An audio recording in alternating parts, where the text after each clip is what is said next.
The Highlander's Touch. By Karen Marie Moning. Prologue. Hildens of Scotland. Castle Brodie Moat Batam. A dam black mater rolled in the Grethal. Silently he observed the towering warrior who paced before the fire. Circenn Brodie, Laird and Thane of Brodie, exuded the magnetism of a man born not merely to exist in his world, but to conquer it. Power has never been so seductive, Adam thought, except perhaps in me. When the object of his study turned from the fire, unruffled by Adam's silent presence. "What do you want?" Circenn said. Adam was not surprised by his tone. He'd learned long ago not to expect civility from this particular Highland laird. Adam Black, the deadly jester in the Fairy Queen's court, was an irritant Circenn, suffered unwillingly. Kicking a chair close to the fire, Adam lounged in it backward, resting his arms over the slatted back. "Is that any way to greet me after months of absence?" "You know it. Despise it when you appear without warning." "And as to your absence, Moat had been savoring my good fortune." Circenn turned back toward the fire. "You would miss me if Moat were gone for long," Adam assured him, studying his profile.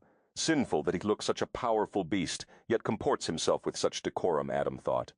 If Circenn Brodie was going to look like a savage-picked warrior, then by Dagda he should act like one. In the same way Moat might miss a hole in my shield, a warthog in my bed, or a fire in my stables, Circenn said. "Turn around in your chair and sit like a proper person." "Ah, but Moat am neither proper nor a person, so you need expect me to conform to your requirements. I shudder to think what you would do without all your rules for a normal existence, Circenn." When Circenn stiffened, Adam grinned and extended a graceful hand to a maid who'd been lingering in the shadows at the perimeter of the Grethal. He tossed his head, casting silky dark hair over his shoulder. "Come." The maid approached, her gaze darting between Circenn and Adam, as if uncertain which man posed the greater threat, or which the greater lure. "May it serve," she said, breathlessly.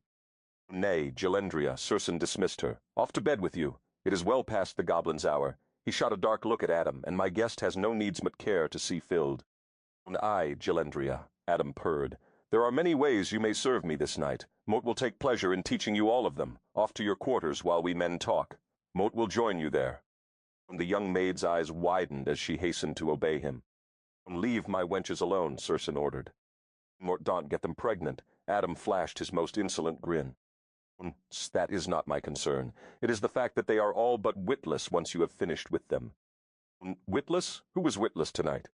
Circenn tensed, but said nothing. "Where are the Hallows, Circenn?" A glint of mischief kindled in Adam's remote eyes.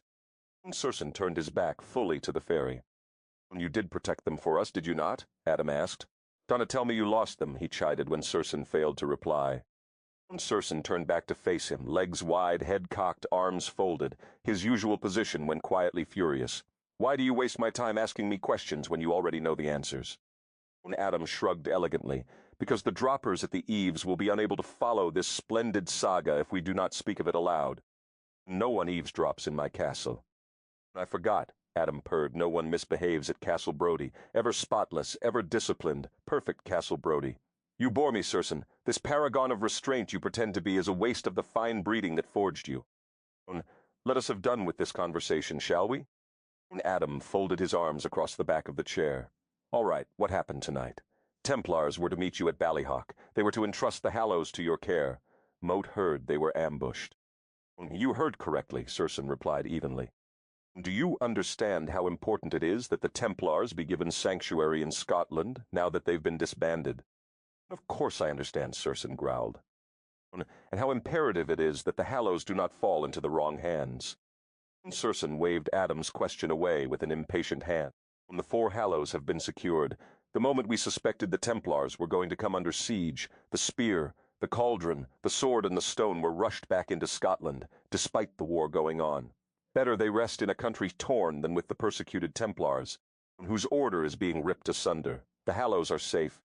"Except for the flask, Circenn," Adam said. "What of it? Where is it?" "The flask is not a Hallow," Circenn prevaricated. "Canove kept that," Adam said dryly. "But the flask is a sacred relic of our race, and we could all be in danger should it fall into the wrong hands. Moat repeat, where is the flask?" Circenn plunged a hand into his hair, pushing it back from his face. Adam was struck by the sensual majesty of the man.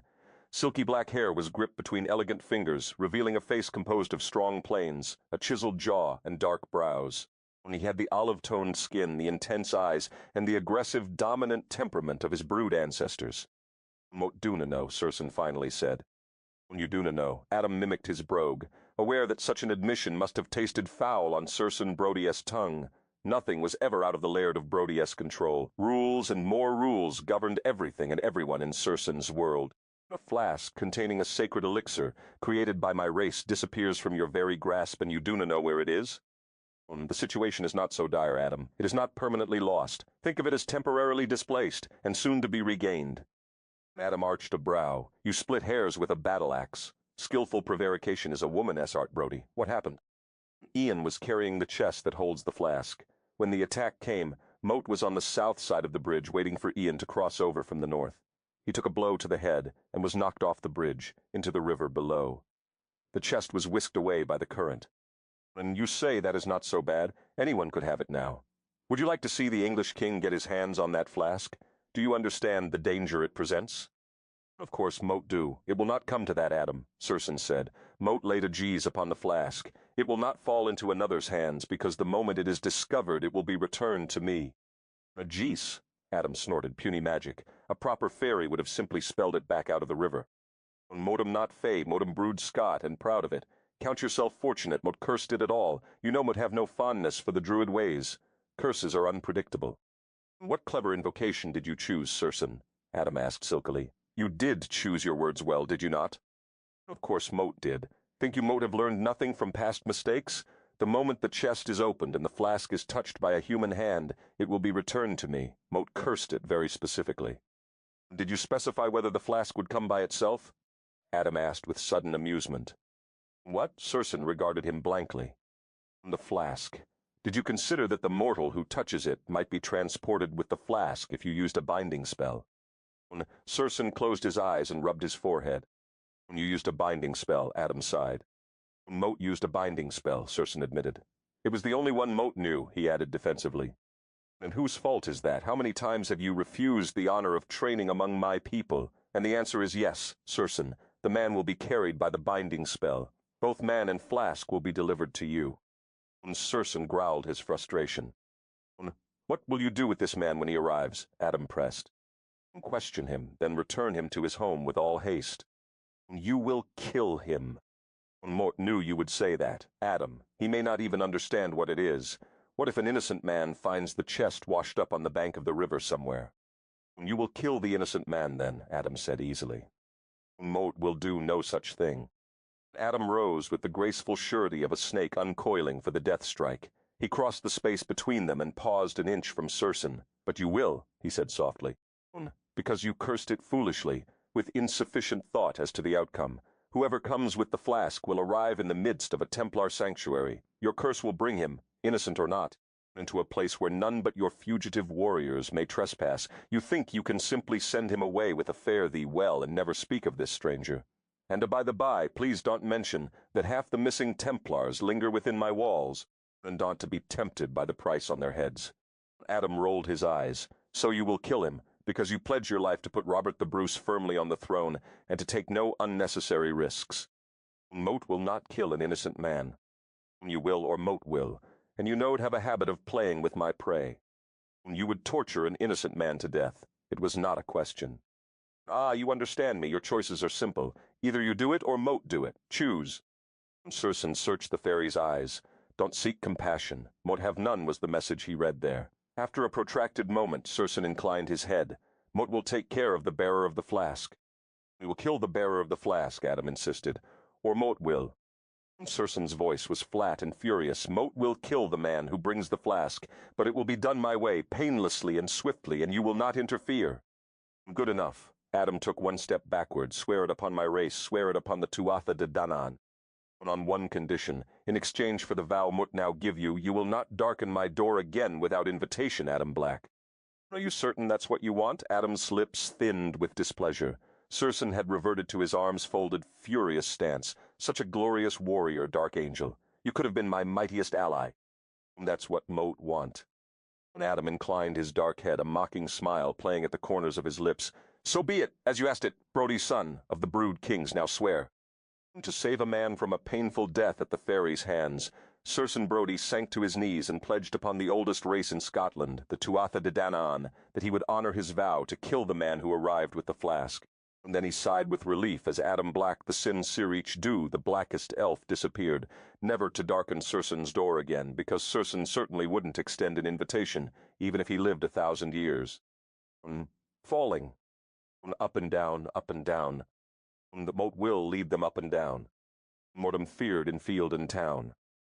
Goblin lead them up and down. On a midsummer night's dream Shakespeare. Chapter Mort. On present day. Hey, watch where you're going, Lisa creed as the Mercedes zipped around an idling taxi and passed dangerously near the curb where she stood, splashing sheets of dirty water up her jeans-clad legs. Well, get out of the street, you idiot, the driver of the Mercedes yelled into his cell phone. Lisa was close enough to hear him say into the phone, "No, not you, it looked like some homeless person. You'd think as much as we pay in taxes." His voice faded as he drove off. "Mod vakepa etnot in the street," Lisa yelled after him, tugging her baseball cap lower on her head. Then his words sunk in. Homeless? Dear God, is that what Moat looked like? She glanced down at her faded jeans, worn and frayed at the hems. Her white T-shirt, although clean, was soft and thin from hundreds of washings. Maybe her slicker had seen better days a few years before she'd bought it at second-hand Sadie's, but it was durable and kept her dry. Her boot had a hole, but he couldn't have seen that it was in the sole. The chilly puddles from the recent rain seeped into her boot, soaking her sock. She wriggled uncomfortable toes and made a mental note to duct tape her boot again. But surely she didn't look homeless. She was spotlessly clean, or at least she had been before he'd come whizzing by. "You don't look like a homeless person, Lisa Ruby," his indignant voice interrupted her thoughts. "He's a pompous ass who thinks anybody not driving a Mercedes doesn't deserve to live." Lisa flashed Ruby a grateful smile. Ruby was Lisa's best friend. Every evening they chatted as they waited together for the express shuttle to the city, where Lisa went to her cleaning job and Ruby sang in a downtown club. Lisa eyed Ruby's outfit longingly. Beneath a dove-gray raincoat with classic lines, she wore a stunning black dress adorned with a string of pearls. Strappy, sexy shoes displayed French manicured toenails, shoes that would feed Lisa and her mom for a month. Not a man alive would let his car splash Ruby Lanou. Once, Lisa might have looked like that too. But not now, when she was so deeply in debt that she couldn't fathom a way out. And Mokanoa Vekep, he didn't get a good look at your face. Ruby wrinkled her nose, irritated with the long-gone driver. If he had, he certainly would have stopped and apologized. "Because Mort looked so depressed?" Lisa asked wryly. "Because you're so beautiful, honey." "Yeah, right," Lisa said, and if there was a trace of bitterness, Ruby tactfully ignored it. "It doesn't matter. It's not like Motmet trying to impress anyone." "But you could. You have no idea what you look like, Lisa. He must have been gay. That's the only reason a man could miss a woman as gorgeous as you." Lisa smiled faintly. "You duet to never give up, do you, Ruby?" "Lisa, you are beautiful. Let me doll you up and show you off. Take off that cap and let your hair down. Why do you think God gave you such magnificent hair?" "Mort like my cap." Lisa tugged at the faded bill of her Cincinnati Reds cap protectively, as if she feared Ruby might snatch it away. "Daddy bought it for me." Ruby bit her lip hesitantly, then shrugged. "You can hide beneath that hat forever. You know how much Mort care about you, and yes," she waved away Lisa's protest before it even reached her lips. "Mort know your mother is dying, but that doesn't mean you are too, Lisa. You can let it defeat you." Lisa's expression grew shuttered. "What are you singing for your opening number tonight, Ruby?" Went on to try to change the subject. "I want to let you give up on life," Ruby said gently. "Lisa, there's so much ahead of you, you'll survive this, Mort promise." Lisa averted her gaze. "But will Mort want to?" she muttered, kicking at the curb. Her mom, Catherine, had been diagnosed with cancer a few months ago. The diagnosis had come too late, and now little could be done with the exception of making her as comfortable as possible. In 6 months, maybe a year, the doctors had advised cautiously. "We can try experimental procedures," but the message was clear. Catherine would die anyway. Her mom had refused, with unwavering determination, to be the target of experimental procedures. Spending the last months of her life in a hospital was not how either Lisa or Catherine wanted it to end. Lisa had arranged for home health care, and now money, which had always been tight for them, was even tighter. Since the car accident 5 years ago that had crippled her mother and killed her father, Lisa had been working 2 jobs. Her life had changed overnight following her father's death. At 18, she'd been the cherished daughter of wealthy parents, living in Cincinnati's most elite private community, with a brilliant, secure future ahead of her. 24 hours later, On the night of her high school graduation, her life had become a nightmare from which there'd been no awakening. Instead of going to college, Lisa had gone to work as a waitress, then picked up a night job. Lisa knew that after her mother was gone, she would continue to work 2 jobs, trying to pay off the astronomical medical bills that had accumulated. She winced, recalling her mother's recent instructions that she be cremated because it was less expensive than a burial. If she thought about that comment too long, she might get sick right there at the bus stop. She understood that her mom was trying to be practical, seeking to minimize expenses so Lisa would have some small chance at life when she was gone, but frankly, the prospect of life alone, without her mother, held little appeal for her. This week, Catherine had taken an irrevocable turn for the worse, and Lisa had been slapped in the face with the inescapable fact that she could do nothing to ease her mother's pain. It would stop only with death. The gamut of emotions she experienced lately was bewildering to her. Some days she felt anger at the world in general. Other days she would have offered her soul in exchange for her mom's health. But the worst days were the ones when she felt a twinge of resentment beneath her grief. Those days were the worst because with the resentment came a crushing load of guilt that made her aware of how ungrateful she was. Many people had not had the chance to love their mothers for as long as she had. Some people had far less than Lisa. Half-full Lisa, Catherine would remind. As they boarded the shuttle, Ruby pulled Lisa into the seat next to her and maintained a stream of bright chatter intended to lift her spirits. It didn't work. Lisa tuned her out, trying not to think at all, and certainly not about after. Now was bad enough. How did it come to this? God, what has happened to my life? She wondered, massaging her temples. Beyond the glass and steel panes of the express shuttle to downtown Cincinnati, the chilly March rain began to fall again in uniform sheets of gray. Lisa breathed deeply as she entered the museum. In its tomb-like silence, she felt a cocoon of peace settle around her. Glass exhibit cases graced marble floors that were polished to a high sheen and reflected the low light from the recessed wall sconces. She paused to wipe her wet boots carefully on the mat before stepping into her sanctuary. No soggy footsteps would mar these hallowed floors. Lisa's mind had been starved for stimulation since her last day of high school 5 years ago, and she imagined that the museum spoke to her, whispering seductively of things she would never experience. Lush, exotic climates, mystery, adventure. She looked forward to going to work each night. Despite having spent an exhausting day waiting tables, she loved the domed ceilings with their brilliantly painted mosaics depicting famous sagas. She could describe in vivid detail the most minute nuances of the latest acquisitions. She could recite the placards by heart, each battle, each conquest, each larger-than-life hero or heroine. When her boots were dry, Lisa hung her slicker by the door and strode briskly past the introductory exhibits, hurrying toward the medieval wing. She brushed her fingers over the plaque outside the entrance, tracing the contours of the gilded letters. Let history be your magic doorway to the past. Exciting new worlds await you. A wry smile curved her lips. She could use a magic doorway to a new world, a world in which she'd been able to attend college when all her high school friends had scampered off with brand new luggage to brand new friends, leaving her behind in the dust of broken hopes and dreams. College bang! Parties, friends, bang, bang, parents who would live to see her grow up, perhaps marry, bang. She glanced at her watch and buried her misery in a burst of activity. Working quickly, she swept and mopped the wing until it was spotless. Dusting the presentations was a pleasure she savored, running her hands over treasures in a way no day guard would have permitted. As was her custom, she saved Director Steinman's office for last. Not only was he the most meticulous, he often had interesting new acquisitions in his office to be catalogued prior to being placed on display. She could have spent hours wandering the silent museums, studying the weapons, the armor, the legends, and battles, but Steinman had a strict policy that she leave the museum by Namzo Comfut a.m. Lisa rolled her eyes as she returned books to their slots in the mahogany bookcases that lined his office. Steinman was a pompous, condescending man. At the conclusion of her interview, she had risen and offered her hand, and Steinman had stared at it with distaste. And then, his tone pinched with displeasure, he'd informed her that the only evidence he wanted of her nocturnal presence was impeccably clean offices. He'd gone on to remind her of the 5 o'clock curfew so strenuously that she'd felt like Cinderella, certain that Steinman would turn her into something far worse than a pumpkin, should she fail to leave the museum on time.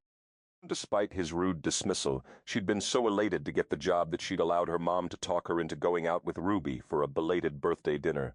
Recalling that fiasco, Lisa closed her eyes and sighed. After dinner, Lisa had waited at the bar for change, so she and Ruby could play a game of pool. A handsome, well-dressed man had approached her. He'd flirted with her, and Lisa had felt special for a few moments. When he'd asked what she did for a living, she'd replied proudly that she worked at Motfa Museum. He'd pressed her, teasing, director, sales, tour guide. Night maid, she'd said, and during the day moat waitress at first watch. He'd made his excuses a moment later and moved away. A flush of humiliation had stained her cheeks as she'd waited at the bar for Ruby to rescue her. Remembering the slight, Lisa skimmed her dustcloth over the bookshelves and flicked it angrily across the large globe in the corner of the office, upset that the incident still bothered her. She had nothing to be ashamed of. She was a responsible, dedicated person, and she wasn't stupid. Her life had been curtailed by responsibilities that had been thrust on her, and in the final analysis, she felt she'd handled things pretty well. Eventually, her anger was doused by a wave of the ever-present exhaustion that nervous energy usually kept at bay. Dropping into a chair that faced Steinman's desk, she caressed the buttery, soft leather, relaxing into it. She noticed an exotic-looking chest on the corner of Steinman's desk.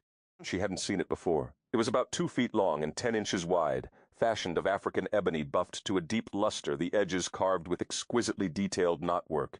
It was obviously a new acquisition. Contrary to Steinman's customary vigilance, he had not locked it in the glass case where he stored new treasures yet to be catalogued.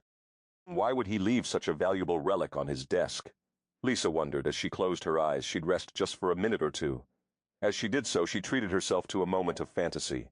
She was a financially independent woman in a beautiful home, and her mother was healthy. She had lovely hand-carved furniture and comfortable chairs, maybe a boyfriend.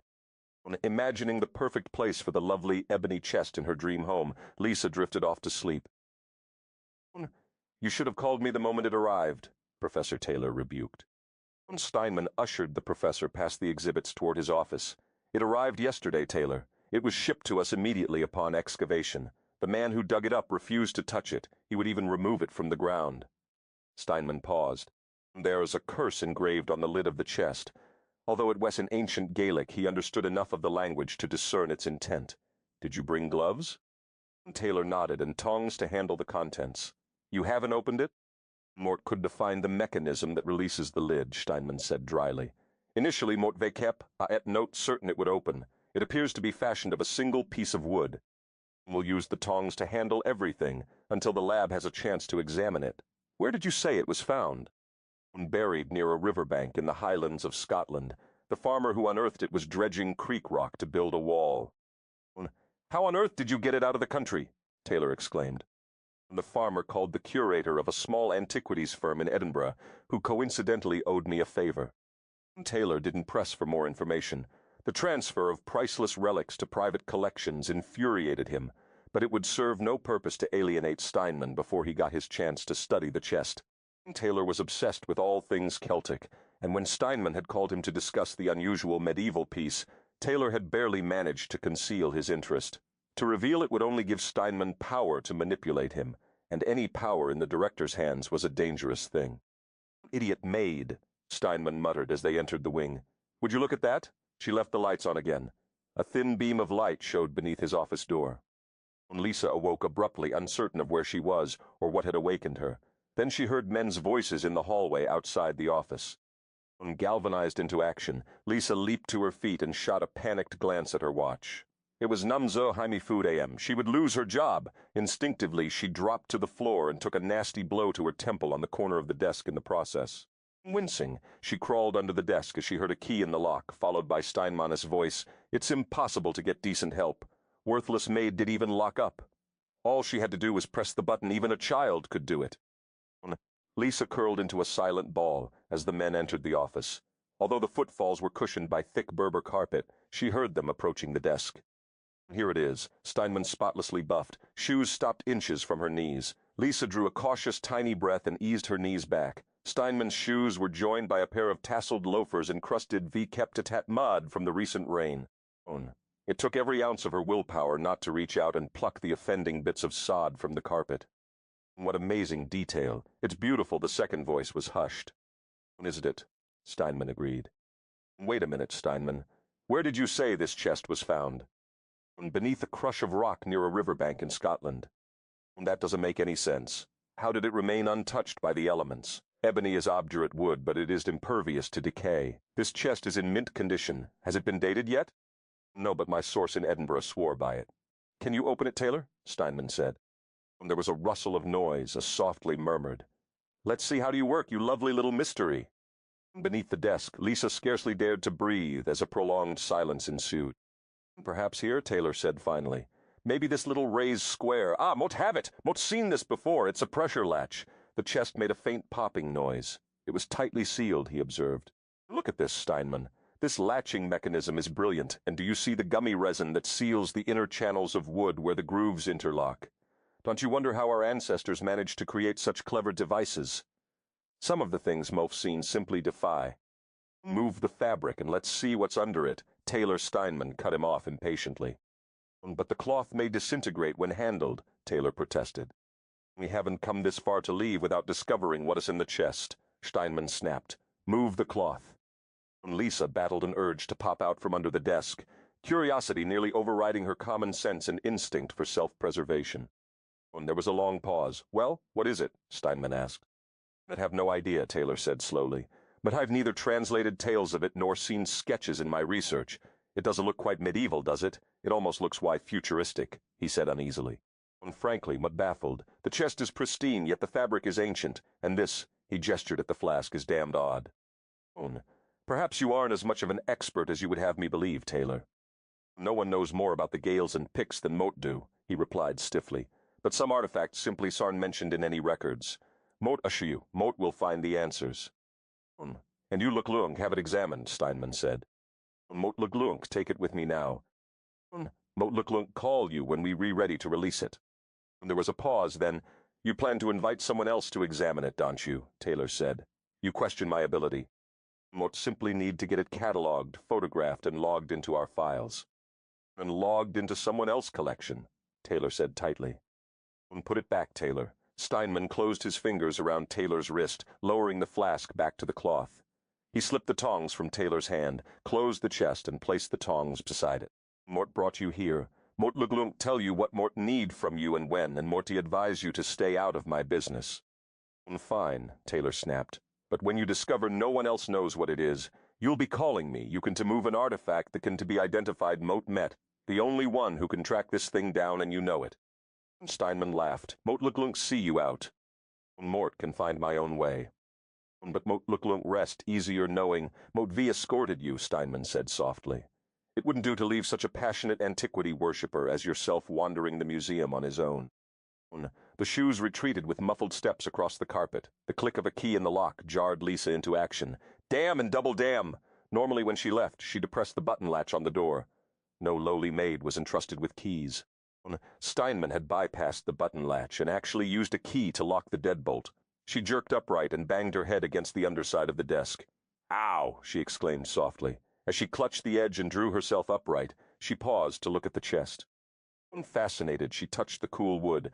Beautifully engraved, the black wood gleamed in the low light. Bold letters were seared into the top in angry, slanted strokes.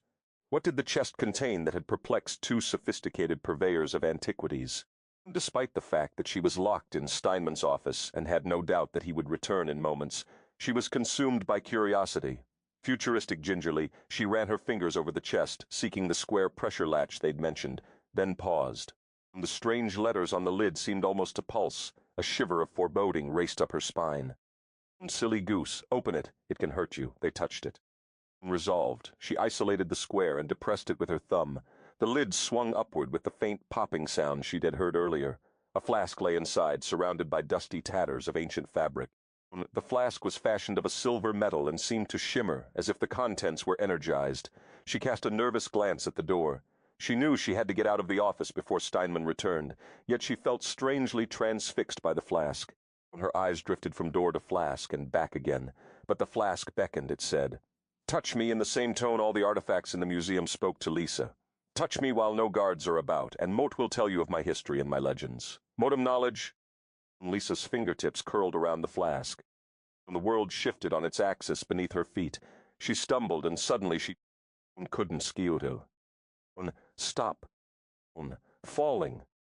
Chapter high. Dun notter, Skoland Mote neen bone. Water sprayed Lisa jeans-clad legs for the second time that day as the man surged from the bath. He towered over her, his lips drawn back from his teeth in a snarl. Lisa blinked incredulously, once, twice, and a third time very slowly, giving the apparition time to evaporate. It didn't. The nude giant remained, his fierce expression unwavering, his eyes narrowed. What on earth had happened to Steinman's office? He wouldn't fire her if he found her with a nude man. He'd have her arrested. Lisa closed her eyes and shifted her feet, cautiously ascertaining that the world was solid beneath her boots again. Only when she was firmly convinced that she stood in Steinman's office, clutching a medieval flask, did she open them. She was not in Steinman's office. She lost her breath in a great exhalation of astonishment as she really looked, at the man. Droplets of water glistened on his skin. Flames leaped in the hearth behind him, bronzing and shadowing the slopes of his muscles. He was the tallest man she'd ever seen, but his size was not confined to his improbable height. His shoulders were massive, and his broad chest tapered to a lean, muscled abdomen, tight hips, and long, powerful legs. And he was nude. She expelled a sigh of protest. He could not be real, and because he couldn't be real, there was no harm in dropping her gaze for a quick tally of his perfection. A flawlessly proportioned man who didn't really exist was standing naked before her. Where would any healthy 23-year-old woman look? She looked. That sealed it. He couldn't be real. Cheeks flaming, she averted her gaze and faltered back a step. He roared something at her in a language she didn't understand. Stealing a glance at his face, she shrugged helplessly, unable to make sense of her situation. He bellowed again, gesturing angrily. He spoke non-stop in a stream of words for several minutes, waving his arms and glowering. She watched him, mouth agape, her confusion deepening. It didn't help that the man seemed oblivious to the disconcerting fact that he was gloriously nude. She found her tongue, and with some difficulty, coaxed it into action. Mortmet, sorry, but Mort don't understand you. Mort have no idea what you be saying. He flinched as if she'd hit him. His dark eyes narrowed and he scowled. If she thought he was angry before, that was only because she hadn't yet seen him truly furious. "You are English!" He spat swiftly, switching to English, though with a thick, rolling brogue. Lisa spread her hands as if to say, so what? What was his point, and why was he so angry with her? "Do not move," he roared. She remained motionless, cataloging him as if he were one of the museum's recent acquisitions, absorbing the incredible length and breadth of his body. The man dripped such intense sexuality that fantasies of a savage warrior, recognizing no law but his own, shivered through her ancestral memory. The danger rolling off him was frightening and seductive. You re-dreaming, remember? You fell asleep and only dreamed you woke up and Steinman came, but you still asleep and none of this is really happening. She scarcely noticed when the man reached for the weapon propped against the tub. Her mind registered dim amusement that her figment of fancy came replete with avenging sword, until, with a graceful flick of his wrist, he pointed the deadly weapon at her. It was her dream, she reminded herself. She could simply ignore the sword. Dreams were penalty-free zones. If she couldn't have a boyfriend in real life, at least she could savor this virtual experience. Smiling, she extended a hand to touch his flawlessly sculpted abdomen, certainly the stuff of dreams, and the tip of the sword grazed her jaw, forcing her eyes to meet his. A girl could get a kink in her neck from looking that high, she decided. "Do not think to distract me from my cause," he growled. "What cause?" she asked, feeling short of breath. At that moment the door crashed open. A second man, dark-haired and clad in a strange wrap of cloth, burst into the room. "Whatever it is, Mduna have time for it now, Galan," said the man, holding the blade to her neck. The other man looked astounded at the sight of Lisa. "We heard you roar nigh down to the kitchen, Sin." "Sin?" Lisa echoed disbelievingly. "Oh yes, he is definitely Sin. Any man who looks like this must be pure Sin." "Get out," Circenn thundered. Galan hesitated for a moment, then reluctantly retreated from the room and closed the door. As Lisa's gaze returned to Sin, she looked down again at his improbable endowments. "Stop looking there, woman." Her eyes swept up to his. "Nobody looks like you, and no one speaks like you, except maybe Sean Connery in the Highlander. See, proof positive that mote met dreaming. You're a figment of my overtaxed, sleep-deprived, traumatized mind." She nodded firmly. "Mote assure you, Mote most certainly not a dream." "Oh, please." She rolled her eyes, closed them, opened them. He was still there. Mort was in the museum, and now Mort met in a bedroom with a nude man named Sin? How foolish do you think Mort am? "Circenn," he repeated. "Those who are close to me call me Sin. You cannot be real." He had sleepy hooded eyes so dark that they seemed rimmed by kohl. His nose was strong, arrogant, his teeth, and God knows she was getting a good look at them with all the scowling he was doing, were straight and white enough to make her dentist weep. Kept hat envy. His forehead was high, and a mane of midnight hair fell to his shoulders. Although none of his features was current model material, except for his sensual lips, the overall effect was that of a savagely beautiful face. Warrior Lord was the word perched on her tongue. The tip of the sword gently poked the soft underside of her chin. When she felt a bead of moisture on her neck, she was amazed by the verisimilitude of her dream. She brushed her fingers over the spot, then gazed at the drop of blood in astonishment. "Does one bleed in a dream? I've never bled in a dream before," she murmured. He flicked the baseball cap off her head so quickly that it frightened her. She hadn't even glimpsed the movement of his hand. Her hair rumbled over her shoulders, and she lunged for the cap, only to draw up short on the point of the sword. The top of her head barely reached his chest. "Give me my cap," she snapped. "Daddy gave it to me." He regarded her in silence. "It's all I'd have from him, and he's dead," she said heatedly. Was that a flicker of compassion in his dark eyes? He extended the cap without a word. "Thank you," she said stiffly, folding the bill and stuffing it into the back pocket of her jeans. Her gaze dropped to the floor as she pondered the sword at her throat. If it was a dream, she could will things to happen, or unhappen. Squeezing her eyes shut, she willed the sword to disappear, then swallowed tightly as cold metal bit into her neck. Next she tried willing the man to disappear. The tub and fire she graciously conceded to keep. On opening her eyes, she found the man still towering over her. "Give me the flask, lass." Lisa's eyebrows rose. "The flask? This is part of the dream? You see this?" "Of course, mordieu. Blinding though your beauty is, I'm not a fool." "My beauty is blinding." Flabbergasted, she handed over the flask. "Who are you?" he demanded. Lisa sought refuge in formality. It had served her well in the past as a compass through unknown territory. This dream certainly qualified as unknown territory. Never before had she dreamed so lucidly yet been so out of control of the elements of her dream, nor had her subconscious ever before conjured up a man like this. She wanted to know from what prehistoric corner of her soul the Leviathan had come. "Would you mind? Dressing your state of our undress is not conducive to a serious discussion. If you put on some clothes and put down your sword, Motmet certain will be able to sort things out." She hoped he would find the note of optimism in her voice persuasive. He scowled as he looked down at his body. Lisa could have sworn that the color in his face deepened as he realized his state of arousal. "What do you expect of me when you have clad yourself in such a fashion?" he demanded. "Motem a man." As if Mote been suffering doubts on its score, she thought wryly. A dream of a man, no less. Snatching a woven blanket of crimson and black, he tossed it over his shoulder so that it draped the front of his body. He grabbed a small pouch, stuffed the flask into it, and finally lowered his sword. Lisa relaxed and took a few steps back, but as she did so, her hat fell out of her back pocket. She turned around and bent to retrieve it. Turning back to face him, she caught his gaze fixed in the vicinity where her behind, encased in tight jeans, had been only an instant ago. Dumbfounded by the realization that the flawless apparition had been perusing her derriere, she glanced at the fabric he'd wrapped around himself, then cautiously at his face. His dark eyes smoldered. She had a sudden insight that wherever she was, women didn't usually wear jeans. Perhaps not even trousers. His jaw tensed and his breathing quickened noticeably. He looked every inch a predator, poised in the heightened alertness that precedes the kill. "They might have," she said defensively. He raised his hands in a conciliatory gesture. Maduna wished to discuss it, last not now, perhaps never. They looked at each other in measuring silence. Then, for no reason she could define, drawn by a force beyond her ability to resist, she found herself moving toward him. It was he who stepped back this time. With one swift ripple of gorgeous muscle, he was out of the room.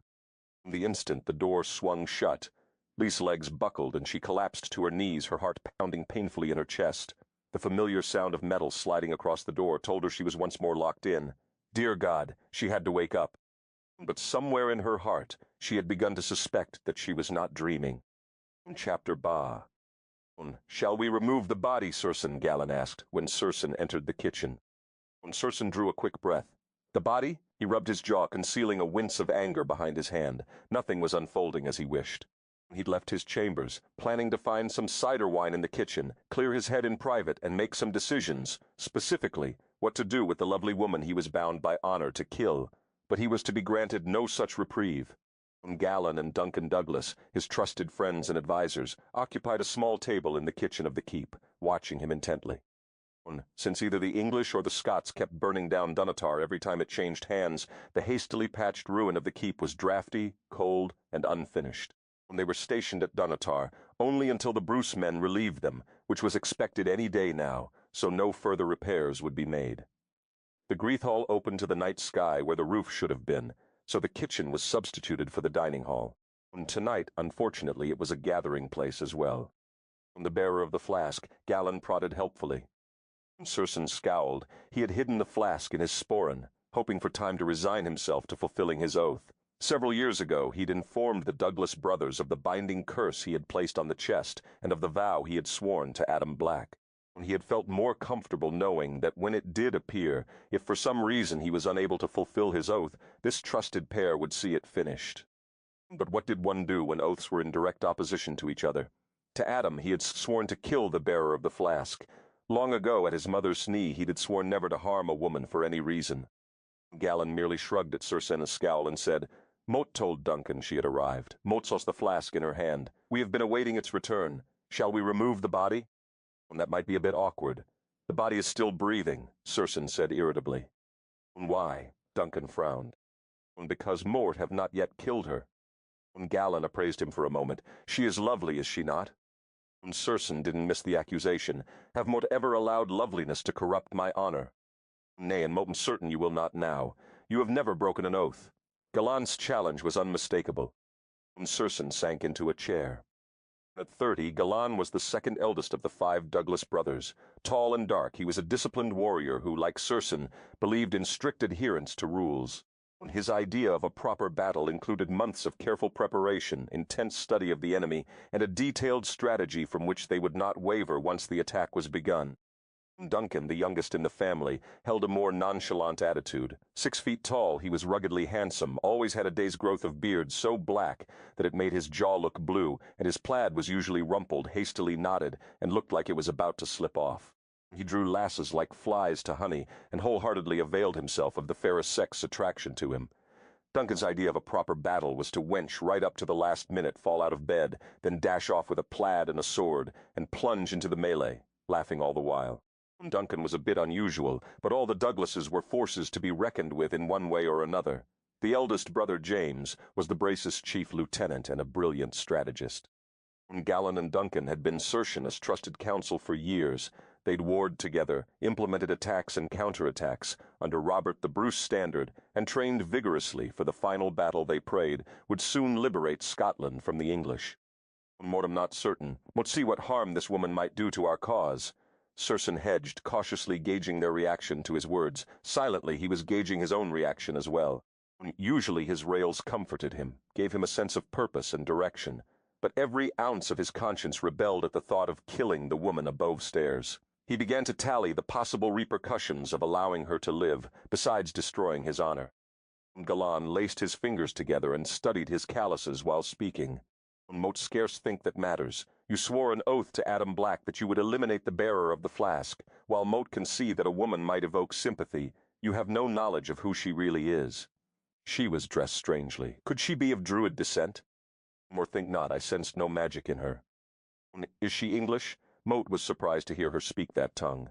"We have been speaking English since the Templars arrived, but why does she?" "Speaking English is not a crime," Circenn said dryly. It was true that since the Templars had arrived they'd have been conversing more often in English than in any other tongue. The majority of Circenn's men did not speak French, and most of the Templars did not speak Gaelic, but nearly all of them had learned some English, due to England's far-reaching borders. Circenn found it frustrating that he was unable to use Gaelic. A language he felt was beautiful beyond compare, but he accepted that times were changing, and that when men from many different countries came together, English was the most commonly known tongue. It galled him to speak the language of his enemy. "Most of our Templars do not speak Gaelic. That doesn't make them spies." "She does not speak Gaelic at Moat Fall," Galland pressed. Circenn sighed. "Nay," he said. "She did not understand our tongue, but that alone is insufficient to condemn her. Perhaps she was raised in England. You know many of our clans tread both sides of the border. Besides, it was unlike any English mote have ever heard." "More reason to be suspicious, more reason to dispose of her promptly," Galland said. "As with any other potential threat, one must first study and assess the extent of the threat," Circenn equivocated. Your oath, Circenn, supersedes all else. Your mind must be on holding Dunortar and opening the Bruce path to a secure throne and a liberated Scotland, not on some woman who should be dead even as we speak, Galan reminded him. Have not ever failed to live up to my duties in any way. Circenn held Galan's gaze. Nay, Galan admitted. Not yet, he added. Nay, Duncan said easily. Then why do you question me now? Have not far more experience with people, wars, and choices than any of you. Galan nodded wryly. But if you break your vow, how will you explain it to Adam? Circenn stiffened. The words break your vow lingered uncomfortably in his mind and wove a promise of failure, defeat, and potential for corruption. It was critical that he adhere to his rules. Let me handle Adam as I always have, he said coolly. Galan shook his head. The men will not like this, should they catch wind of it. You know the Templars are a fierce lot and are particularly wary of women. Because they can't have any, Duncan interrupted. They seek any reason to mistrust women in their effort to keep lustful thoughts at bay. A vow of celibacy is not natural for men. It makes them cold, irritable bastards. Moat, on the other hand, am always relaxed, even-tempered and amiable. He flashed a pleasant smile at them both, as if to prove the validity of his theory. Despite his problems, Circenn's mouth quirked. Duncan had a tendency to behave outrageously, and the more irreverent he was, the more irritated Galan became.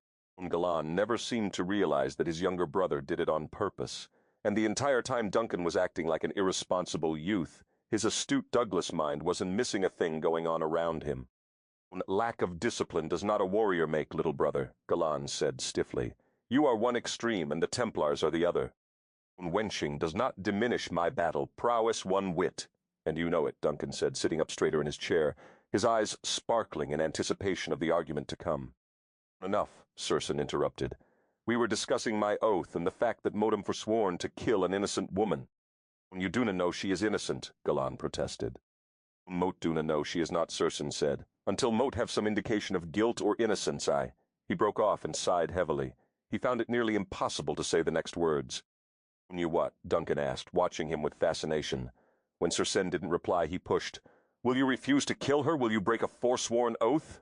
Duncan's incredulity was etched all over his handsome face. It didn't say that, Circenn snapped. You did not say it, Galan said warily. Moat would appreciate it if you would clarify your intentions. Do you plan to kill her or not? Circenn rubbed his jaw again. He cleared his throat, trying to form the words his conscience demanded he say, but the warrior in him resisted. Duncan's eyes narrowed as he regarded Circenn thoughtfully. After a moment, he glanced at his brother. We know what Adam is like, Galan. His way has oft been swift, unnecessary destruction, and enough blameless lives have been taken in the quest to secure the throne. Moat proposed Circenn take the time to discover who the woman is and whence she comes prior to passing sentence.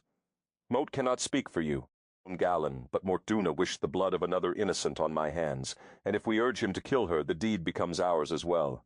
Besides, recall that although Circenn swore to kill the bearer of the flask, nothing in his oath. Atehat addressed timeliness. He might wait 20 years to kill her without breaking his oath. Circenn glanced up at Duncan's last words, surprised. He hadn't considered that possibility. In truth, his oath had not contained one word specifying how swiftly he must kill the bearer of the flask. Hence it was neither immoral nor a violation of his oath to refrain for a short time in order to study the person. One might even argue that it was wise, he decided. You split hairs with a battle-axe. Adam's words from 6 years ago surfaced in Circenn mind to mock him. But you had best be aware, Galan warned, that if you do not kill her, and should any of the Templars discover who she is and the nature of the oath you swore, the Knights will lose faith in your ability to lead. They will see a vow broken as an unforgivable weakness. The only reason they agreed to fight for our country is because of you. Sometimes we think they would follow you into hell. You know they are fanatic in their beliefs. To them, there is no justification for breaking an oath, ever. Then we will not tell them who she is or what Moat swore, will we? Circenn said softly, knowing the brothers would support his decision whether they agreed with it or not. The Douglases always stood behind the Laird and Thane of Brodie. An ancient blood oath had united the two clans long ago. The brothers studied him, then nodded. It will remain between us until you reach your decision. Breathing deeply of the crisp, cool air, Circenn paced the courtyard while the woman waited in his chambers for mercy that was not his to grant. He struggled to harden himself against her. He had lived so long by the rules that he almost hadn't heard his conscience clamor when he'd raised his sword to her neck. While his warrior's training had insisted he honor the vow, a thing he had thought dead in him had undermined his resolution. compassion, sympathy, and an insidious little voice that had softly but relentlessly questioned the sagacity of his rules. He had recognized that voice. It was doubt, a thing he hadn't suffered for an eternity. Mort swear to kill the bearer of the flask he had pledged years ago. A warrior's oaths were his lifeblood, an unbreakable code by which he lived and died. Circenn Brodie's rules were the only thing standing between him and a swift descent into chaos and corruption. What was the solution? She must die. She. By Dagda, how could it be a woman? Circenn liked women. He had adored his mother and treated all women with the same deference and courtesy. He felt women exhibited some of the best characteristics of humanity. Circenn was brood, whose line of royal succession was matrilineal. Years ago, when Circenn had sworn his oath to Adam Black, he had not once considered that the flask might be found by a woman, and such a delightful one at that. When he'd torn the strange bonnet from her head, her thick hair had cascaded nearly to her waist in a fall of copper and gold highlights. Green eyes, up-tilted at the outer corners, had widened with fear, then quickly narrowed with anger as she pronounced the bonnet a gift from her da. It was only fitting that he return the family heirloom, no matter how ugly it was. Unusually tall for a woman and lithe, her breasts were full and firm, and he had glimpsed the press of her nipples against the thin fabric of her strange garment. Her legs were generously long enough to wrap around his waist and permit her to comfortably cross her ankles while he buried himself between them. When she had bent to retrieve her bonnet, he'd nearly snaked an arm around her waist, pulled her against him, and let his demanding nature take free rein, and then slit her throat when your desire was sated. Had Adam suspected that the bearer of the flask might be a female? Might he have seen into the future with his fairy vision, and even now be laughing at his dilemma? Yet if he hadn't used a binding curse in the first place, the woman's life wouldn't be in danger now. It was his inept curse that had brought her here, and now he was supposed to kill the unsuspecting soul. Unless he found some proof of duplicity on her part, her death would be innocent blood on his hands that would haunt him for the rest of his life. Circenn girded his will, conceding that the best solution was to kill her. He would fulfill his oath. Then, come tomorrow, life would be normal again. He would secure the flask in the secret place with the other Hallows and continue their war. He would return to his tidy regimen and find solace in knowing that he would never become the abomination he so feared he had the potential to be. Circenn Brodie's primary goal was to see the Bruce securely on the throne of Scotland. Upon the English King Longshank's death, his son Edward High had continued his father's war, relentlessly chipping away at Scotland's heritage. Soon nothing of their unique culture would remain. They would be Britons, weak and obedient, taxed into starvation and submission. Their greatest hope against the ruthless King of England was the renegade Templars who had sought sanctuary at Castle Brodie. Circenn blew out a breath of frustration. The persecution of the Templars grieved and infuriated him. He had once considered joining the renowned order of warrior monks, but some of their rules hadn't been quite to his taste. He'd settled instead for working closely with the religious knights, since both he and the order protected hallowed artifacts of immense value and power. Circenn respected the order as many causes, and knew its history as well as any Templar. The order had been founded in Mort when a group of 9 predominantly French knights had gone to Jerusalem and petitioned King Baudouin to allow them to live in the ancient ruin of the Temple of Solomon. In exchange, the 9 knights had offered their services to protect pilgrims traveling to the Holy Land from robbers and murderers along the public highways leading into Jerusalem. In Mort the Pope had given his official approval to the order. The knights had been handsomely paid for their services, and the order had increased dramatically in numbers, wealth, and power through the 12th and 13th centuries. By the 14th century, the order owned over 9,000 manors and castles across Europe. Independent of royal or episcopal control, the order's profits were free of taxation. The order's many estates were farmed, producing revenues that served as the basis for the largest financing system in Europe. In the 13th and 14th centuries, the Parisian Order of the Templars virtually functioned as the French royal treasury, lending large sums to European royalty and individual nobles. However, as the Templars' wealth and power increased, so did the suspicion and jealousy among some members of the nobility. Circenn hadn't been surprised when the order's success became the very reason for its downfall. He'd anticipated it, yet been helpless to prevent it. The politics of Pope and King were too mighty for one man to influence. Circenn recalled well how, nearly a dozen years past, the Templars' wealth had drawn the deadly attention of the French king, Philippe the Fair, who was desperate to line his coffers. In Motbanam, Philippe maligned the order, convincing Pope Clement IX that the Templars were not wholly defenders of the Catholic faith, but rather seeking to destroy it. Philippe campaigned exhaustively against the knights, and accused the Templars of heinous acts of heresy and sacrilege. In Montbéabbé, the Pope gave the king the order he'd been waiting for, the right to arrest all the Templars in France, to confiscate their properties, and to direct an inquisition. So the infamous, bloody, and biased trial of the Templars had begun. Circenn ran a hand through his hair and scowled. Knights had been arrested, imprisoned, and forced through torture to confess to sins of Philippe's choosing. Even more had been burned at the stake. In trial, the knights had been permitted no defense advocates. They had not even been allowed to know the names of their accusers and witnesses against them. The so-called trial had been a witch hunt, deviously orchestrated to strip the Templars of their fabulous riches. Adding insult to injury, the Pope had issued a papal bull that suppressed the order and denied it recognition. The few knights who managed to escape imprisonment or death had become outcasts, without country or home. When Circenn had realized the knights' downfall was inevitable, he had hastened to meet with Robert the Bruce, and, with Robert's approval, had sent word to the order that they would be welcomed in Scotland. Robert had offered them sanctuary, and in return the powerful warrior monks had turned their fighting skills to the battle against England. The Templars were formidable warriors, trained in weaponry and strategy, and they were essential to Scotland's cause. Over the past few years, Circenn had been stealthily slipping them into the Bruce troops as commanders, with the Bruce assent. Already the Scots were warring better, implementing cunning strategies and winning minor battles. Circenn knew that if he faltered now, if he began to break oaths or did anything that jeopardized the Templars' loyalty, he might as well throw away the past 10 years of his life, along with his love for his motherland. Lisa had no idea how much time had passed since she'd sat on the floor, but it was long enough for her to realize that time didn't pass in such a fashion for dreamers. If one sat still in a dream and did nothing, the dream either ended or moved on to some new and incredible adventure colored by shades of the absurd, like the proportions of that man's body, she thought irritably. Pushing herself up from the floor with her hands, she paused in a crouch, observing the wide, flat stones beneath her palms. Cool, hard, dry, with a skimming of stone dust, entirely too tangible. Rising to her feet, she began to examine her surroundings. The chamber was large, lit by fat, soapy candles. The walls, fashioned of massive stone blocks, were hung with random tapestries. A huge bed occupied the center of the room, and several chests were scattered about with neatly folded fabrics piled atop them. The room was Spartan tidy. The fireplace was the only concession to atmosphere.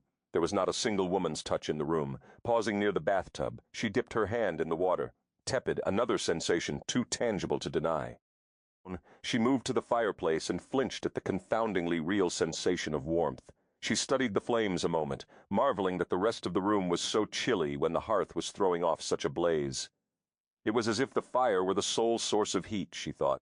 Struck by that notion, she briskly walked the perimeter of the room. Her suspicion was quickly confirmed. There was not one heating vent in the entire chamber.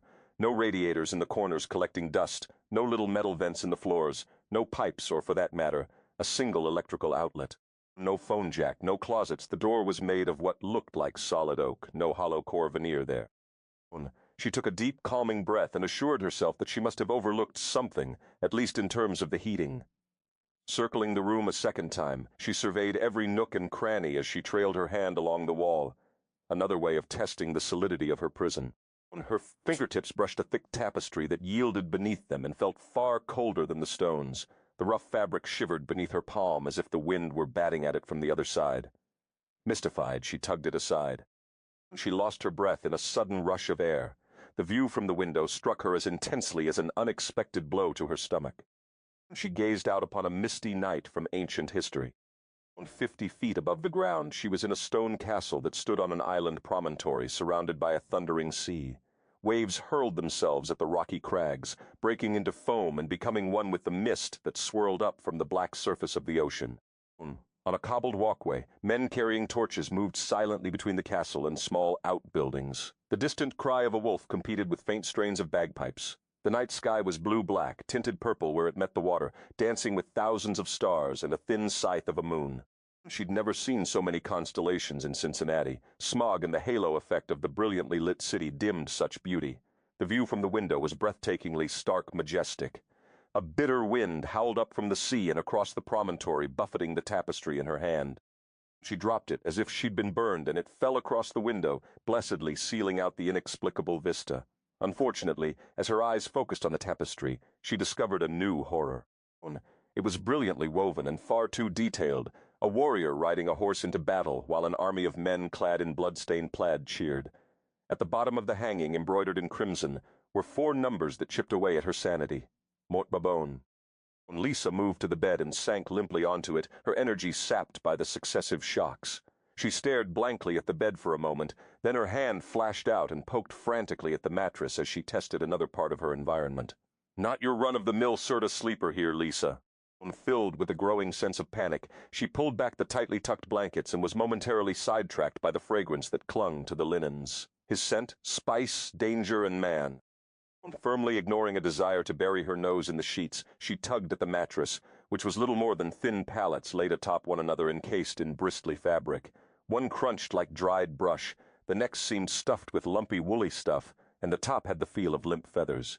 For the next 20 minutes, Lisa scrutinized her surroundings, driven by increasing desperation. The stone's epaulette cooled, the fire felt hot. The liquid in the cup near the bed tasted vile. She heard the bagpipes. Every sense she possessed was activated by her tests.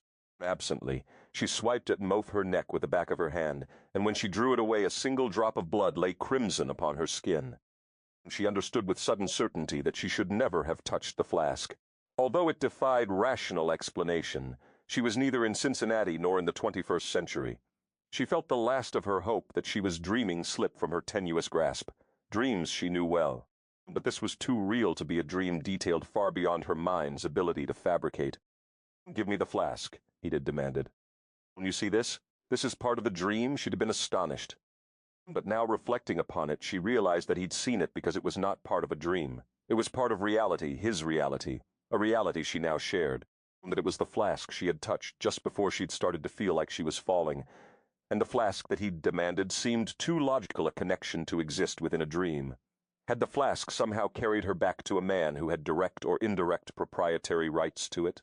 And if so, was she truly in the 14th century? With growing horror, she saw the frightening pattern, his odd manner of dress, his intent perusal of her clothing, as if he'd never seen the like before, the primitive wooden tub situated before the fire, the strange language he'd spoken, the tapestry on the wall. All of it hinted at the impossible. Stricken, she glanced around the room, reassessing it from a different perspective. She viewed it as her employment in the museum had led her to believe a medieval chamber would appear, and all the oddities made perfect sense. Logic insisted she was in a medieval stone castle, and according to the wall hanging at some point in the 14th century, despite the improbability of it. Lisa blew her breath out in a frantic attempt to calm down. She couldn't be somewhere else in time, because if this was medieval Scotland, Catherine was some 700 years in the future. Alone, her mother desperately needed her, and had no one else to rely on. That was unacceptable. Being stuck in a strange dream was now relegated to the minor problem it would have been, had it been true. A dream would have been easy to manage. Eventually she would have awakened. No matter how awful things had been in the dream. If she was actually in the past, which was what all her senses insisted, she had to get back home. But how? Would touching the flask do it again? As she pondered that possibility, she heard footsteps in the corridor outside the chamber. She moved quickly to the door, debated cowering behind it, then pressed her ear to it instead. It would be wise to discover everything she could about her environment. "Do you think he'd do it?" a voice echoed in the hall. There was a long silence, then a sigh so loud that it carried through the thick wood. Moat believed so. He does not take oaths lightly and knows the woman must die. Nothing can come in the way of our cause, Duncan. Dunator must be held, that bastard Edward must be defeated, and oaths sworn must be honored. He will kill her. As the steps faded down the corridor, Lisa leaned limply against the door. There was no doubt in her mind exactly which woman they'd meant. Dunatar Edward. Dear God! She hadn't merely traveled through time, she'd been dropped smack into the sequel to Braveheart. Chapter Bone. It's let at night, when Circenn quietly laid his chamber door open a few inches. Peering through the narrow aperture, he saw that the room was dark. Only a faint bar of moonlight fell from behind the tapestry. She must be sleeping, he decided, which would give him the advantage of surprise. He would get this over with, quickly. He swung the door open, stepped into the room with swift conviction, and promptly lost his footing. As he hit the floor of his chamber, he cursed. It had been cunningly littered with sharp pieces of broken stoneware. He scarcely had time to register that he'd tripped over a taut and cleverly tied cord when he was smashed on the back of his head with a stoneware basin. "By Dagda-lass!" he roared, rolling over on his side and clutching his head. "Are you trying to kill me?" "Of course, Maud am," she hissed. Circenn could discern nothing more than a blur of motion in the darkness when, much to his astonishment and pain, she kicked him in a most sensitive part of his body, a part most women touched reverently. When he doubled over, his hands grazed more of the jagged shards on the floor, and he winced. She leaped over his body like a frightened doe, bounding for the open doorway. Deadening himself to the pain, he moved swiftly. His hand flashed out and fastened on her ankle. "Leave Tehattite room and you are dead," he said flatly. "My men will kill you the moment they see you." "So what's the difference? You will too," she cried. "Let go of me." She kicked ineffectually at the hand clasped around her ankle. He growled and banged the door shut with his foot. Then, pulling on her ankle, he caused her to lose her balance and brought her crashing down on top of him. He'd tried to roll her toward him as she fell to keep her from striking any of the stoneware she'd so deviously strewn about, but she bucked as she hit him and bounced over his side. A grapple ensued, and she fought him with a surprising amount of courage and strength. Aware of his superior brawn, he focused his efforts on subduing her without hurting her or allowing her to harm herself. If anyone was going to be harming her, it was he.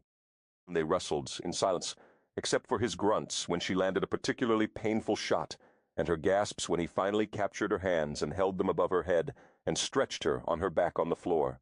His grasp nearly slipped when his hand closed around a band of metal on her wrist. As he forcefully restrained her arms, it slipped off and he closed his fist over it, then placed it in his sporran for later inspection. It might yield clues to her identity. He deliberately let the full weight of his body settle atop hers, knowing she would not be able to breathe. Submit, he willed silently as she bucked against him, trying to win her freedom. "I'm stronger than you, lass. Cede this battle to me. Do not be foolish. And let you kill me. Never! Moat heard your men," she panted, trying to draw air into her lungs while crushed beneath his weight.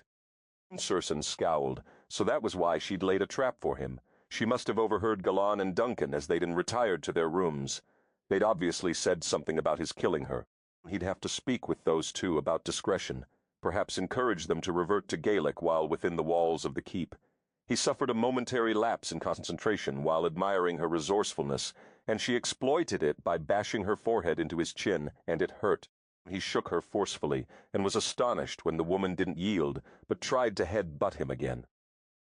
She showed no signs of giving up the fight, and he realized that she would beat at him until she passed out from lack of breath. Since the only part of their respective bodies they both had free were their heads, he did the only thing he could think of. He kissed her. It would be impossible for her to head-butt him with her lips pressed against his, and he'd learned long ago that the best way to control a fight was to get as far into his enemy's space as possible. It took nerves of steel to handle 6 feet and 7 inches of ruthless Brodie a breath away from one's heart. While congratulating himself for the inventive strategy he'd employed to keep her from hitting him with the only part of her body she could move, he acknowledged his attempt at self-deceit. He had wanted to kiss her since the moment she'd materialized in front of his bath, yet another violation of his careful rules. He knew that physical intimacy with this woman might skew his impartiality. But their skirmish had brought him into contact with every inch of her body. Her curves were pressed against his hard length as if they were naked together, and her fierce, intelligent ambush had aroused him even more than her beauty had. He had the scent of her in his nostrils. Fear and woman and fury, it made him rock hard. He sought to subdue her with his kiss, to make her understand his complete dominance, but the crush of her breasts beneath his chest heated him, and he found himself plunging his tongue between her lips with the intention of seducing rather than conquering. He sensed the moment when his kisses stopped being his way of controlling her, and became nothing but a savage desire to indulge his appetite for the woman. All he needed to do was push aside his plaid, peel off her strange trousers, and push himself inside her. The temptation was exquisite. His breathing quickened, sounding harsh to his own ears. It had been too long since he'd been with a woman, and his body was tightly strung. He angled himself away, drawing back to stop the painful press of his arousal against the cradle of her hips. When she went motionless beneath him, he girded his will. Loath to lose the fullness of her lower lip, he sucked it hard as he drew away. He gazed down at her. Her eyes were closed, her lashes dark fans against her cheeks. "Are you going to kill me now?" she whispered. Circenn stared at her, conflicting directives warring within him. In their tussle he'd freed his dirk, and now he laid it against her throat. One swift plunge and it would be over. Brief, merciful, simple. His oath would be fulfilled, and there would be naught to do but remove the lass with the torn neck, and forever silenced heart, and return to his carefully orchestrated world. Her eyes widened in alarm as she felt the chill metal brush against her skin. He made the mistake of gazing into them. He closed his eyes and clenched his jaw. Cut, he ordered himself, but his fingers didn't so much as tense around the handle of the short knife. Cut, he raged at himself. Perversely, his body hardened against her, and he felt a sudden wave of desire to drop the knife and kiss her again. Kill her now, he commanded himself. Not a finger flinched. The knife lay useless against her skin. "I can't die now," she whispered. "But haven't even lived yet." The muscles in his arm recognized defeat before his mind did. There were no other words she could have said that would have dismayed him more. Mote haven't even lived yet, an eloquent plea to taste what life had to offer. And whether she realized it or not, quite revealing, it told him much about her. His arm relaxed, and he removed the knife from her throat with far greater ease than he'd placed it there. He muttered a curse as he flung it across the room, and it sank into the door with a satisfying sound. "Nay, lass, Mote will not kill you." "Not tonight," he appended silently. He would question her, study her, determine her involvement, judge her, guilty or innocent. If he found evidence of subterfuge or a shallow and avaricious personality, his blade would easily find the mark, he assured himself. "Mort need to ask you some questions. If Mort let you up, will you sit quietly on the bed and answer me?" "Yes, Mo can't breathe," she added. "Hurry." Circenn shifted so his weight was not resting fully on her. He allowed her to regain her freedom in regulated stages, so she understood that he was giving it to her. It was neither a freedom she had earned, nor one she could ever hope to take. He granted her passage, permitted her range of motion. When it was imperative, she understood that his control over her was absolute. Despite his uncomfortable state of arousal, he forced her to keep close contact as she slipped her body from beneath his. It was a purely male show of dominance. He scarcely gave her room enough to find her knees beneath her. He leaned back minutely, so she was forced to falter to her feet by clutching his shoulders, which put her lips a mere breath away from his. He would be all over her until she acquiesced to his dictates. She kept her gaze defiantly averted, refusing to look at him while she used his body to pull herself up. "Had you met my gaze, lass? Mote would have pushed you farther," he thought. For had she still possessed enough defiance to meet his eyes, he would have provoked submission some other way.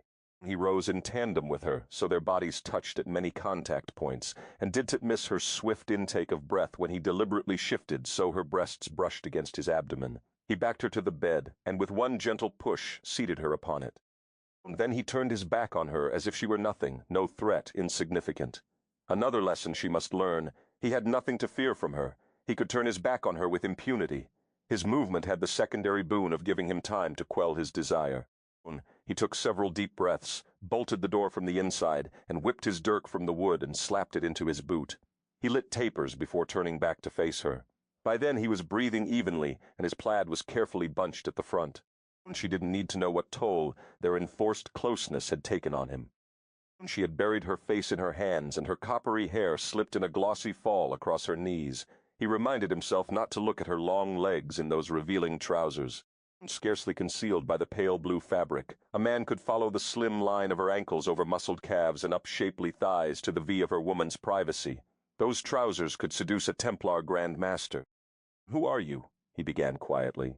He would continue in a gentle voice until she demonstrated resistance, then he might roar at her. With a small measure of amusement, he conceded the probability that this lass would roar back. "My name is Lisa," she murmured into her palms. A good start, obedient and swift. "Lisa, Mote am Circenn Brodie. Would that we had met under different circumstances, but we did not, and we must make the best of it. Where did you find my flask?" "In the museum where I work," she said in a monotone. "What is a museum?" "A place that displays treasures and artifacts." "My flask was on display, for people to see," he asked indignantly. "Hadn't the curse worked?"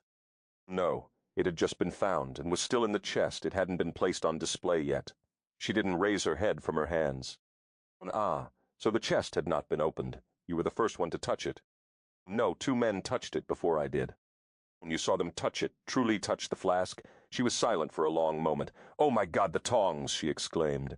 Her head shot up and she stared at him with an expression of horror. "The Mote day no to actually see them touch it, but there was a pair of tongs lying next to the chest. Motleglung bet Steinman and his cohort never touched the chest or the flask at all. Is that what did this to me, touching the flask? Moat knew I shouldn't have pried into business that wasn't mine. And this is very important, lass. You must answer me truthfully.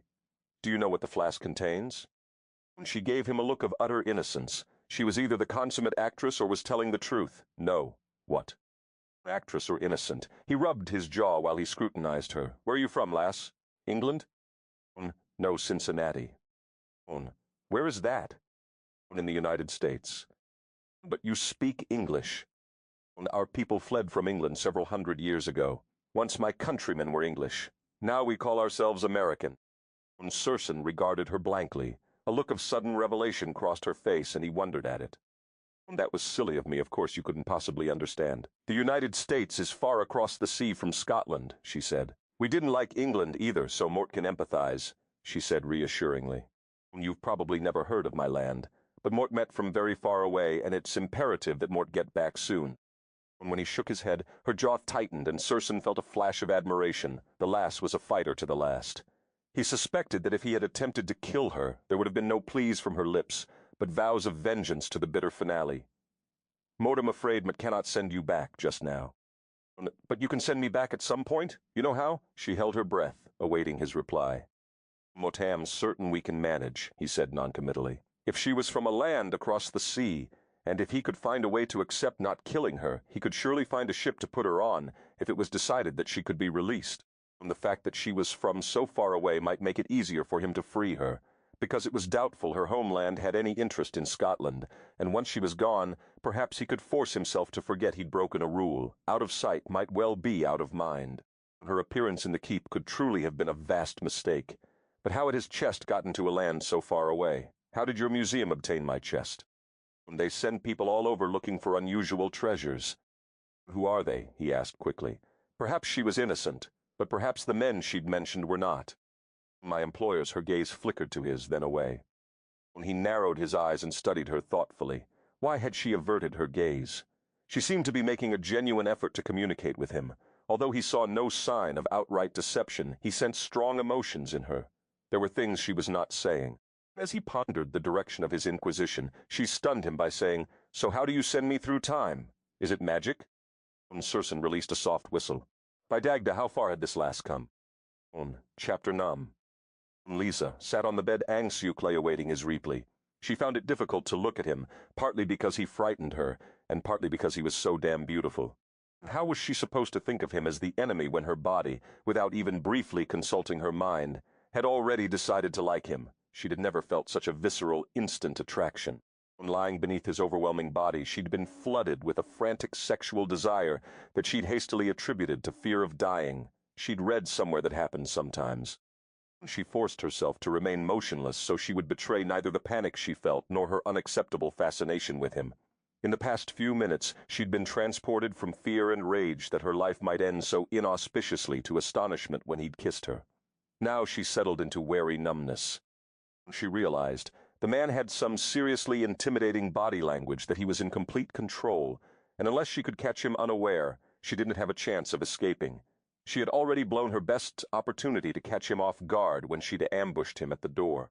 He was well over 6.5 feet tall, more massive than any professional football player she'd ever seen, and she would have been surprised if he weighed in at 300+ pounds of solid muscle. This man didn't miss a thing. He was a natural-born predator and warrior. Scrutinizing her every move and expression, she fancied that he could smell her emotions. Didn't animals attack when they scented fear? I see Mott must approach this from a different angle, lass. When are you from? She forced herself to look at him. He'd lowered himself to the floor and was leaning back against the door, his powerful bare legs outstretched in front of him. The jeweled handle of his knife protruded from his boots. There was blood trickling down his temple, and his lower lip was swollen. When he wiped absently at it with the back of his hand, tendons and muscles rippled in his forearm. You re-bleeding. The inane comment slipped from her mouth, and wearing a tartan, she marveled. An actual plaid woven of crimson and black draped about his body, carelessly revealing much more than it concealed. The corner of his lip curved. Imagine that, he mocked. Moat was ambushed by a spitting banshee, and now Moat am bleeding. I was tripped, bashed in the head, rolled over broken stoneware, head butted, kicked in the Mort met, sorry. You should be. You were trying to kill me, Lisa said defensively. How dare you get mad at me when Mort was mad at you first? You started it. He ran an impatient hand through his hair. Aye, and now Mort am ending it. Mort told you. Mort have decided not to kill you for the moment, but Mort require information from you. Mort have 50 men outside this door. He gestured over his shoulder. They cape by te had a thumb, who will need reasons to trust you and let you live. Although Mortem the Laird here, Mort cannot keep you safe all the time, if Mort do not give my men plausible reasons why you are not a threat. Why do any of you want to kill me in the first place? Lisa asked. What have Mort done? Mortem in charge of this inquiry, lass. With deliberate leisure, he folded his arms across his chest. Lisa had no doubt that he'd struck the pose to make a point. It made all the muscles in his arms bunch and reminded her how small she was compared to him, even at 5 feet 10 inches. She'd just learned another lesson. He could be courteous, even demonstrate a droll sense of humor, but he was always deadly, always in command. Right, she said tightly, but it might help if Maud understood why you consider me a threat to begin with. Because of what is in the flask. What's in it? She asked, then berated herself for her incessant curiosity. Unchecked curiosity had created this situation. If you do not know, your innocence will protect you. Do not ask me again. Lisa blew out a nervous breath. When are you from? He asked softly, circling back to his initial question. From the 21st century. He blinked and cocked his head. You expect me to believe you are from a time 700 years from now? You expect me to believe that Mott met in the 14th century? She said, unable to conceal a note of peevishness in her voice. Why did he expect such madness to be any easier for her to deal with? A quick smile flashed across his face, and she breathed more easily, but then the smile vanished, and he was again the remote savage. This conversation is not about you, lass, or what you think, or what you believe. It is about me, and whether Mort can find a reason to trust you and let you live. Your being from the future and your feelings about being here mean nothing to me. It is irrelevant where or when you are from. The fact is that you are here now, and you have become my problem, and Mort do not like problems. So send me home, she said in a small voice. That should solve your problem. She flinched as his intense gaze fixed on her face. His dark eyes latched onto hers, and for a space of time unmeasured she could look away. If you are from the future, who is Scotland's king? He asked silkily. She drew a cautious breath. Mort met afraid. Mort don't know. Mort never followed politics, she lied. She certainly wasn't about to tell a warrior, who was fighting over kings and territories, that 700 years from now, Scotland still didn't have a recognized king. She might not have a college degree, but she wasn't a complete fool. His eyes narrowed, and she suffered the uncanny sensation that he was gauging far more than her facial expressions. Finally, he said, Mote accept that. Few women follow politics. But perhaps you know your history, he encouraged softly. Do you know yours from 700 years ago? Lisa evaded, quickly intuiting where he was headed. He would want to know who won Ve Kep Hatateb battle and who fought where, and the next thing she knew, she'd be all tangled up in screwing up the future. If she really was in the past, she was not going to participate in instigating world chaos. Much of it, he said arrogantly. Well, Mot met, just a woman, she said with as much guilelessness as she could muster. He regarded her appraisingly, and the corner of his lip lifted in a half-smile. Ah, lass, you are decidedly not just a woman. Mote suspect it would be a vast mistake to deem you merely anything. Have you a clan? What? To which clan do you belong? When she didn't answer, he said, Do you have clans in Cincinnati? No, Lisa said succinctly. He certainly didn't have to worry about someone trying to rescue her. She hardly had a family anymore. Hers was a clan of 2, and one was dying. He made an impatient gesture with his hands. Your clan name, lass, that is all Mote am after. Lisa, what? Oh, you want to know my last name, Stone. Lisa Stone. His eyes widened incredulously, like rock or boulder. No half-smile this time. A full grin curved his lips, and the impact was devastating. Her fingers itched with the urge to smack it off. Enemy, she reminded herself. No, like Sharon Stone, the famous actress, she added at his blank look. His eyes narrowed. You descend from a line of actresses? He demanded. What on earth had she said wrong? No. She sighed. That was my attempt at a joke, but it was funny because you don't know who Mote meant. My last name is Stone, though. How foolish do you think Mote am? He echoed the exact words she'd said to him about his name only hours ago. Lisa Rock? That will not do. Mote can hardly present you to my men, should I decide to, as Lisa Stone. Mote may as well tell them you are Lisa Mud or Lisa Straw. Why would your people take the name of a stone? It's a perfectly respectable name, she said stiffly. Mote had always thought it a strong name like me, capable of enduring calamity, mighty and able. Stones have a certain majesty and mystery. You should know that, being from Scotland, aren't your stones sacred? He mulled over her words a moment and nodded. There is that. Moat had not considered it as such, but our stones are beautiful and treasured monuments to our heritage. Lisa Stone it is. Did your museum say where they found my chest? He coolly resumed his inquisition. Lisa reflected, trying to recall the discussion she'd overheard as she'd hidden beneath Steinman's desk, buried in some rocks near a riverbank in Scotland. Ah, it begins to make sense, he murmured. It did not occur to me when Mort cursed it that if my chest went undiscovered for centuries, the person who touched it would have to travel through both terrain and time. He shook his head. Mort have little patience for this cursing business.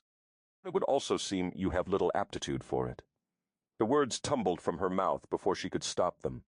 It worked, did it not? He said stiffly. Shut up, Lisa, she warned herself, but her tongue paid no heed. Well, yes, but you can judge something simply by its outcome. The end does not necessarily justify the means. He smiled faintly. My mother was inclined to say that. Mother. Lisa closed her eyes. God, how she wished she could keep them closed, and maybe it would all go away. No matter how fascinating this was, how gorgeous he was, she had to get out of there. Even as they spoke, somewhere in the future the night nurse was being relieved by the day nurse, and her mother would have expected her home hours ago. Who would check her medicines to be certain the nurses had gotten the doses right? Who would hold her hand while she slept, so if she slipped away she would die alone? Who would cook her favorite foods to tempt her appetite? Curse me back, she pleaded. He regarded her intently, and she again suffered the sensation of being examined on a deeper level. His gaze was a nearly tangible pressure. After a long silence, he said, Mo cannot send you back, lass. Mo do know how. What do you mean you don't know how? She exclaimed. Wouldn't touching the flask do it? He jerked his head in a sharp gesture of negation.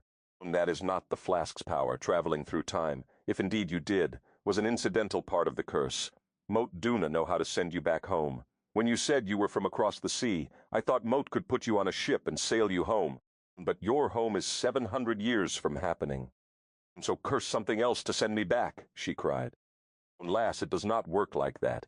Curses are wily little creatures, and none can command time. So what are you going to do with me? She asked faintly. He rose to his feet, his face devoid of expression, and he was once again warrior lord, icy and remote. Moat will tell you when Moat have decided, lass. She dropped her head in her hands and did need to look up, to know he was leaving the room and locking her in again. It offended her that he was so much in control of her, and she felt an overwhelming need to have the last word, childish though the impulse was. She decided that making small demands early on might strengthen her position. Well, are you going to starve me? She yelled at the closed door. She had also learned years ago that mustering defiance could prevent tears from spilling. Sometimes anger was the only defense one had. She wasn't certain if she heard a rumble of laughter or if she imagined it. Chapter South. Lisa woke with sore, knotted muscles and a kink in her neck from sleeping without a pillow. Sensations so tangible they shouted welcome to reality. She was surprised she'd managed to fall asleep at all, but exhaustion had finally overcome her paranoia. She'd slept in her clothes, and her jeans were stiff and uncomfortable. She was cold, her t-shirt was twisted around her neck, her bra had come unsnapped, and her lower back ached from the lumpy mattresses. She sighed and rolled over onto her back, stretching gingerly. She had slept, dreamed anxious, eerie dreams, and awakened to the same stone chamber. That sealed it. This was no dream. Had she any residual doubts, they disintegrated in the pale light of dawn that lined the edges of the gently blowing tapestries. No nightmare could have conjured the nauseating food she'd choked down late last night, nor in any dream would she have subconsciously surrounded herself, vacate to hat such primitive amenities. Fertile though her imagination was, it was not sadistic. Although she reflected, Circenn Brodie was indisputably the stuff of dreams. He'd kissed her, he'd lowered his mouth to hers, and the touch of his tongue had sent heat lancing through her body despite her fear. She'd had trembled, actually shaken from head to toe when his lips had bruised hers. She'd read about things like that happening but never thought to experience it. Before she'd fallen asleep last night, she had filed every detail of the kiss away in her memory, a priceless artifact in the barren museum of her life. Why had he kissed her? He was so intent and controlled, she had imagined that if he ever touched a woman it would have been with a disciplined caress, not such a kiss as he'd given her. That had been wild, hot, and uninhibited. Bordering on savage yet infinitely seductive, made a woman want to toss her head back and whimper with pleasure while he ravished her. He was skilled, and she knew she was out of her league with Circenn Brodie. It must have been a strategy, she decided. The man dripped strategies, perhaps. He thought to seduce her into compliance. Given his appearance, coupled with the dark sexuality he exuded, he'd probably controlled women all his life in such a fashion. "Somebody, anybody, please help me," she whispered softly, Moat Metin way over my head. Pushing the memory of his kiss far from her mind, she stretched her arms over her head, testing for bruises from their skirmish last night. When she heard a scrabbling at the door and the sound of the bolt being slid, she squeezed her eyes shut, pretending she was asleep. She was not ready to face him this morning. "Well, come on with ye, lassie. Ye will no escape by being a lie about in bed all day," said a mischievous voice. When Lisa's eyes flew open, a boy stood beside her, peering down. "Och, aren't ye the bonniest lassie?" he exclaimed. The lad had auburn hair, a gaming grin, and unusually dark eyes and skin. His chin was pointy, his cheekbones high. Quite a fey-looking child, she thought. "Come, follow me," he cried. When he darted from the room, Lisa tossed back the covers and dashed out the door behind him without a second thought. Heavens, the boy was quick. She had to stretch her long legs to keep pace as he skimmed over the stones toward a door at the end of the dim corridor. "Here, quickly," he cried as he ducked through the doorway. Had it been anyone but a child, she would never have blindly followed, but waking up and being granted a chance to escape by an innocent child overrode her common sense, and she found herself trailing him into a small turret. As she ducked in, he closed the door swiftly.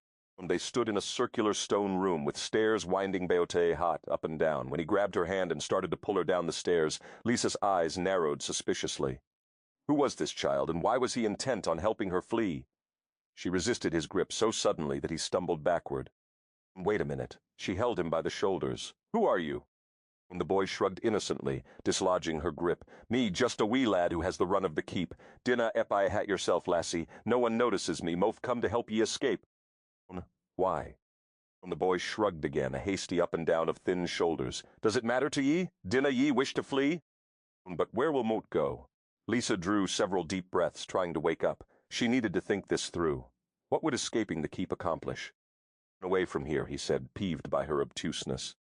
"And where to?" Lisa repeated, as her sleepy mind finally started functioning with a semblance of intelligence. "Become one of the Bruce Camp followers? Go talk to Longshank's son," she said dryly. "Are ye a spy?" he exclaimed indignantly. "No, but where am I going to go? Escaping the keep is only the beginning of my problems." "Dinna ye have a home, lassie?" he asked, perplexed. "Not in this century," Lisa said as she sank to the floor with a sigh. Adrenaline had flooded her body at the prospect of escape. Vanquished by logic, it now fled her veins as swiftly as it had arrived, and its sudden absence made her feel limp. Judging by the coldness of the wall behind her back and the chilly draft circling through the tower, it was cold outside. If she left, how would she eat? Where would she go? How could she escape when there was no place for her to escape to? She eyed the boy, who appeared crestfallen. "But dinna ken what ye mean, but I thought only to help ye. But can what these men do to the lassies, 'tisna pleasant." "Thanks for the reassurance," Lisa said dryly. She studied the lad for a moment. His gaze was bright and direct, his eyes were old for such a young face. He sank to the floor beside her. "So what can Mot do for ye, lassie?" he asked dejectedly.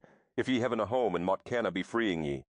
There was one thing he could help her with, she realized, for she certainly wouldn't ask the illustrious Circenn Brodie this question, Maud. "Need to me co ro met. Mot drank too much water," she informed him carefully. A quicksilver grin flashed across his face. "Wait here with ye." He dashed off up the stairs. When he came back, he was carrying a stoneware basin that looked identical to the one she had struck Circenn in the head with last night. She regarded it uncertainly, and then what? "Why, then ye dump it out a window," he said, as if she were daft. Lisa winced. "There is no window in this tower." "Mutluglunk dump it for ye," he said simply, and she realized that this was the way of things. He'd probably dumped hundreds of them in his short life. "Och, but Mutluglunk be giving ye some privacy for the now," he added, and dashed off again up the stairs. True to his word, he returned in a few moments and dashed off a third time with the basin. Lisa sat on the stairs, waiting for the lad to return. Her options were limited. She could foolishly escape the castle and likely die out there, or go back to her room and get as close to her enemy as possible in hopes of finding that flask, which she had to believe was a two-way ticket. It was either that, or accept that, she was condemned to the 14th century forever, and with her mother dying back home, she would sooner die herself than accept that fate. "Tell me about Circenn Brodie," she said when the boy returned. He hunkered down on the step beside her. "What do ye wish to ken? Does he kiss all the lassies? Is he a fair man?" None fairer, the lad assured her. As in honorable, not attractive, Lisa clarified. He grinned, mokin' what she meant. The laird is a fair man, he doesn't make hasty judgments. And then, why were you trying to help me escape? Another shrug. Mort heard his men speaking last night of killin'. Ye Mort figured if ye was still breathing this morning, Mort be helping ye go free. His thin face stilled and his eyes grew distant. Me mam was killed when Mort was 5. Mort Duna liked to see a lassie suffer. Ye could be someone as mam guileless brown eyes sought hers. Lisa's heart went out to the motherless boy. She understood all too well the pain of losing a mother. She hoped his mam had not suffered long, but had met with a swift and merciful death. She gently brushed his tangled hair back from his forehead. He leaned into her caress as if he'd been starved for such a touch. "What's your name, boy?" "Ye may call me Erin, but in truth mo'd answer to anything from ye," he said with a flirtatious grin. She shook her head in mock reproach. "How old are you?" He cocked an eyebrow and grinned. "Old enough to know you're a bonny lassie. Mut may not be a man yet, but one day mut will, so mut better be getting all the practice mut can." "Incorrigible," she murmured. "Nay, just 13, he said easily. "The way I see it, a boy can get away with a lot a man can't, so mut best do it all now. What else did ye wish to ken, lassie?" "Is he married?" What kind of wife could handle a man like him? She could have kicked herself the moment she said it, but then she decided Erin surely wouldn't understand her interest. "Ye wish to tup him?" he asked curiously. "Tup him?" Lisa puzzled over that for a moment. "Oh," she said as she realized what he meant. "Stop that!" she exclaimed. "You can think like that? You read too young. Tup indeed!" He grinned. Mort grew up hearing it from the men. How could Mort not Morthaven had me a mam in a long time? "Well, you need one," Lisa said softly. "No one should be without a mother." "Did he kiss ye?" "No," she lied hastily. She ducked her head, bringing a fall of hair forward to hide her blush from the too perceptive boy. "Fool he is, then," Erin said with his gamin grin. "Well, lassie, ye better be deciding the kep hat tay ye wish to do. If you're not going, you're staying, and if you're staying, ye best go back to your room afore he discovers ye missing. He doesn't like rules being broken, and ye escaping your room would fair give him a fit." He rose to his feet and dusted off his scabbed knees. "You need a bath," she informed him, deciding that if she had anything to say about it while she was there, he'd have a mother of sorts. "Aye, and there are some things mote dinna miss about me mum being gone at all," Erin said cheerfully. "Come on with ye, I see. We've decided to stay in the cave with the bear, which isna all bad. His growl is much worse than his bite once ye get him to relax." Lisa smiled as she followed him from the stairwell. Young Erin saw far too much for her comfort, but he might prove a useful ally for that very reason. Scampering about like a busy mouse, the inquisitive lad probably knew every nook and cranny of the castle. She would do well to cultivate his company. Surreptitiously, of course. As if he'd read her thoughts, Erin spoke, as he gently pushed her back in her room. "Duna be telling the laird about me, lassie. He willna like me speaking with ye. It must be a secret between only two. Motkin ye wouldna wish to get me in trouble, would ye now?" He held her gaze. "Our secret," Lisa agreed. Chapter Bay. Smacked Duncansty with the flat of his blade. "Pay attention, Douglas," he growled. "Distraction will kill a man in battle." Duncan shook his head and frowned as he counted off 5 paces and faced Circenn. "Sony, but I thought Moat saw a child dart into the bothy behind the keep." "Most likely that young serving lass Floria, who scarce reaches my ribs," Circenn said. "You know no children are permitted at Dunatar." If so, it was a bloody small lass. Duncan leveled his sword with a smooth flick of his muscled forearm, and although you and Galan think Moat like 'em all, Moat Duna like 'em that young. Their swords met in a clash of steel that sent sparks cartwheeling into the mist as dawn broke over Dunatar. Dimly visible beyond damp, low-hanging clouds, the sun bobbed on the shimmering horizon of the ocean, and the mist that had blown in with the night tide began to steam off slowly. "Come, Douglas, fight me," Circenn goaded. Duncan had trained with Circenn since youth, and was one of the few men who could hold his own in battle against him for a short time at least. Then Circenn, superior strength and endurance, finished him. Parry and thrust, feint and spin, the two performed an ancient warrior's dance around the courtyard until suddenly Duncan penetrated Circenn's protective stance, the tip of his blade resting at the laird's throat. The circle of knights flinched collectively as Circenn froze, his gaze fixed not on Duncan's blade, but high on the east face of the keep. "She is walking calamity. The lass is absolutely without wits. Moat vow it," Circenn said. He released a string of curses that caused even Duncan to raise a brow. All eyes turned to the east, where a slender woman clung to the stone wall, 50 feet above the ground. Knotted linens flapped in the breeze, dangling a dozen feet beneath her. It was obvious what she was doing, dropping down the dozen feet to the window beneath hers, preparing to enter it. "Why does she not simply use the door, Millard?" one of the Templars asked. "I locked it," Circenn muttered. Duncan lowered his sword and cursed. "I should have known Mert didn't beat you fairly." "Who is she?" another knight asked. "And what manner of dress is she wearing? It is as if she has not a stitch on. You can see the separate curves of her." "Yes, who is she, Millard?" a half-dozen knights echoed. Circenn's eyes never strayed from the slim figure descending the wall with no small degree of finesse. Clad in those strange trousers, one could indeed see every inch of her shapely derriere as her long legs stretched to find a toe-hold. He'd been holding his breath since the moment the flicker of linen had caught his eye. Now he expelled it in a gusty sigh. Moot was not supposed to reveal her. He lied swiftly, meeting Duncan's gaze with a silent warning. He was momentarily appalled at Moot how easily the lie had sprung to his lips. "See," he berated himself, "break one rule and they all go to hell. She is cousin to the Bruce and Moat have been entrusted with her keeping. You will protect her as you would fight for Robert himself. Apparently she cares little for being secured, Moat. Suppose we may have to give her run of the keep." With those words he thrust his sword into his scabbard and stalked off into the ruin. At the door, Circenn glanced over his shoulder at Duncan Vicepte. Another warning, look that threatened grave repercussions if Duncan didn't support his story and protect the lass. The look on Duncan's face made him feel 2 inches tall. His friend and trusted adviser was gazing at him with astonishment, as if a stranger had taken over the Laird of Brodie's body.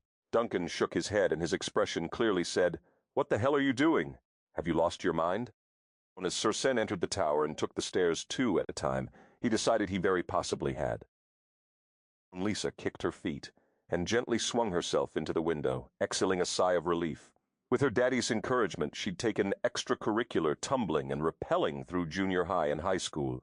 And although this climb hadn't looked too difficult, it certainly had been unnerving, dangling above the courtyard, praying her knots would hold. And she'd hoped the mist would take longer to burn off. And when the sun had begun to steam away the thick clouds, she'd hurried, aware that the fighters below would have a clear view at any moment, if they looked up.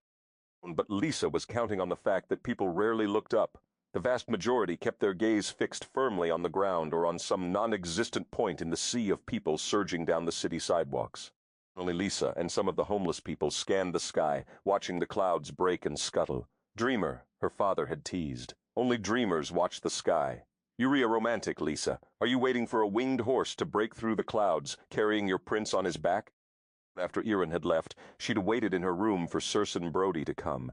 And when he didn't appear, she'd grown increasingly restless. She needed to find the flask, and with her door bolted from the outside, she didn't have many options.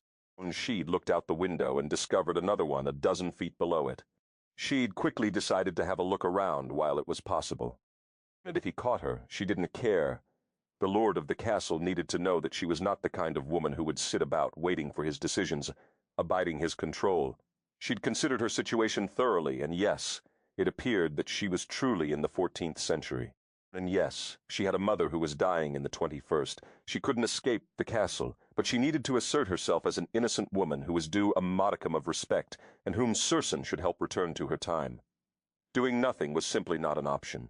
The only way she'd ever been able to cope with the difficulties in her life had been to meet them head-on, eyes open, mind working to achieve resolution. She shoved aside the tapestry and leaped down from the windowsill. Her boots hit the floor with a soft thud just as he burst through the door. What an idiotic, insensible, stupid thing to do. It was not stupid, she snapped, harboring a special hatred for that word. It was a perfectly calculated and well-thought-out risk. Don't even start. If you hadn't locked me in, I would have been forced to do it. He crossed the room swiftly and grabbed her. "Do you realize you could have fallen?" he roared. She drew herself up to her full height, her back ramrod straight. Of course Mort do, that's why Mort knotted the linens together. For heaven's sake, it was only a dozen feet. And the wind could have snatched you off at any moment. While it may only be a dozen feet from window to window, it is a 50-foot fall to the ground. Even my men wouldn't do something so stupid. It wasn't stupid, she repeated evenly.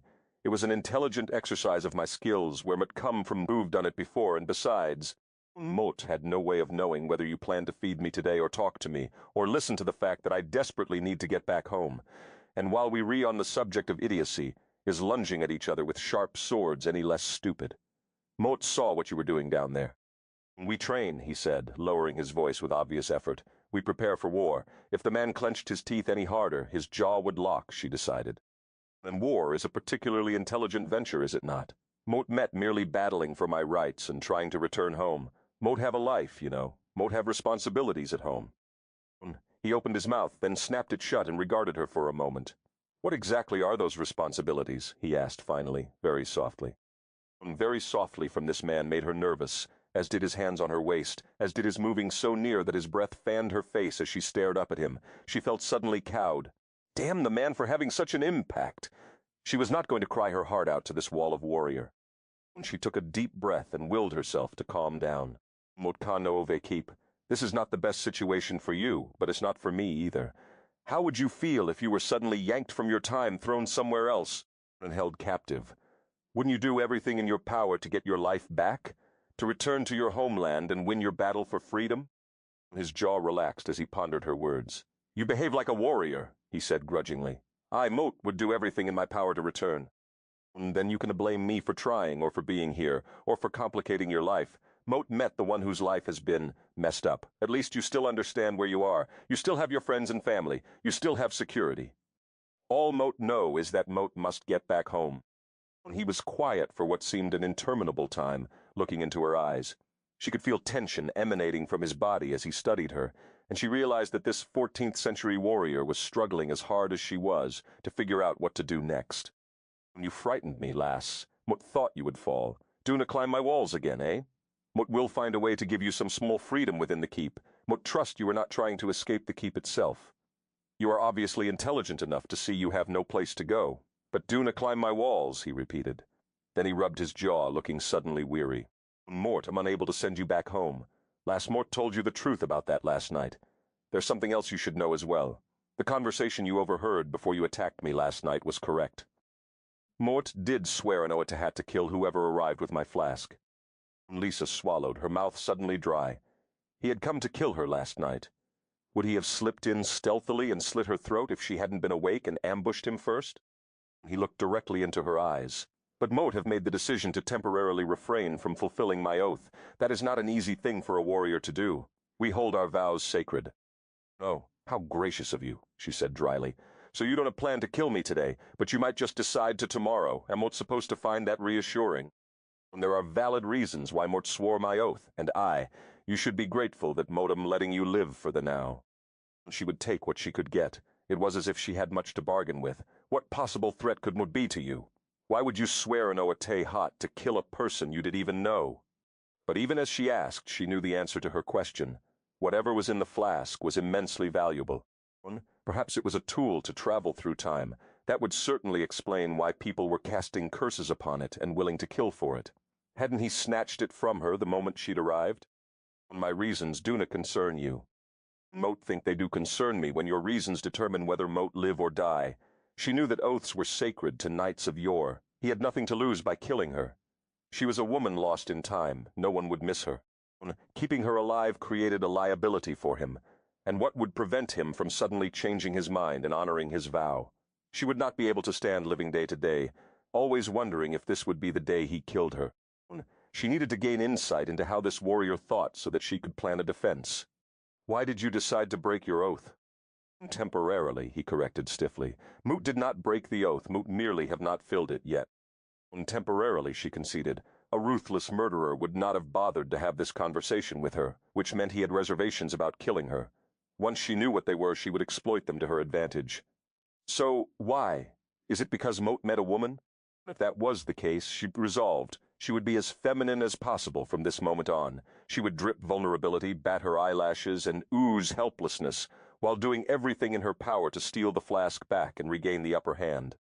And that is what Mott thought at first, but nay, it is because Mott do not know if you are guilty of anything. Mott have no problem killing a traitor, but Mott have not yet taken an innocent life, and Mott do not wish to start now.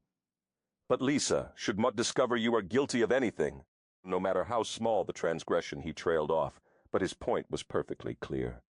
Lisa closed her eyes, so he intended to watch her, study her, before he decided whether he would kill her. But she didn't have time to be studied and watched. Her mother needed her now.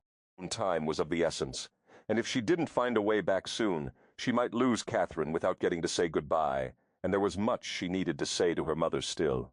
She'd been so obsessed with earning enough money to make ends meet, and with maintaining a cheerful smile on her face to keep her mom's spirits up, that somehow they had quit talking.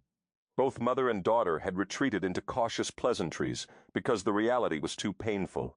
But Lisa had always thought there would be time, a few special hours, maybe a week, in which she stopped going to work, incurred more debt, and did what she most wanted, stayed at Motfa home with Catherine, holding her hand and talking until the very end. She shook her head, bewildered and more than a little angry at what life had dealt her. How dare her life keep getting worse? She stiffened her spine and her eyes flew open. "Mot must get back home," she insisted.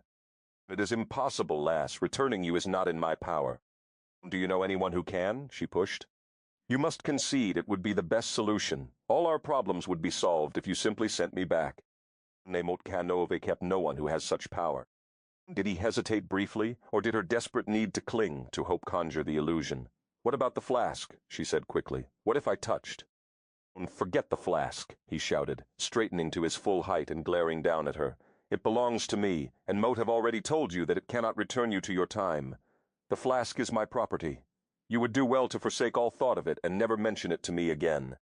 Mot refused to believe there is no way for me to return. "But that is the first fact you must accept. Until you acknowledge that you cannot return home, you will have no hope of surviving here. One of the first lessons a warrior is taught is that denial of one's circumstances only results in failure to recognize real danger. And Mot assure you, Lisa Stone, there is infinite danger in your present situation." "You don't scare me," she said defiantly. He stepped so close that his body brushed against hers, but she refused to back up an inch. For all she cared, he could stand on top of her, but she would not yield ground. She had a feeling that lost ground was not something a person ever got back from Circenn Brodie. She returned his glare. "You should be afraid of me, lass. You are a fool if you are not afraid of me." "And then Mot met a fool. If Mot went through time once, it can happen again." "Would that it could, for it would certainly make my life easier. Then Mot would not be caught in this dilemma. But Mot Duna know how to make it happen. Believe that much, at least." Lisa found herself studying his face the way he'd searched her eyes moments ago, seeking some way to gauge if he was telling her the truth. But she was intelligent enough to recognize that she was in the defensive position, he being the massive and invincible offense. She would be wise not to push him too far. "Temporary truce," she offered at last, not meaning a word of it, resolved to find the flask at the earliest opportunity and fight him any way she could. "You will abstain from climbing my walls?" "You promise you want to try to kill me without first telling me, so Mort can have a bit of time to accept it." "A few days would do," she countered, postponing the possibility of death any way she could. "Will you pretend to be cousin to the Bruce, as I told my men?" he said gravely. "Will you promise that if there is a way for me to get back home, you let me go alive?" she added, stressing the word. "Say aye first, lass," he demanded. Lisa held her breath for a moment, looking at him. She had little choice but to pledge this bizarre truce to him. If she tried to back out now, she suspected they'd be fighting again in a matter of moments. Aye, she micked his accent. He studied her, as if measuring the depth of her honesty and commitment to her words. "Then aye, lass, if a way can be found to return you, what will help you do it?" The corner of his mouth twitched in a strangely bitter smile. "It will get you the hell out of my life and my compromised integrity," he added softly, more to himself than to her. Truce she accepted. Integrity she jotted in her mental file of significant facts about Circenn Brodie. It was important to him. She experienced a flash of hope. The precise knightly characteristics that might drive him to fulfill his oath, which included integrity, honor, protection of those weaker than he, and respect and chivalry toward women, could also be prevailed upon to prevent him from doing it. Killing a helpless woman would surely not be easy for him. She knew that sealing an agreement was no small matter to a knight, so she extended her hand for the seal of a handshake, not realizing how thoroughly modern-day the gesture was. He eyed it for a moment, took it, then pressed it to his lips and kissed it. Lisa snatched back her hand with a scowl. Heat tingled where his lips had brushed her skin. "You offered it," he snapped. "That wasn't what Oh, forget it," Lisa floundered, then explained, "We don't kiss hands in my Te Moe." "But we are not in your time, you are in my time now, lass. Mort cannot stress enough how important it is for you to remember that at all times." His voice was low, his words clipped as if he were irritated by her response.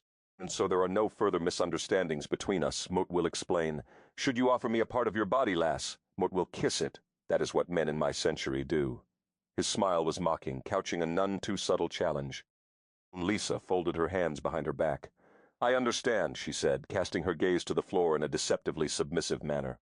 He waited for a moment, as if not quite trusting her acquiescence, but when she didn't raise her eyes again, he turned toward the door. "Good. Now, we need to find you decent clothing and teach you how to be a proper 14th century lass. The better you blend in, the less risk you will face and the less risky your presence will be for me." "Moat will not empty chamber pots," she said firmly. He looked at her as if she'd lost her mind. Circenn returned Lisa to his chambers, had hot water sent up for her to wash with, then went off in search of clothing for her. Chamber pots, indeed. Did she think they were so barbaric that they did not have garderobes? Chamber pots were used only for nocturnal emergencies, primarily by children and the infirm, and in his opinion there was no reason why anyone could not manage to make it down the hallway, unless they were possessed of extreme laziness and lack of discipline. He snorted, focusing his mind on the task at hand. He couldn't give her run of the keep until he'd managed to hide some of those curves and long legs beneath the ugliest gown he could find. His men needed no distractions. He gathered the maids and instructed them to procure a gown, all the while brooding over what to do with her. When he'd questioned Lisa last night, he'd nearly begun to believe she was innocent. She had a disarming air about her, an altitude of sincerity. He'd relaxed a bit, even glimpsed a wry humor in their conversation.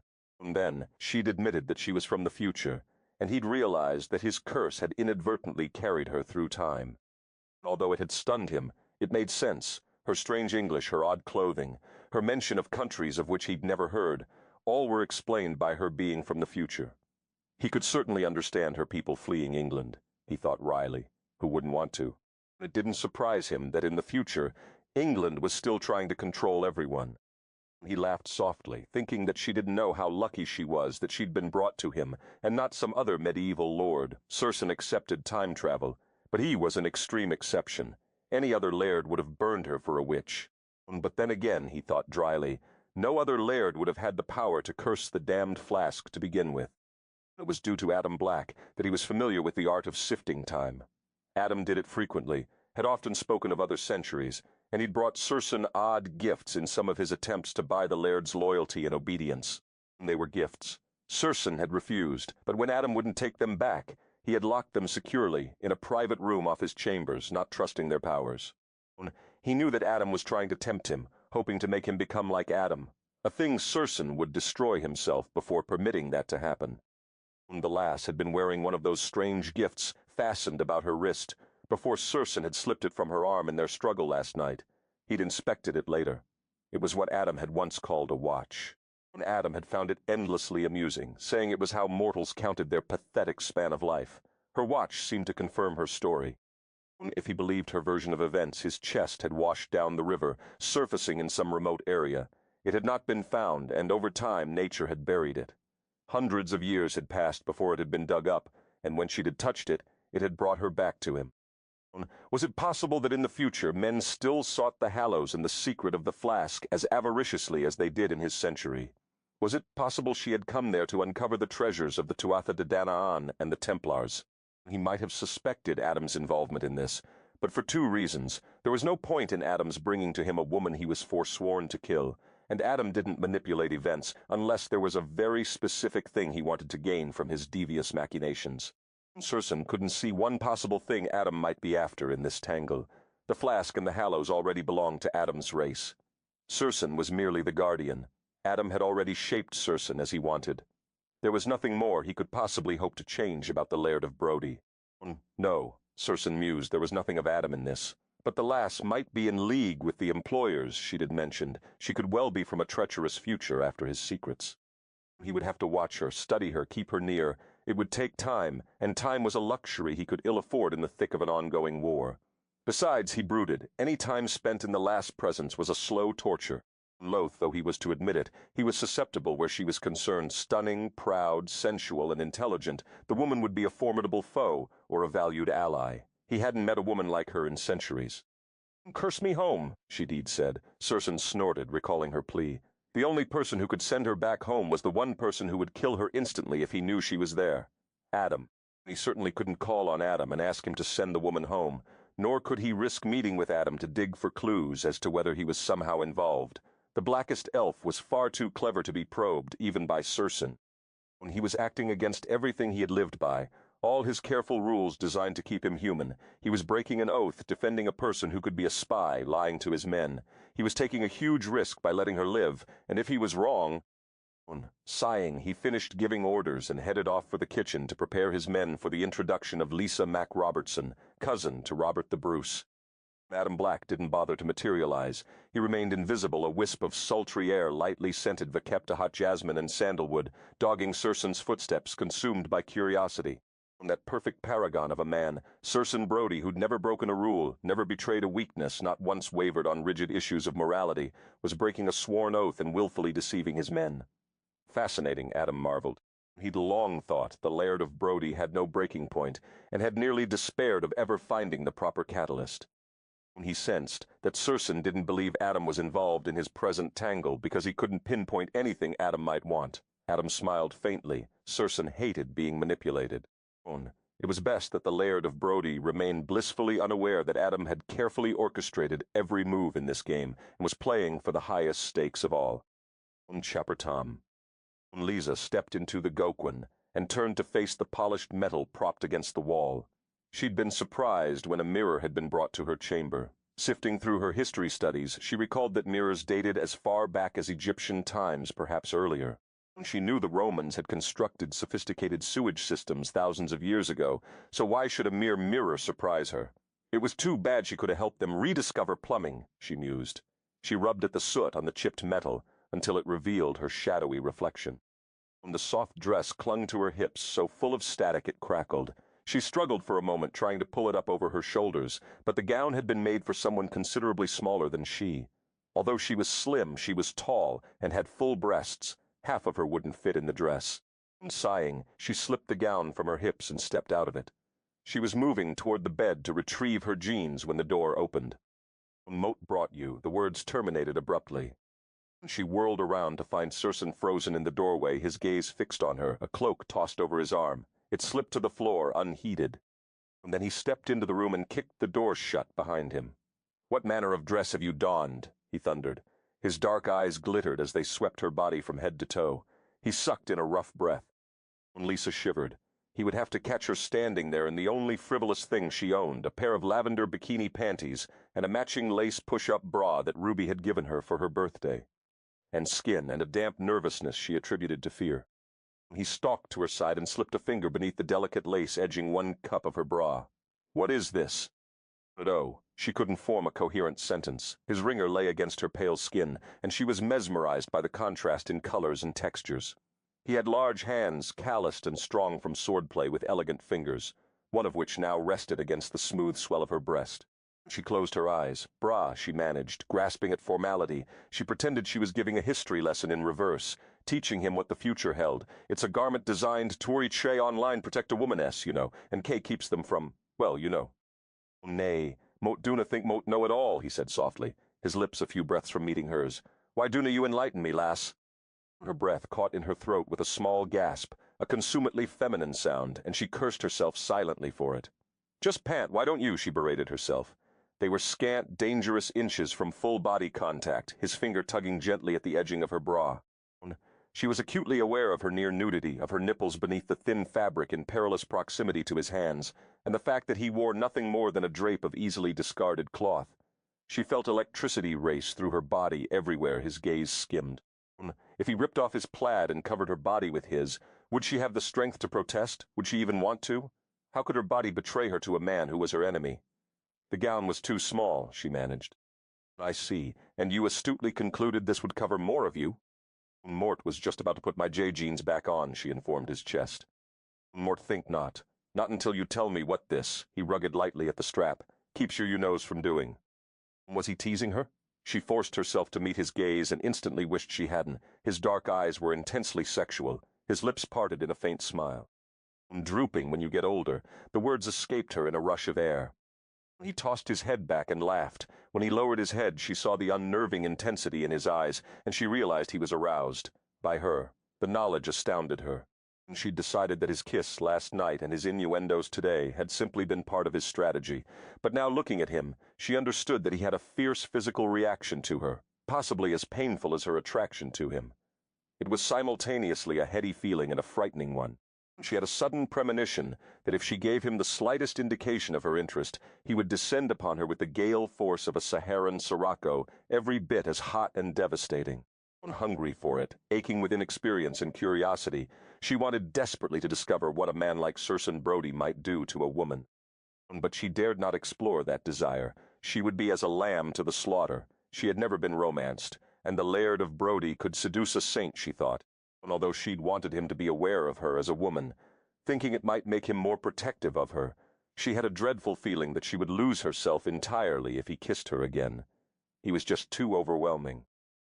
She had to diffuse the sexual chemistry between them, and the best way to do that was to get her clothing back on. She dropped to her knees, lunging for the gown pooled at her feet, but he moved in flawless accord and she ended up kneeling nose to nose with him, and he was holding her dress. They stared at each other while she counted her heartbeats. She'd reached 20 before he favored her, with a slow smile. Tension crackled in the air between them. "You are a beauty, lass." He cupped her cheek. Vecapite had his hand, and swept a light kiss across her lips before she could protest. On long legs, beautiful hair, he slipped his hand into it, letting silky strands sweep through his fingers, and fire in your eyes. Mote have seen many bonny lasses, but mote doona believe mote have ever encountered one quite like you. You make me think mote might discover parts of myself. Mote doona no exist. What am mote to do with you? He waited, his lips mere inches from hers. "Let me get dressed," she breathed. He searched her face intently. She held her breath then, terrified that if she opened her mouth she would cry, "Yes, touch me, feel me, love me, damn it, because Mott don't know what it feels like any more to forget that Mott hurt and that my mother is dying." Often, during her mother's illness, Lisa had found herself longing for a boyfriend, a lover, someone she could take her bartered heart to and curl up with, even if only for an hour, for the illusion of security, warmth, and love. Now, half terrified, worried about her mother dying alone, she had a perverse impulse to seek shelter in the arms of the very man sworn to kill her. Don't try to use a Band-Aid on your heart. Lisa Catherine would have reminded her, had she been there. Any sense of security or intimacy with him would be nothing but an illusion. She needed to keep her mind clear, not filled, kept the hot, romantic fancy about some medieval Highland laird who might decide to kill her tomorrow. He dropped his hand from her hair, skimming her collarbone and curving his fingers over the lacy scallop of her bra. He studied the sheer fabric with fascination, his gaze caressing the uplifted curves of her breasts, the deeper shadow of her cleavage. "Look at me, lass," he whispered. Lisa raised her eyes to his and wondered what he saw in them, hesitation, curiosity, desire she couldn't hide. Whatever it was he saw in her eyes, it wasn't a yes, and this man was a proud one. He traced a finger down the hollow between her breasts and the smile he gave her, held a sadness she couldn't fathom. "We'll send someone to fetch you another gown, lass," he said. Then he left the room. Lisa sank to the floor, clutching the gown. Dear heavens, she thought, what am Moat going to do? Circenn stomped from her room, his mood worsening by the moment. His body ached from head to toe with the effort of being gentle with the lass. His face felt stiff from smiling gently. His fingers clenched and unclenched from touching the swell of her breasts gently. His body rebelled at his gracious, honorable, gentle retreat from her room, and the man within him that had been born into the world 500 years ago roared that the woman was his by Dagda. Gentleness be damned. In the 9th century a man had not asked, a man had taken. In the 9th century a woman had been amenable, grateful to find such a fierce protector and able provider. Circenn laughed softly, bitterly. He'd been far too long without a woman to endure such torment. When he'd walked into the room, carrying the cloak that would have drowned her in its oversized folds, his mind had been focused solely upon covering as much of her as possible, only to find her clad in nothing but 2 lacy, gauzy pieces of fabric, with little bows.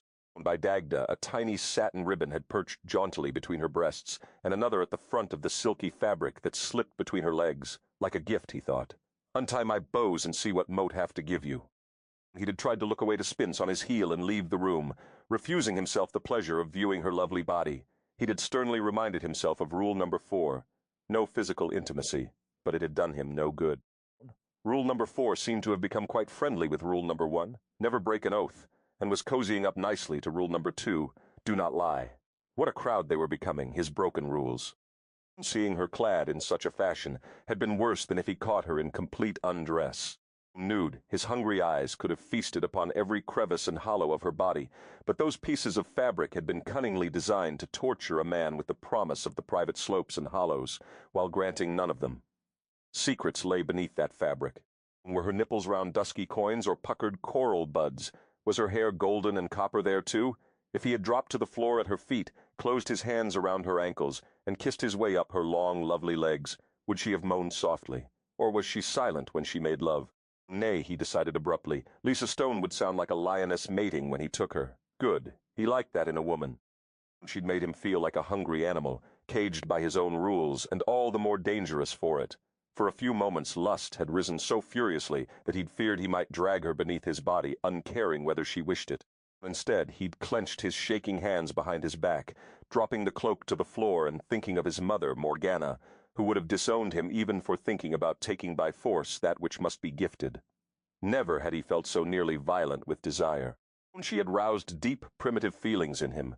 Possessiveness, jealousy that another man might see her clad thus, a need to hear her say his name and gaze at him with approval and desire. Circenn drew a deep breath, held it until his heart slowed, then released it. Now that he knew what was beneath her clothing, no matter what gown he made her wear, how would he be able to look at her again without seeing in his mind the endless expanse of silken skin? The gentle swells of her breasts, the tight nipples peeking the sheer gauze, the slight mound between her thighs. Thwarted desire translated well into rage. He stomped down the stairs to the kitchen, determined to find Allisone or Floria and have one of them see to it that the lass was properly attired. Then he would send one of the Douglas brothers to teach her about their time, something he should have done himself, but he simply couldn't trust himself near her at the moment. He would go train with his men and release some of his frustration in the pure, clean joy of swinging a heavy sword, grunting and cursing, and he would not entertain one more erotic thought for the remainder of the day. Shaking his head, he burst into the kitchen. It took him only an instant to realize that none of his plans for the day was going to go right. In fact, the day seemed to have taken on a devilish persona, determined to mock him. He drew to an abrupt halt, hastily averting his gaze from the sight of the rounded and flushed bare bottom gripped in Duncan Douglas' hands. Allisone had one long leg wrapped around Duncan's waist, her arms twined around his neck, and her skirts tossed up to her shoulders. The foot that remained on the floor was arched upon the tips of her toes, as Duncan's hands guided her against him in a steady, intense rhythm. The low, sensual sounds of passion filled the room, soft intakes of air, husky murmurs of pleasure, and damned if Duncan wasn't emitting a deeply satisfied sound VKE to hot each thrust. "No, for Christ's sake," Circenn roared, glancing at the ceiling, the walls, the floor, anywhere but at Allisone's shapely derriere. "Duncan, Allisone, get out of the kitchen, take it to the rooms upstairs. You know moat have rules." "Ah, yes, the legendary Brodie rules," Duncan said dryly. He stopped rocking the maid against him with more leisure than Circenn appreciated, which include among them, when knights are in residence, no tupping in the kitchen. Allisone made a soft sound of protest at being interrupted. "Morid in here," Circenn thundered, feeling entirely too put upon. "So does Duncan," Allisone purred suggestively. She slid her leg down from Duncan's waist slowly, giving Circenn a good long look. With a coy smile, she dropped a lid onto the honey pot perched on the table near Duncan.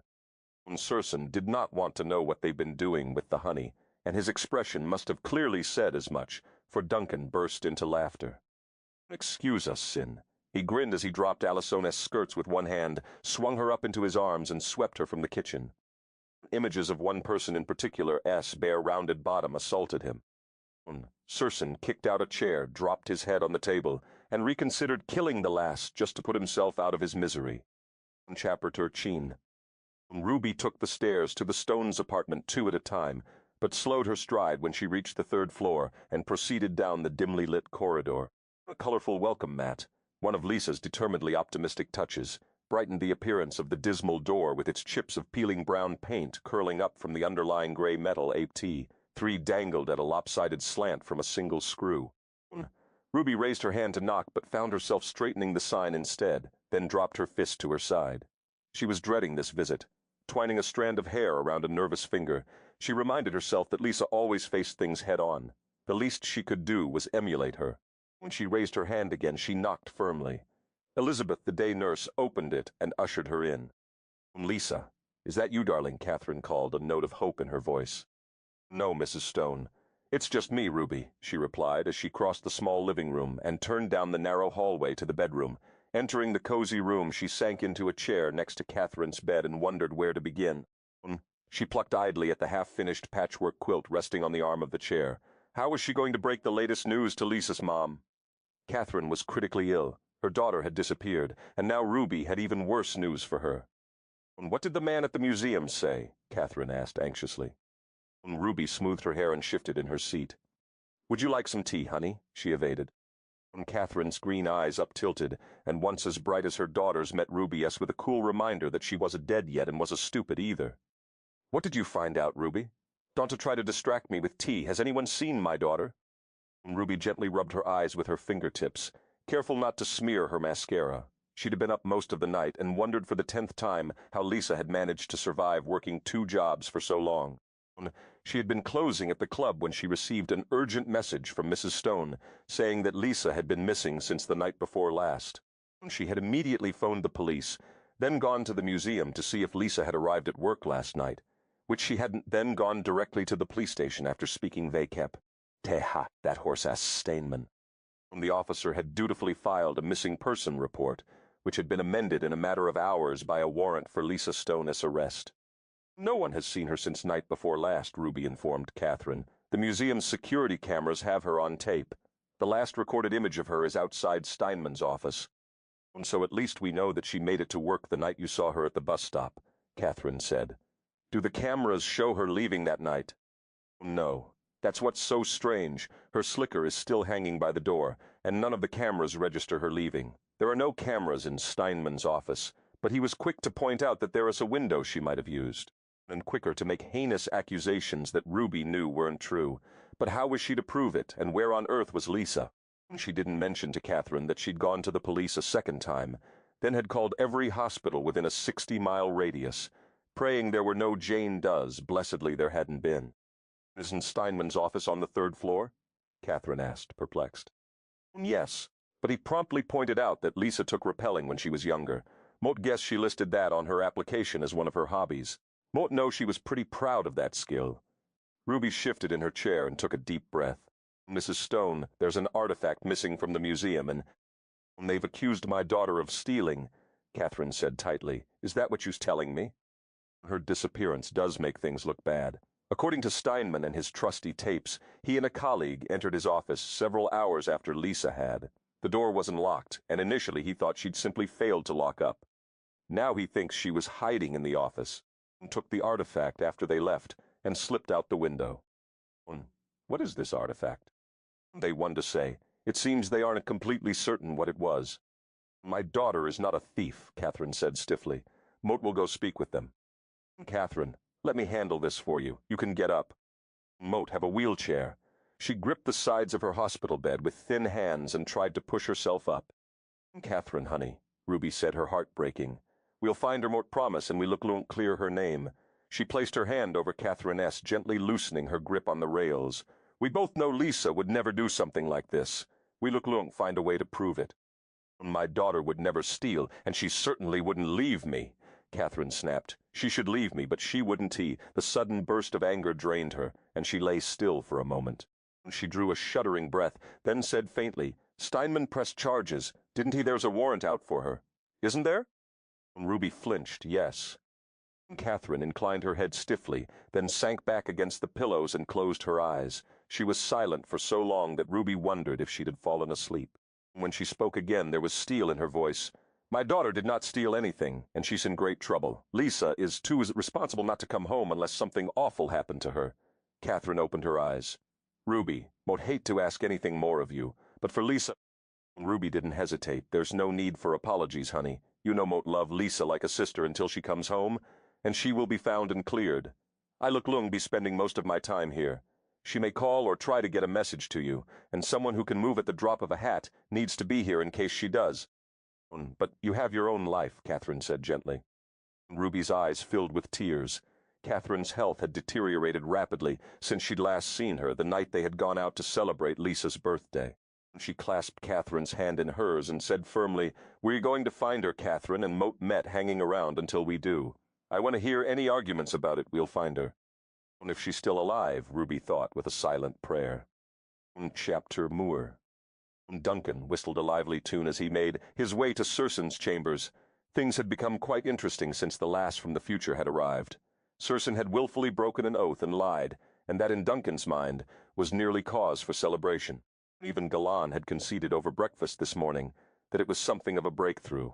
Although Galan had pushed Circenn to fulfill his vow last night, this morning he'd admitted to Duncan that he hadn't seen Circenn Brodie quite so off balance in years.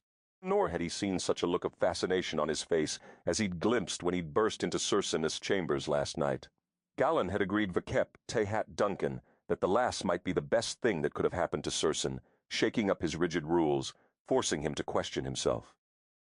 18 generations of Douglases had served the immortal Laird of Brodie, and in the past few generations there had been much talk and deep concern about his increasing withdrawal. The Douglases were worried about him. In the not-so-distant past, the Laird of Brodie had presided over the courts of his 11 manors, but he hadn't done so in over a century, leaving it to the various knights he'd appointed in his place to settle his people's disputes.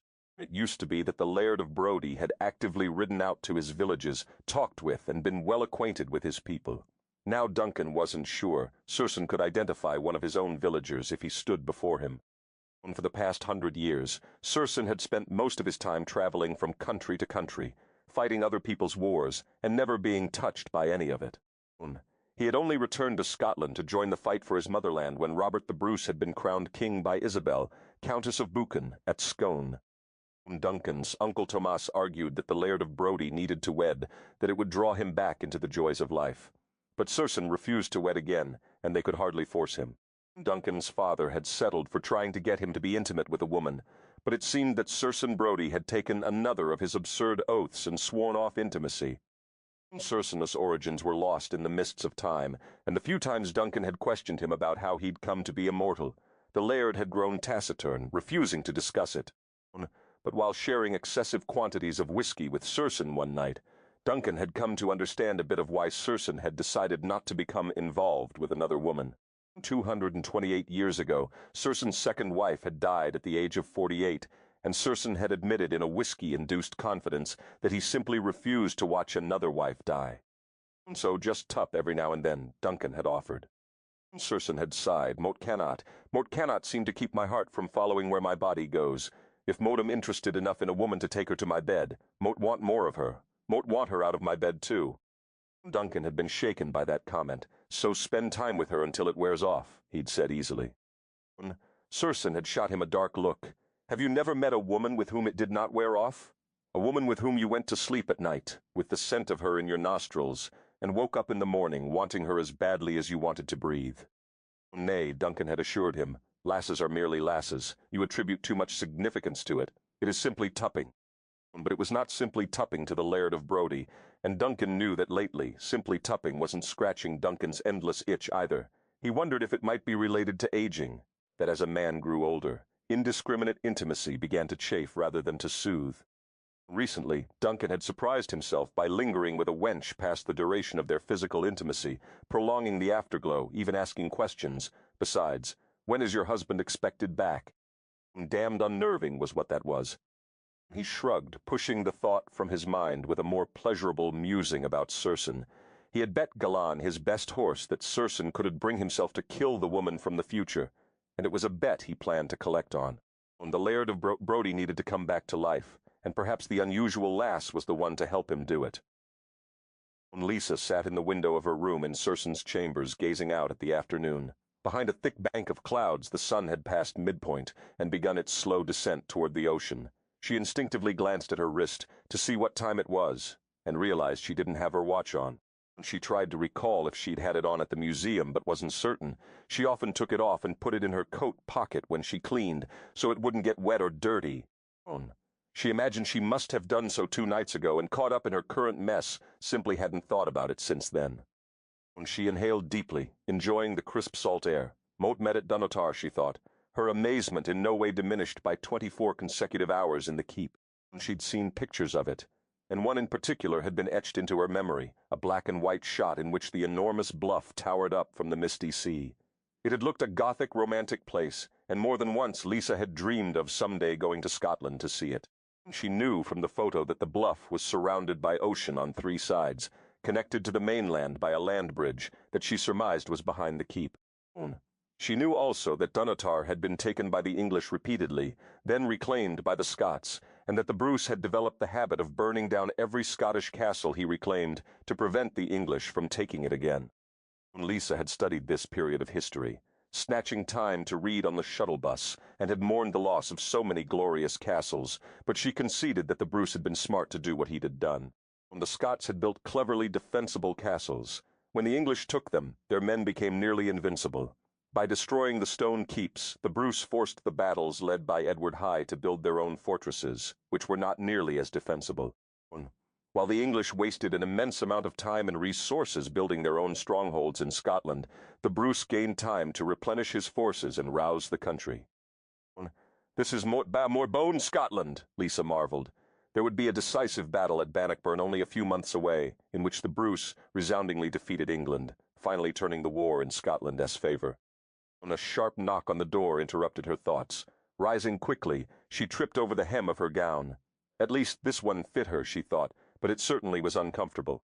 She suspected that part of Circenn's desire to see her properly attired was because she would be able to climb walls in such clothing. "Coming," she said, snatching a wad of the fabric in her hand. She raised it from the floor, crossed the room, and opened the door. A man clad in a plaid of gray and cobalt stood in the doorway. His muscular arms were brown and bare, and he had the highly developed musculature of a dancer. There was the 1 ounce of flesh on his body that wasn't necessary. His dark hair was loose around his face and brushed his shoulders.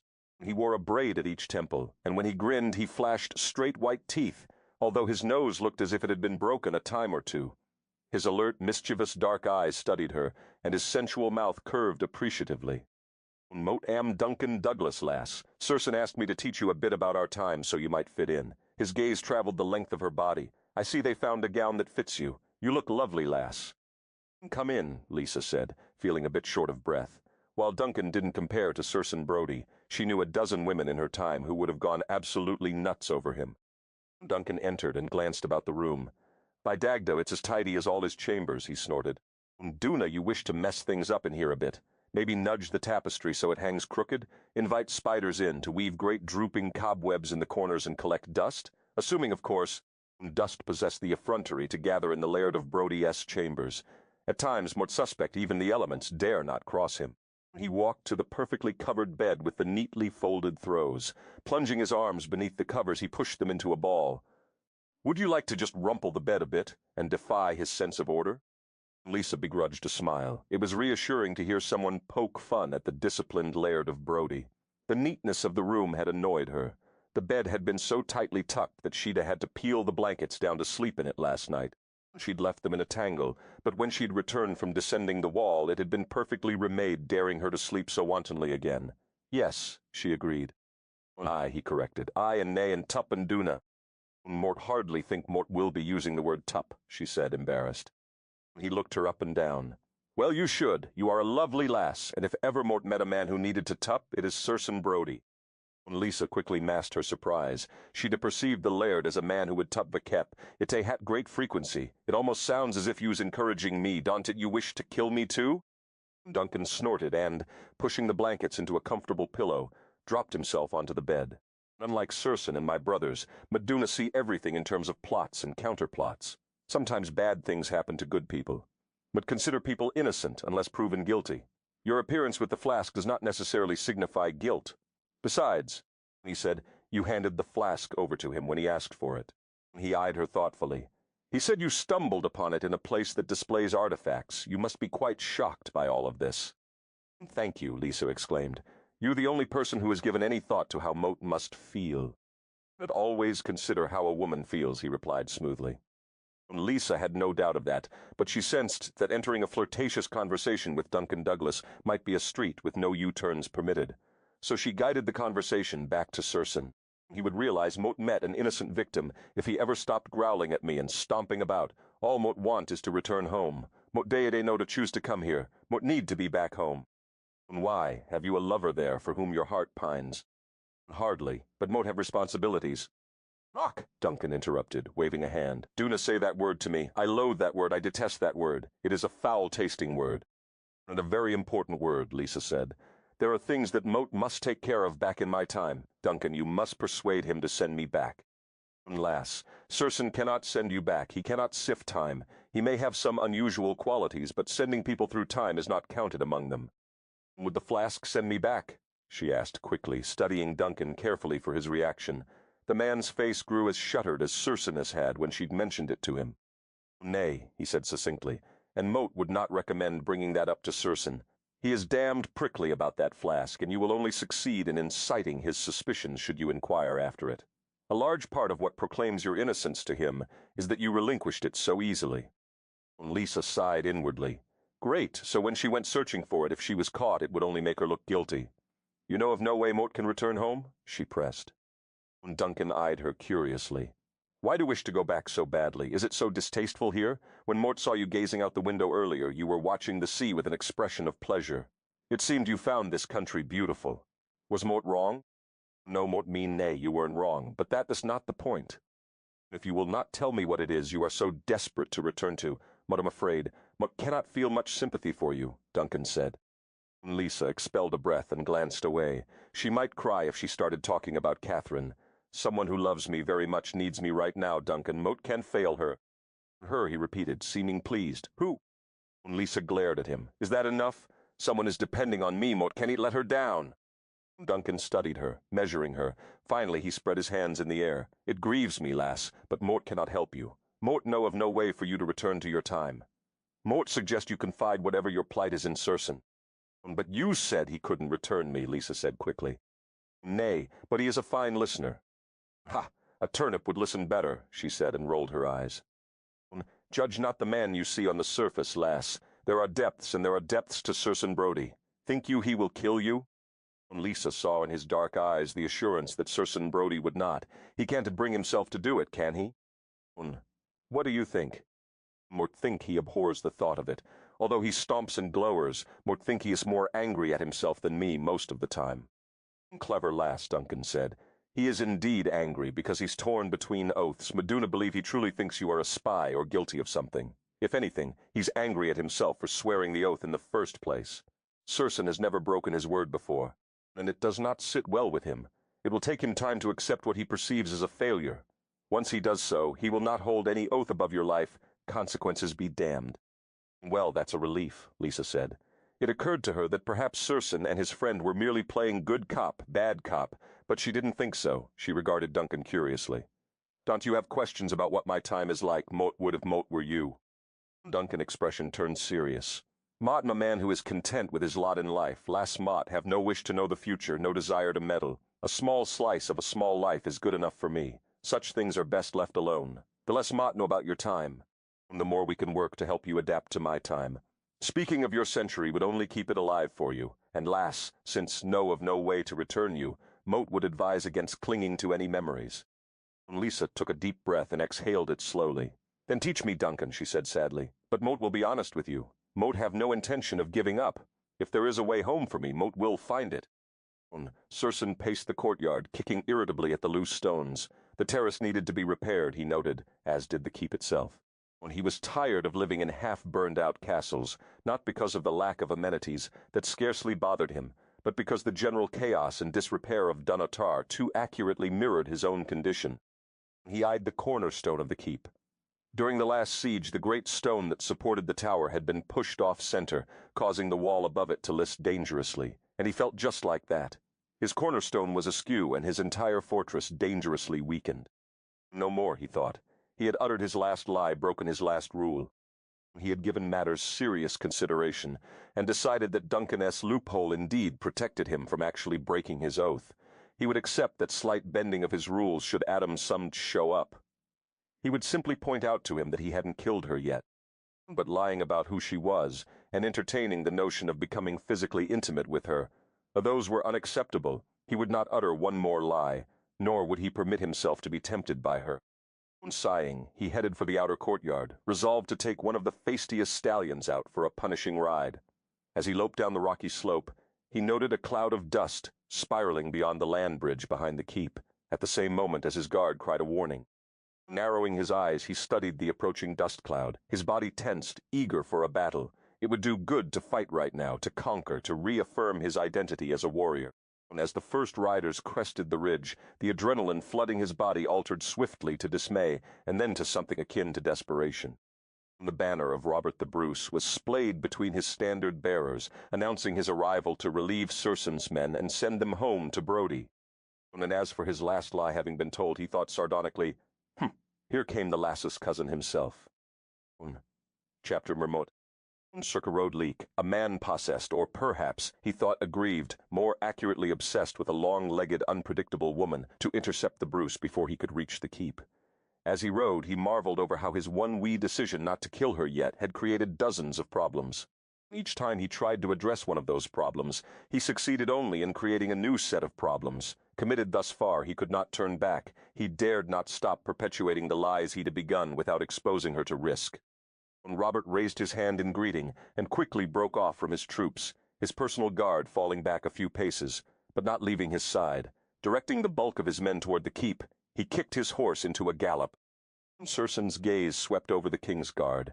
Instinctively he dropped his chin, looking up from beneath his brows. No hint of a smile touched his face. In warrior's language, the look, head lowered, eyes unwaveringly fixed, was a challenge. Circenn assumed the posture subconsciously, his blood responding to the two men flanking his king. It was the simple and timeless instinct of a wolf when confronted by another mighty wolf stalking the same territory.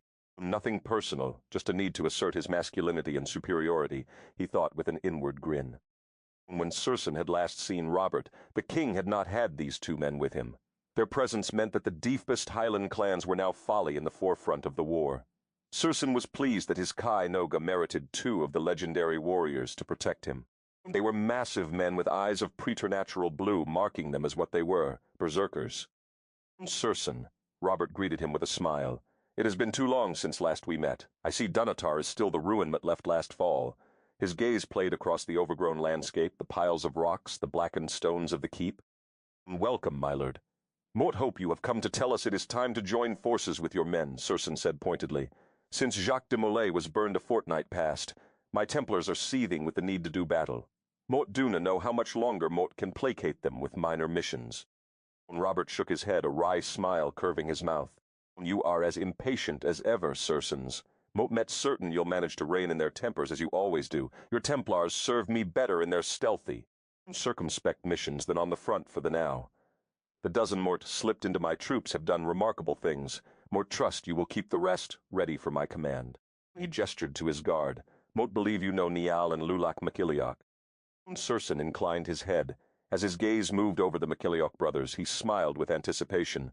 One move from either of them, and he would be off his mount, and at their throats. Admittedly, the brawl would end in laughter, but every time he saw these two men, he reacted the same way. They were the strongest warriors he'd ever trained with, and fighting with them was as exhilarating as it was futile. He could no more take a berserker than a berserker could take him. Their fights ended in a draw every time. Of course, that was one-on-one. Circenn had no doubt that if ever both of them combined forces, they would bring him down with little effort unless he used magic. Brodie, Lulak said with a nod. Perhaps we Luglunk have time for swordplay before you ride to Brodie, Niall offered. Mort think you could use another lesson, he provoked. And you think you can teach me one? He'd love nothing more than to channel his frustration into a challenging fight, but his mind was consumed with the problem at hand. Perhaps later he dismissed them from his thoughts and turned to Robert. May we speak in private, Millard? The Bruce nodded to Niall and Lulak. Go on with you. Moat am well guarded with Brodie. Moat will join you shortly. Circenn kneed his horse around, and he and Robert rode in silence to the edge of the cliff. Robert looked out to the sea, breathing deeply of the chill, salty air. The waves crashed against the rocks below, sending silver plumes of foam spraying up the cliffs. Moat loved this place. It is wild and full of power. Each time Moat visit Dunatar, Moat feel it seeping into my veins and leave renewed. This bluff does have that effect, Circenn agreed. But perhaps what Mort sense is nothing more than the ghostly courage of the many men who have died defending this coveted rock. Robert was silent for a moment, and Circenn knew he was brooding over the numbers of Scotsmen who had fallen and would continue to fall before their country was free. Circenn waited until Robert roused himself from his thoughts. Yet it does not compare with Castle Brodie, does it? You must be eager to return. More eager to join the battle. Circenn said quickly. Weary of holding critical sights, tired of protecting and running messages, he needed to bury his frustration in the all-consuming heat of battle. You know Moat need you in other places, Circenn. You also know the Templars are hunted for the price on their heads. Although Moat have given them sanctuary, parading them out in force would invite an attack before Moat met ready. Mine have shaved their beards and doffed their tunics, masquerading as Scots. Do yours still cling to their ways? Aye, they have a hard time breaking any of their rules, but Moat might be able to persuade them if they thought they would be permitted to wage war. We could help take back some of the castles. Circenn pointed out irritably. You help me best precisely where Moat have you. Moat will summon your private forces to battle when Moat am ready and no sooner. But Moat do a wish to argue, Circenn. Tell me what is weighing upon your mind so heavily that you rode out to greet me with unusually grim countenance, even for you. Moat need to request a favor from you, my lord. Robert quirked a brow at him. Formality between us in private, Circenn, with our past? Circenn smiled faintly. Robert, Moat need ask of you a boon, and that you not question me, but simply grant it. Robert angled his horse closer to Circenn's and placed a hand on his shoulder. Do you mean trust you as you trusted me so many years ago when Mort fought for Longshanks against my own motherland? Do you mean grant you my faith as unwaveringly as you granted me yours, when you had no reason to believe I wouldn't cross the lines and go back to England again? Robert's mouth curved in a bitter smile. Circenn, not too long ago you gave me reason to believe in myself. When you came at my summons, Moat knew naught of you, but that you were rumored to be the fiercest warrior in all the lands, Moat. Believed that with you behind me, Moat could regain Scotland's freedom. You came to me, and you gave me your fealty when Mort did not deserve it. You had no reason to trust me, yet you did, and in the strength of your faith Mort rediscovered my own. Since that day Mort have come to believe that Mort have earned a place in this land again. Ask me, and it is yours. Robert's words had the impact of a fist in Circenn. Gut his king gave him his faith and trust, and he was asking Circenn to help him break a vow and perpetuate a lie. What would Robert say if he knew the truth? Circenn expelled a breath. It is a woman, he said finally. Moat need you to claim her as your cousin, and when you meet her to pretend it is the renewal of an old acquaintance. Cousin by blood, Lisa McRobertson. Robert laughed. His eyes sparkled, and he whistled.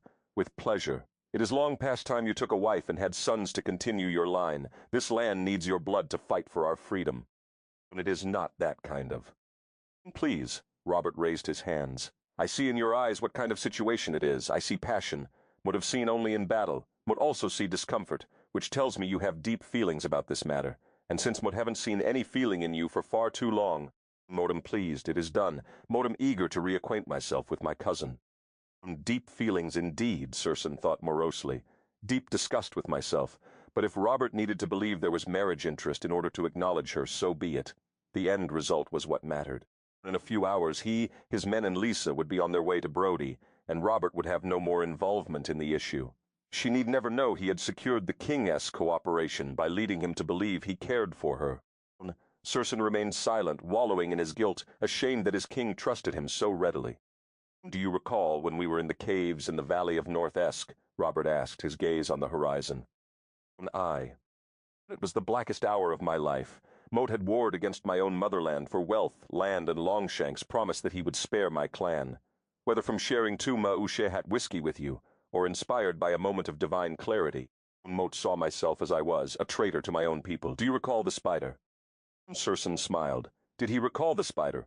He'd coaxed it in, compelled it to perform its feat before Robert's eyes as he lay healing from battle wounds, and in watching the spider try time and again to weave a web across a span of futility, Robert had remembered his own strength and determination.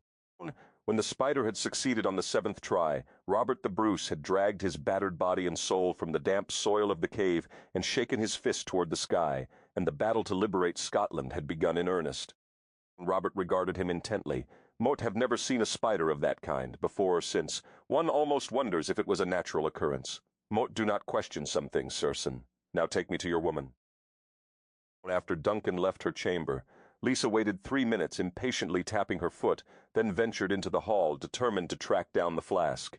She'd made it no more than halfway down the corridor when Duncan came storming back up the stairs. Moat thought you'd left, she exclaimed. Mort did. Then Mort looked out the window. We have a problem, and Mort suggests you pack. Pack what? Mort don't have anything. Circenn's things. Put them in the chests, and the men will load them. We'll be riding out very soon as we can possibly manage.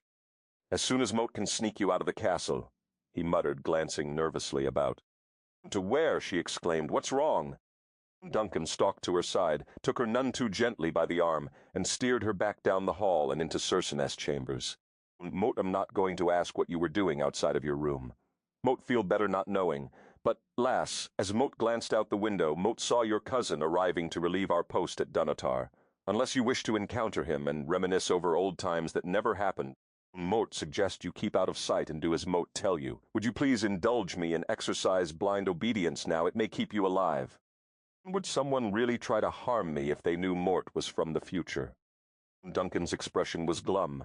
The Templars do not trust women, they do not care for druid magic, and they feel there is never a reason to break an oath. Should they discover Circenn lied about you, they will lose faith in him, and if they do that, he will not be in much of a position to protect you. Not to mention the fact that the Bruce will also wonder who you are. Then it will come out that you are from the future, and I do not even wish to think about it. We must hide you. Mutluglunk pack, she offered hastily. Good lass. Duncan whirled around and raced back down the corridor. Lisa finished packing in 15 minutes, having simply thrown everything that wasn't too heavy to move into the many chests scattered about the room. Afterward, she paced between the door and the window for another 10 minutes, trying to convince herself that she must not, under any circumstances, leave the room. It wasn't working. In the keep just below her room, there were legends walking, talking, planning, unable to resist the lure of the voices of history. She slipped from the chamber and followed the noise to the balcony that encircled the Greethall. With no roof, the hall was freezing, but the men didn't seem to notice, nor did any of them look up, as they were far too engrossed in battle plans. She lurked above stairs, surreptitiously watching from behind the balustrade, prepared to duck and cower at any moment. She knew Duncan would strangle her if he had an inkling of the risk she was taking, but the lure was irresistible. How many 21st-century women could lay claim to watching Robert the Bruce plan the ousting of England, battle by battle? Not that anyone would believe her, but there he was, standing below her, pacing, bending over maps and gesturing angrily, orating, breathing, inspiring. His voice, rich and strong, was persuasive and full of passion. God in heaven, she was watching Robert the Bruce plan to vanquish England! Chills raced up her spine. "Milady, would you like to reacquaint yourself with your cousin?" a man said behind her. Lisa winced. She hadn't considered that someone might venture upstairs, or have been upstairs before she'd come out. She'd been so worried about someone beneath her looking up that she hadn't devoted any attention to the stairs. This man must have slipped up while her fascinated gaze had been focused on the king. Heart hammering, she turned slowly to see who had discovered her spying, hoping that whoever it was could be persuaded not to tell Duncan or anyone else. It was one of the knights she glimpsed in the courtyard earlier as she'd watched them train. He sank swiftly to one knee. "Milady," he murmured, "Moat am Armand Berard, a knight in your protector's service. Shall Moat escort you below stairs?" The knight rose to his feet, and she noted that although they were identical in height, his neck and shoulders were as thick as a football playeress. His chestnut brown hair was close cropped. His gray eyes were serious and intelligent. A thick beard covered his jaw, and she glimpsed the flash of a crimson cross beneath his multiple tunics. "No or nay, Morton fair certain he's too busy for me." "Robert the Bruce is never too busy for clan," he said. "It is one of the many things Moat admire about him. Come," he extended his hand. "Moat will take you to him." "Nay," she exclaimed, then added more gently, "Circenn advised me to stay in my room, and he'll be upset should he discover Mort have disobeyed. He said he would see to it Mort had time to speak with my cousin later." "He will not be upset with you. Never fear, milady. Come, the Bruce will be eager to see you again, and smitten by the king's pleasure, the Laird of Brodie will forgive your transgression. It is only natural. You would be overjoyed to see your cousin again. Come." He latched a hand around her wrist and leaned over the balustrade. "Milord," he called down to the Greethall, "Moat bring your cousin to you." Robert the Bruce looked up, a curious expression on his face. Chapter Muir High. Lisa froze. This was it. Brodie might have permitted her to live, but her curiosity had just delivered the fatal blow. First, her curiosity had led her to try to get a job in a museum, so she could learn. Then her curiosity had compelled her to open the chest and touch the flask. And finally, her curiosity had led her from her room into the middle of a deadly situation. She was doomed. She flinched when Armand Berard took her hand and looped it through his elbow. Her shoulders slumped in defeat, her chin slipped a notch. "Never let anyone take your dignity, Lisa," Catherine whispered in her mind. "Sometimes it is all one has." Her chin shot back up. If she was going to her death, by God, she would do it regally. During all her suffering, her mother had never relinquished her dignity, and Lisa would do no less. Inclining her head, she smoothed her gown and straightened her spine. It seemed to take forever to descend the few dozen stairs. The hall was jammed Vekepte hot Templars, and the Bruce travel-weary men, and nearly 100 warriors gazed curiously up at her, including the furious glare of one warlord who definitely looked like he wanted her dead, and the inquisitive gaze of the King of Scotland. She pasted a defiant smile on her lips. As they reached the bottom, the dark-haired king broke away from the crowd. He moved toward her, his arms extended. "Lisa," he exclaimed, "how lovely to see you again. You have blossomed under Circenn's care, but Mort suspected you would." He wrapped her in a fierce hug, and her face was buried in a thick beard that smelled of wood smoke from camping in the open country. She pressed close, concealing her stunned expression in his cheek. Circenn must have gotten to him first, she realized. He squeezed her so tightly she nearly squeaked. When he fondly patted her rump, she did squeak and tried to draw away. He was grinning at her. Close to her ear, he whispered, "Duna, fash yourself, lassie. Circenn told me all. Modem pleased he has chosen a wife." Wife. She squeaked again as her knees weakened. Surely that oversized, scowling barbarian didn't think she would marry him just to stay alive. She glanced over the Bruce shoulder and saw Circenn standing 5 paces behind him, eyeing her with a glare that wordlessly instructed, "Obey, behave." On second thought, "Did he tell you that? He promised me." He wouldn't announce it. Yet, she lied glibly. If that was what Circenn had told him, and it would keep her alive, she'd go along with it for the moment. There would be ample time to amend things later. Nay, lass, he didn't say it, his eyes did. Whose eyes has he been looking at, she wondered, because the only eyes she'd seen held murder in their depths. The Bruce smiled broadly.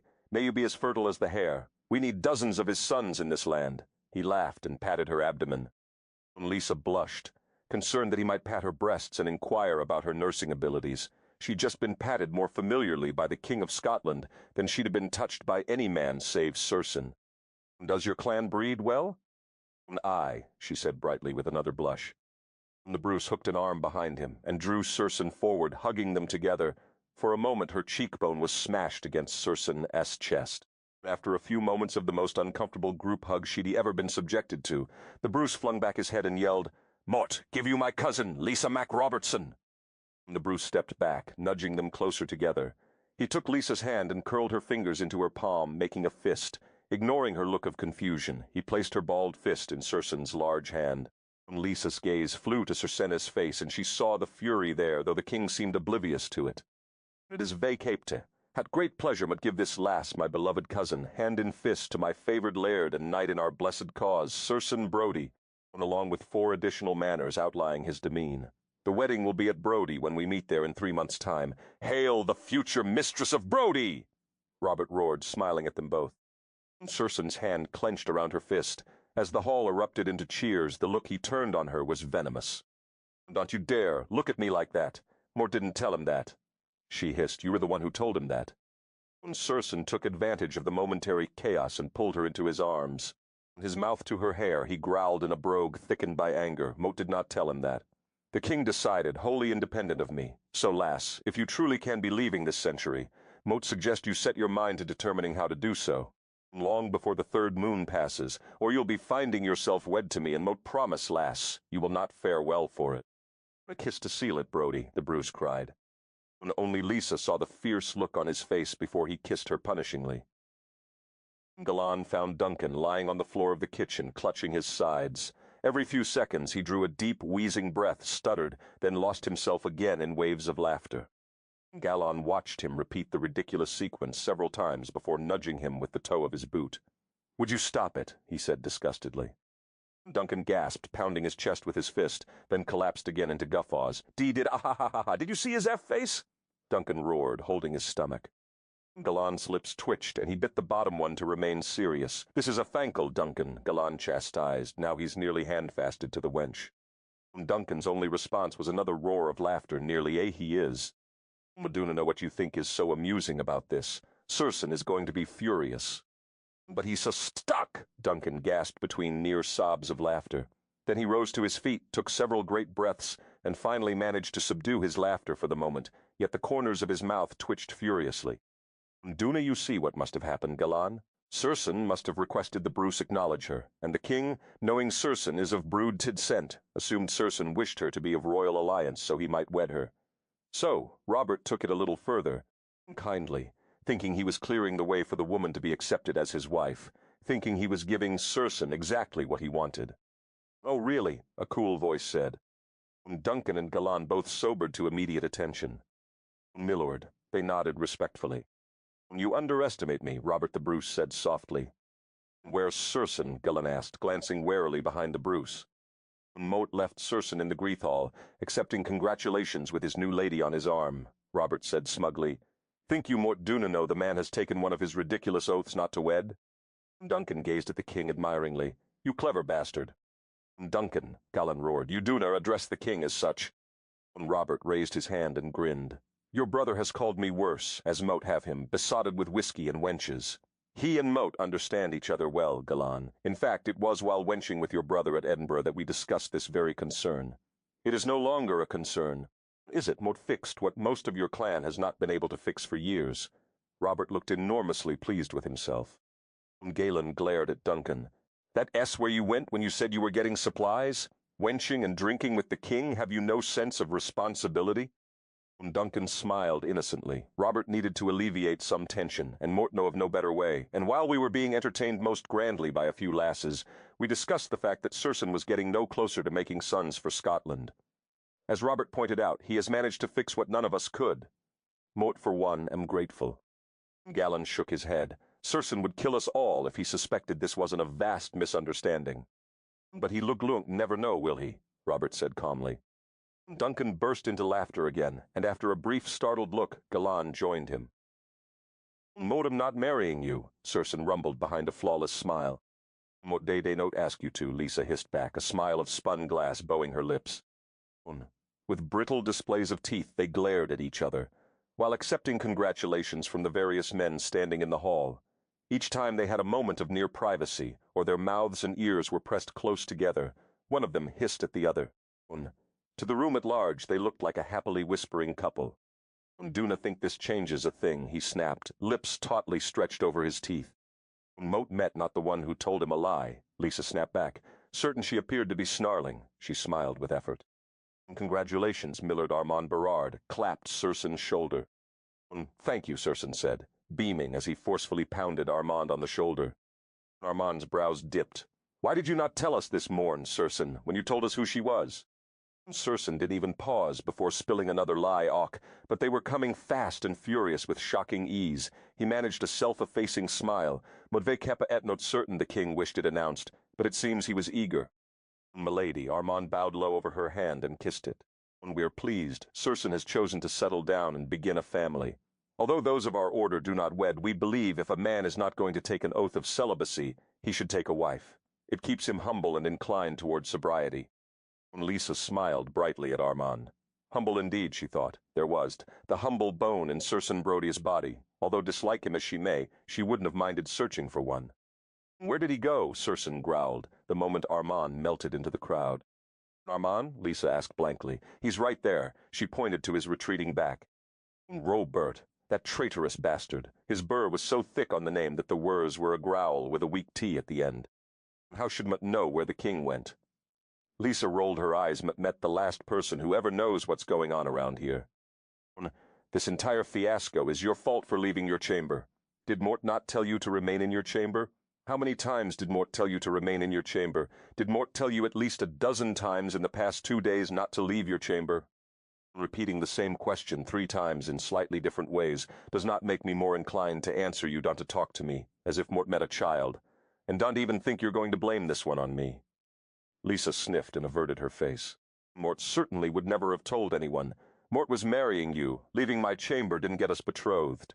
You did that all by yourself." Circenn studied her through narrowed eyes, then lowered his head menacingly near hers. "Perhaps Mort will wed you, lass. Do you know that a wife must obey her husband in all things?" He purred against her ear. He stopped scowling abruptly. "Renaud." He clapped another Templar on the shoulder and smiled painfully. "We are pleased, milord," Renaud de Vichier said formally.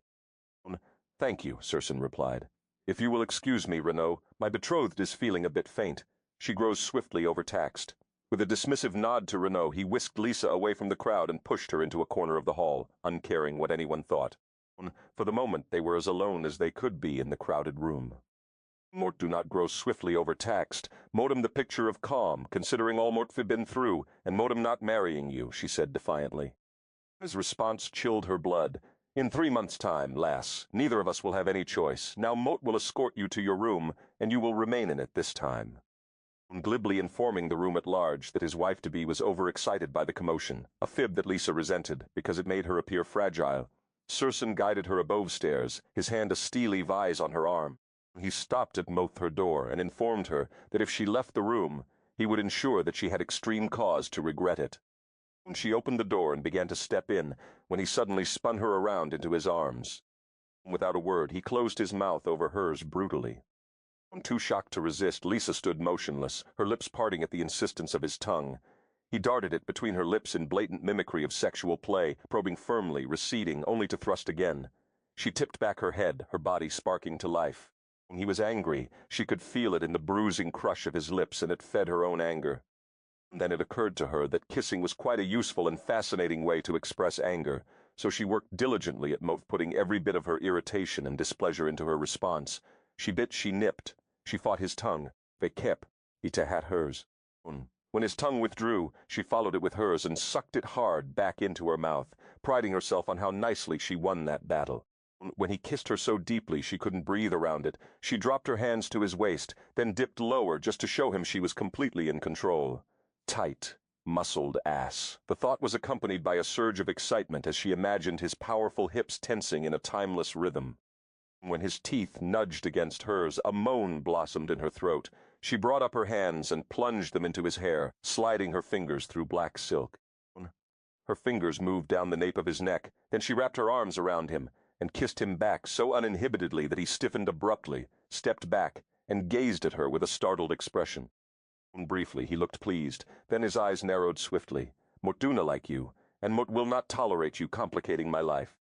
Ditto, she clipped through swollen lips. And then we understand each other, he said. She said, perfectly. Good. When they stared at each other, she noticed that his lips were slightly fuller. She had done that. Her own lips felt tingly, warm, and most assuredly not finished expressing her anger. Do not forget who's in control in this castle. Lass, he snarled before stalking off down the hallway. If that was how he asserted his control, she might just have to challenge his authority more often. Reason. What is your substance, whereof are you made? That millions of strange shadows on you tend. Shakespeare, sonnet num. Chapter Murba. The journey from Dunnater to Inverness, and from there to Castle Brodie would live long in Lisa's memory. With dismay, she tallied each day of their journey that ticked by, knowing it was one more day she was losing in the future, and the thought made her miserable. She feared that the farther they rode from Dunnatar, the slimmer her chances became of returning home. She knew it probably was the true, because if anything had the power to return her, it was the flask, and she suspected Circenn would permit it out of his care. Still, each step she took deeper into his lush, wild land made her feel she was moving a step farther away from her own life, farther into a realm in which she had no control and might lose herself entirely. Shortly after Circenn had deposited her in her room, or more accurately left her reeling in the hallway, he sent Duncan and Galan to whisk her out of the keep, and the three of them had ridden off ahead. Circenn and the rest of his entourage had joined them hours later. She was acutely aware that the knights studied her far too intently for her comfort. They were not men she wished to slip up around, so she spoke as little as possible, choosing her words. They kept to had great caution. The first night they journeyed across Scotland. A nearly full moon hung above the shadowy ridges and valleys, and the thunder of more than 100 horses carrying packs and heavily muscled men was deafening. The ground trembled as they galloped the hills. Cold despite the thick plaid covering her gown, she was awed by the miles of untouched open country. Although her body ached after riding only a few hours, she would have ridden all night to savor the untamed vista. She was of a far different mind the next morning, though, and wouldn't have ridden at all had it been left to her discretion. She'd arrogantly thought she was in good condition, but riding a horse was quite different from rappelling or tumbling, and she quickly realized that her athletic skills had better trained her for falling off the horse properly than for staying on it with any degree of finesse. And the second thing that lingered in her mind was Circenn Brodie, who rode beside her the entire way, not speaking, but watching every move she made, every expression. She hid her discomfort well, determined not to reveal any weakness to the indefatigable warrior. And since leaving Dunatar, the man had scarcely uttered 2 words to her, had not so much as touched her to help her dismount. She could tell he was seething. He moved away from her side occasionally to talk with his men in low voices. In every village they passed through, she noted the people heralded Circenn as befitted royalty, and he comported himself with regal reserve. If he appeared a bit detached, none of the villagers seemed to mind. Children gazed at him with awe. Old men clapped him on the shoulder and smiled proudly. The gazes of young warriors followed him admiringly. It was clear that the man was a legend in his own time. And with each admiring, flirtatious glance flashed by a woman beneath lowered lids, Lisa felt a surge of irritation. In more than one village, women found a reason to approach him and try to lure him off to discuss a most private matter Mellard. She was relieved to see that none of them succeeded. However, she wasn't certain if it was because he genuinely wasn't interested, or because they were riding so hard. They rarely slept more than a few hours each evening, but she was used to inadequate sleep from working 2 jobs.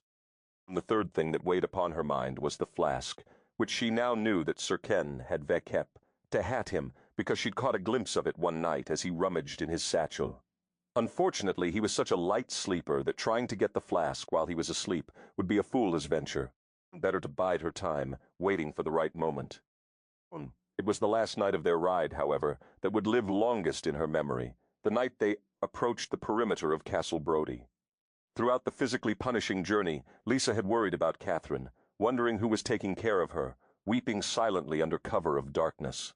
And all the while, Scotland was subtly invading her veins, and despite her fear and feelings of helplessness, she knew she was falling in love. With the country. It was too early for spring in the Highlands, but she could sense the dormant earth waiting to burst into bloom. Although she knew she must find a way home, part of her ached to remain in the past, long enough to glimpse the valleys filled with heather, to watch the golden eagles fly above the mountains, to see the carpet of bracken and brush turn lush and bud with spring. On the final night of their journey, the weather warmed slightly. Due to exhaustion, her emotions bubbled dangerously near the surface, and in the past few hours she'd gone from euphoria over the beauty of the Highland night to utter terror at what her future might hold. Lisa wasn't certain what she had expected of Castle Brodie, but it wasn't the elegant stone structure she'd had caught glimpses of from the tops of distant hills as she'd strained in her saddle to see as much as possible. They descended into a valley, and the castle was again hidden from sight.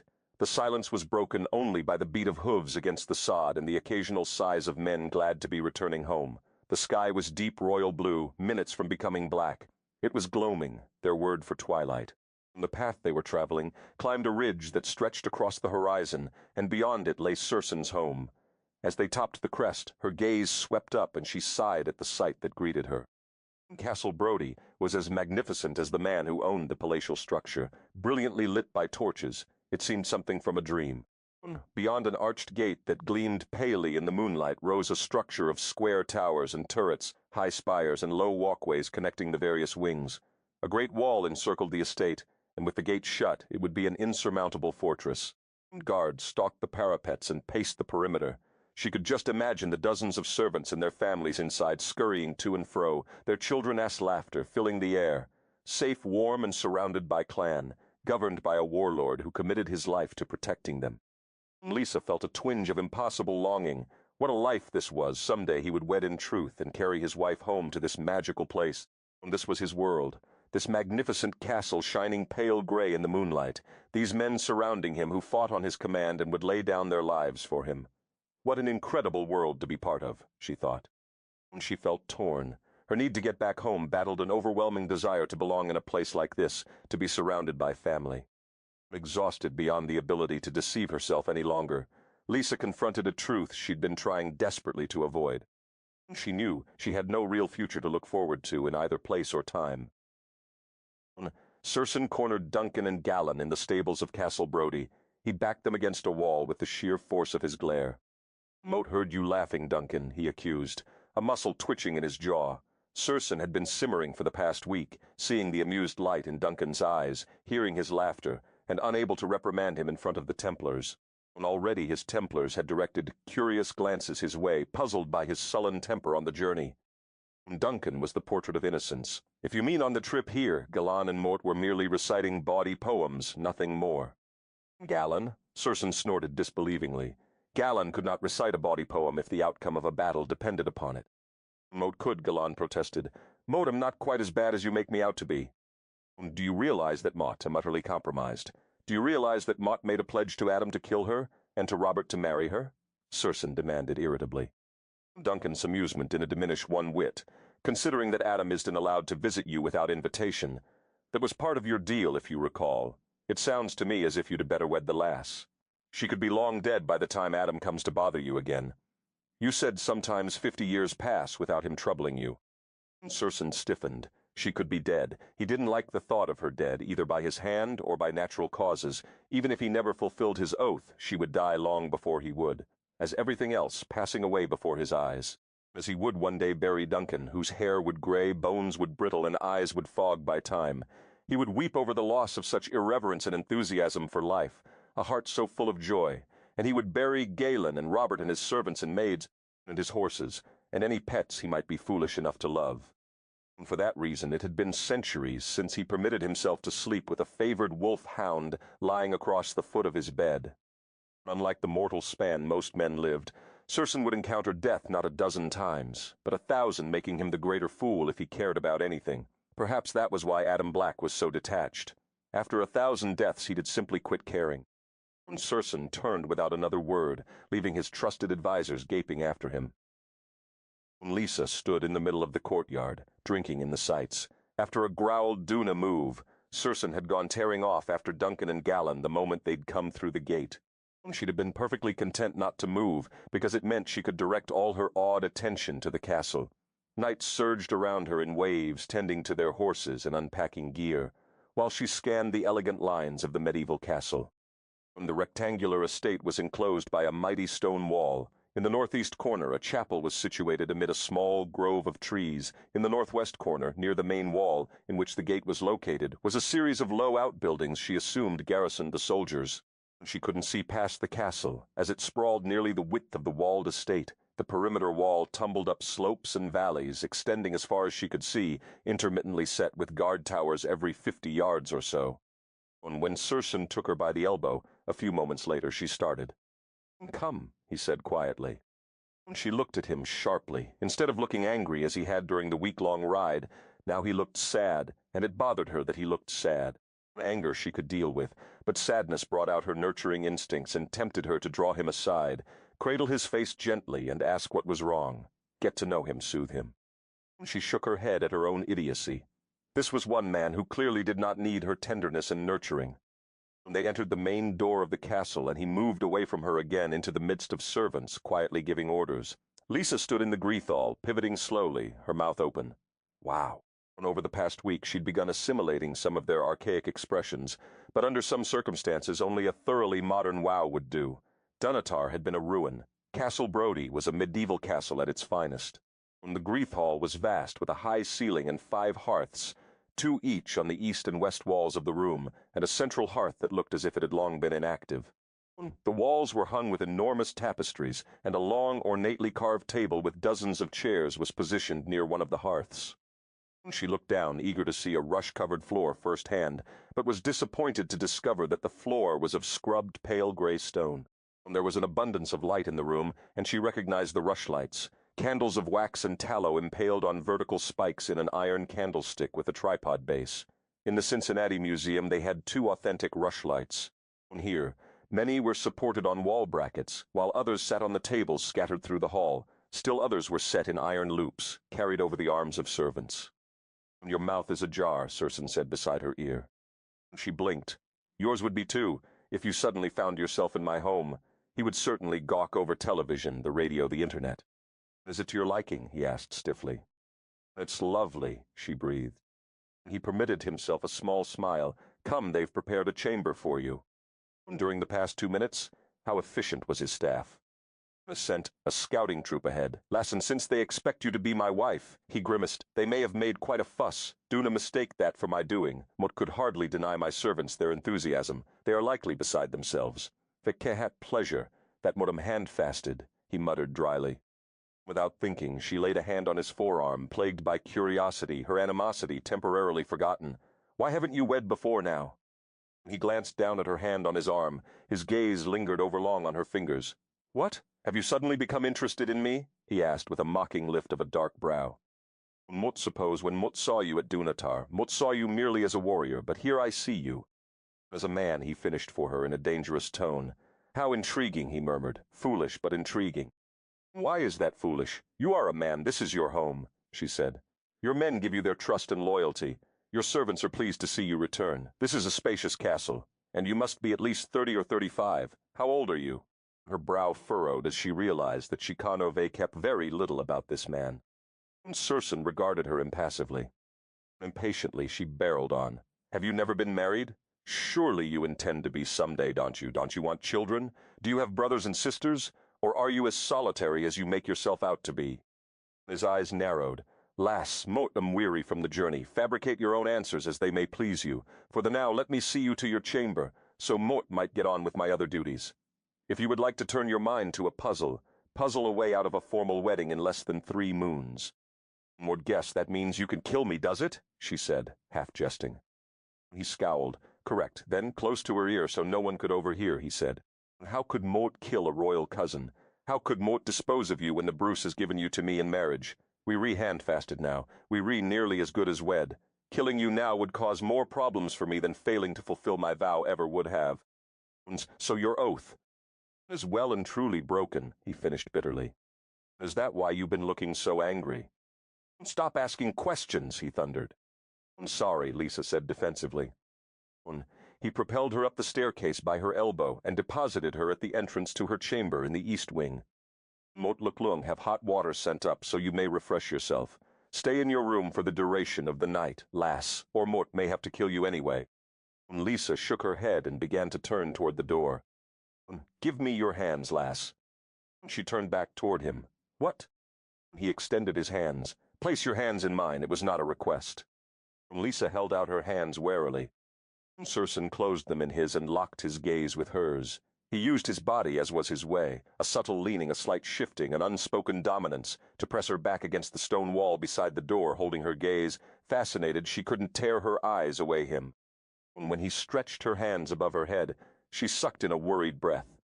He moved so slowly that, lulled by a false sense of security, she didn't utter a word. Gently, he brushed his lips against hers. It was incredibly intimate, being kissed so slowly and tenderly. Had he kissed her heatedly, it would have been nearly as devastating.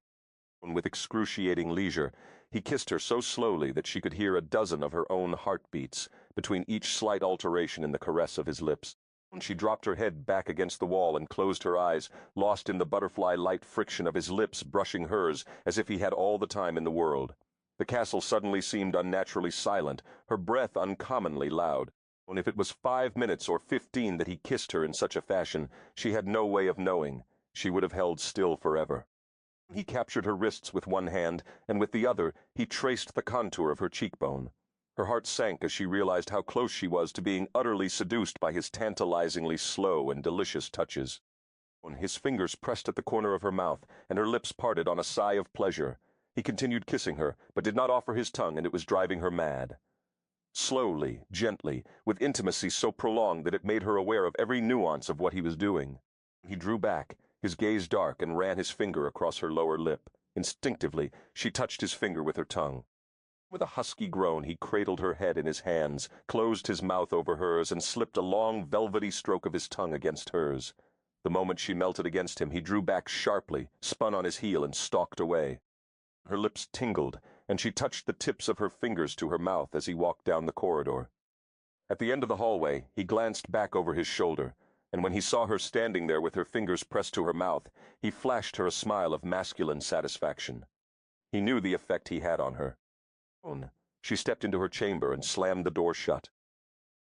Something had changed between them, she realized, during the ride from Dunatar to Brodie, or perhaps shortly after they'd arrived, when Dud left her side looking so angry and come back looking sad. He seemed more human, less the ruthless savage. Or was she beginning to trust him, driven by the dawning realization that she had no one else to turn to?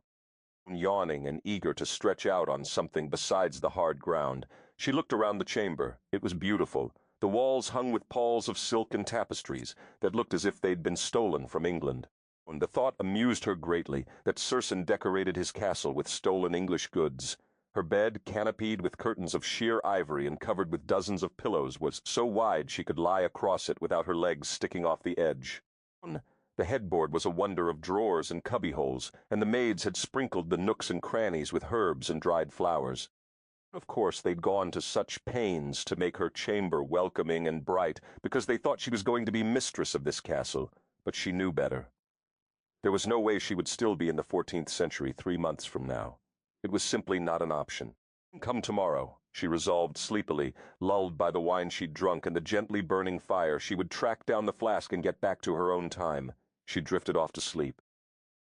Lisa was running as fast as she could, chasing her mother through the halls of the hospital. She'd be able to catch up Vilkep. To hat her if the doctors would just quit pushing her bed so fast. Didn't they understand that Catherine needed her? But if they did, they didn't care. They wound down one hallway and up the next, turned right and circled around, almost as if they were purposefully trying to elude her. The entire time she chased them, her mother was struggling to sit up, holding her hand out, reaching imploringly for her. Several times Lisa came within inches of grasping that fragile hand, only to lose it when the doctors picked up a sudden burst of speed. Finally, she closed in on them near the reception desk. The desk was situated in a corner, with an aisle all around it, but there was only one hallway open to the left. There was no way they could escape her. She would cut them off by circling around to the left and gather Catherine up. She weighed so little now, and take her home where she wanted to be. But as she raced around and blocked the hallway, an elevator appeared in the previously solid wall, and the doctors rushed her mother in, glancing at Lisa reprovingly. "Lisa," Catherine cried as the doors began to close. Lisa pushed forward, straining against the suddenly thickened air that prevented her from moving. She watched in horror as the elevator door closed and her mother was lost to her forever. Shapper were bone. Armand rode swiftly through the forest as Deave Kepno broke over the high country, glancing frequently over his shoulder to ascertain that he wasn't being followed. Renaud had been far too curious about his urge to go for a solitary ride beyond the walls, but Armand had told him he needed to meditate, that his faith was often renewed by the breaking day, and he found his prayers more easily recited in God's natural splendor. Armand had rolled his eyes and cursed. God's natural temple was not, nor would ever be, enough for him. Certainly not now, living in the abject poverty and humiliation he'd endured since the overthrow of their order. He longed for a fine roof over his head, luxurious surroundings, wealth and respect. He'd lost all of those things when they'd been driven out of France, ousted by King Philippe the Fair, who had desired the Templars' wealth. Many had coveted that wealth and feared the Templars' growing power, but only Philippe had been clever and avaricious enough, and had been owed enough political favors to bring the mighty order crashing to its knees. Being forced to his knees was not a position Armand could accept. His life had been precisely as he'd wanted it, and each day he'd come closer to the true secrets of the order, becoming more trusted and taken into greater confidences.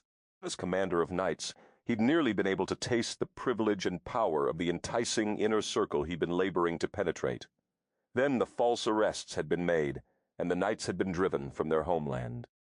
Only a barbaric, excommunicated king had been willing to grant them clemency. When the Order of Templars had been dissolved by papal decree in Mortbabé, no order of suppression was issued in Scotland, and under Robert the Bruce, the Templars had sought haven and become the Militi Templi Scotia. Ha, he thought morosely, more like the Minucci puppet Scotia, for they danced to a new king's tune now, a king who, while he did not seek to take from them, had no wealth to confer upon them, no respect and no lands. They were fugitives, hunted and reviled. But Armand Berard would not be so for long. The recent years of running and hiding, of pretending to keep the faith when the order was so utterly destroyed, had firmed his resolve. His brother knights might cling to the absurd hope that they would be able to rebuild their order in Scotland and eventually regain their prominence, but Armand knew better. The shining hour of the Knights Templar had passed. He pitied his pious brothers who believed that power was never to be used for personal gain. For what other reason would one ever use it? He cursed and spat furiously he'd been so close, so near the forbidden knowledge of the Templars' true power. Armand reined in his mount, ducking under a low-hanging limb, and slowing to a trot as he entered the clearing. He nodded a greeting to the cloaked rider awaiting him there. "What have you for us, Berard?" Armand smiled. It had been impossible to get word to his co-conspirator, James Common, while stationed at Donotar, but he hadn't had anything to tell him at the time. In the past week, however, he had come upon powerful information and knew it was a portent of good things to come. Armand Berard would sell his services for wealth and titles in England, and set about making up for lost time with wine, women, and weaving his way into the inner circles of Edward's court by whatever means were necessary. He was a muscular, attractive man, and word was that Edward had a special fondness for personal services from well-favored men. Armand smiled, pondering how he would bend the English king to his will. "Have you been able to find out any more about Brodie?" The Common pressed impatiently. Armand regarded the thin, sadistic face of his companion, grizzled white brows arched over pale blue eyes that were far colder than the iciest lock. "Little. He is a private man, and those closest to him do not speak of him freely." Armand tightened his hold on the reins, soothing his mount to a standstill. "Edward is advocating laying siege to his castle. He wants the Hallows, Berard, and he grows impatient. Have you been able to confirm they are there?" "As yet it is still rumor, but now that Mutt am finally in his keep, Mutt will be able to search thoroughly. That's what Edward wanted, wasn't it? A spy within his walls? Bid him be content that someone has finally managed to penetrate Brodie, and grant me time to search. It would be better that Mort find the spear and the sword than you storm his walls and try to take them," Armand warned. Find them he would, and then sell them to the highest bidder. The Four Hallows had been under the protection of the Templars until the order fell. If he could now lay his hands on the spear that roars for blood, the lance that had allegedly wounded Christ's side, there would be no limit to the wealth and power he might obtain. If he also found the Sword of Light, rumored to blaze with holy fire when wielded, his future would be assured. Allegedly, the Cauldron and the Stone of Destiny were also somewhere in Brodie's keep. Now that he was being housed in the middle of that keep, Armand would not fail to exploit the opportunity.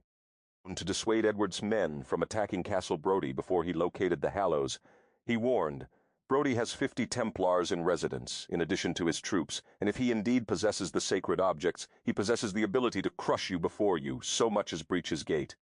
The Common shifted irritably. "We know that it has thus far restrained Edward's hand.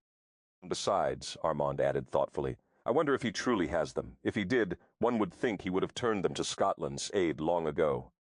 Perhaps he is as self-serving as you and keeps them for the power they give him, or perhaps he is devout and believes they may only be used for goddess will."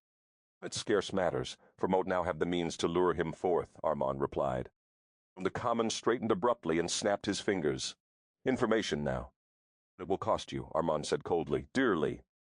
Edward will pay dearly if you deliver Castle Brodie and its notorious master to us. Moat, assume you have a price in mind?" "No less than my weight in purest gold." "And what do you offer us for such an extravagance?" "Circenn recently became betrothed to one Lisa MacRobertson, who happens to be Robert the Brace's cousin by blood," Armand said. "Moat will deliver her into your hands. How you destroy Brodie from there is your doing."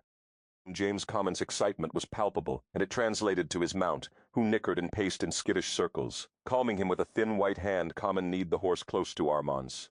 "Is she fair?" he demanded, his eyes glittering. "Extraordinarily," Armand assured him, knowing the woman would beg for death at this man's hands long before it was granted. "She is well curved and lush, a fiery woman too proud for her own good." The Common rubbed his hands. "Once we have her, Brodie will follow. Edward will delight in caging and quartering another of the Brace kin. Mort will bring her to you for the gold and a title and lands in England." "Greedy, are we not?" James mocked. "If Mort bring the sword and spear, Mort may ask for the crown," Armand said with a chilly smile. "For the sword and the spear, Mort might try to help you get it," his companion purred. Armand raised his hand in a mock salute, "To England." The Common smiled, "To England." When Armand rode back to Castle Brodie well pleased, he need only entice the woman outside the walls of the castle, and his new life would begin. Lisa sighed as she rummaged through the chest. 4 days had passed since they'd arrived at Castle Brodie, and her quest to find the flask had not been successful. She was beginning to despair. The man could have 1,000 hiding places in a castle so large.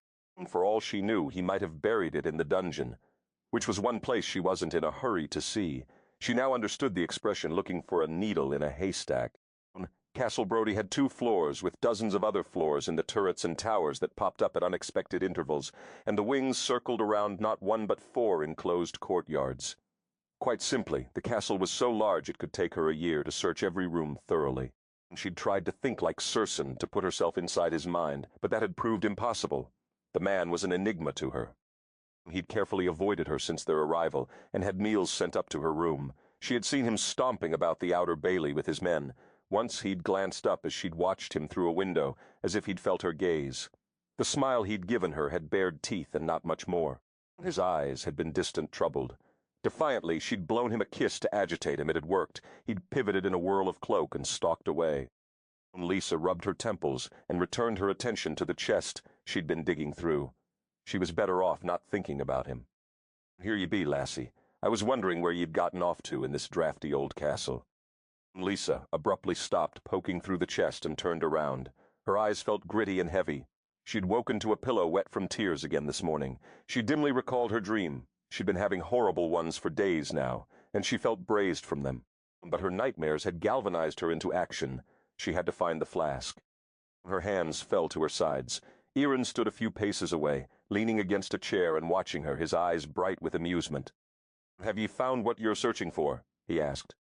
"Mot kepi at note searching for anything," Lisa lied hastily. Mot was merely admiring the room and wondering what treasures this chest might hold. "Mot can help myself. Mot met a curious girl," she added breezily.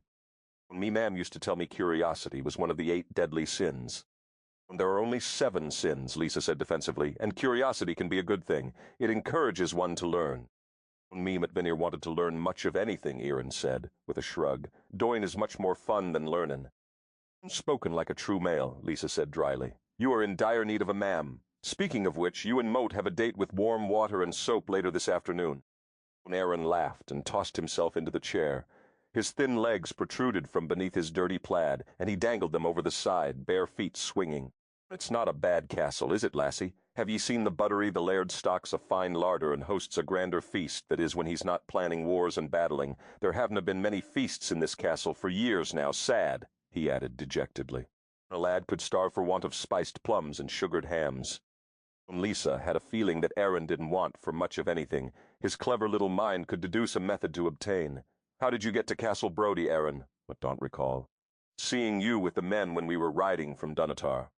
"Me and Mida dinna leave till later that night. We do not travel with the troops. Mida is of the serving folk. It does us sit well to mix with warriors." "Who is your da?" she asked.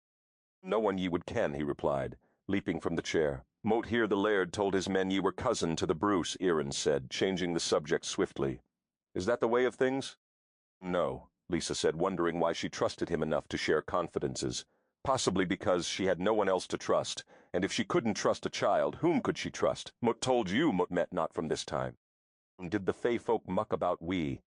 "What?" Lisa asked blankly. "The fairies. You ken we have 'em in Scotland. Oft they are wily little folk, mussing about with time and what not, better left alone. Actually, it was the laird himself who is responsible for my being here. He cursed something, and it brought me to him when Mort touched it."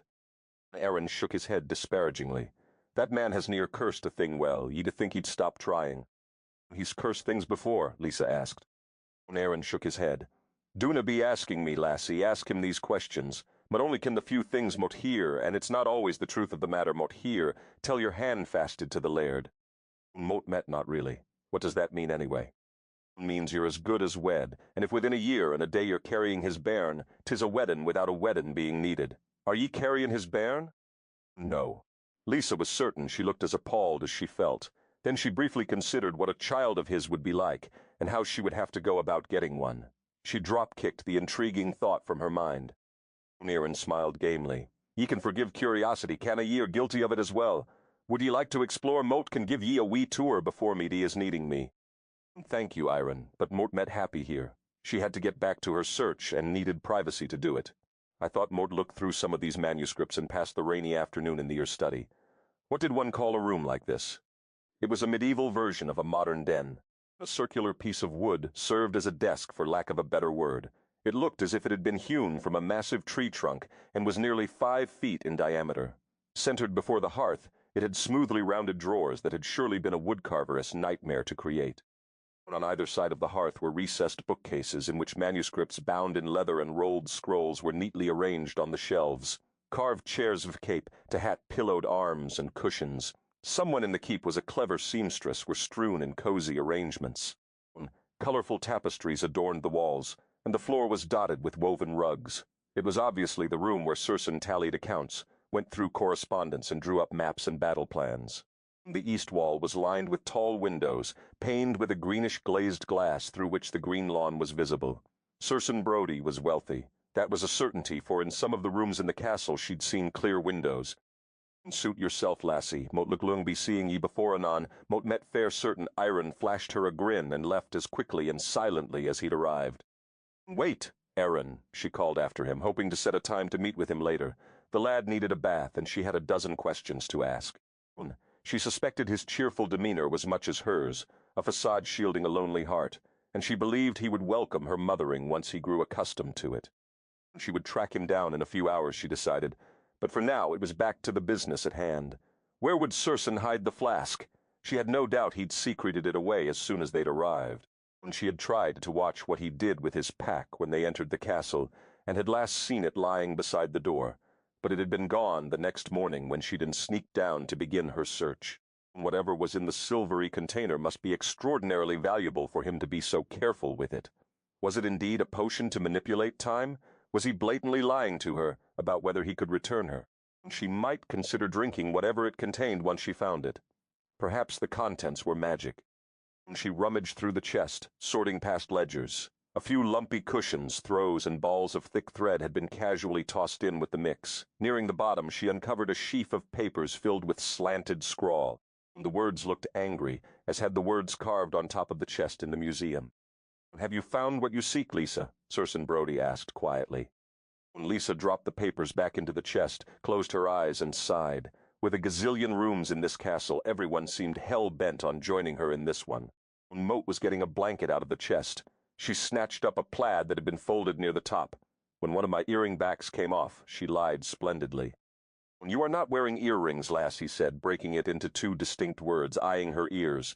"On either ear," he said impassively. Lisa clutched at her ears, then nearly assaulted the chest in a frenzied search. "Oh, heavens, they both fell off," she cried. "Can you believe that?" She flinched when his strong hand settled upon her waist as she bent over the chest. "No," he said quietly. "Mort cannot. Why don't you simply tell me what you are looking for, lass? Perhaps Mort can help you. Mort know the castle well. It is mine, after all." Lisa straightened slowly. She hadn't fooled him for a moment. She was excruciatingly aware of his presence behind her, could feel the brush of his chest against her back. His hands were hot through the fabric of her gown. When she glanced down, and the sight of his elegant fingers curving around her waist quickened her breath. "You don't need to touch me to talk to me," she said softly. She was in full command of her mental faculties when Circenn touched her, and she needed every ounce of her wits to deal with him. He removed his hands, and she exhaled a sigh of relief that served also to calm her erratic heartbeat, but then he gripped her by the shoulders and turned her about to face him. She tilted back her head to look at him. He regarded her in silence until she was too nervous to hold her tongue any longer. "Mort was merely snooping. Mort met curious about this place. It's my hat, Tato Roe. Had you been strolling about the castle, studying portraits, examining the weapons, or looking at furniture, you might have convinced me, but rummaging through my chest strikes me as somewhat odd. My servants tell me they've seen you in every wing of my castle." Lisa swallowed, daunted by the cool expression on his face. A muscle jumped in his jaw, and she realized she had upset him more than he was letting on. Danger, her mind cautioned. "This man is a warrior, Lisa." "Were you looking for battle plans, Les?" he asked tightly. "No," she assured him hastily. Motmet not interested in that. Circenn stepped past her, bent over the chest, and poked through it. Apparently he found little to warrant concern, but he removed the sheaf of papers she'd discovered, folded them, and placed them in his sporran. He pivoted behind her and angled his body so that his chest brushed her shoulder. She could smell him, that faint spicy scent that lured, befuddled, and seduced her. He was much too close for comfort. Lisa stolidly refused to budge an inch. She would not turn to meet his gaze again. "Let him talk to my cheek," she thought defiantly. She was not going to let him use his body to intimidate her, although she had no doubt he'd used it effectively to that purpose for most of his life. His breath fanning her ear, he said, "Moat came to tell you Duncan awaits you in the Oriel. That is the room above the Greath Hall. He will give you a tour and has more to teach you before you mingle with my people. Moat expect you for dinner this evening." "We not dined together before. I see no reason to start now," she interrupted hastily. He continued as if she'd not spoken, "And Motfi had some gowns sent to your room. Moat suggests you spend the early evening with Gilendria, who will arrange for a bath and dress your hair. We don't need to fuss, she protested quickly, her eyes fixed on the wall. My future wife would fuss with her appearance to befit her station. Once Circenn dropped his hand from where it was suspended above her nape and clenched it so he wouldn't give in to the temptation to caress her hair, perhaps place a finger beneath her chin, and turn her face to his. And over the past few days, knowing she lay in his bed, slept in his castle, he'd grown deeply intrigued with the thought of being handfasted to her. His desire for her had in no way responded to his efforts at discipline. Rather, it seemed to be growing defiantly in inverse proportion to his attempts to contain it. Handfasting seemed to be acquiring the elements of a nicely bent rule, to the new and decidedly not improved Circenn Brodie. And if she turned to look at him, she would clearly see his hunger for her, and he wanted her to see it. It was like a volcano inside him, hot, far from dormant, and bordering on dangerous. He wanted to see how she would react if her eyes would widen, her pupils dilate, her lips part. He gazed at her for a moment, willing her to turn and face him, but she was stalwart in her stance. When Circenn entered his chambers, gliding soundlessly across the floor, he drew a deep breath and let himself feel the raw power surging in his veins. Why fight it now, he thought sardonically. The past 4 days had been hellish, and since they'd returned to his castle, he'd tried to keep himself busy training, attempting to exhaust himself physically so he might sleep at night, but to no avail. At every moment he was exquisitely conscious of the woman in his keep, and exquisitely tempted. He'd broken every damned rule on his list but 2, and now he'd come to this chamber to bend yet another one. He'd come to scry his future. He paused before the brightly burning fire. Perhaps, if he had peered into his future the moment she had appeared, he might have glimpsed the disasters coming and been able to avert them. Perhaps he should have broken that rule first, or perhaps he should have practiced scrying years ago and foreseen her arrival, but he hadn't for 2 reasons. He disliked using magic, and scrying was not an exact art. Sometimes he could see clearly, and at other times his visions were impossible to decipher, more confusing than helpful. Circenn stared into the flames for a long moment, arguing with himself over such things as fate and free choice. He'd never been able to reach a solid conclusion about predestination. When Adam had first shown him the art of scrying his future days, Circenn had scoffed, arguing that to believe one could see one's future meant that it was unchangeable, which annihilated the concept of personal control, something he couldn't accept. Adam had merely laughed and goaded Circenn that if he refused to learn all the arts, he could expect to understand the few he did know. A bird's eye views the entire terrain over which it flies. A mouse sees only dirt. Be ye free or be ye mouse? Adam had asked, his mouth curved in that perpetually mocking smile. Sighing, Circenn knelt by the fireplace and ran his hand beneath the crack where the hearth met the floor. A portion of the wall containing the hearth silently revolved 90 degrees, revealing a pitch-black chamber behind it. He picked up a candle and stepped into the hidden chamber. With a slight movement of his foot, he depressed the lever that spun the wall closed. It took a few moments for his eyes to adjust to the room with no windows. It was an uncomfortable place for him, a place he sought only in his darkest hours. He passed the small tables, toying idly with the various gifts the blackest elf had brought him. Some he understood, some he never wanted to understand. Adam had given them strange names: batteries, automatic rifles, lighters, tampons. Circenn had explored a few of them, and one he'd found himself drawn to many times over the centuries. Adam called it a portable CD player. His usual favorite was Mozart's Requiem, but today, however, he was more in the mood for a piece called Ride of the Valkyries by Richard Wagner. On slipping the device over his ears, he thumbed the gauge to full volume and sank into a chair in the corner, staring at the candle flame. Papers crackled in his sporran, and he removed them with a wry smile. He'd long ago forgotten stuffing those sheaves in the chest in his study, but he had narrowly escaped a disastrous situation by retrieving them. The last thing she needed to stumble upon was his scribbled and maudlin introspections. She would truly think him deranged. He knew the first sheaf by heart. Bon dek, tam nam tam. Moat have lived 41 years, and today Moat have discovered that Moat will live forever, courtesy of Adam Black. Moat can scarcely dip my quill in ink. My hand trembles with rage. He gave me no choice. But what matter the wishes of mere mortals to an immortal race that has lost the ability to feel?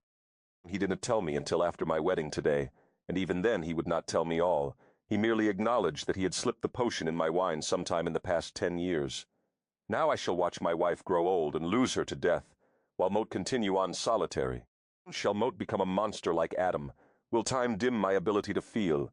Will 1,000 years make me weary beyond enduring and tinge my mind with that puckish madness that delights in mischievous manipulation?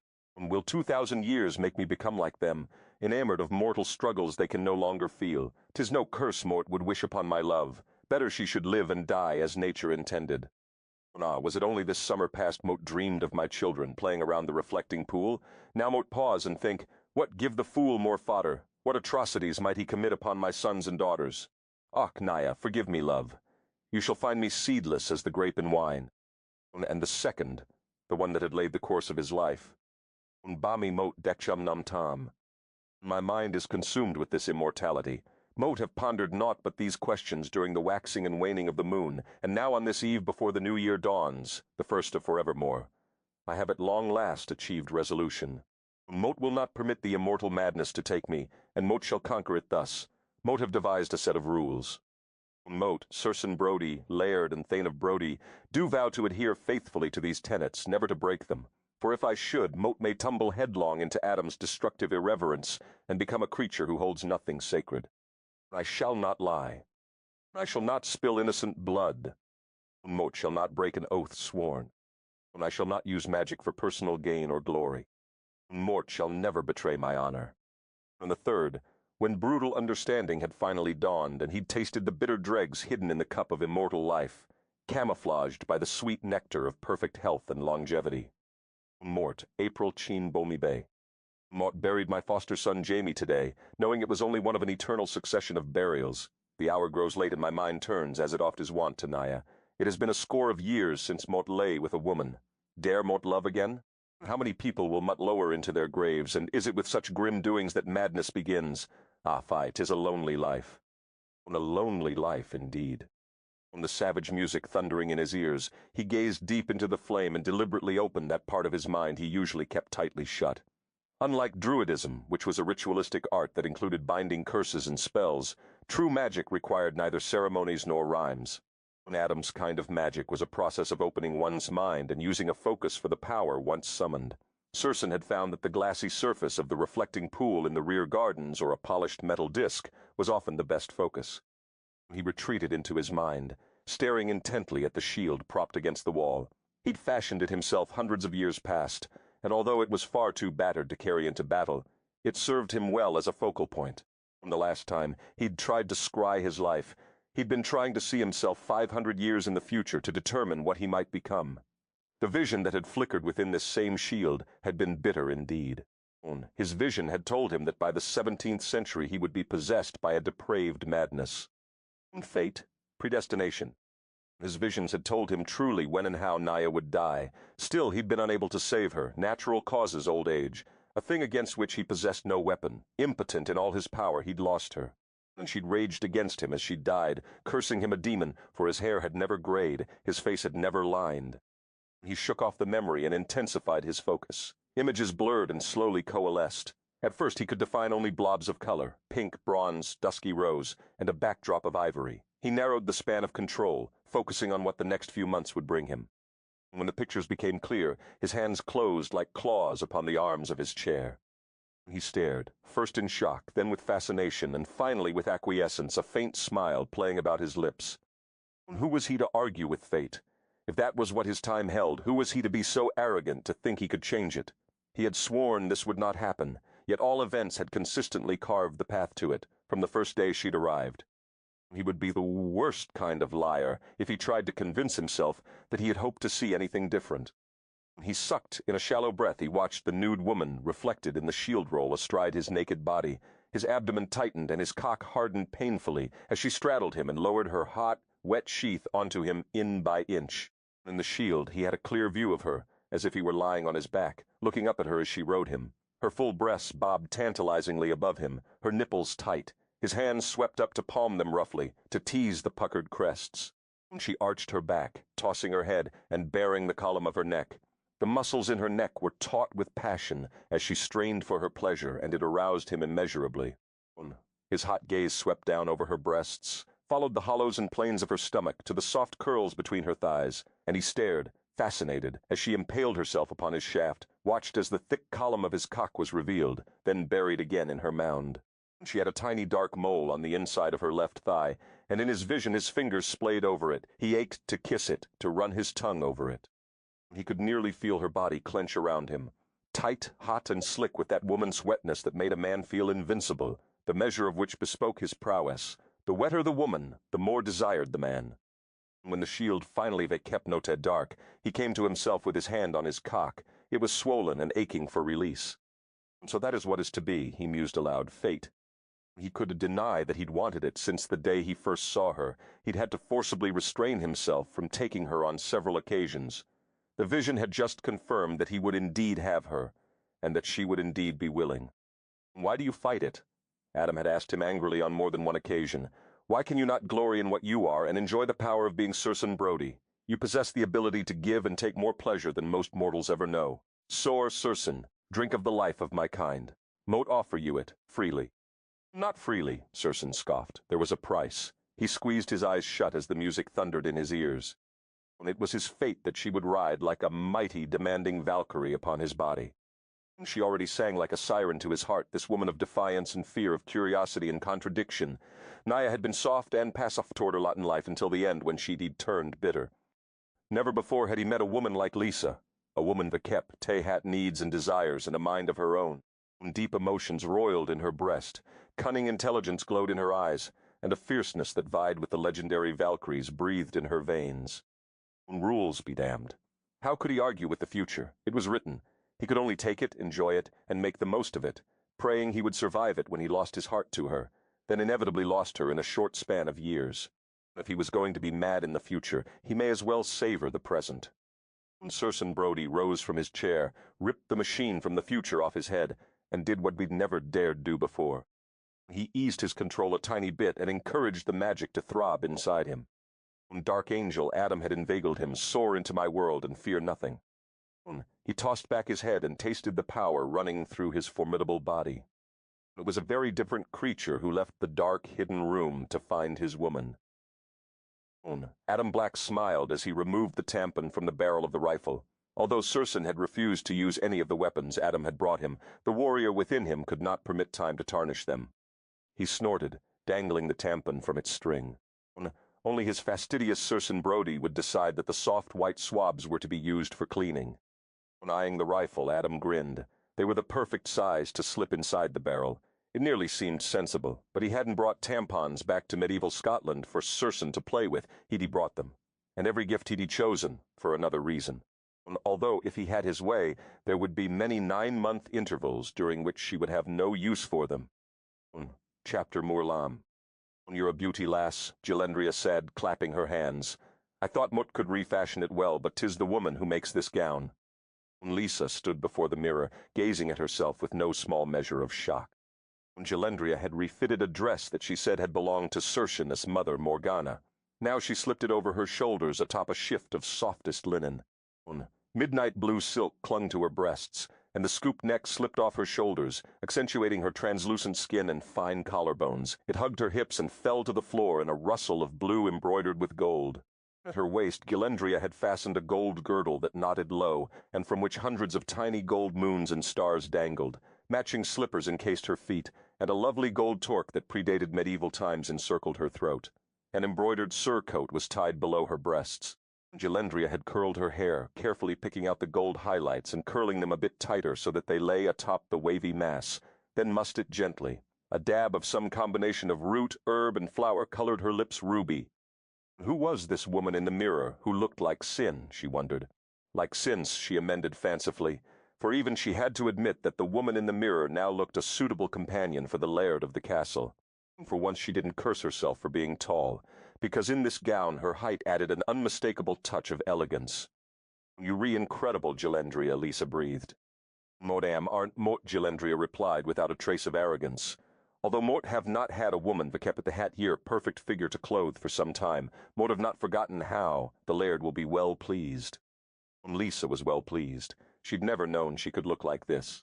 At 17 she'd hoped one day to look like Catherine, a golden striking beauty, but work had become all-consuming as she'd struggled to provide for her mother, and Lisa hadn't spared another thought for her own appearance in 5 long years. Her mother would love. "Oh, Mom!" She shivered. How could she have forgotten even for an instant? Are ye cold, milady? Jalendria asked. Mort can fetch a wrap. Nay, Lisa said softly. Just a momentary chill, nothing more. Go on with you now, Jalendria. Mort le Glunk find my way to the Greeth Hall. After Jalendria left, Lisa sank down on the bed. Castle Brodie was the loveliest place she'd ever been, and there she sat in a dress made for a princess, about to have dinner with a man who was the stuff of her every romantic dream. For a few minutes she'd forgotten all about Catherine. She'd been too busy experiencing all the anticipation and excitement of a woman preparing for a special date. But this was no date, and there would be no happily ever after. Her mother needed her desperately, and Lisa was doing something she had never before permitted herself to do. She was failing to carry out her responsibilities to Catherine. Failure was not a thing to which she was accustomed. She'd always been able to work harder, or for longer hours, to ensure, if not success, at least safety, food, and a roof over their heads. She had no right to feel even a brief moment of happiness. She admonished herself until she found the flask and established her way home. And then, will you feel happy, Lisa? Her heart asked gently. When you leave him and go home to sit at your mother's bedside, when she has gone and you are left alone in the 21st century, will you be happy then? Her resolve to feel no pleasure lasted all of an hour. Lisa finished her dessert and sighed contentedly. If she'd learned nothing else, she'd learned to appreciate the good things that were interspersed with the bad, and dinner had been the best. The formal dining hall was beautiful, lit by dozens of candles. She was warm, clean, and full. For the first time since she'd been in the 14th century, she'd eaten a splendid meal. Admittedly, her meals back in her century had never been 7 courses of heaven, but even White Castle hamburgers fared well against the bland, tough meat and hard bread to which she'd been subjected. During the past few weeks, she despaired of ever eating a decent meal again. 20 feet of table separated them. Like in the old movies, she thought. She needed 20 feet between her and the Lord of Brodie Castle. They'd dined mostly in silence, and he'd been the epitome of a gracious host. He hadn't scowled at her even once. In fact, several times she'd caught him regarding her with an admiring gaze. His previous bad temper seemed to have melted away without a trace, and he appeared as close to relaxed as she'd ever seen him. She wondered what had changed his mood. Perhaps he was going to war soon, she decided, which would suit them both fine. He'd get to throw his weight around being the brash, overbearing male, and she'd be free to tear the castle apart from top to bottom in search of the flask, without fear of his watchful gaze. He certainly wouldn't carry such a valuable relic into battle. He'd have to leave it here somewhere. The idea made her feel positively magnanimous. She glanced at him, feeling secure in the distance between them, and smiled. "Thank you," she murmured. "For what, lass?" He idly licked a swirl of fluffy topping from his spoon. "For feeding me," she replied, assuring herself that the mere glimpse of his tongue flicking over a spoon was not sufficient cause for her blood pressure to rise. "I've fed you every day since you've been here, and you've not thanked me before," he observed mockingly.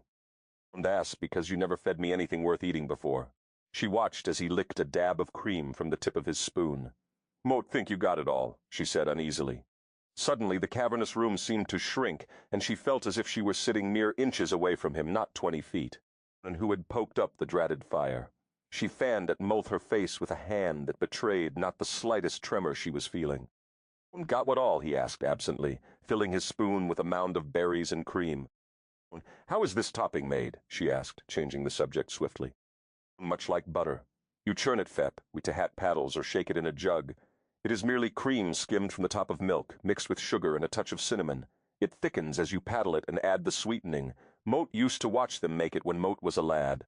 Flattering cook, and anyone else in the kitchen to get my hands on it."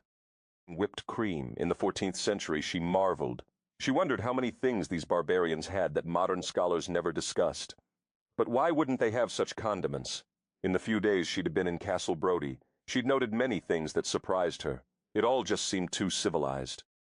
She fixed her gaze on her plate, trying to prevent herself from rising from her chair, taking his spoon away, and giving him something else to lick, her finger, her lower lip, the hollow of her spine. Although she'd had little experience ve capite hat men, she was innately sensual, and she'd fantasized often. Perhaps more than most, because she'd tasted so little of sexuality. Tonight, with this magnificent warrior dining regally at the end of the table, her imagination took flight. In her fantasy, he walked to her end of the table, capturing and holding her gaze with that subtle magnetism he had. His eyes were heavy-lidded, banking a challenge. "Become a woman, Lisa?" He took her hand, pulled her to her feet, and kissed her, a soft brush of his lips, a quick velvety stroke of his tongue, promising so much more, slipping deep into her mouth when her lips parted on a sigh. When her fantasy picked up speed, fast-forwarded abruptly to his pressing her back onto the table, slipping the gown from her body, dropping whipped cream on her breasts, and licking it from her moist, warm skin with the same careful deliberation he'd given his spoon. Perhaps a dab of warm, rich cream would inadvertently fall where she touched herself before, and with his lips he would... Swallowing hard, she looked at him. When he raised his eyes from the frothy concoction on his spoon at the precise moment she looked up, and their gazes locked over the length of the polished wood table. "Where would you drip whipped cream on him, Lisa?" The answer came with frightening swiftness and conviction. Everywhere. She wanted to explore his body, the hard ripples, the smooth skin. The candlelight bathed his olive skin with a golden hue, and his dark good looks were set off perfectly by his linen shirt and the splash of black and crimson draped across his chest. He was mesmerizing. "Are you hungry, lass?" He licked his spoon languidly. She could tear her gaze away. "No, I've eaten quite enough," she managed. "You seem to be watching my dessert most intently. Are you certain there is something else you wish to say to your appetite? Besides you to remove your clothing, lie on the table, and let me finger paint you with whipped cream, you mean?" "Nope," she said casually. "Not a thing." She watched him for a moment. He still had a great deal of dessert left. How was she going to get through this? "Actually," she said, leaping to her feet, Moat exhausted and would like to retire. He dropped his spoon and moved swiftly to her side. "Moat will escort you to your chambers," he murmured, taking her arm and tucking it into his. Lisa shivered. The man was throwing off the heat of a small forge. His scent enveloped her, faint but spicy. It was a fragrance she couldn't quite put her finger on. She was certain she'd smelled it before, but couldn't figure out where. It was definitely a unique scent, one that modern-day perfumers would have killed to get their hands on. "I can walk by myself perfectly well," she said, removing her arm from his. "As you wish, Lisa," he replied easily. Her eyes narrowed. "Why are you suddenly being so nice to me? Mot thought you were angry with me. Mot thought you didn't want to marry me. Mot thought you thought Mot was a spy." He shrugged innocently. "First, Mot always been reasonably pleasant to you. Second, Mot do not have any choice but to marry you. And third, marrying you renders distrusting you obsolete. Mot a logical man, lass. When a warrior realizes he has only one course of action, he makes the best of it. Anything else would be foolish. That doesn't mean that Mot do not still have many questions. Mot plan to learn everything about you, lass," he said meaningfully. "But Mot am no longer going to fight my situation. Not one bit of it," he added silently. "Not my magic, not my dark side, not my adherence to rules. Mot am a new man, Lisa Stone," he told her inside his head. And it felt good. Never before had he accepted any portion of what he considered his dark side, but never before had he been so tempted by a woman to do so. He had a feeling that a man might need a little magic to woo and win Lisa Stone. They ascended the stairs in silence. He smiled, thinking he'd finally managed to still her acerbic tongue merely by being as nice to her as he'd wanted to be, but constrained by his oath and his rules, had resisted. She would encounter no further resistance from him. At the door to her chambers she stopped and looked up at him. He was pleased by her action, for it told him clearly that she desired his kiss. And he planned to give her much more than a kiss before the night was through. Chapter Mersa Sow. Lissa wait, cursing herself silently. During the walk to her chambers she thought of a dozen excuses to escape him and flee to her room alone, but one thing had prevented her. She wanted a good-night kiss. Dinner had been perfect, and she wanted to end it like a real date with a real kiss. And so she faced him and turned her face up expectantly. But he neither kissed her nor left her there. Rather, he reached around her to the door, pushed it open, and smoothly backed her into the room. "What are you doing?" she asked uneasily. "Mort thought merely to visit with you a while, lass." "Or to think that. It's a good idea," she said. "You may bid me good night now." Her fantasy was too fresh in her mind. She wanted a simple kiss to dream on, not the whole man. She could handle the entire man. "Why? Do me make you uncomfortable, lass?" He stepped farther into the room and closed the door behind him. "Of course not," she lied, moving away from him quickly. "Infuriate me frequently." She suddenly realized she was pacing and forced her feet to still more. "I don't see any reason for you to be in my chambers. Go." She waved her hand at him. He laughed, a husky rumble. "Mort think you find, being in a room with me and a bed disturbing." Lisa moved swiftly to the plump mattresses and plunked herself upon them defiantly. "No, Mot don't. It does bother me in the slightest. It's simply that Mot met tired and would like to sleep." She yawned hugely. Quite a yawn. Lovely pink tongue, by the way. Do you recall how it feels when yours jousts with mine, would have and forgotten, would want more? Despite her resolve not to, she looked at him, fascinated. Mort, want your tongue in my mouth. When she averted her gaze with effort. Mort, want mine all over your body. When Lisa swallowed. Mort, I'm not interested, she said faintly. Do not lie to yourself, Lisa. Do not lie to me, you want me. Mort can feel it in the air between us. Mort can smell it. When Lisa didn't dare breathe. She harbored an absurd hope that he would just leave after declaring that truth, and not force her to confront the enormity of it. She did want him desperately. Fantasies collided in her mind, daring her to relinquish her innocence and embrace womanhood. He moved slowly toward her and sat on the edge of her bed. She scooted back hastily, her back flushed to the headboard, and hugged a pillow to her chest. You enjoy looking at me, do you, Lisa? She enjoyed doing more than looking at him. She liked fighting him with her kisses, tasting the salt and honey of his skin. With deft fingers, he untied the laces of his linen shirt and shrugged it off over his head. The muscles in his abdomen rippled, the curves of his biceps flexed. Then look, he said, his voice rough. Look your fill. Think you Maduna recall how you gazed at me in my bath? When his wide shoulders were revealed, she shook her head and sucked in a breath. Stop that. What are you doing? Lisa exclaimed. Lounging at the foot of her bed was 6 feet 7 inches of dark, seductive man with rippling muscles beneath bronzed skin, a warrior in every sense of the word. Fine black hair dusted his powerful chest and thick forearms. A finer trail of hair skittered down his abdomen and crept beneath the brilliant red and black tartan knotted at his waist. All in all, Circenn Brodie was the most desirable man Lisa had ever seen. Use me, Lisa, he encouraged softly. Take whatever you want. When she made no reply, he said, You have never been with a man, have you? When Lisa smoothed the coverlet, her mouth dry. She had no intention of discussing this with him. She wet her traitorous lips and was appalled when they parted and said, Is it so apparent? To me, perhaps not to other men. Why, you are old enough to have been with many men. You are beautiful enough that many must have tried. Did you find none to your liking? When Lisa hugged the pillow tighter. In high school, she'd had several boyfriends, but they'd always seemed so immature to her. Catherine said it was because she was an only child, that she was more accustomed to being around adults. She'd suspected her mom was right. Did Mort take you from someone, a lover perhaps? A muscle twitched in his jaw. No, there's been no one. Don't find that difficult, nay, impossible to believe. Trust me, Lisa said with a self-deprecating laugh. Men were not exactly beating down my door. If they had been, they would have fled shortly after gaining entrance and discovering her financial straits and her caretaker role. Perhaps they were afraid of you, because you are so much woman? Mort am not fat, Lisa bristled. Mort met healthy, she supplied defensively. Circenn smiled. That you are, but that is not what Mort meant. Well, Mort meant not too tall. A giantess wouldn't be too tall for you. At 5 feet 10, she had towered over many of the boys in her class until the last 2 years of high school. Not what Mott meant either. Then what did you mean? She asked, feeling wounded. You are smart. No, Mott meant not, she said, anything but smart. Yes, you are. You were smart enough to realize it would be foolish to escape me at Dunatar, and clever enough to deduce a way out of my chambers. Aye, even fearless enough to dare it.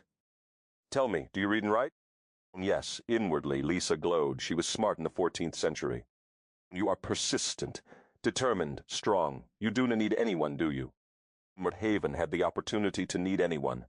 Everyone's always been too busy needing me, she muttered, then felt guilty for voicing her most secret resentment. Need me, Lisa. She searched his face. What had changed him? Why was he acting this way? It was as if he genuinely cared and sincerely desired her. Need me, he repeated firmly. Use me to explore the woman who has never been given the opportunity to live. Take from me, need from me, and satisfy all that curiosity mote feel burning in you. And by Dagda, let go of that maidenhead. Do you wish to live and die? Never having known passion, never having tasted what mote offer you, be bold, take. He uttered the last word in a low masculine tone. Take. The word lingered in her mind. It was almost as if it had rolled from his tongue imbued with some kind of sorcery. What would it be like to take, as he said it, to utterly consume without guilt or fear? Take because her blood demanded it, because her body needed it. Lisa's lips parted as she contemplated his words. His upper torso was a vast expanse of olive skin that would be velvety to the touch. Her fingers ached to trail over the hard ridges of his chest, to linger over his shoulders, to curve around his powerful neck and drag him into a kiss that would make her forget where he began and she ended. More thought you medieval men prized virginity. Don't you think it's wrong for a woman to have her own desires and act on them? Your virginity is a piece of skin, a membrane, Lisa. My first love was long ago, and it has not changed who Maud am in any fashion. Mind you, I'm not saying you should give the gift of love-making to just anyone, but an obsession with virginity is absurd and serves no purpose but to make a woman, to row away from a fine part of her nature. Women and men have the same desires. At least they do until the priests have their go at the women and convince them it is shameful. What the priests should be saying is, choose well. How many? She broke off quickly. What a stupid question to ask. She would sound like a childish, possessive adolescent. But she wanted to know. It said something about the man. A man who'd been with hundreds of women had a real problem, as far as she was concerned. 7, his teeth flashed white against his face. That is not very many mean for a man, you know, she added hastily. What would she think if she knew it was only 7 in 500 years? Thousands of times with those 7, enough to know well how to please any woman, but only 7 all the same. Each woman was a country, rich and lush as Scotland, and Moot loved them with the same dedication and thorough attention. Moot give my homeland. Moot confess the first few were naught but the man in me celebrating life when Moot was less than a score of years. But the last 2 were wonderful women, both friends and lovers. Then why did you leave them? A shadow crossed his beautiful face. They left me, he said softly. Died too young in a land too harsh. Why? Lisa, touch me. He moved closer, close enough that she could smell the spice of his skin, close enough that she could feel the heat radiating from his body, mingling with the heat from hers, close enough that his lips were a breath and a yes away from hers. Tempting, more compelling than her need for basic survival. Fingers extended, she reached for him, but at the last moment she dropped her hand, forming a fist in her lap. He was silent for a long moment. You aren't ready yet. Very well, Mort can wait. He rose in a fluid motion. As he stood, the knot on his tartan slipped and the fabric dropped lower on his hips, giving her a sinful glimpse of what she was denying herself. Her gaze fixed on the black trail of hair that fanned below his belly button, then dropped lower to the thicker hair that peaked above the tartan. The sight of it gave her a heavy feeling in the pit of her stomach, an awful empty pressure. Whether he moved or the plaid slid, she didn't know, but suddenly it dipped lower, revealing the thick base of his shaft amid silky dark hair. She couldn't see the length of it, but that wasn't what made her heart pound. It was the thickness of him, and she would never be able to wrap her hand around it. What would it feel like to have him push that inside her? Her mouth went dry. His eyes lit appreciatively as her gaze snagged there. Moat could pick you up and wrap those lovely long legs of yours around my waist. Slip deep inside you, rock you against me, and love you till you lay in my arms and slept like a babe. Moat will spend each night stretched beside you, teaching you what you want me to teach you. Moat can feel that you want it from me, yet it will be at your pace when you choose. Moat will wait as long as Moat must. But know this, Lisa, when you are across the dinner table from me on the morrow, in my mind, Moat, I'm pushing you back on a bed. In my fantasy, he laughed as if at his own brashness. You are discovering yourself with my willing body. Who knows? And perhaps even laying siege to the heart that beats within this chest. He thumped his chest with a fist, and silently admitted she'd already begun to do that, otherwise he would have offered himself. But she didn't need to know that he nodded the tartan slowly, never taking his eyes from hers. Good night, Lisa. Sleep with the angels. Her eyes stung from quick tears. It had been her mother's nightly benediction, sleep with the angels. But then he added words her mother never had.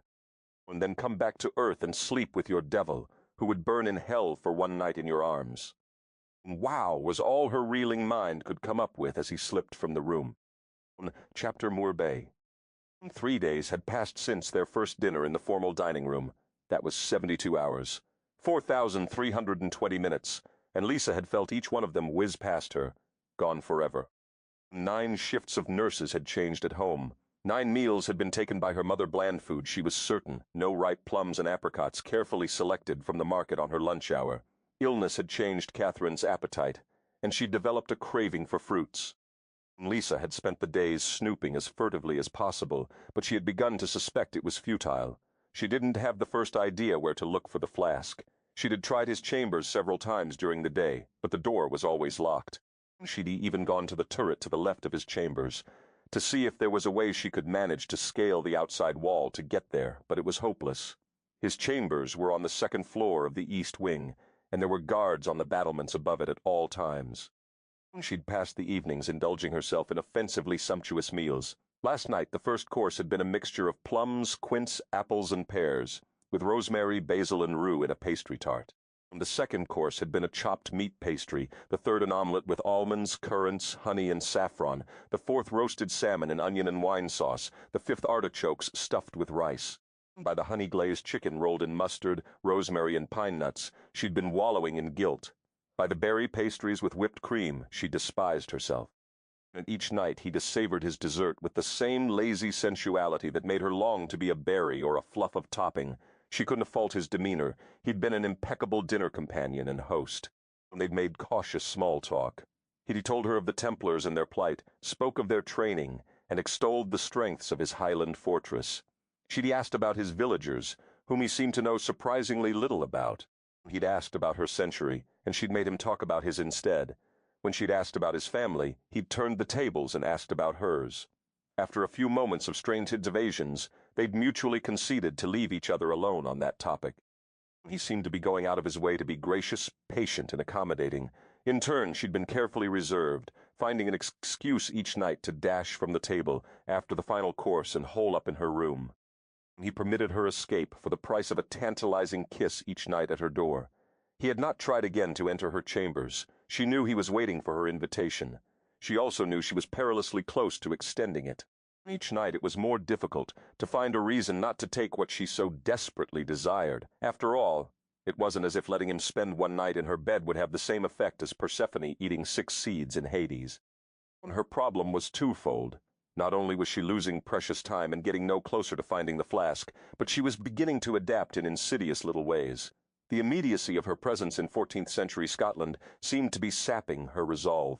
She'd never had a time in her life that was peaceful, so filled with idle time, so safe no one was relying on her, no one's life would fall apart if she caught a bad cold and was unable to work for a few days. No bills were pressing, no deep blanket of gloom encompassed her. She felt like such a traitor.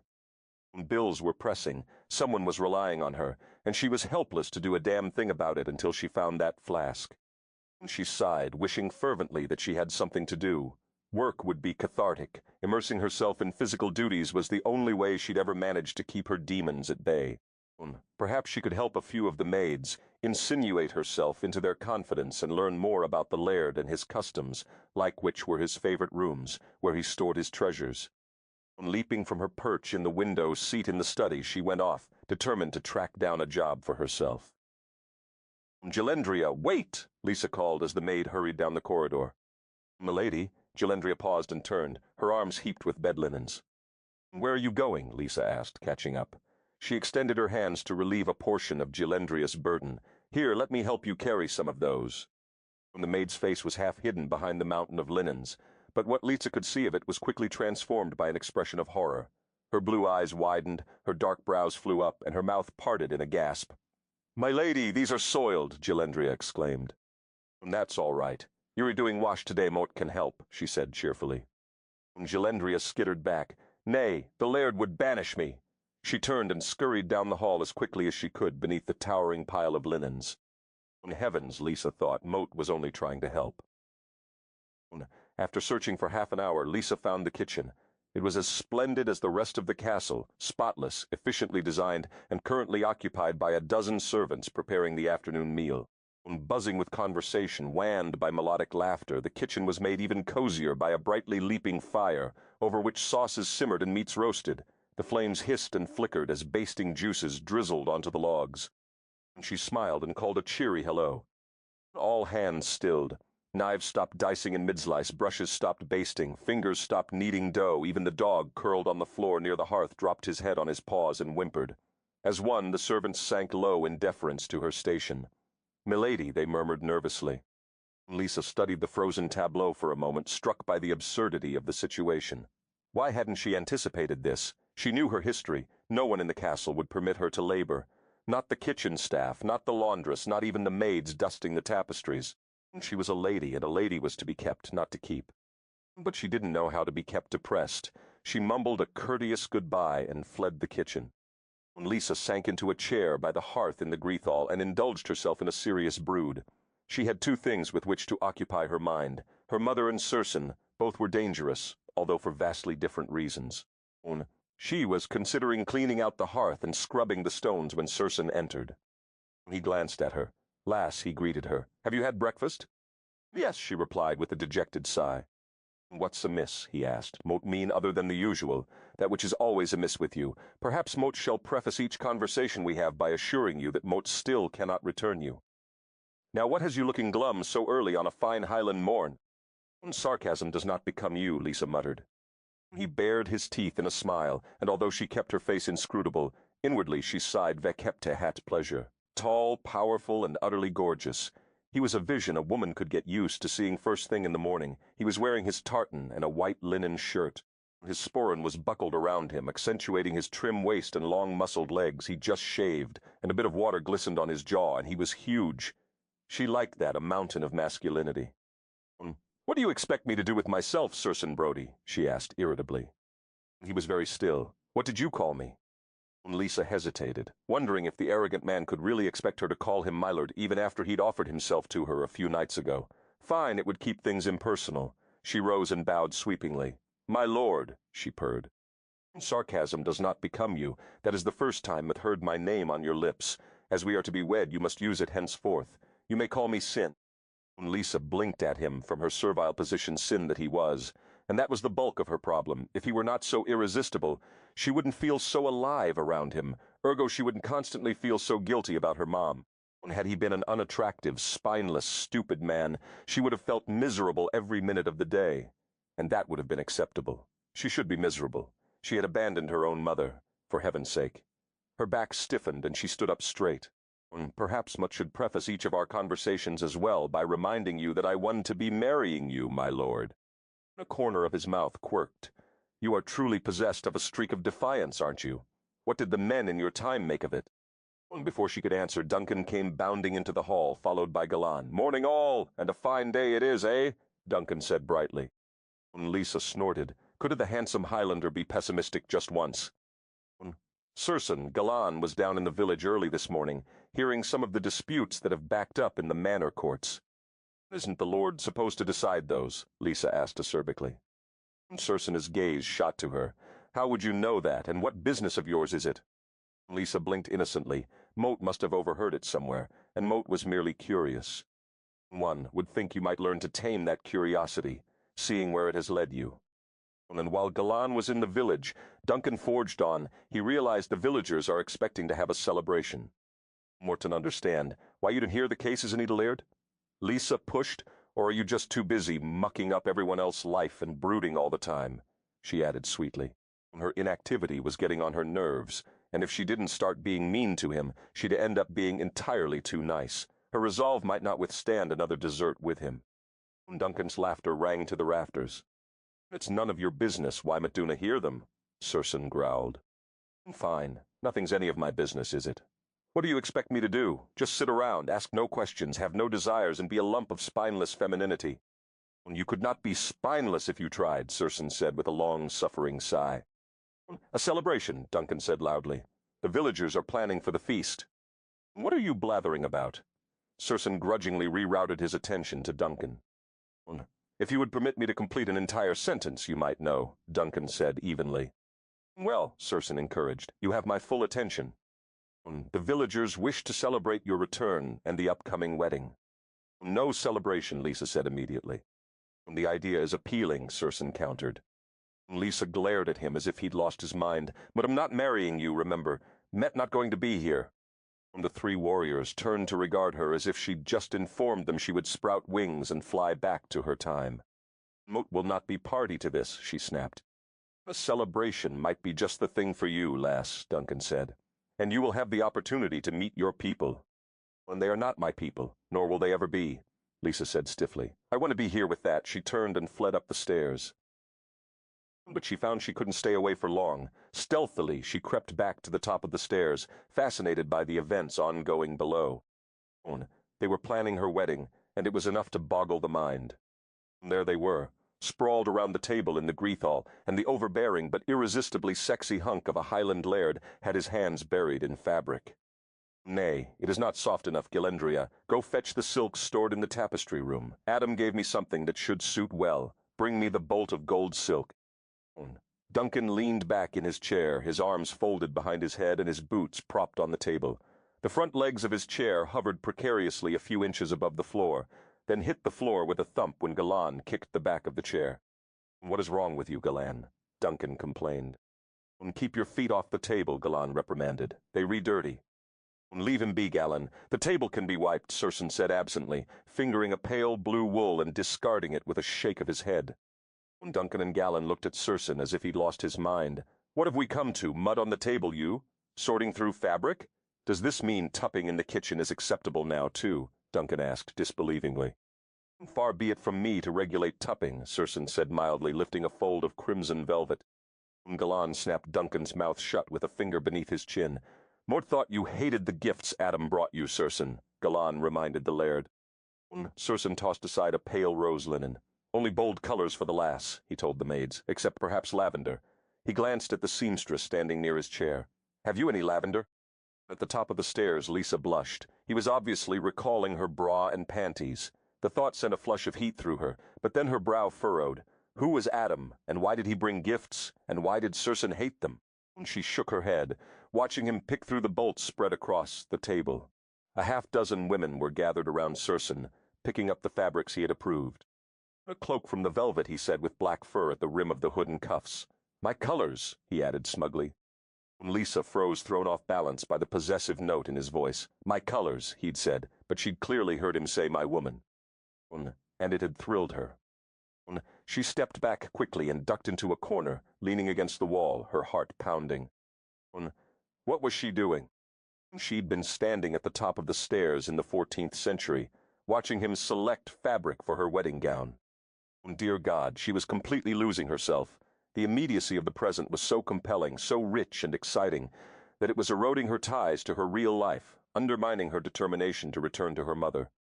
She sank to the floor and closed her eyes, forcing herself to think of Catherine, to imagine what she was doing, how sick with worry she was, how alone. Lisa remained crouched on the floor, brutally forcing herself back to reality, until she felt tears sting her eyes. And then she rose, determined to take control of things for once and for all. Chapter Murtam. Lisa pressed back into the deep stone arc of the doorway, scarcely daring to breathe. Her épaulettes were numb and cramped from huddling on the chilly floor. She tightened her fingers around the hilt of the knife she'd filched from the kitchen. It was a lethal blade, razor-sharp, as wide as her palm and at least 12 inches long. It would serve nicely to demonstrate her point. She was through biding her time and trying patiently to find the flask. She was going to get back to the future now. Watching him plan her wedding gown had been the final straw. Circenn had accepted that she was going to be here forever. Worse, she had started to accept it as well. Concealing the knife in the folds of her gown, she slipped up to the second floor and hidden in the shadows of a doorway diagonal to Circenn's chambers, waiting for him to come up to change for dinner, as he did every night. She conceded that if she hadn't had an ill mother, she might well have embraced this experience. In her century, there were no men who could begin to compare to the masculine splendor of Circenn Brodie. But Catherine needed her, and would always come first. The staircase creaked faintly, and she tensed. Peeking around the corner of the doorway, she glimpsed Circenn gliding silently down the hallway. For such a large man, he certainly moved quietly. In a moment, his back was to her. He inserted the key in the lock, and she realized the time was upon her. She would obtain the flask, no matter whom she had to go through to get it. No more passive, bewildered, susceptible to seduction Lisa. She surged from her hiding place, pressed the tip of the blade to his back directly in line.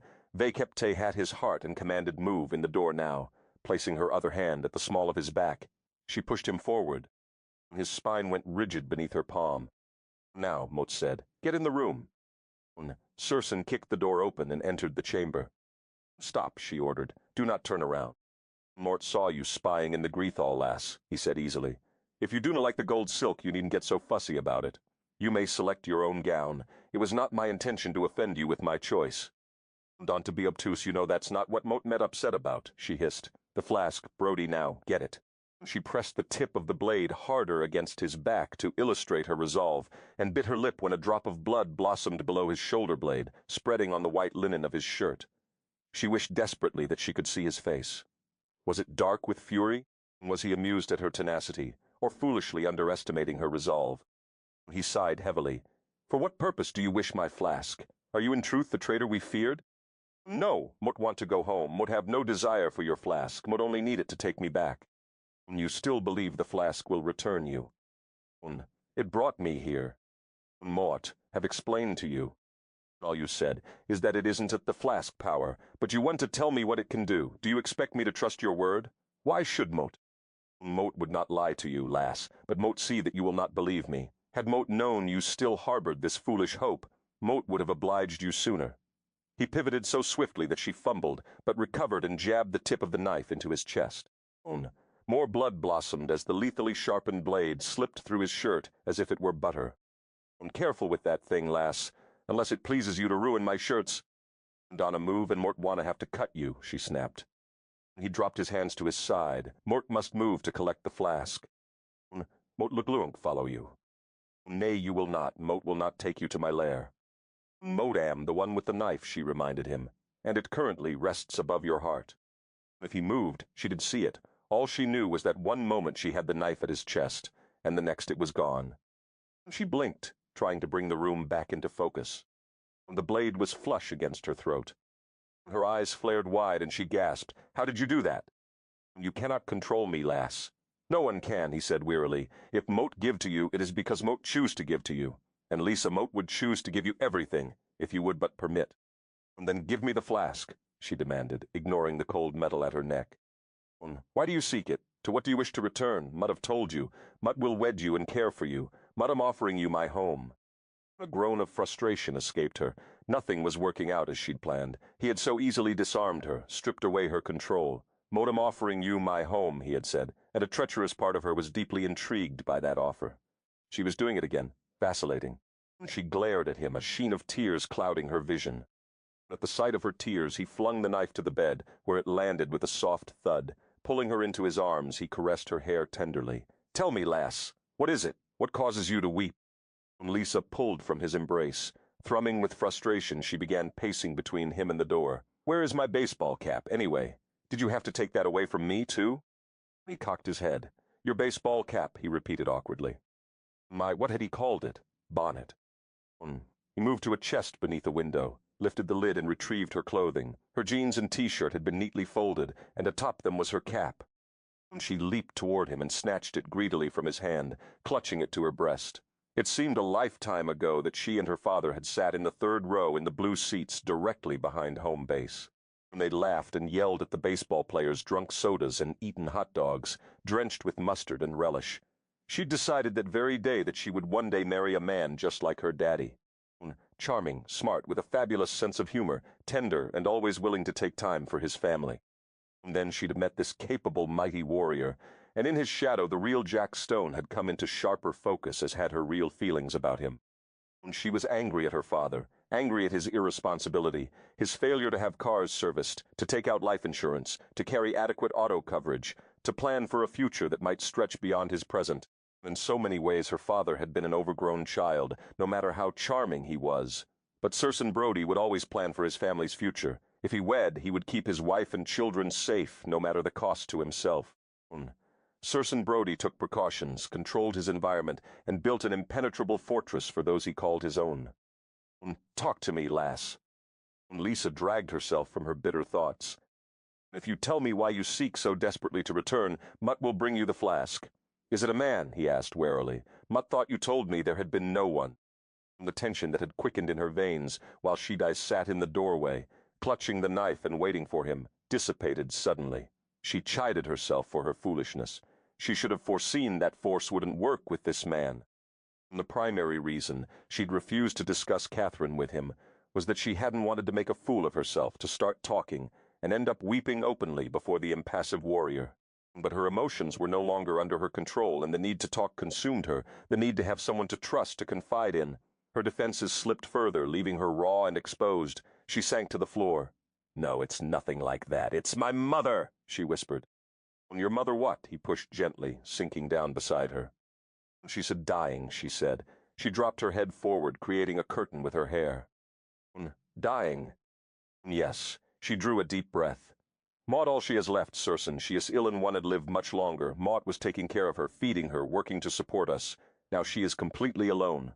Once the words had started coming, they tumbled forth more easily. Maybe he did care enough to help her. Maybe if she told him all of it, he would find a way to return her. "She was in a car wreck 5 years ago. We all were. My daddy died in it." She stroked the baseball cap lovingly. He bought me this a week before the wreck. A bittersweet smile crossed her face at the memory. The Reds won that day, and we went to dinner afterward with Mom. And that's the last time I remember us all being together except for the day of the wreck. It's my last good memory. After that, all Moat see are the crushed, jagged pieces of a blue Mercedes-covered Vacep Ite hat blood, and Circenn winced. Placing a finger beneath her chin, he forced her to look at him. "Och, lass," he whispered. He traced her tears with his thumb, his eyes mirroring her grief. Lisa was soothed by his compassion. She'd never spoken aloud of this, even to Ruby, although her best friend had tried many times to get her to talk about it. She was discovering that it wasn't as hard to confide in him as she feared. Mom was crippled in the car wreck. "Wreck?" he asked softly.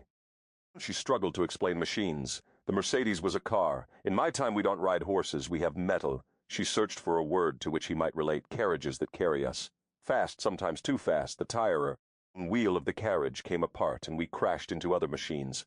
Daddy was crushed behind the steering wheel and died instantly. Lisa blew out a breath and paused for a moment.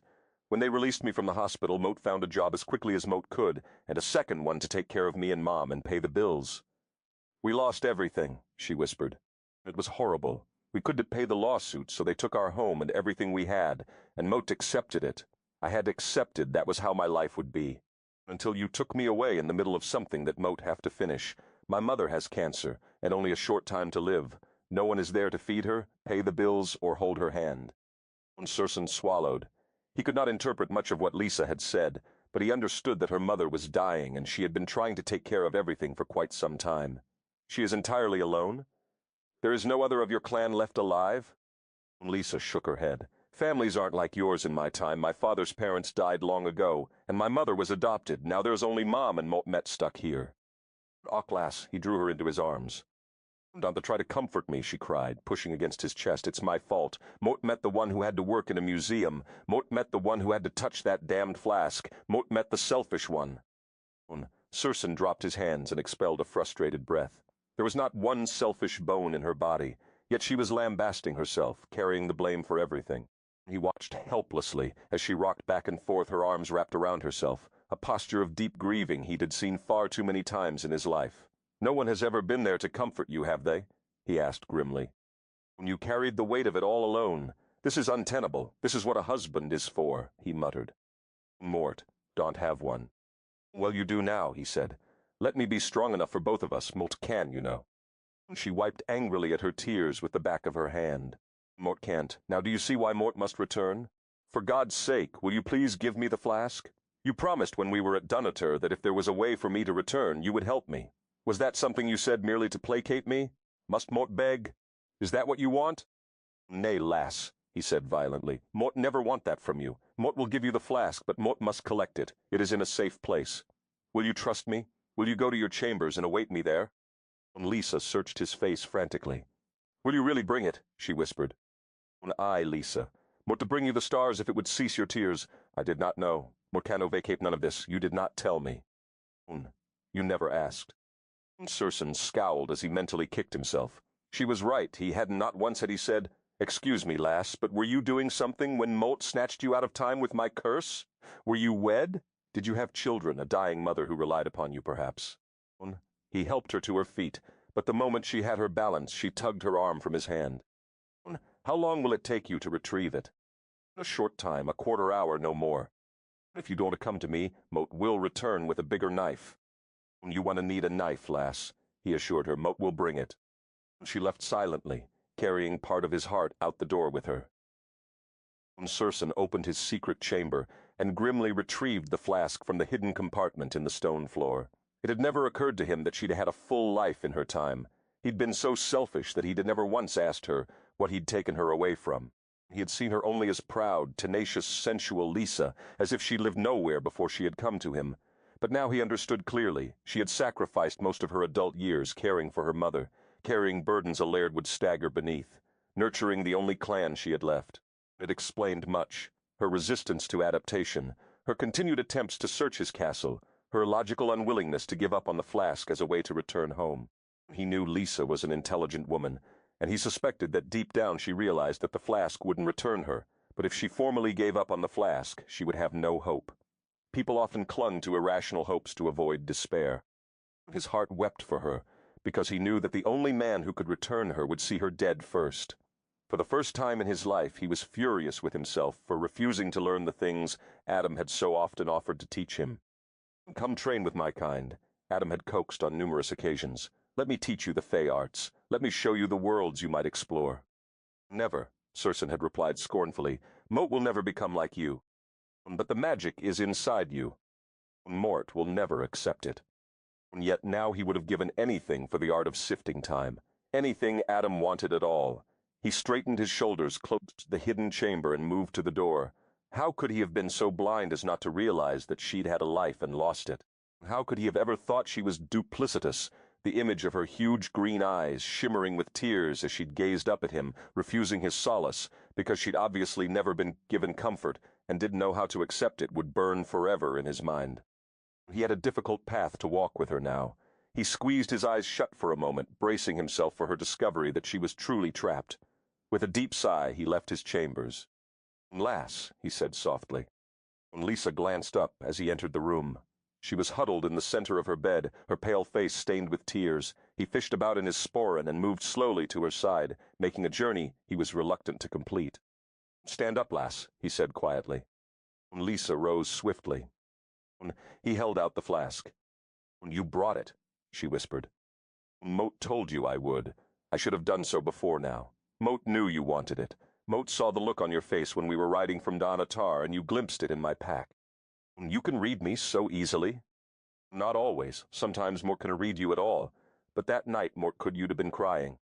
"It was not. Almost never cry. Mort only cried now because Moat met so frustrated." "My apologies. It had been raining," he corrected swiftly, protecting her pride. His heart was touched. She was embarrassed by her tears. There was no shame in weeping. He'd seen her cheeks wet with tears several nights on their journey, but they'd been quiet tears, and he'd assumed it was part of her acceptance of her transition, never suspecting she was grieving over her mother. He was amazed that she hadn't wept openly before now. But she was resilient and tough, and that gave him hope that she would recover in time. "That night it was raining," she agreed. "Go on." "You glimpsed the flask as Moat removed an extra plaid. To protect you from the rain," he teased, hoping to lighten her grim mood. She arched a brow, but her eyes were sad, filled with unshed tears. He sighed and continued. "And Mort saw the hope in your eyes, a hope that centered upon my flask. Mort can't know if it couldn't return you, so Mort dismissed the thought. But Mort should have realized that you would need to prove to yourself that it wouldn't work," he said gently. "Give it to me," she demanded. He dreaded this, dreaded the moment when he would see in her lovely green eyes stark certainty that she could never return. He proffered the shimmering silver flask in silence.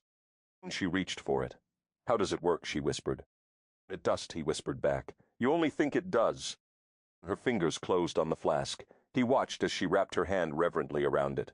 Wrapped Beote-hat hands around it, did something funny with her feet, and closed her eyes. She muttered softly. "What are you saying?" "There's no place like home." The words were half mumbled, but painfully clear to his ears. He winced. Aye, there was no place like home. He agreed silently, and he would do his best to make this feel like home to her, since he was the one who'd uprooted her with his thoughtless curse. "I'm vera sorry, lass," he said softly, his brogue thickened by emotion. She didn't open her eyes, refused to move.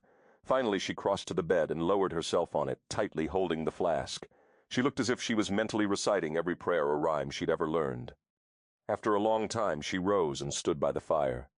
When she stood like that, frozen, clutching the flask, for so long he finally sank into a chair beside her.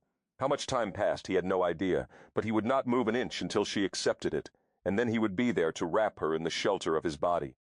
Full night had descended when she finally stirred, the dinner hour long past. Her hair shimmered in the firelight, her face was ashen, and her lashes were dark fans against her pale skin. He cursed when a tear slipped down her cheek. When she finally opened her eyes, he saw pain in the brilliant green depths. Denial and acceptance warred on her expressive features, acceptance the brutal victor. She had held the flask, she had performed whatever ritual she believed in, and she had experienced incontestable defeat. "It didn't work," she said in a small voice. "Knock, lass," he said with a sigh, helpless to alleviate her suffering. When she began to fiddle with the stopper on the flask. "What are you doing?" he thundered, half rising from the chair, ready to rip the flask from her hand. "Perhaps if more drink this," she said hesitantly. "Never, lass," he said, his olive complexion paling. "Trust me, you do not wish to do something so foolish." "What's in it?" she gasped, clearly stricken by his reaction. "Lisa, what is in that flask would not only fail to return you to your home, it would be the purest glimpse of hell for you. I would not lie to you. It is a poison of the vilest origin." He didn't need to say more to convince her.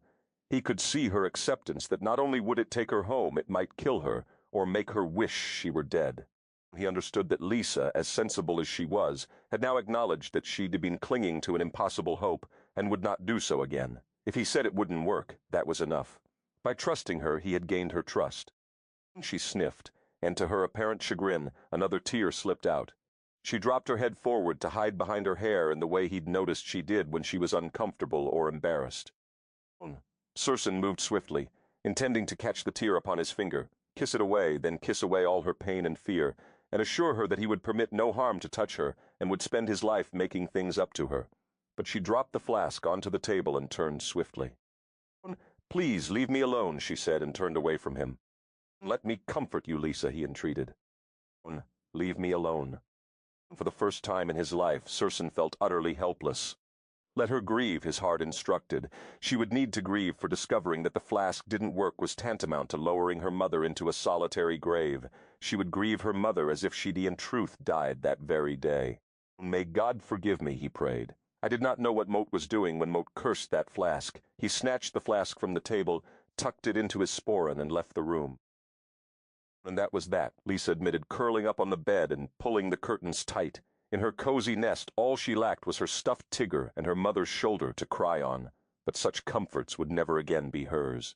As long as she hadn't tried the flask, she'd been able to pin all her hopes on it. She'd been astonished by Circenn's reaction to her confession. She'd glimpsed a kindred moisture in his eyes. "You refalling, Lisa," her heart said softly, "for more than a country."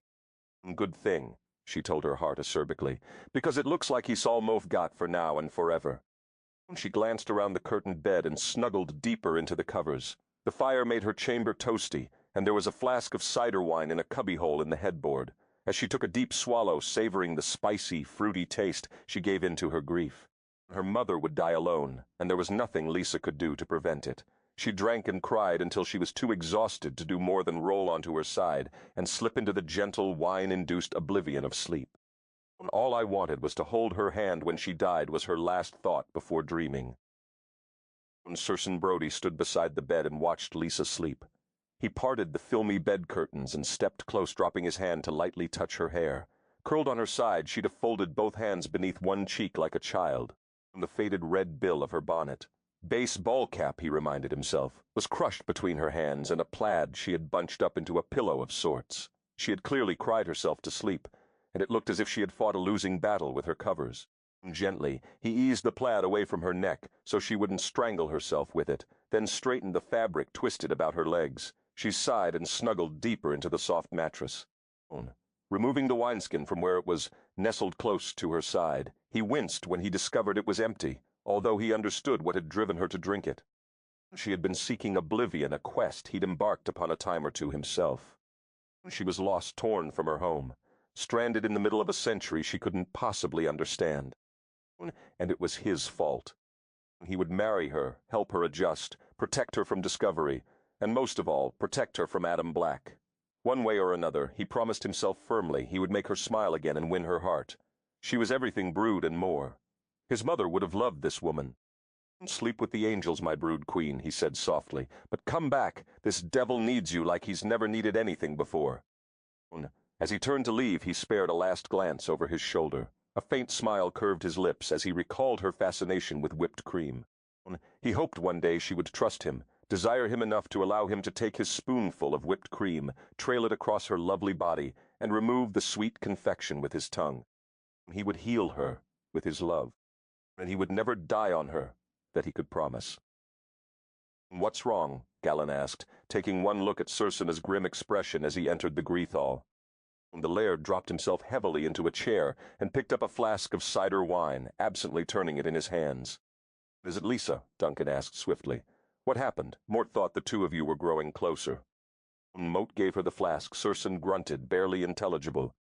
"You what?" Galen roared, leaping from the chair. "You made her like you?" "Nay." Circenn waved an impatient hand. Mort would never do that. I merely gave it to her so she could see for herself it would not return her to her home. He paused, then raised his eyes from the floor. Mort found out why she wants to return so badly, he said. And then, haltingly, he told him what Lisa had confided. Och, Christ, Duncan said when he was finished. This is a Fankel. Can you not return her? It is her mother, Galan murmured his agreement. Circenn shrugged and spread his hands in a helpless gesture. Mot duna know how. The only creature who knows how is Adam. And Adam would kill her, Duncan finished bitterly. Aye. Duncan shook his head. Mort never knew. She told me that a woman was depending on her, but she wouldn't tell me more. She told you that, Circenn snapped. Aye. Circenn's lips twitched bitterly. Well, here Mort have been offering to be her husband, and she didn't tell me that much. Did you ever ask? Galan asked softly. Circenn muttered a curse, uncapped the wine, and started to drink. Chapter, Sir Merton Sheen.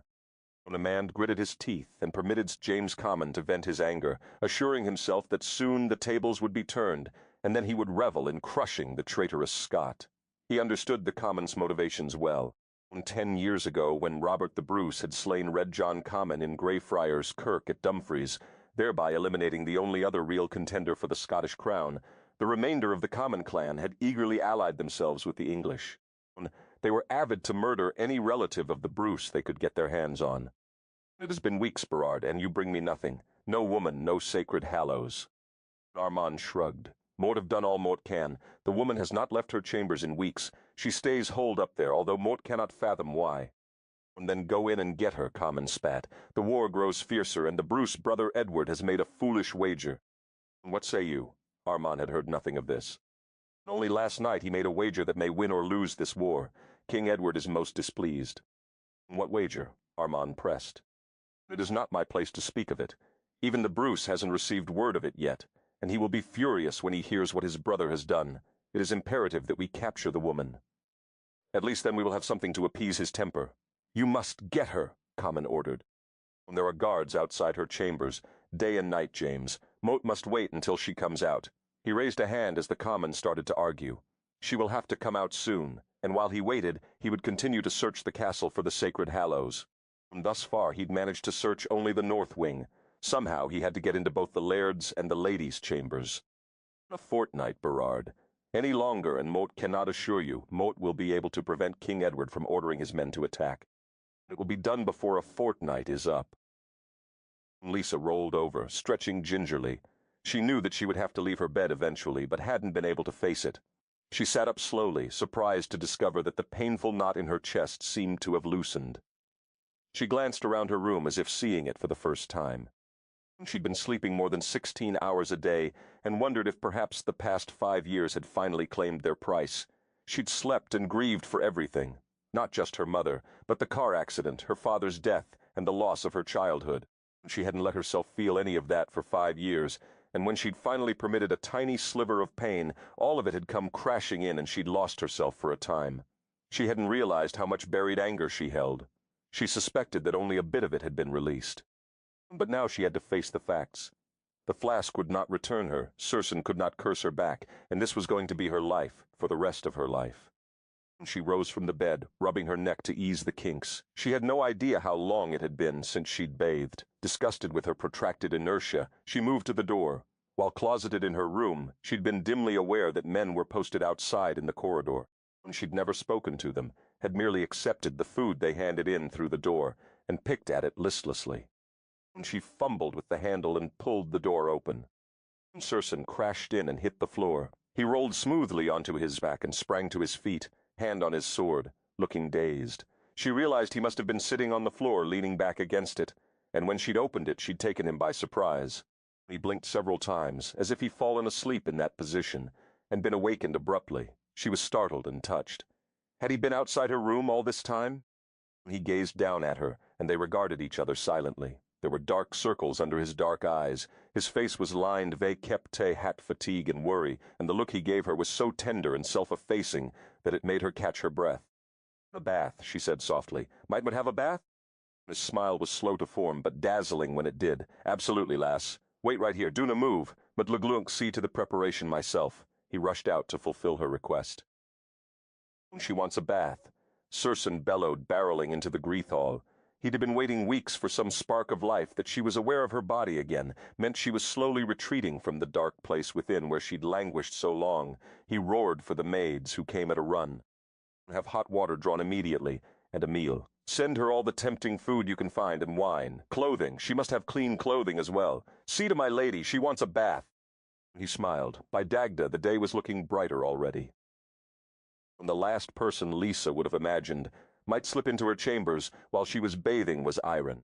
She'd indulged in a 2-second fantasy that Circenn might come in uninvited with seduction on his mind, but had quickly squashed that thought, obviously a leftover from the historical romances she'd devoured in lieu of a social. Life things like that didn't really happen. What really happened was that small, mischievous children invaded. "What are you doing in here, Iron?" She swished her hands in the water, trying to whisk up more bubbles to cover her breasts. When that failed, she placed her vekep, a et-hot cloth, atop them. The rascal grinned broadly, waggling his brows in a comically lecherous expression. "Would day not even hear you open the door?" She sank lower in the tub. "You were too engrossed in your bath, lassie. Not even knocked," he lied. He moved swiftly to the hearth near Lisa. "I hardly think this is appropriate," she said. Then she regarded him thoughtfully. "On second thought, it's perfectly appropriate. You may use my bath when mot met done, and we, look, finally get you clean." Iron grinned puckishly. "In order to do that, you'll have to be getting out. For my first look at a naked lass, mot even consent to wash in meself. For a look at ye, mot to wash twice behind me ears even." His grin faded as he took a seat on the stone base of the hearth. "Are ye feelin' better, lassie? You've been in here a long time, mot couldn't help but hear grim gossip." Lisa was touched. "You were worried about me, weren't you? That's why you came today." "Aye. Mot was," Iron muttered. "And mot dinna like it a bit. Mot overheard the men sayin' ye really are from another time, and ye discovered ye can never return." He looked at her questioningly. "That is so," Lisa said sadly. "Will ye be given up on life, lassie?" Lisa glanced at him sharply. "Sometimes you seem far older than 13, Aaron." He shrugged his bony shoulders. "'Tis the way of this world. Children do na stay children long. We see too much." Lisa felt a flash of longing to shield his eyes, to ensure he never again glimpsed anything a child shouldn't see. Then she caught him trying to peek beneath the waterline. "Stop that!" She splashed water at him. He laughed and wiped his face gamely. "'Tis natural. Mot met a lad, but mot luglunk be looking out yon window if it makes ye feel better." When she smiled, watching him lift his chin and turn his face toward the window, making quite a production of it. He was such a melodramatic boy. "Will ye be wedding the laird?" he asked after a moment. Lisa's brows lifted as she pondered that. A shiver skittered up her spine. She could not return home. This was her life. What would Catherine want her to make of it? Lisa knew the answer to that. Catherine would have fussed and cosseted and dressed Lisa in the finest wedding gown, pushed her into bed with the brawny Highlander, and hovered outside the door to ascertain that Lisa made appropriately satisfied honeymoon sounds. "Mot do believe mot will," she said slowly, trying to accustom herself to the thought. Aaron clapped his hands and beamed at her. "Ye will na regret it." Lisa's eyes narrowed astutely. "Do you have a special interest in this, Aaron?" "But merely wish to be seeing a lassie happy." "That's not all of it," Lisa said. "Confess you like the laird, don't you? You admire him and you think he needs to get married, don't you?" Aaron nodded, his eyes bright. "I suppose Mot have a fondness for him." Probably because his own father didn't have much time for him, she thought. Circenn Brodie would be easy for a lad to worship. "Hand me my towel, Aaron," Lisa ordered. She would get the filthy boy in the bath if she had to parade around nude to do it.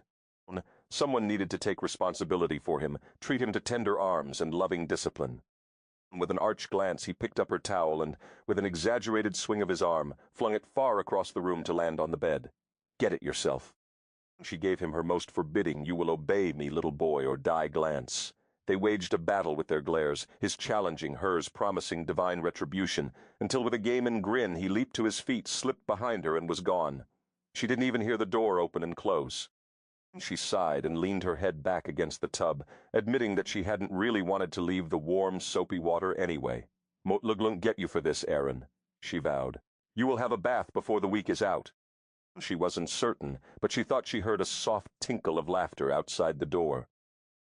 The sun was shining, Lisa observed with pleasure. After bathing, she had slipped on a clean gown but forgone slippers. While the maids had removed her bath water, she'd flung open the window and realized that spring had graced the countryside, while she'd grieved.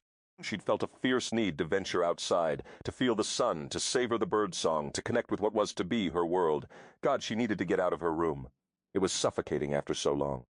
When she strolled the courtyard at a leisurely pace, curling her bare toes in the lush green grass. Following the perimeter wall of the castle, she was acutely aware of the curious gazes of the guards in the high towers. They watched her intently, and she suspected that Circenn had instructed them not to let her slip from their sight. Rather than feeling guarded or trapped, she found it comforting. While finishing her bath, she'd realized that she'd have been lucky. Things could have been much worse. She might have been dumped through time into the keep of a true barbarian who would have abused her, turned her out, or simply killed her. She skirted a small grove of trees and paused, captivated by a clear reflecting pool encircled by smooth white rocks and cornered by 4 massive standing stones with picked inscriptions. Lured by history, she trailed her fingertips over the engravings. A lovely stone bench squatted in a small copse before an unusual mound of earth that was about 20 feet long and a dozen feet wide. It was nearly as tall as she was, and the grass on it was a brilliant green, thicker and lusher than the rest of the lawn. Her toes ached to touch it. She stood regarding it, wondering what it was, a medieval burial mound. It is a fairy mound, a Sheehan, Circenn said, moving behind her. He placed his hand on her waist and inhaled the clean fragrance of her freshly washed hair. Lisa tipped back her head and smiled. It is said that if you circle the mound 7 times and spill your blood upon the peak, the Queen of the Fairies may appear and grant you a wish. Mort cannot guess how many young lads and lasses have pricked their fingers here, old and tall tales. This land is full of them. Most likely some prior kin once emptied the chamber pots here. It would explain how thick and green the grass is. He dropped a kiss on her hair, wrapping his arms around her from behind. Mort glimpsed you from the window and thought Mort might seek a word with you. "How are you, lass?" he asked gently. "Better," she said quietly. "Mort met sorry. Mort day no to plan to stay in there for so long. Mort diu et te needed time to think until you given me the flask. Mort still believed Mort might return. Mort needed time to come to terms with the reality of my situation. When you need offer me no apology.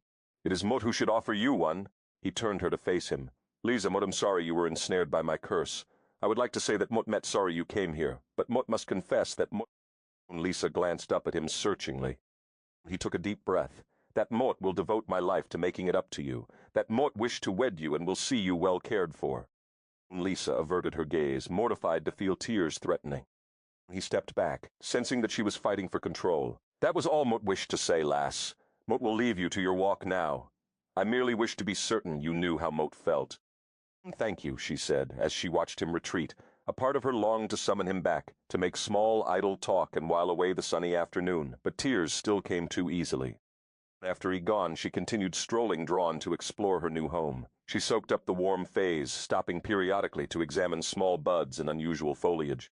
When it occurred to her that since she was to stay there, she could finally do something she'd longed to do for years. She could have a puppy. She'd always wanted a dog, but their apartment had been too small. When she returned to the castle, she would ask Circenn if he knew of any recent litters in the village. As she approached the bothy, she realized she was going to survive. Her normal feelings were returning, her customary optimism, her desire to be involved in the world and to explore it. She wondered what a bothy actually was. A storehouse? A workshop? Turning the handle, she opened the door open and quietly stepped inside. Duncan Douglas stood there, nude, his back to her. My God, she thought. Not Circenn, but certainly remarkable. Overwhelmingly curious about all things sensual, she was unable to look away. An equally unclothed maid was pressed between his body and the wall. The maid's cheek was flush to the wooden wall, and her palms were flattened against it above her head, with Duncan's strong hands covering them. His hips bucked against her, pushing into her from behind. Lisa wet her lips and breathed softly. She knew she should slip out quietly before they realized they'd been observed. In just a minute, she told herself, cheeks flaming. Her gaze dropped from his wide shoulders to his waist, over a muscled tight ass that flexed as he pounded into her. Lisa could move, assaulted by erotic images of Circenn doing the same to her. Oh, my heavens! She was so fascinated, the words escaped her before she could spare thought to prevent them. When they both turned to look at her at the same moment, the maid shrieked. The outrageous Duncan merely grinned. "Oops," he said nonchalantly. Lisa fled the bothy. At least now she knew what the ancients had used the outbuilding for. Privacy. The days passed quickly, in a haze of warm, sunny mornings and afternoons spent with Duncan, who took her on tours of the castle and estate, and quiet evenings spent with Circenn over scrumptious dinners. Circenn had been noticeably absent during the afternoons, neither training with his men nor present around the castle, and as they finished dessert that night she inquired about it. "Come." He rose from the table and motioned for her to follow. "Mote have something for you, Lisa. Mote hope it pleases you."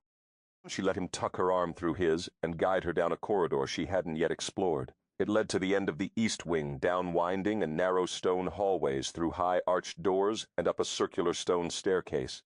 He paused outside the door to a tower and removed a key from his sporran.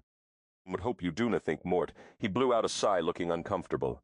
Last this seemed an excellent idea when Mort struck upon it, but now Mort have some concerns. "What?" she asked, perplexed.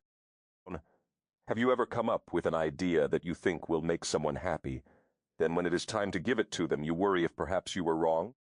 Did you make something for me?" she asked, recalling the flecks of wood dust she'd glimpsed him brushing off his tartan the day before.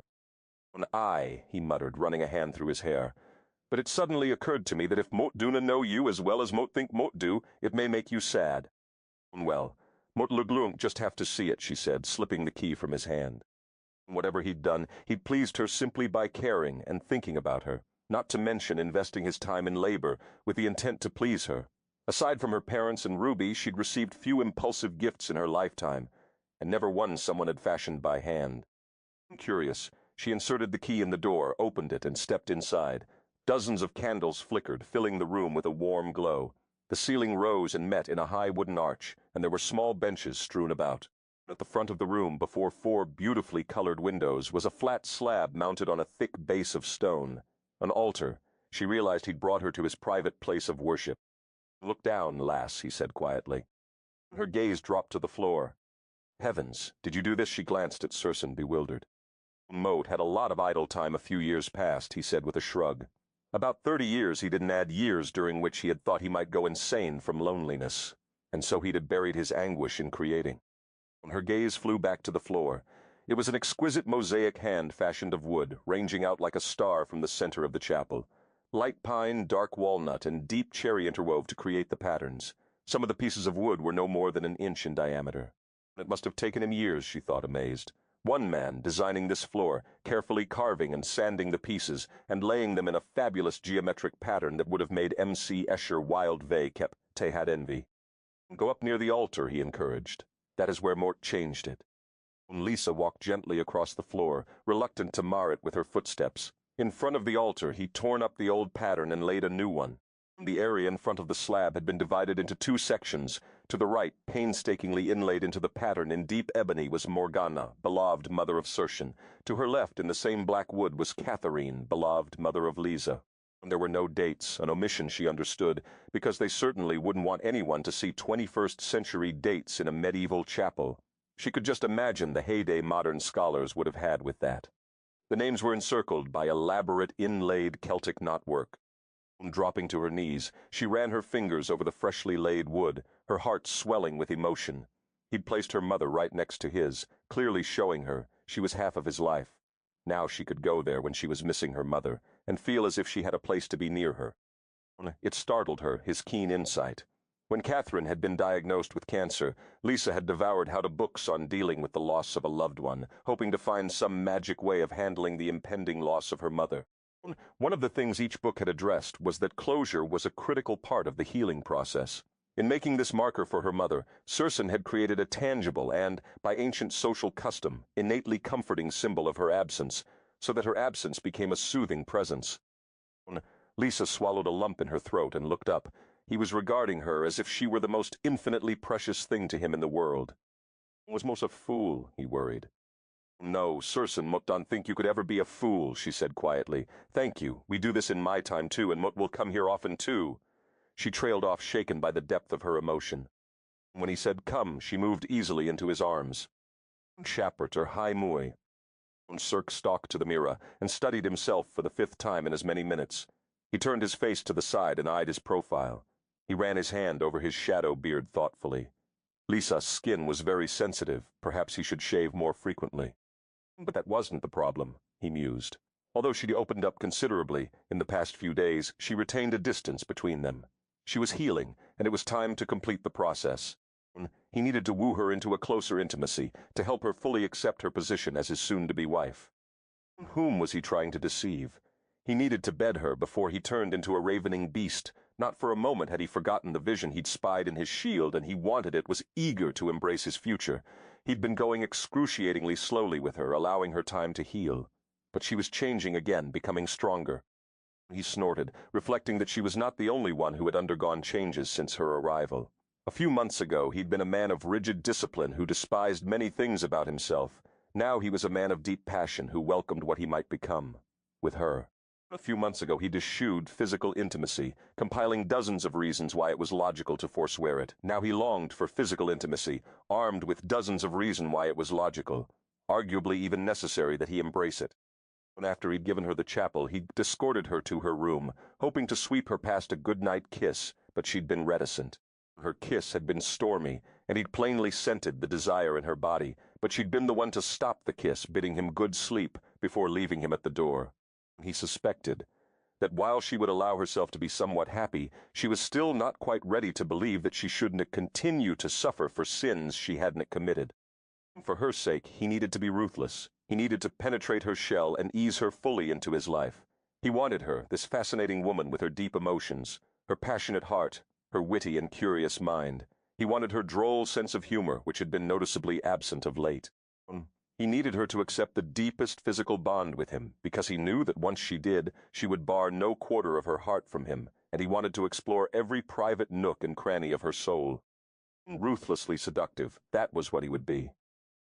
He gathered his hair back into a thong and considered shaving, but was too impatient for her. They had retired from dinner a half-hour past, and with any luck she would be curled up in bed. And he would join her. It was time. Tonight he would make her his. Lisa sipped her cider wine and watched the fire, feeling remarkably dissatisfied after finishing a delicious meal with a delicious companion and being given the lovely gift of the chapel. Her body was thrumming vacep-to-hat frustration, and she'd been having a perfectly vicious argument with herself.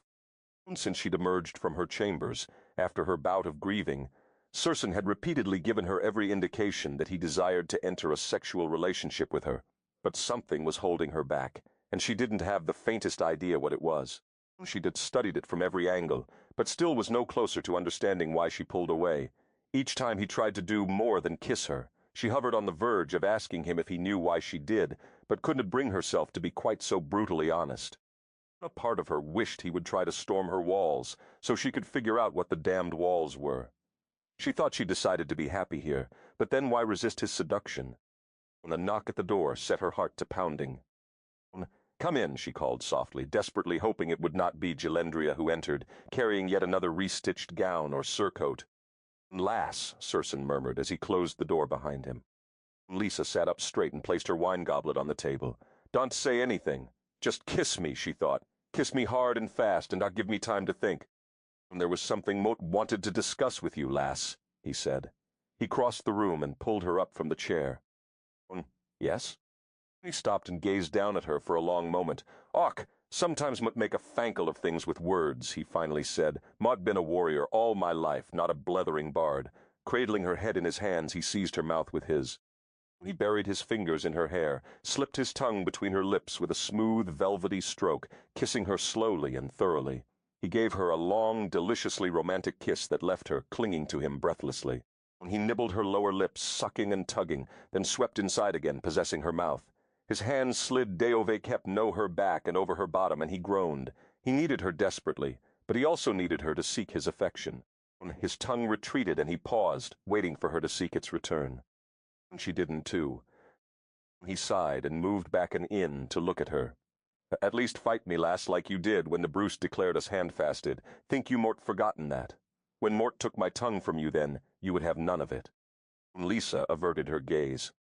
"Ruthless," Circenn reminded himself, "or she will slip away from you. You cannot leave her trapped in grief and guilt."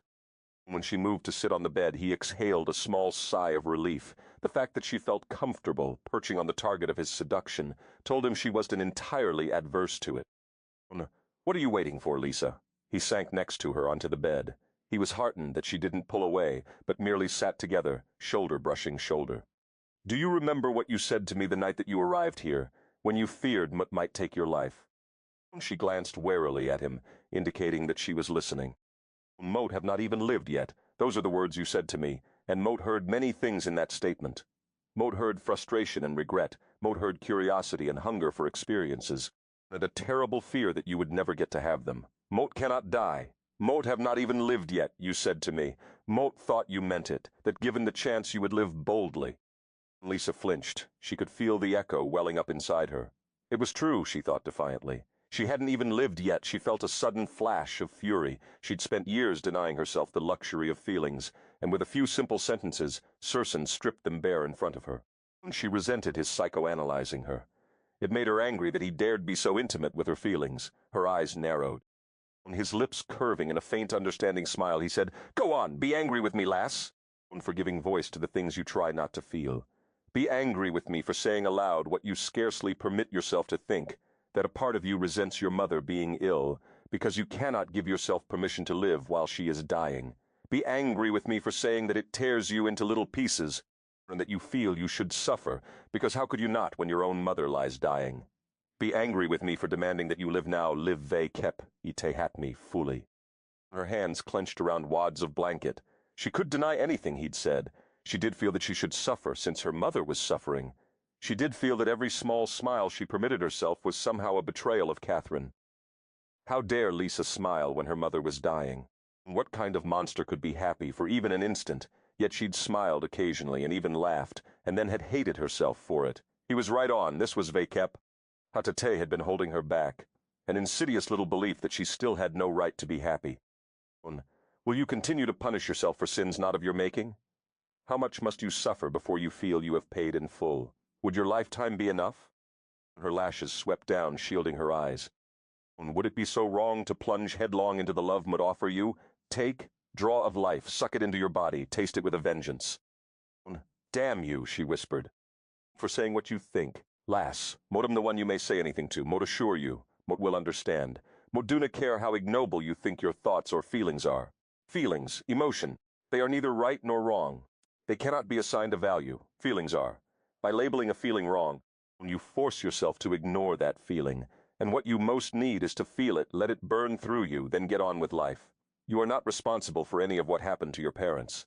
But to punish yourself for having a feeling, "Och, lass!" that is wrong. You felt some resentment.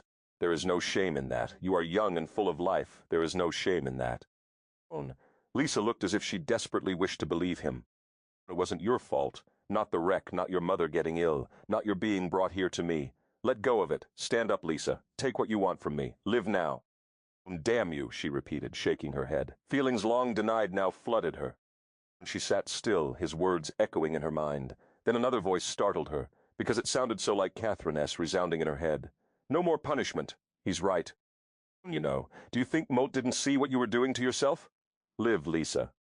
Her hands were trembling. Could she? Did she know how? After years of refusing to believe that anything good might happen to her, could she reclaim the dreams she'd had of being a woman, unafraid to love?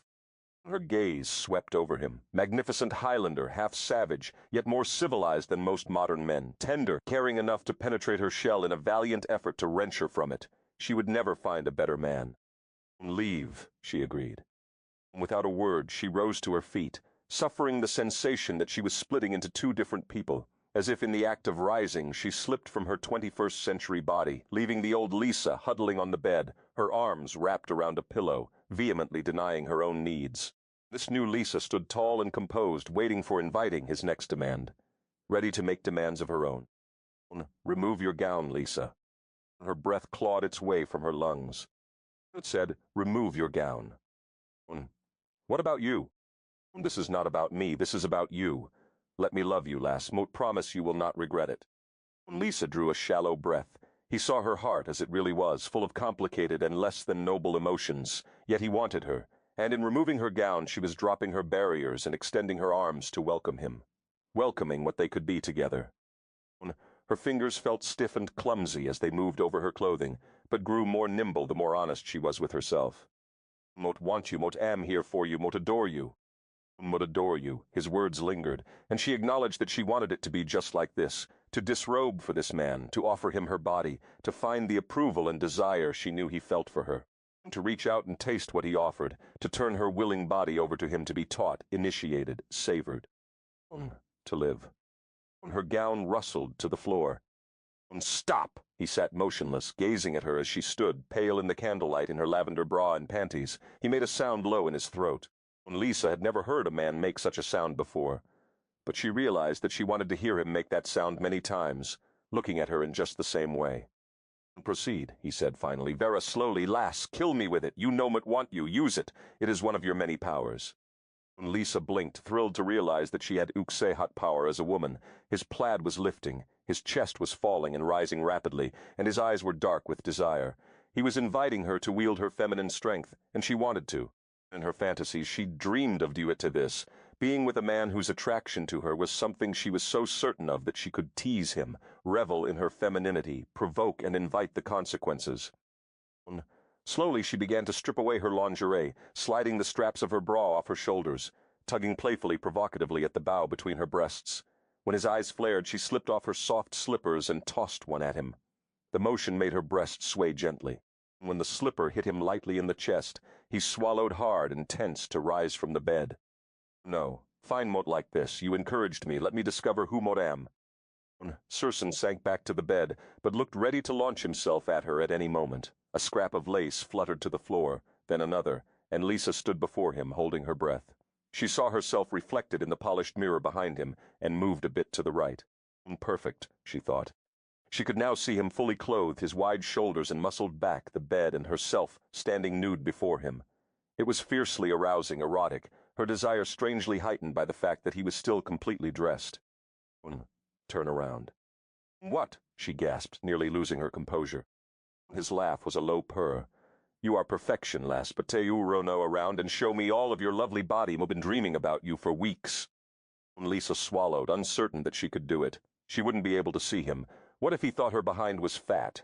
Men never think a behind is fat, Ruby had told her once. They were so happy just to be seeing it. Come, lass, show me if your back arches as Mort think it does.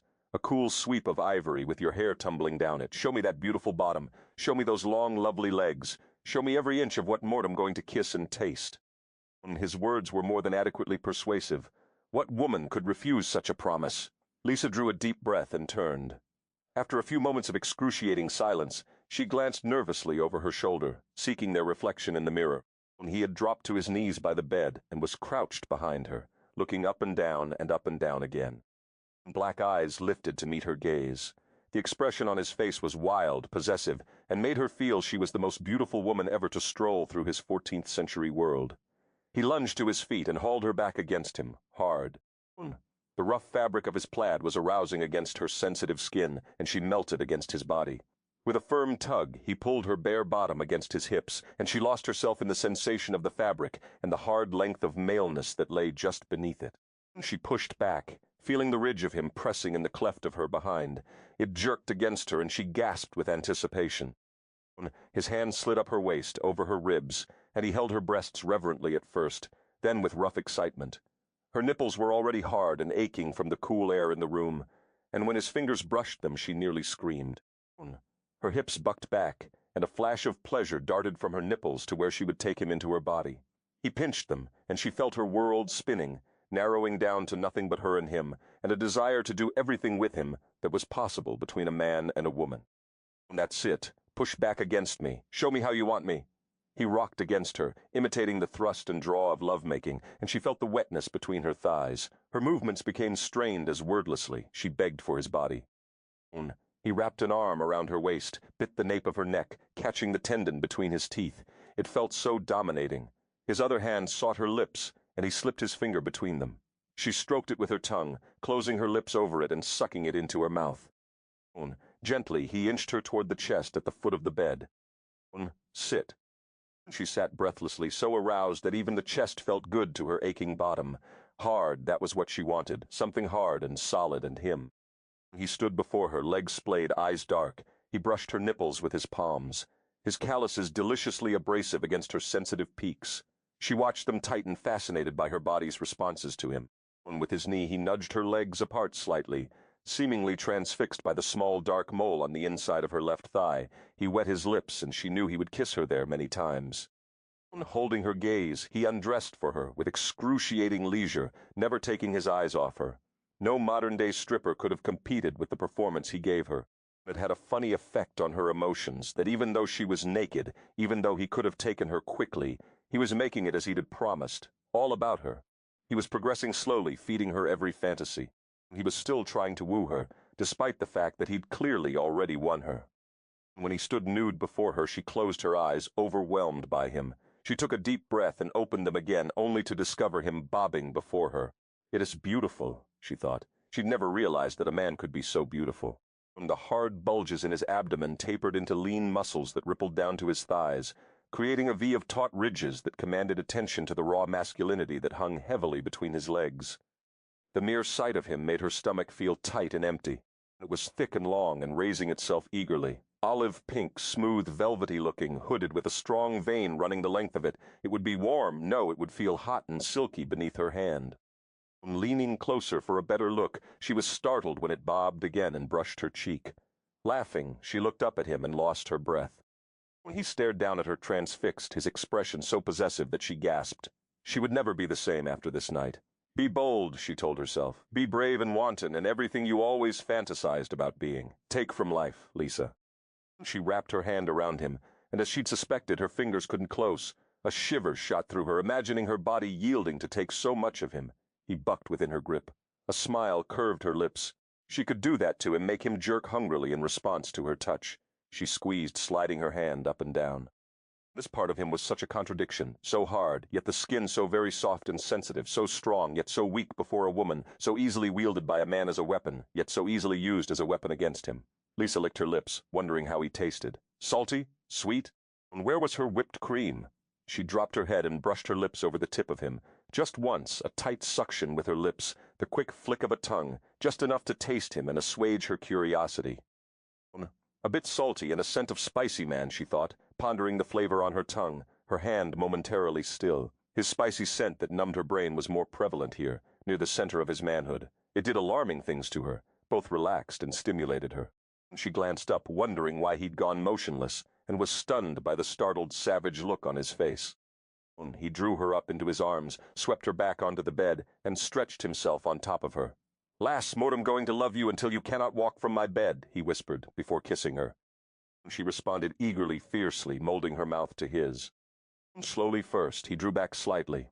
With excruciating gentleness, he brushed his lips against her, once, twice, a dozen times.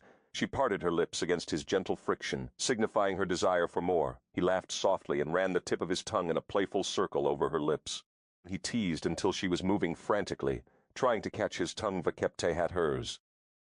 "Place your hands above your head, lass, and if you have a problem keeping them there, Mot will be happy to use fabric to secure them," he murmured.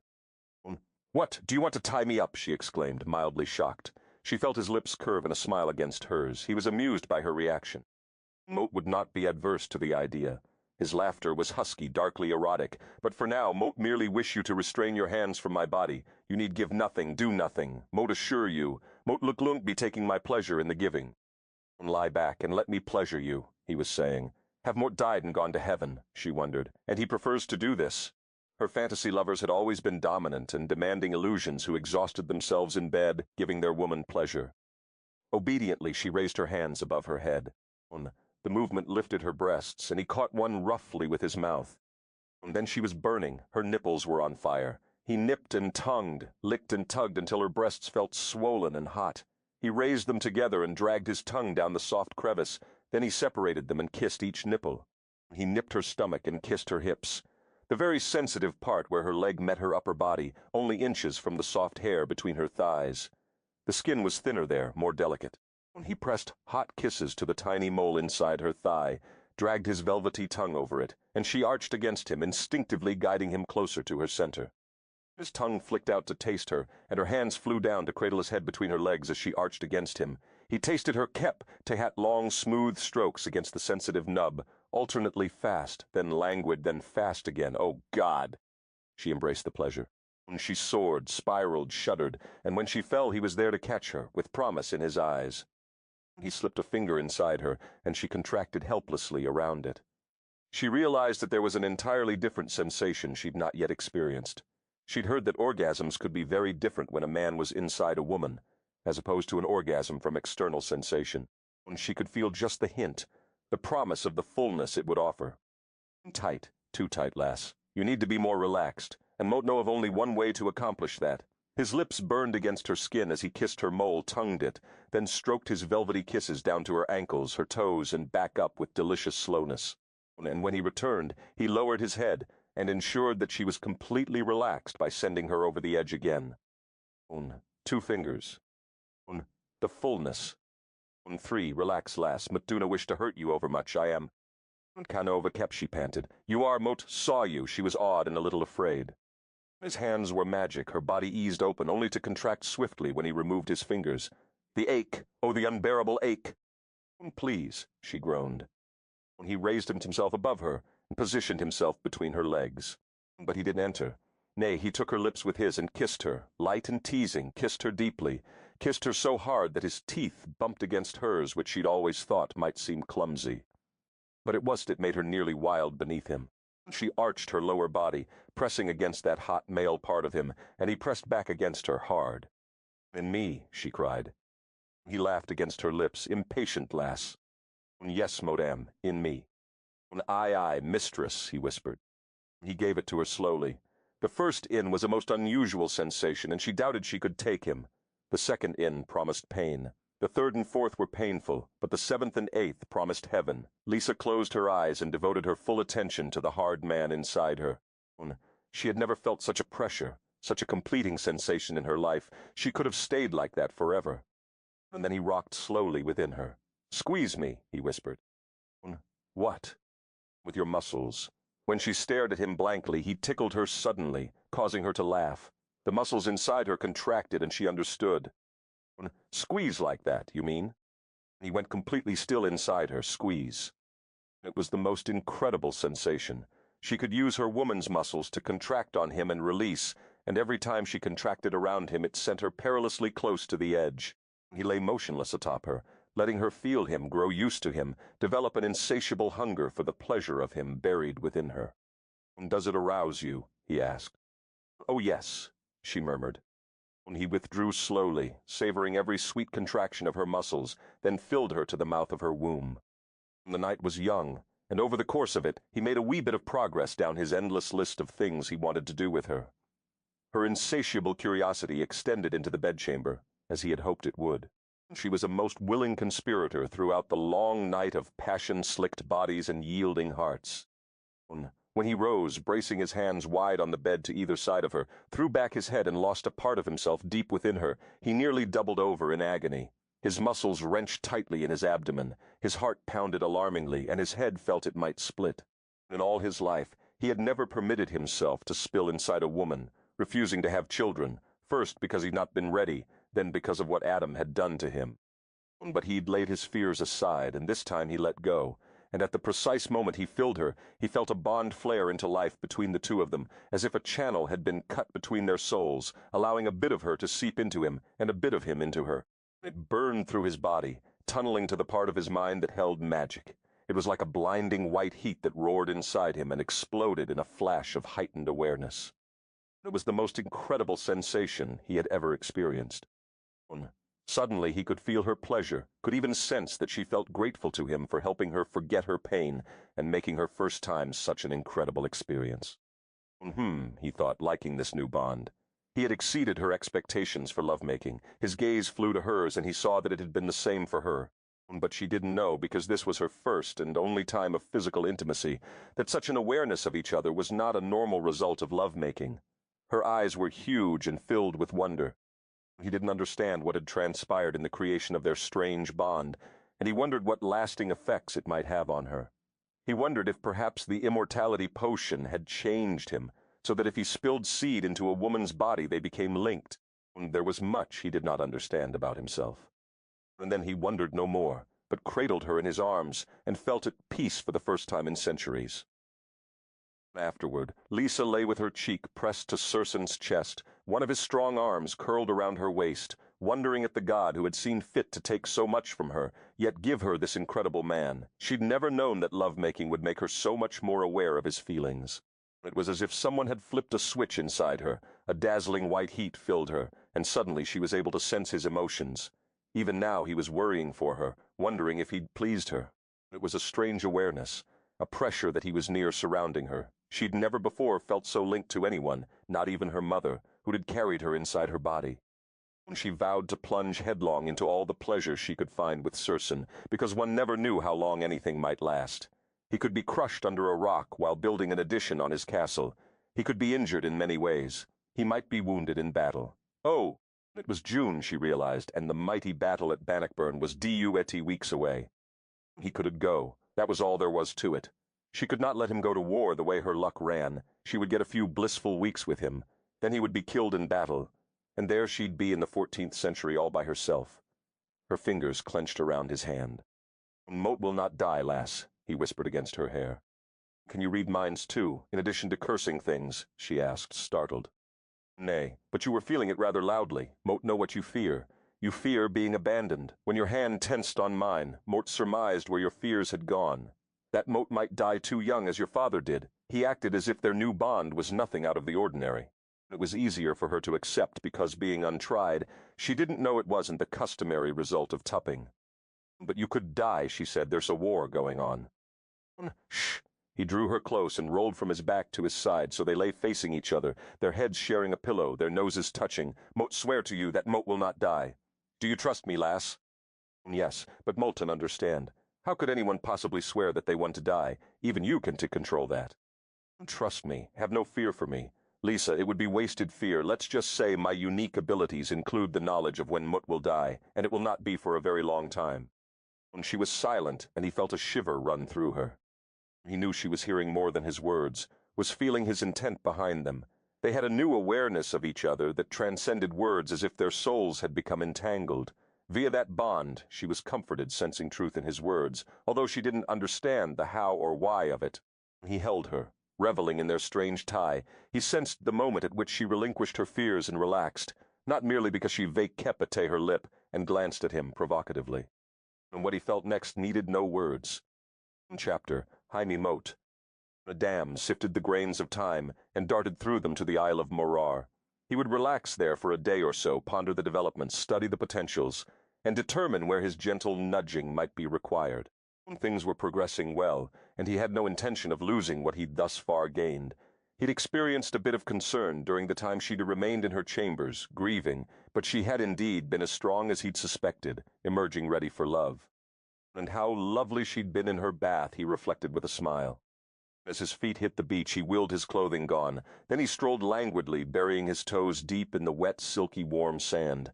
Once he'd walked on a California beach nude in the full glory of his true form. Thousands of Californians had been stricken by high fevers that had erupted in public displays of eroticism. He loved being Adam. When the sun beat down upon his muscled chest, a tropical breeze licked his dark hair. He was a pagan god, savoring his world. There was no better place to be. Most of the time. In the bay, a ship sailed past. Adam grinned and waved. The pitiful occupants of the ship could no more see the island than they could fly to the stars. The exotic isle simply didn't exist in the usual sense of the word. But fairy isles were like that. In the mortal world, but not of the mortal world. Occasionally a mortal was born who could see both worlds, but those creatures were rare, and usually stolen quickly after birth by the Tuatha De Danann to minimize the risk. Ever since Mananant had given his people the drink of immortality, and the compact had been negotiated, the Tuatha De Danann had been exceedingly cautious when treading in the world of man. Still, Adam thought there were times when even a demigod such as himself couldn't resist. There was something about the world of man that fascinated him, made him think he had perhaps once been more similar to them than he could clearly recall, his memories dimmed by time's passage. "In what merriment have you been indulging?" Aueville, queen of the fairies, purred behind him. She joined him, her long, beautiful legs keeping pace with his, and guided him toward a crimson chaise that conveniently appeared before them. She sank into it and patted the cushions, indicating that he should join her. She glistened, sprinkled in gold dust, as was her custom. Were he to run his ringer down her, it would come away glittering with fine gold powder. He had long suspected the dust contained in a pay hat ro odeity exe that penetrated the skin of those who touched her, rendering them powerless to refuse her. When she beckoned him intimately near, he masked his astonishment. It had been an eternity since his queen had invited him to share her pillowed haven. What was she up to? As he sank down beside her, she molded her body against his. He exhaled a low rush of breath, the equivalent of a human shiver. She was the queen of the Tuatha de Danann for a reason. Her power was enormous, her allure immense. She was erotic, and many found her frightening. A mere mortal could lose his life in her arms, drained by her appetites. Even among Adam's kind, males had walked away from her boudoir changed. Naught to worry, my queen. Moat have been but passing idle time with Circenn. Unable to resist, he kissed a golden nipple, dragging his tongue across the peak. Abigail watched him, her unusual eyes bright, her head propped upon a delicate fist. She fisted her other hand in his hair and lifted his head from her breast. Her exotically slanted eyes were ancient in her ageless face. "Think you but know not of the woman," she said. "You've done it again. How far do you think you may push our limits?" Moat did not bring her through time. It was not my doing. Circenn cursed something, and as a result the woman was brought back to his century. Moat see. She stretched her long, slim body languidly, sweeping the curve of her breasts against him. "Please remind me," Mort seemed to be forgetting. "Who was it that taught Circenn Brodie how to curse things in the first place?" Adam acknowledged his guilt with silence. "Assure me, fool mine, that you had nothing to do with precisely when and where that cursed object was found. You did not perhaps nudge it a bit in one direction." Mort no more nudged the object than arranged the battle in which it was lost. She laughed softly. "Ah, another Adam-ism, that which confesses nothing while arrogantly concealing nothing. Moat have seen her. Moat went to Brodie and inspected her. Moat find her quite interesting." "Leave her alone," Adam snapped. "So you do have an interest in this, although you conveniently blame it on that Scot laird." She cocked her head and regarded him coolly. "You will not interfere again, but know you've been visiting her in another guise. Irin will pay her court no more." "No," she raised a hand when he would have protested. "Amadan Dub, mut compel you thusly. You will leave neither my side nor the Isle of Morar, unless mut grant you permission." Adam hissed, "How dare you?" "Mort dare anything. Mortem your queen, though you seem to forget it from time to time. You pay clever tithes to my supremacy with your lips, but you defy me over and again. You have gone too far. You broke one of our most serious covenants with Circenn Brodie, and now you dare to compound it. Moat will not tolerate it." "You are jealous," Adam said cruelly. "You resent my atetea sehat moenote." "It is unnatural," Awabil hissed. "You should have no such attachment. It is not our way." "It was done long ago and cannot be undone. Do not think to constrain me. Moat will only find a way around it." Awabil arched a gilded brow. "Moat think not, Amadan, for you are at my side until Moat release you. My command was clear. Ponder it. There is no weak spot for you to exploit." In his mind, Adam sorted through her words. Her command had been simple, direct, and flawless. His eyes widened as he comprehended how completely she had snared him with so few words. Most who tried to command him composed lengthy written canons like that boorish Sidheach Douglas at Dalkeith upon the sea who'd written a veritable book, but sometimes less was truly more, and she had chosen her words well. He could leave neither her nor the island unless and until she said so, but they will sully my creation. Mort care not. From this moment on you are powerless in their lives. Amadan Dub Mort take from you the gift of sifting time. Stop. Obey me and cease your tiresome protests. You bitch. And for that Mort take from you your ability to weave worlds." Adam fell silent, his face ashen. The queen could strip everything from him if she so desired. "Are you quite finished?" she asked silkily. Adam nodded, not trusting himself to speak. "Good. When it is done, Moat will release you. When they have played out their choices, now come, lovely fool. Show me you still know how to please a queen, and make it your finest effort. For you have offended me most egregiously, and Moat shall require much in the way of When Robert the Bruce was fuming, the travel-stained, weary messenger who stood before him shuffled miserably, awaiting the fatal blow. He eyed the Bruce's sword, knowing that the moment his king pulled it from its scabbard, he would likely lose his courage and dignity, and beg or worse run. What was my brother thinking? "Moduna know that he was," the messenger replied dejectedly. "They were well besotted with whiskey." Had he been drinking with the English again? Rossiter's lips curled in a sneer. The messenger nodded, afraid to speak. "How dare he be the one to determine the time and place for my battles?" Robert thundered.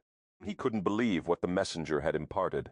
His brother Edward, who was in charge of the siege against Stirling Castle, which was being held by the English, had made a wager with the Englishmen holding it.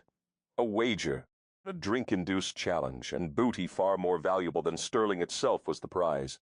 An admission of defeat was the prize, a full retreat from the battle for the crown. Robert could nearly feel his kingdom slipping from his tenuous grasp. His men weren't yet ready for this battle. He needed more time. "You may be underestimating your men," Niall MacIlioch said. "Mot no ove kep, it often seems the present is not the right time, but perhaps it is." Robert shot him a furious glance. Exactly what were the words exchanged, he demanded of the ashen messenger. When the messenger winced and glanced around the dim interior of the brace tent seeking help, no one came to his aid. Two blue-eyed berserkers watched his every move from the shadows. As if that was enough to make a man collapse in a puddle of fear. He sighed, resigned to further infuriating his king. Sir Philip de Mowbray, the current commander of the English forces at Stirling, wagered with your brother thusly: if a relieving English army does not approach to within 3 miles of Stirling Castle by Midsummer's Day, he will surrender the castle to you and your brother and leave Scotland, never to return. If the relieving army successfully attains Stirling, you will give up your fight for Scotland's independence. And my dim-witted brother Edward accepted this, Robert roared. Aye. Robert shook his head. Does he not realize what this means? Does he not realize that King Edward will gather every troop he has, English, Welsh, Irish, French, supported by every mercenary he can hire, and drive them into my land in less than 2 weeks' time? No one breathed in the tent.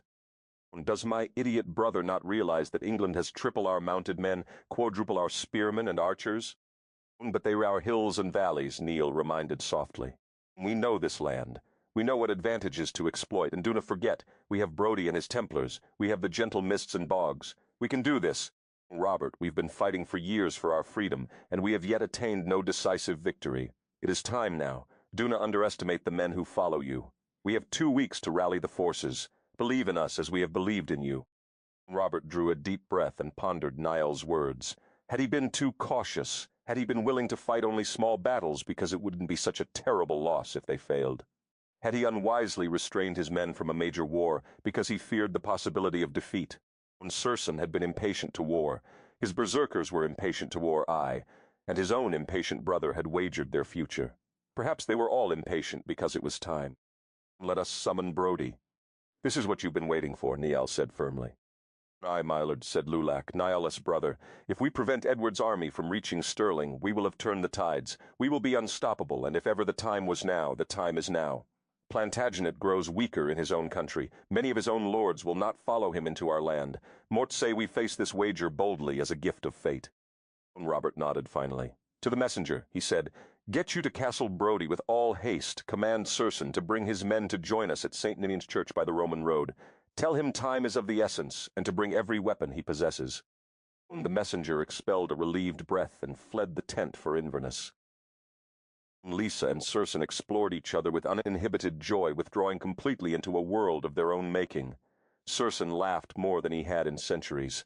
Lisa talked more, voicing thoughts and feelings she hadn't even suspected lay dormant within her. In this way they rediscovered themselves, opening up closed compartments that needed the light of day. The two of them roamed the estate, picnicking in the fresh spring air, dashing off to the bothy for a private moment. It was there that Lisa confided to Circenn what she'd seen Duncan doing with Alisone. Did you look? He scowled possessively. Did you see him entirely in the blush? Yes, Lisa's cheeks heated. More do not care for that thought. You will not look upon another man unclothed for the rest of your life. Lisa laughed. He sounded so thoroughly medieval. He didn't look as good as you. Mort still do not care. It makes me angry with Duncan merely for being a man. Then he erased her memory of the young virile Douglas against the wall in the bothy. Twice. They spent long nights in his bed, in her bed, on the stairs late one night when the Greath Hall was deserted. She told him about her life, and slowly, haltingly, he began to tell her of his. But there she sensed he was holding something back. Because of their odd connection, she could feel a darkness in him that waxed and waned without explanation.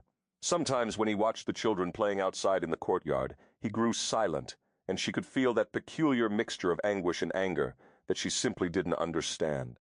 The castle staff was delighted with the laird's newfound laughter, and Duncan and Gallen beamed when they dined together. Gone were the private seduction dinners. Circenn saved that for later in the privacy of their chambers. Meals were now taken not in the formal dining hall, but in the Greeth hall, with an assortment of knights and the occasional Templar. Lisa was slowly and irresistibly becoming 14th century. She learned to love the flowing gowns and tartans, even sitting at hat some of the women, watching them dye the fibers and fashion the Brodie weave. She loved the fact that people sat about the hearth and talked in the evening, rather than retreating to their individual electronic worlds of television, phones, and computer games.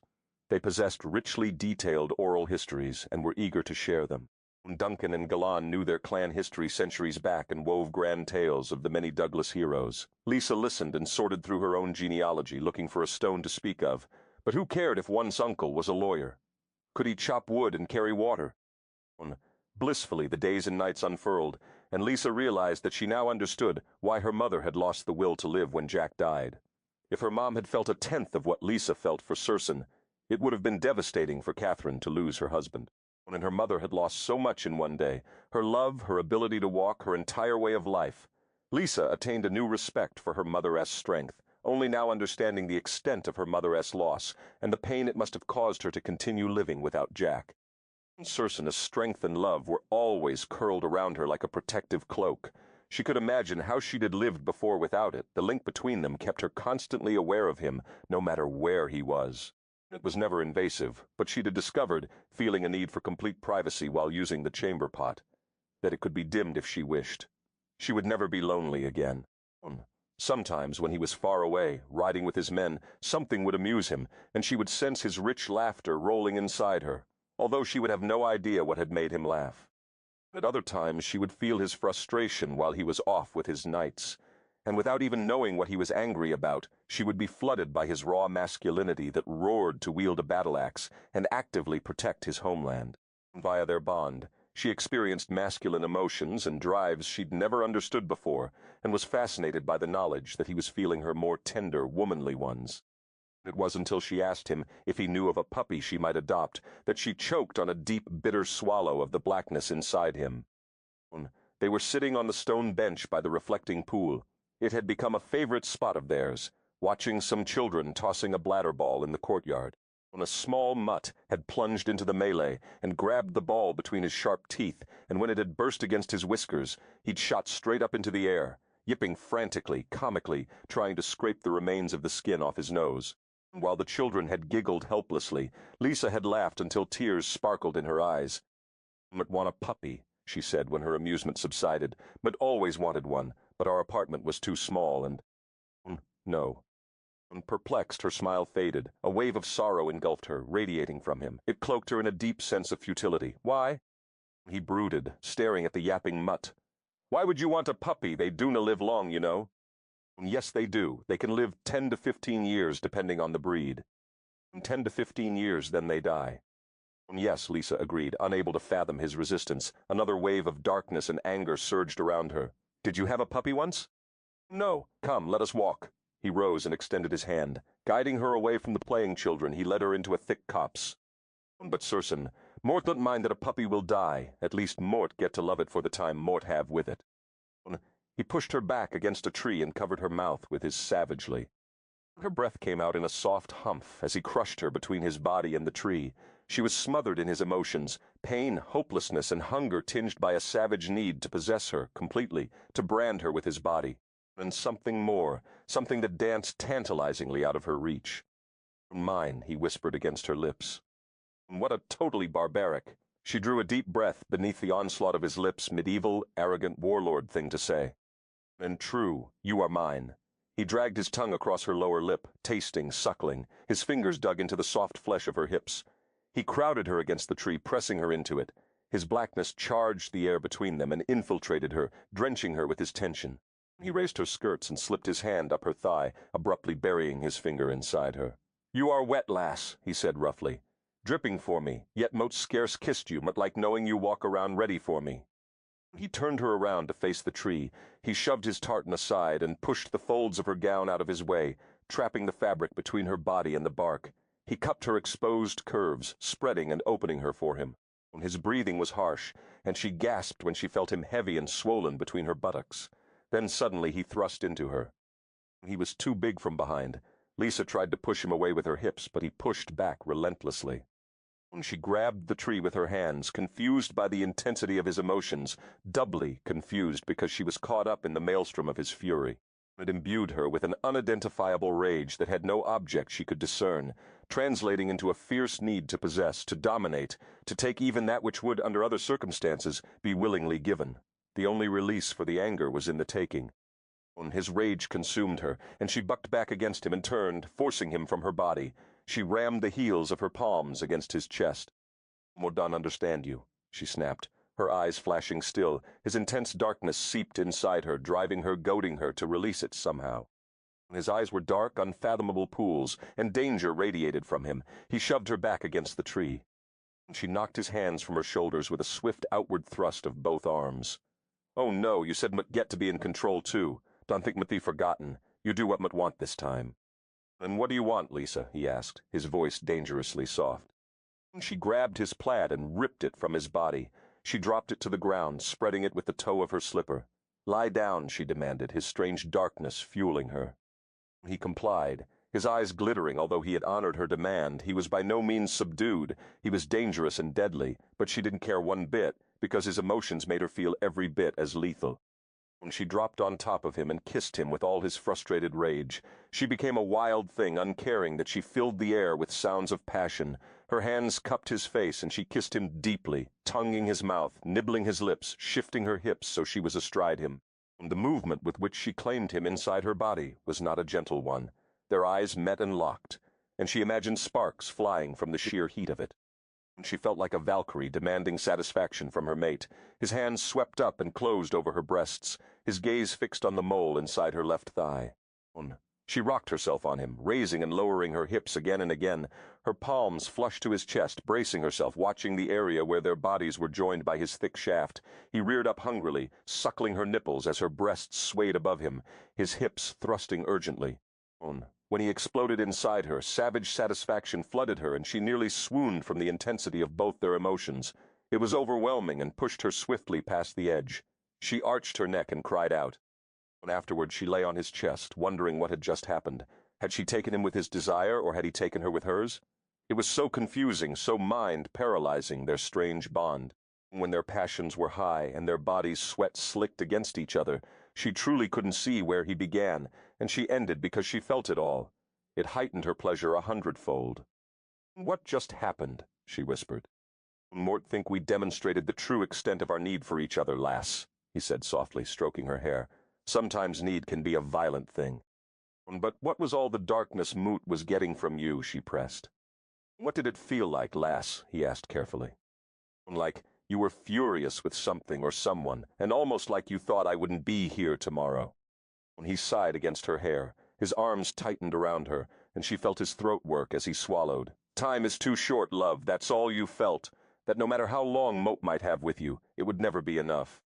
"We have a whole lifetime, Circenn," she reassured him, kissing him. "You have all of my life." "Mort can know Overkep," he said sadly. "Mort know all of yours." "There, something you not saying, Circenn." "It's still not enough," he replied. "Mort begin to fear that only forever will satisfy me." "And then Moat met yours forever," she said easily. "Be careful what you promise, lass." His eyes were dark. "Mort may hold you to it." Lisa pressed her cheek against his chest, weary from the outburst of emotion, and confused by his strange words. She sensed some dark threat there that she wasn't certain she wished to understand. "Tell me everything about your life, lass," he demanded later as they lay in his bed. He shifted inside her and rocked. Everything. Her breathing was rapid and shallow. God, but he knew how to touch her. She had never understood being touched until this Highlander had placed his hands on her body. Everything. "Did you ever know a woman's pleasure before Moat made you mine?" "Do you mean did Mort ever have an orgasm? That's what we call them in my time, a climax or an orgasm." "Aye, did you?" Lisa blushed. "Yes," she said softly. His fingers tensed on her hips, and he buried his face in her thighs, lapping gently. "When?" he growled. The vibration was exquisite. "This is really rather personal," she protested weakly, arching against him. "Yes, this is really rather personal," he mocked. "And you think to withhold mere words when Moat met doing this to you?" Moat was curious, touched myself a time or two. And Mort found a most unusual sensation, so Mort bought a book that explained it all. And And what, she said, feeling embarrassed. Did it feel like this? He slipped a finger inside her. Nothing feels like you, she whispered, arching against his hand. Did you touch yourself like this? He drew back so she could see him. One hand palmed her mound, the heel of it exerting gentle friction, the other he wrapped around himself. She lost her breath, mesmerized by the sight of his hand holding his heavy shaft, jealous of his hand being where hers longed to be. She reached out and knocked his hand away, and he laughed. Mine, she said roughly. Ah, yes. Later, he began again. Tell me everything about your life. Tell me about the wreck, and what's wrong, ve kepaitehat your mother, and what you missed, and what you longed for. He quickly tried to mask his feelings, ashamed of what he was thinking. He must have been successful at hiding his emotions, for she confided readily, teaching him many new words as they went along. A dangerous thought had formed in the back of his mind, and he pressed against it, trying to force it into submission. But he knew well the danger of seeds once sown. Chapter, Hi-me-hi. Gallon, we've done it, Duncan said smugly. The two brothers were leaning against a stone column near the entrance of the Greath Hall, observing the revelry. Circenn was teaching Lisa one of their less complicated Highland dances. Engrossed in watching her feet, every few moments she tossed back her head and laughed at him. She was adorable, Duncan decided. The villagers had finally gotten their feast, thanks to Galan, Duncan, and the enthusiastic castle staff who had planned it without awaiting further input or permission. While Circenn and Lisa had wandered about, oblivious and infatuated, the residents of Castle Brodie had finalized the plans, simply informing the couple when the celebration would be. The laird's blossoming romance with his lady had infused the estate with good humor. Duncan conceded that they'd done an astonishing job. The staff had devoted loving care to transforming Castle Brodie for the festivities, brilliantly lit by hundreds of rushlights. The hall was warm, the atmosphere most conducive to romance. Rippling banners of crimson and black Brodie tartan decked the walls. 30 long tables formed a rectangle around the room, each laden with a sumptuous feast. The musicians gathered behind the laird's table at the head of the hall, while in the center of the rectangle, on the floor cleared for dancing, couples, children, even an occasional wolfhound indulged the fierce Scot penchant for celebrating. In such a war-torn land, any cause was reason to feast as if there was no tomorrow, because there might not be. The musicians were playing a sprightly, edgy tune, and the dancers faced the challenge with relish. As feet flew, the tempo increased, and ripples of laughter broke out as they kept pace with the frenetic beat. Look at them, Galan said softly. Duncan didn't have to ask whom he meant. Galan's eyes were fixed on Lisa and Circenn's, as were many other eyes in the room. The laird and his lady were clearly in their own universe, absorbed in each other. Duncan had heard the strange note in Galan's voice, and now gazed at him sharply, seeing his older brother in a new light. They are so in love, Galan sounded weary, and longing infused his voice.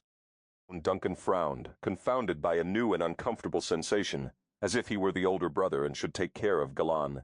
It occurred to him that Galan was 30 years old and had single-mindedly devoted the past 10 years of his life to warring for Scotland as independence. And that didn't leave much time for a disciplined warrior to taste the comforts of family and home life. How had he failed to see that Galan, in the midst of all the warriors and the fighting and the splendid wenching to be had, was lonely? Wasn't there a lass in Edinburgh you visited when last we were there? Duncan asked. Galan glowered. Duna try to finagle a match for me, little brother. Mote met fine. Duncan lifted a brow. How often had Galan assured him that he was fine, and Duncan had gone about his merry way, leaving him alone. Bewildered by his new insight, he uneasily filed the subject away for future consideration. His brother needed a woman, but not in the way Duncan needed a woman. Galan needed a wife. Think you they will have children? Duncan changed the subject, noting Galan relax visibly when he did so. Bah, if they haven't already conceived one. Mote here they have taken over one of your favored tupping spots. My bothy, Duncan exclaimed indignantly. A man can have any privacy. Neither brother spoke for a time, each absorbed in his own thoughts. The musicians commenced a slow, haunting ballad, and the dancers moved into more intimate embraces. When suddenly Galan said, "Och, by Dagda, look yonder, Duncan. Who is that stunning lass?" He pointed across the hall. "Too lovely for me, that's for certain." Duncan glanced swiftly where Galan pointed, his body tightening with anticipation. Too lovely for me was the slap of an irresistible gauntlet to Duncan. He adored such words. His innate maleness rose to them aggressively. He'd long been restless and ready for something different. Where? Mote see no one of note.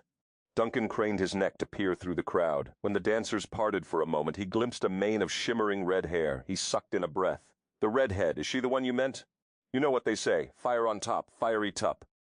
Gallon punched him in the arm. Is that all you ever think about? There she is again. The dancers moved apart again, and this time the woman was turned slightly toward them. Duncan's brows lifted as heat lanced through his groin. She was exquisite masses of red hair, streaked with blonde and honey, spilled over her shoulders. Her face was delicate, pointed at the chin with high cheekbones and dark eyes. Her lips were full, ridiculously full, erotically full. Come suck me full, he thought irritably. No woman should have lips so lush and plump. Her skin was flawlessly translucent, her lips a perfect rose and full.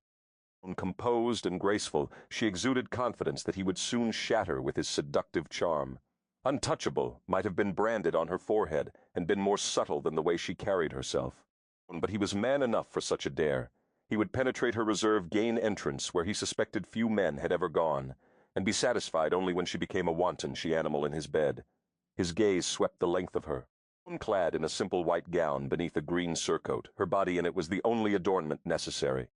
Well, Galan demanded, what are you waiting for? Duna you need to tup to conquer. Nock and I, Duncan said, melting into the crowd. Galan shook his head, and if his smile was a bit melancholy, he'd learned not to feel it. Duncan surfaced behind her. He held his breath as his gaze played admiringly over her sensual mane. Soft, silky, and of a dozen flame hues, he longed to wrap his fists in it. He harbored a special passion for redheads. He longed to tug her head back and take her throat with his lips. He ached to spread her hair across his pillow. He would claim in a bed. Her fine body would require the soft mattresses beneath her to handle his intensity. Shall we dance? He murmured in her ear. She pivoted so quickly it startled him, and he fell back a step. Her lips were even more luscious up close, and when she moistened them with her tongue, he nearly groaned aloud. Her eyes narrowed, and her lips parted around a knowing laugh. Oh, it's you. Pardon. He was taken aback. Do we know ove kept each other, lass? He was quite certain they didn't. He could never have forgotten this woman. The enticing manner in which her lips were currently pursed would have been seared into his memory. The answer is, no, Mort don't know you, but every other woman in this room does Duncan Douglas, isn't it? She said dryly. Duncan studied her face. Although she was young, perhaps no more than 20, she had a regal bearing beyond her years. Mort do have some reputation with the lasses, he conceded, downplaying his prowess, confident of her impending maidenly swoon. The look she gave him was far from admiring. He did a double take when he realized it. Her gaze was downright disparaging. Not something but care for in a man, she said coolly. Thank you for your offer, but would a sooner dance with last week's rushes, they would be less used. Who wants Vevkep Hatate everyone else has already had? The words were delivered in a cool, modulated tone, shaped by an odd accent he couldn't place. Quite finished Vevkep to hat him. She presented her back and resumed talking to her companion. Duncan was immobilized by shock. Who wants what everyone else has already had? She made it sound as if he were all used up. Indeed, he certainly had much more to spare, and she would soon learn it. His hand closed upon the fine bones of her shoulder, and he spun her around.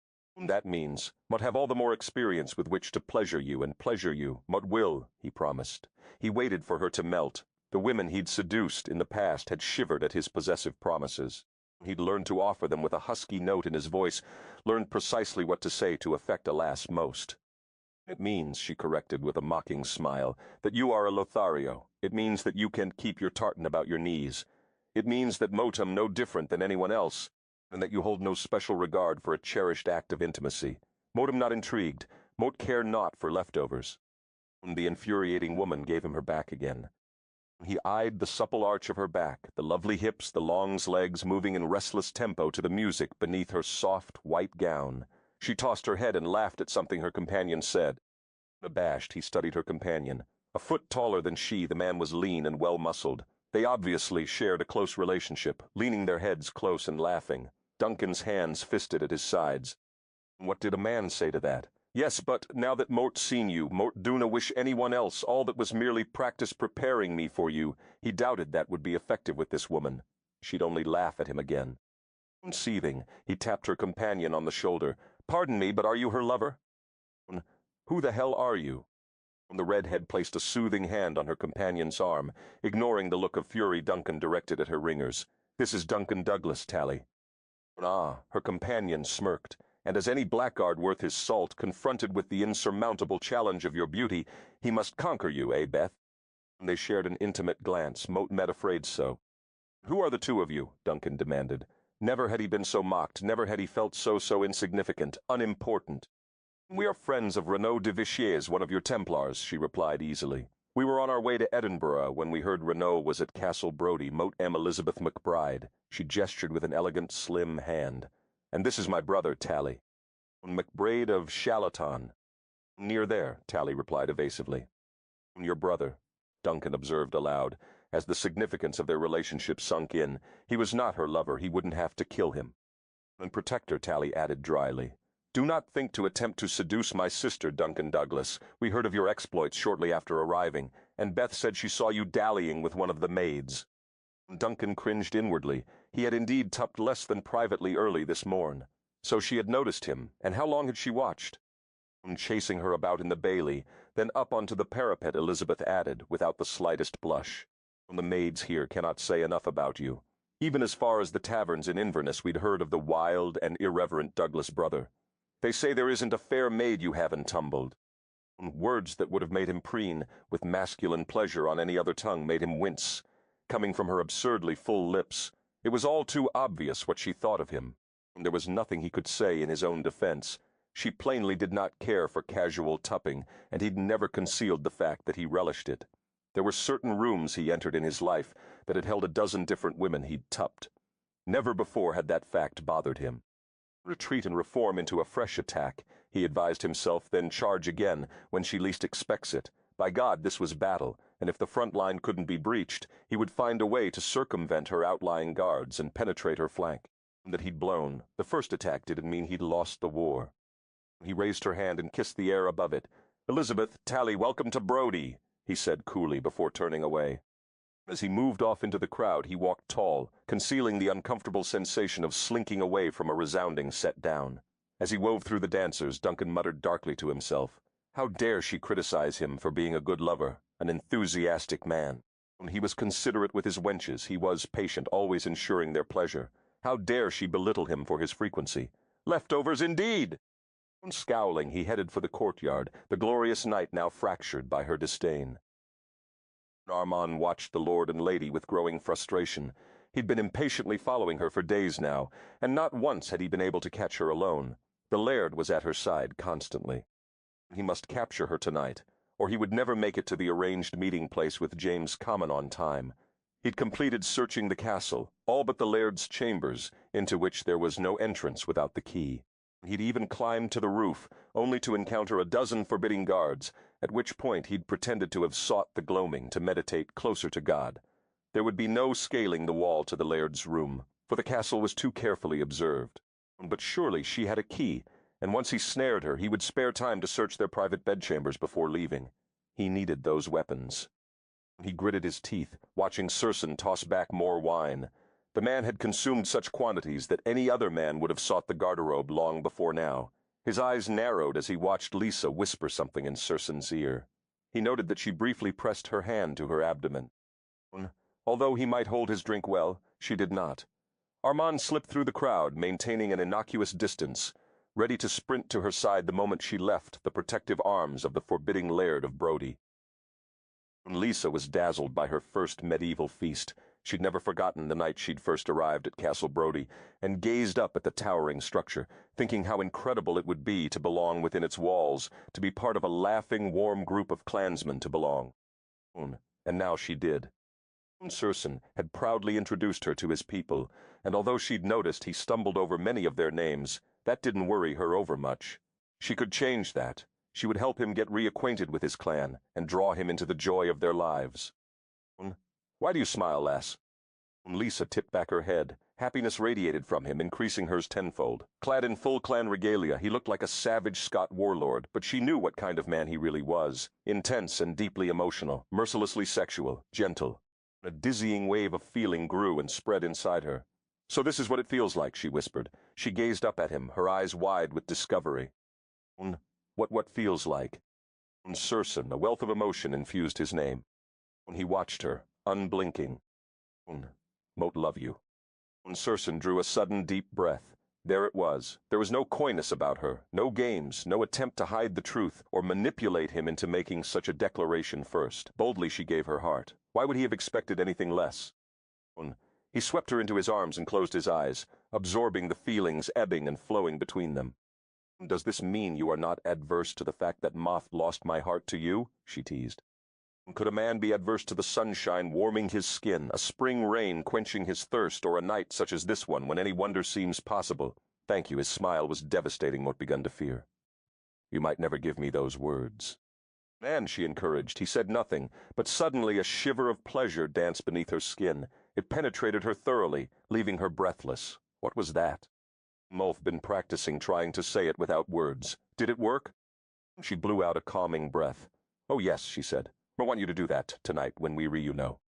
"Aye, aye, mistress," he teased. "And how do they keep about this one?" Lisa's nipples stiffened as a wave of dark eroticism washed over her. Oh God, that was truly amazing. This bond can be wonderful, can it not? Smiling her agreement, Lisa stood on tiptoe and kissed him. When he moved to deepen the kiss, she pulled back. He looked startled, so she hastened to reassure him. Moat drunk too much wine, Circenn. Moat met afraid. Moat must find one of those dratted chamber pots. She sighed morosely. There are some things Moat really miss about my century.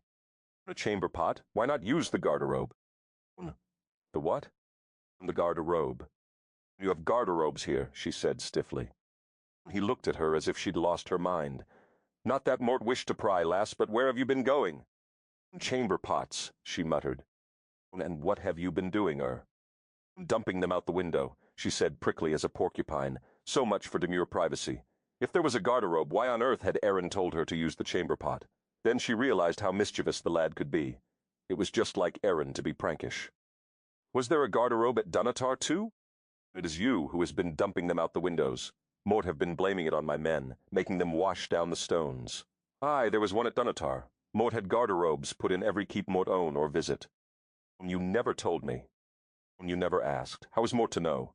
When you first arrived here, Mort vacape yet not about to address such private issues. Mort assumed you had found our garderobe on your own. Lisa snorted. Aaron had truly bamboozled her, and her pride had kept her tidily trapped in his jest. Mo can't believe all this time. Oh, where is the blasted garderobe? He told her, biting his lip to keep from smiling. He watched her hips sway gently in her emerald gown as she climbed the stairs. She'd have said she loved him, that was promising. Perhaps it was nearly time to talk to her about loving him forever. To chapter Jaime Ba. Lisa shook her head as she exited the garderobe, very civilized. Now that she knew where it was, she couldn't believe she'd bypassed it while she'd searched the castle for the flask. But the entrance gave the impression of a servant's door, so she'd not given it a second thought. The garderobe was not what she had expected. It was larger than most modern bathrooms and spotless. It was obvious that the Laird of Brodie prided himself on tidy garderobes. Fresh herbs and dried petals were scattered amid the hay piled inside the chamber, medieval toilet paper. She resolved not only to bathe Aaron the next time she saw him, but to dunk him a time or two as well for all those miserable chamber pot moments. Slipping from the small room, she was surprised to encounter Armand Berard loitering in the corridor. "My lady, are you enjoying the festivities?" Yes. Moat a.m. Her feet were still tapping from the cheery music, and she was eager to return and perfect her steps, but she hadn't seen Armand for over a month and had rather missed the opportunity to get to know a real live Knight Templar. She frowned, eyeing his somber attire. Circenn had told her the Templars would stay in their garrison and not join the revelry. Mort thought your order did not hold with feasting such as this. He shrugged. Some of my brothers are more rigid than others. A few of us have accepted that the order is destroyed, bitter though it is to admit that you have pledged your life to something that no longer exists. Moat met sorry, Lisa said, feeling awkward. Before her stood one of the legendary Knights Templars, and she couldn't think of one thing to say to make him feel better. Are your men hunted even here in Scotland? She rushed on. She was intensely curious about the Templars, their legendary powers and myths. It depends on who encounters us. If it is an Englishman, he might try to take us across the border. A Scot is far less inclined to do so. Most of your people care little for the edicts of France, England, or even the Pope. He uttered a harsh laugh. Your own kind of Gueux was excommunicated by the Pope for the murder of the Red Common in the church at Dumfries. Your land is a wild one.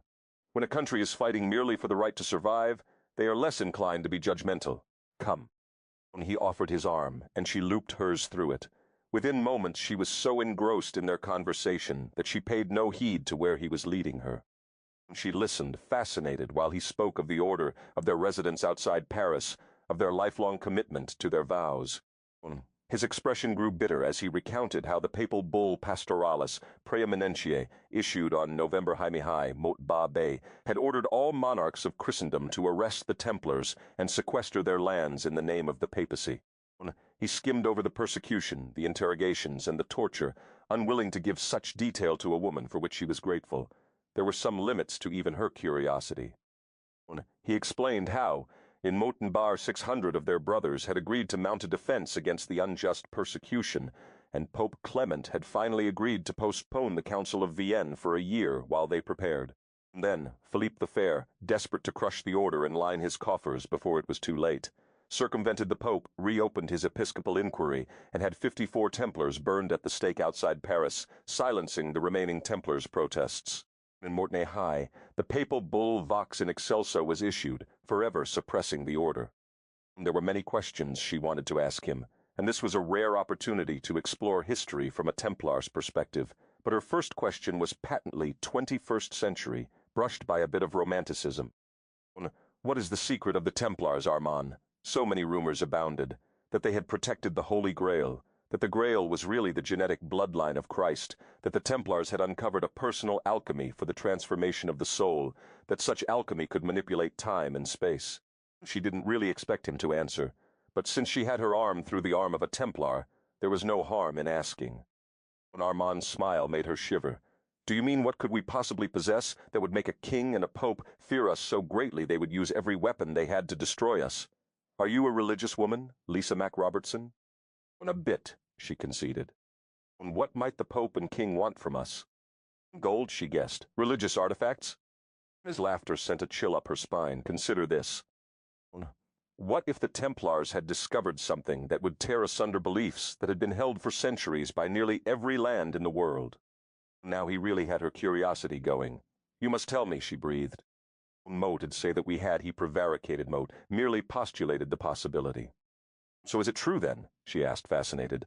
Does your order possess Etu Zehat knowledge? He didn't answer. His face was averted, so she didn't see it contort with rage. Hence she was completely unprepared when he grabbed her arm and twisted it behind her back, arcing it up between her shoulder blades, forcing her to double over in an effort to escape the pain. He shoved her against the wall and pressed a knife to her side. Lisa was so stunned that she made no sound. One moment she was strolling with a perfectly sociable Templar, indulging her incessant curiosity, teetering on the brink of stunning revelations, and the next her life was being threatened. It had happened too swiftly for her to grasp, and in shock she had wasted precious seconds during which she might have fought back. Give me the key, Armand growled into her ear, and if you so much as whimper, Mote will kill you. The key to what? Circenn's chambers. Mote don't have one. You lying little, hooking a thick forearm around her throat, he patted her body, searching for a key ring. Then it is in your room, he accused. He has never given me one.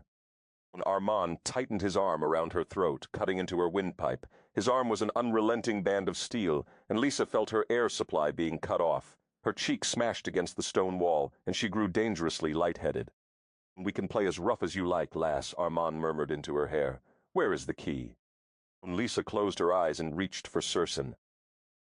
Circenn crushed his metal goblet in his hand, spraying half a dozen villagers with wine. He glanced about, his eyes wild. Lisa. Danger, frightened, can't breathe. But where? He raced up the stairs to the garderobe, feeling for her with his heart, reassuring her he was coming. Pain. He cursed the emotional bond by which he could share her feelings but not obtain words or a hint of her location. Where would she have gone? How could she be in danger? Who could possibly wish her ill? He ranged the corridors like a maddened beast, fighting an urge to bellow for her, aware that that would only alert whoever was threatening her. He paced up the south corridor, then back. Every ounce of his intellect was absorbing her fear, sponging it up, and it was rendering him senseless. He plunged down a hall, then stopped abruptly. Brash fury would not serve. He must be logical. He should check his room and hers, then other areas she had been inclined to attend. Perhaps the chapel. He pivoted sharply and raced back down the hall. He flew through the castle and into the east wing. As he neared his chambers, he slowed, alerted by a soft murmur and a strangled sound. Drawing to a halt, he slipped stealthily around the corner. Armand had Lisa pressed up against the wall outside his chambers, his thick forearm choking her to unconsciousness. Circenn labored to draw slow, silent breaths when his lips begged to roar. She was going limp in the Templar's arms, giving up the fight as she lost her precious breath. A flicker of silver flashed in the dim glow from the rushlights mounted on the walls. The Templar had a blade Circenn didn't wait to see more. He drew on his unnatural abilities and moved like the wind, stopping behind the Templar, who had no warning that Circenn stood a breath behind his heart. "The key, you stupid bitch," Armand muttered. "Don't pass out on me." He shook her. "Where does he keep the Hallows?" Circenn's mouth twisted. So that was what this was about, a rogue Templar, turned on his order. Armand wasn't the only knight who'd lost his faith. Circenn had heard of others who, believing that God had abandoned them, had turned mercenary and faithless. In an instant of blurred space, Circenn disarmed the knight and flung him across the corridor, where he struck the stone wall with a sharp crack of his head. He slumped to the floor. Circenn spared no regret that the attack had been unfair. When in the past he'd suffered guilt over using his enhanced abilities, he now felt grim satisfaction. He towered over the fallen knight and raised his sword for the fatal blow. "Stop!" Lisa cried. Circenn's jaw locked, his face contorted with fury, his arms suspended at eye level, the point angled down, ready for one swift thrust into Armand's heart. When he plunged down, it would be with such anger that the force would likely shatter his blade against the stone beneath the knight's back. He spared her a glance, and from her horrified expression he realized that she was feeling his internal landscape, barren, bleak, and murderous. Hot, hellishly hot. He would never understand. Not even should he live to be 5,000. Why women consistently protected villains. It was simple in a man's mind. Kill the man who tries to harm your own. But women made it much more complex. They held out hope that evil could be redeemed. A foolish hope to his way of thinking. "Don't kill him, Circenn. He didn't harm me." She touched her throat with gentle fingertips. "Moat will be fine, a few bruises, nothing more. You found us in time." "He touched you," Circenn snarled. "He planned to harm you." But he didn't succeed. She appealed to his logic. "Question him. Determine what he is after, then banish him, but please." She trailed off, and he stared helplessly at her. Damn her, he thought. She was deliberately flooding him with mercy, forgiveness, and the cool wind of logic. All those feminine things, they tumbled like snowflakes upon his masculine heat. Dousing it. Loath, though he was to admit it, she was right.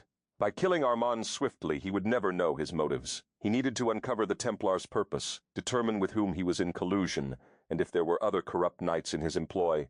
He needed information first, then he would kill him. He lowered the sword with a low growl of unsatisfied rage. Lisa crept down the stairs. She'd tried to wait in bed for Circenn to come up, but had been unable to stand it any longer. It had been hours since Armand's attack, and although Circenn had promised not to kill the Templar, vowing angrily that he would turn him over to his own brothers, Lisa still felt his murderous fury. Their bond was frazzling her nerves. She had no idea why the knight had turned on her. Perhaps she shouldn't have questioned him. Perhaps it was simply too upsetting for him to speak of the atrocities he'd endured. The feast was still underway in the Greethall, the villagers oblivious to the bitter events of the evening. Circenn would keep the problem quiet, resolve it, and no one would suffer for it. She admired his methods. He was a laird who would not trouble his clan with dissension that he could resolve alone.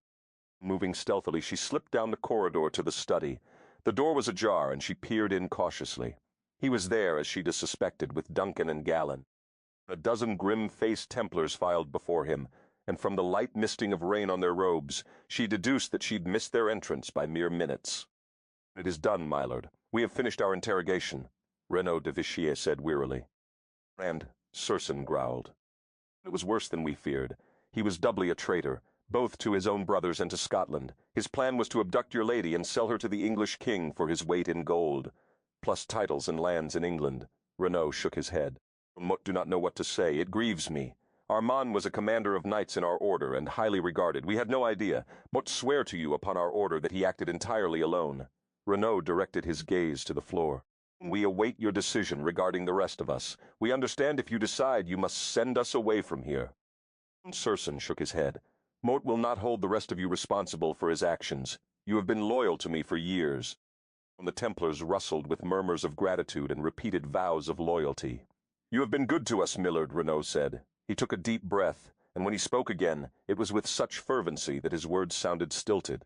We do not wish to jeopardize your goodwill in any way. We look forward to a future in Scotland. What can we do to restore your faith in us? It was never lost, Circenn said, rubbing his jaw. If Armand hadn't been acting alone, you likely would have succeeded in taking her. Do not underestimate the powers of your order. Renaud, Moat know what you can do when you pit multiple Templar wills against a problem. An attack from multiple brethren would have peacefully lured her where you wished her to go. You do not use violence. You use powerful persuasion. Renaud looked abashed. Moat had a day note considered that, but it's true, we could have taken her as a group. Moat, forget you know so much about us. He bowed a posture of abject apology. Milord, we would never harm your lady. We shall protect her as our own. Circenn inclined his head. What of Armand? As a show of our allegiance, we resolved that matter. He will trouble you no more. Lisa leaned a bit closer to the door. What had they done to him? Banished him? Would they drive him across the border for the English to catch? Explain, Circenn ordered. We determined his crime and dispensed fitting punishment. He is dead, Circenn asked wearily. He died by receiving the price he himself had named for his corruption. We gave him his weight in gold.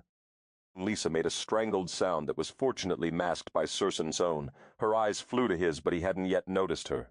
He looked shocked. Do not fear we acted wastefully, Renaud hastened to assure him. We know we will require the gold to rebuild both our order and Scotland once the warring is over. We will reclaim it when we quarter Armand. Lisa retched instinctively, unable to contain it. A dozen eyes flew to the door, where she stood clutching her stomach. Lisa, Circenn exclaimed, half rising. His eyes were wide and apologetic. Moat asked you to wait in your room. You know what never do, she said irritably. Why would you expect me to this time? She looked directly into Renaud's eyes. What do you mean you gave him his weight in gold and will retrieve it? She knew she shouldn't ask, but her suspicions were so awful that she couldn't help herself. If they didn't tell her, she would just imagine atrocities. She'd long ago found it was easier to deal with reality than imagined fears. Renaud did not respond, clearly reluctant to discuss the matter with a woman. Tell me, she repeated, through clenched teeth.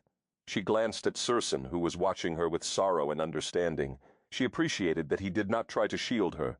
He understood that she needed her own answers in things. Renaud cleared his throat uneasily.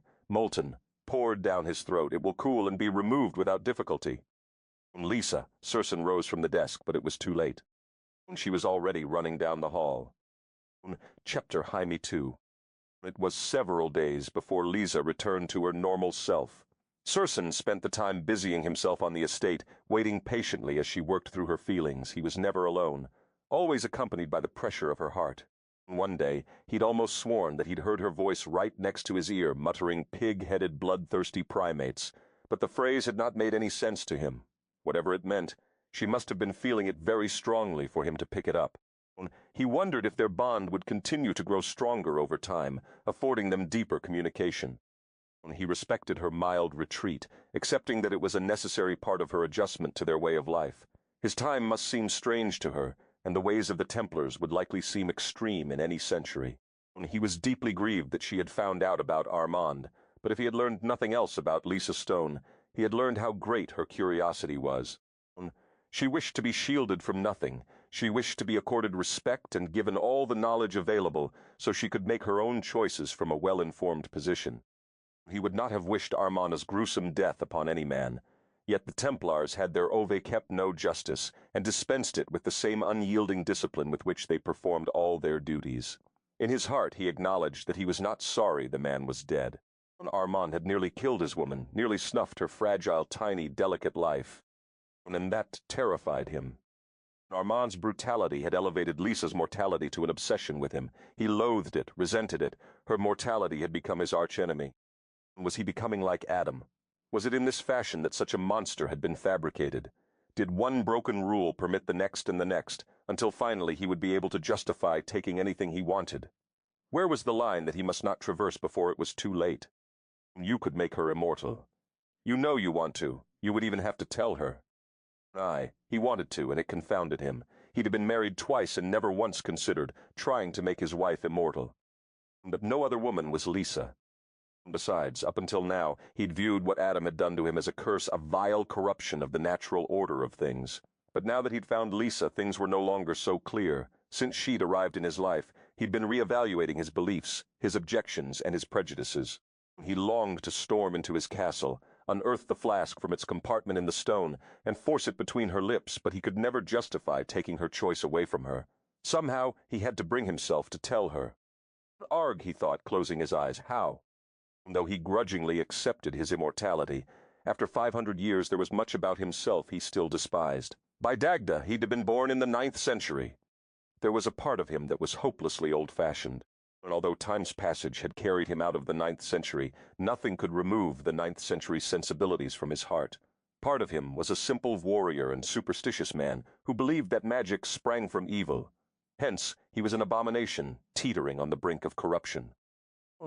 He suspected that holding on to his birth century's mores made him a bit of a barbarian, but that was preferable to what he might have become. Still, he had to reach a decision, and soon. He needed to tell Lisa what he was and offer her the same before her mortality completely undid him. Helplessly, he'd begun to obsess about her environment. She suddenly seemed incredibly vulnerable. He'd begun to blow out rushlights, compulsively, afraid they might spark and catch the tapestries, and she would die in something as senseless as a castle fire. He'd begun to study every man he encountered, seeking hints of any possible threat to her existence. Armand's attempt to abduct her had escalated his fears. She was delicate, and one slip of a knife could steal her from him forever. Once, he'd have thought forever was bitter indeed, but now, having loved her, if he lost her, forever would be a cold, bleak hell. Perhaps, via their special bond, she would understand and accept. Perhaps the thought of living forever would appeal to her. He would never know until he tried. The worst that could happen was that she would be horrified, reject him, and try to escape. And if that occurred, he worried, he might truly revert to his 9th century self and lock her up until she agreed to drink from the flask. Or worse, do to her what Adam had done to him. Lisa was curled in a chair before the fire when he entered the study. She smiled warmly at him. They shared a wordless greeting with their eyes, then she parted the chair beside her. He moved to her side and rested a portion of his weight on the arm of the chair, and bent to kiss her thoroughly. God, he couldn't bear the thought of ever losing her. When he finally forced himself to break the kiss, it was either that or tup her right there in the chair with the study door open. She glanced at him curiously and said, "You were frustrated today. Many times. What is worrying you, Circenn?" He sighed. Sometimes their bond was a troublesome thing. There wasn't much he could hide from her, and the effort of withholding his emotions was exhausting. "You were stricken by ennui," he countered, not yet ready to broach the difficult conversation. Better to savor a few moments of peace and intimacy. "But then you seem to be that way often when you are not in my bed," he teased. In bed was precisely where he wanted her now. Perhaps lulled by sensual satisfaction, she would be more receptive. A mercenary tactic, but deployed with love. He caressed her hair, savoring the silky feel between his fingers. Lisa laughed, a low, inviting sound. "Circenn motes need something to do with myself, mote need to feel involved." He'd been thinking that very thing, as her frustration had attended him for quite some time now, ever since their bond had blossomed into existence. He knew that in her century, Lisa had worked constantly, and she was a woman who needed to feel she had accomplished something worthwhile at mote fee the end of the day. "Mote will have Duncan bring you the list of the pending disputes to be heard in the Manor Court in Ballyhock. Would you like that? Galan has been hearing the cases for the past few years and would be pleased to get quit of the position." Really. Lisa was delighted. She would love to immerse herself in the villagers' lives, perhaps make friends among the young women. Someday she would have children with Circenn, and she missed having a girlfriend. She would want her children to have playmates. She didn't understand why Circenn had kept himself so distant from his people in the past, but she planned to bring him close again. Hearing the cases and mingling with the clansmen would be the perfect way to set her plans in motion. "Certainly, they will be most pleased." "Are you certain they will accept a mere lass deciding disputes?" she asked worriedly. "You are not a mere lass, and they adored you when they met you at the feast. Besides, modern brood, Lisa." Mutt must have missed that part of history in school. Who were the brood? "Ah, merely the most valiant warriors who ever lived," he said, arching an arrogant brow. "We are the original Picts. Many of our kings were named Brood, until we assumed that as our name. Brodie is merely another form. Is now the time to tell her more of my history?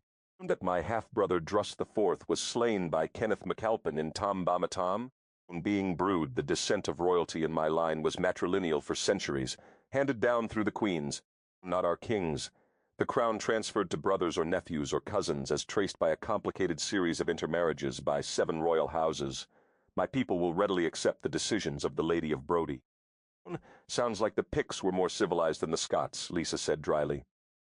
This legion which curbs the savage Scots is how Emperor Claudius referred to my people, and for a time we did, until Kenneth MacAlpin murdered most of the members of our royal house in an attempt to erase us from Scotland forever. But you still live, so apparently he wasn't too successful. Ah, yes, Mort do still live. So why were you frustrated today? She asked, circling back to her initial observation. Mort can feel you all the time, you know. Mort could feel impatience and anger. When Circenn stood and scooped her from the chair, he dropped into it and reseated her across his lap. That's better. Mort like being beneath you. Mort like you being beneath me, but don't try to distract me, why? When Circenn sighed, gathering her close, he was afraid. He, the fearless warrior, feared her reaction to what he was about to tell her. As he drew a breath to begin, he heard the door to the Greethall crash open, as guards all over the castle sent up a resounding cry. They both tensed instantly. Is someone attacking? Lisa worried. Circenn rose swiftly, depositing her on the floor with a kiss. Moduna no, he said, taking off for the Greethall at a run. Lisa raced after him as the noise outside grew to an immense roar. As she entered the Greethall, she saw dozens of knights clamoring excitedly, gathered around a lone stranger. Duncan glanced up as they entered, and his smile was blinding. To Sterling Circenn, the Brace messenger has arrived. We finally go to war. Chapter Tapter Jaime Lam.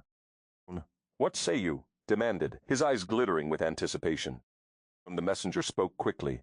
The Brace brother has made a wager, and we must prevent the English from reaching Stirling Castle by Midsummer S. Day. The Brace has ordered you to present your troops with all weapons at St. Ninian S. by the Roman road. Circenn cut him off with a deafening bellow of joy that was echoed by all the men in the hall. Lisa moved closer to his side, and he caught her in his arms, swinging her high in the air. We go to war! He shouted, elated. Men, she thought, amazed. Moat will never understand them. Then a worse thought followed. What if Moat lose him? But you must hurry, the messenger yelled into the din. If we ride without pause, we will scarce arrive in time. Every moment is critical. Circenn hugged her close. Moat will not die. Moat promise, he said fervently. He kissed her deeply, then slipped from her arms. There was no time to tell her more. He would go to war, and upon his return they would have their long overdue talk. In the meantime, he would send constant reassurance to her via their bond. War, it's about damn time, he thought, elated. Moat must gather my weapons, he muttered, racing from the hall. Drawn to spend every possible moment with him before he left, Lisa left the hall shortly after he had. The estate was a riot of activity as the men prepared to ride out immediately. She should have remembered that Circenn would have to leave soon. She'd have known that the battle at Bannockburn occurred on June Jaime II. History records had placed the Thane of Brodie and his Templars in the midst of the legendary battle. But in the pleasure of their newfound love, and then in the fright of Armand's abduction attempt, she'd given little thought to the date or the impending war. She headed for Circenn's chambers and slipped quietly into his room, wondering if there was enough time to steal a moment of passion. She doubted it. She sensed that his mind was already far away. He was all masculine warrior right now, consumed with the looming battle. As she moved deeper into his room, she was shocked to see a great gaping maw in the wall where the hearth normally was. A hidden room. How fantastic, she thought, and how appropriate for a medieval castle. Curious to see what he kept in there, she slipped past the hearth and entered. The fabric of her gown caught on the rough stones of the rotated hearth and ripped audibly. Busy trying to disengage the fabric from the sharp edge of the stone, she didn't see Circenn look up, nor did she see his expression. Get out, lass, he thundered, leaping to his feet. As Lisa glanced up, Circenn froze in mid-leap, his plan to thrust her from the room aborted. He watched Ve Capotehat dawning horror as her gaze skimmed the interior of his hidden room. He stood motionless, surrounded by incriminating evidence. Standing amid items from her time, he knew that she would never believe him, and worse, that he must leave immediately if they were to prevent the English troops from reaching Stirling by Midsummer's Day. Lisa was motionless but for her gaze, which roamed disbelievingly over the items in the room. Her eyes widened, narrowed, and widened again as she realized what she was seeing. Weapons, yes. Arms and shields, yes. Inexplicably, items from her own century? Yes. The first wave of emotion that buffeted her was hers, a suffocating feeling of pain, bewilderment, and humiliation that she'd bequeathed her heart so wrongly. The second wave was an enveloping cloak of fear.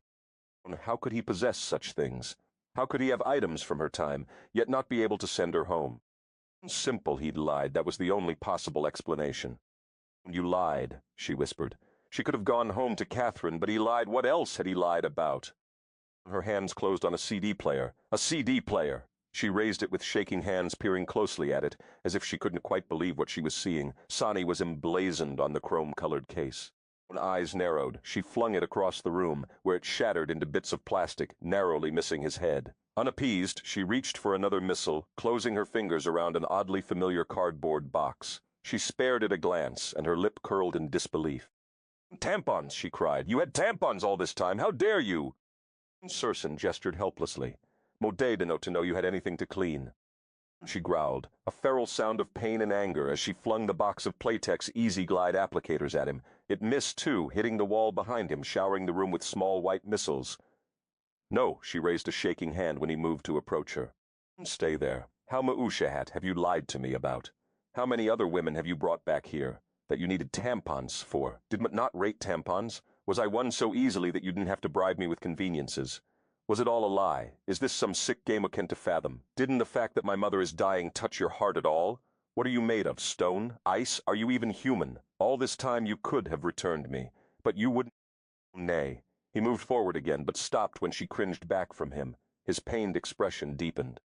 "Don't even think of touching me. How you must have been amusing yourself with me. Me and my pathetic tears, me and my weeping for my mom, and all this time you could have returned me at any time. You—" He let loose a bellow of pain and frustration. It had the desired effect of terminating her accusations, silencing her with its sheer volume. As she stood there gaping, he said, "Listen to me, because Mort Duna have much time." "Mort met listening," she hissed. "Like a fool, Mort met waiting for you to give me one decent explanation for all of this. Go ahead, tell me more lies." He ran a hand over his face and shook his head. "Lass, Mort have never lied to you. Mort adore you, and there have never been any other women from the future here, and these—" He flung a tampon in the air. "Cleaning swabs. Mort cannot fathom why they upset you so greatly, but Mort assure you Mort have never let the maids use them." Lisa's brow furrowed. No man could be so stupid cleaning swabs. He snatched up a gun and jerked the barrel in her direction, and an unwrapped tampon shot out. It was coated verkep, Tehat black from the slow corrosion of the steel. She eyed it for a moment, bent and plucked it from the floor. "You clean your guns with these?" He lowered the gun. "Is that not the purpose for which they were designed?" Mort Vow Mort could not conceive of another. "Didn't you read the box?" There were too many words Mort didn't understand. Lisa's eyes widened, and she reached for him internally, wondering why she had to done that first there where they joined. He could hide nothing from her. But she'd have been so stunned that she had to been thinking clearly. She reached and felt fear that she wouldn't believe him. Pain. And honesty. He genuinely didn't know what the tampons were. But there was something else, something he was willfully concealing, a monstrous, dark thing cloaked in despair. It made her shiver. He raised his hands in a gesture of supplication. "Lisa, Mot never lied to you about the fact that Mot cannot return you. These are gifts a man named Adam brought me. Mot have never been to your time, nor can Mot get there, nor send anyone else." She pondered his words, weighing them for truth. She recalled watching him pick through the fabrics and overhearing mention of this Adam person. Adam, whose gifts Circenn had disdained, except for the gold fabric he'd chosen for her wedding gown. One floor beneath them, men roared for Circenn. Ignoring the summons, he said, "Mot would not have had it come out like this. Not now, when Mot have no choice but to race off to battle. You must believe that Mot have never lied to you, Lisa. Believe in me and await my return. Mot promise we will speak of it all then. Mot will answer any questions you have, explain everything." He sighed, rubbing his jaw. His eyes were dark with emotion. "But love you, lass." "No, Mot can feel it." She inclined her head stiffly. "You do love me. If Mot hadn't blown up so quickly, Mot would have sensed your feelings and realized that all this aside, you harbored no intent to harm me." He heaved a sigh of relief. "Thank Dagda for our bond." "Go on," she said, encouraging him to reveal the dark secret that was yet untold. As Circenn moved toward the entrance, she realized he'd misunderstood her words. He looked askance when she didn't step aside. "Must reseal the chamber, lass, before Mot can ride out. Mot promised to let you examine it to your fill upon my return." He moved toward her, edging her back into his chamber. "No," Lisa said quickly. "Mot meant go on and tell me the rest." He stopped moving reluctantly. "Mot thought you meant that I should join my men and we would speak of this upon my return." He noted her tense jaw, her unyielding gaze. "What else do you sense?" he evaded. Something that terrifies me because it scares you, and would suspect that anything that causes you fear would crush me. There is something you in telling me that your fear cloaks. You must tell me, Circenn, now. The quicker you tell me, the more quickly you may go. What are you hiding from me?" He drew a deep breath. "Adam, who gave me these oddities," he gestured sweepingly, "could return you to your time. Moat did not tell you that because it was pointless. Recall that Moat swore an Oate hat to kill the bearer of the flask?" She nodded. "Adam is the one Mort swore the oath to." Lisa closed her eyes. "In other words, the only person who could return me would kill me first. All right, what is the other thing?" He looked at her with an expression of innocence. She didn't buy for a moment. "Mort can still feel it, Circenn. You haven't told me the biggest thing." "Lisa, Mort will tell you all, but now Mort must get to Sterling."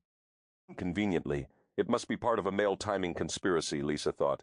Duncan bellowed Circenn's name with obvious frustration. "You see," Circenn said, "the men await me. It will be a near race, Lisa. Moat must go." "Tell me," she repeated evenly. "Duna, make me do this now." "Circenn, do you really think Moat could bear sitting here for weeks wondering, Vekep, other fantastic fact you've been concealing? It would be torture for me." Circenn's hands clenched around the gun. "Moat will follow you on horse, if I must, right into battle."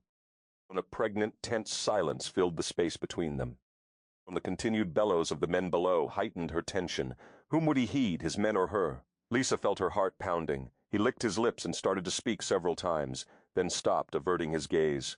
When he finally spoke, his voice was tight and weary. "My mother was a brood queen who was born 570-odd years ago, modem immortal." Lisa went as still as the stone walls around her. She blinked rapidly, deciding she must have misunderstood. "Say that again." He knew which word she needed repeated. Immortal, modem immortal. Lisa stepped back, as in live forever, like Duncan MacLeod, the Highlander. "Mort Duna know this Duncan MacLeod, lass. Mort was unaware there was another like me. The MacLeod have never spoken of such a man." Lisa could not speak for a moment. "Immortal?" she managed in a dry whisper. He nodded. He thumped the stock of the gun on the floor in response to a particularly furious summons. Rejecting the absurd possibility, Lisa reached for him emotionally. Her incredulity was squashed with one firm draw on their bond. He was telling the truth. He was immortal. Or at least he believed he was. Could he be deluded? After a moment of reflection, she discarded that possibility. A person would know if he had lived 500 years. It wasn't exactly something one could overlook. "Not looking at her," he continued. "Mort discovered Mort was immortal when Mort was 41. "But you don't look 41, she protested, eager to object to any small part of such madness. "Mort Vekep note when Adam changed me. I was as near as Mort can calculate, nearer 30 than 40. He never would admit exactly when he slipped me the potion. But when Mort confronted him, he confessed that he had indeed poisoned my wine." "Why, and who is this man that possesses the power to make you live forever? Who is this Adam who could send me home? What is he?" Circenn sighed. There was no point in trying to rush away now. He would give her a few answers to consider while he was gone. When he returned, he would tell her all, and offer her the flask again. To drink this time. He is of the old race called the Tuatha de Danann. He is Vekep Hatate, some called a fairy. "Fairy?" Lisa was incredulous. "You expect me to believe in fairies?" Circenn smiled bitterly. "You accept that you have traveled 700 years across time, yet dispute the existence of creatures who predate us by millennia and possess unusual powers? You cannot pick and choose your madnesses, lass." "The fairy," Lisa repeated, sagging against the edge of the rotated hearth.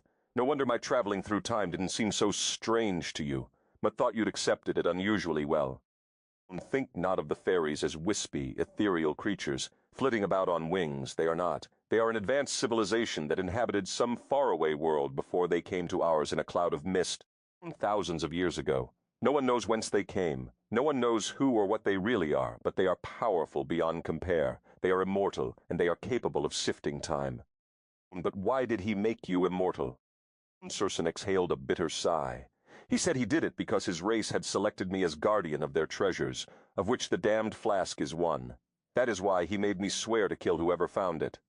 He said his race had long been looking for someone who could keep their hallows safe. They needed someone who would never die and could not be bested in battle. And so you will truly live forever."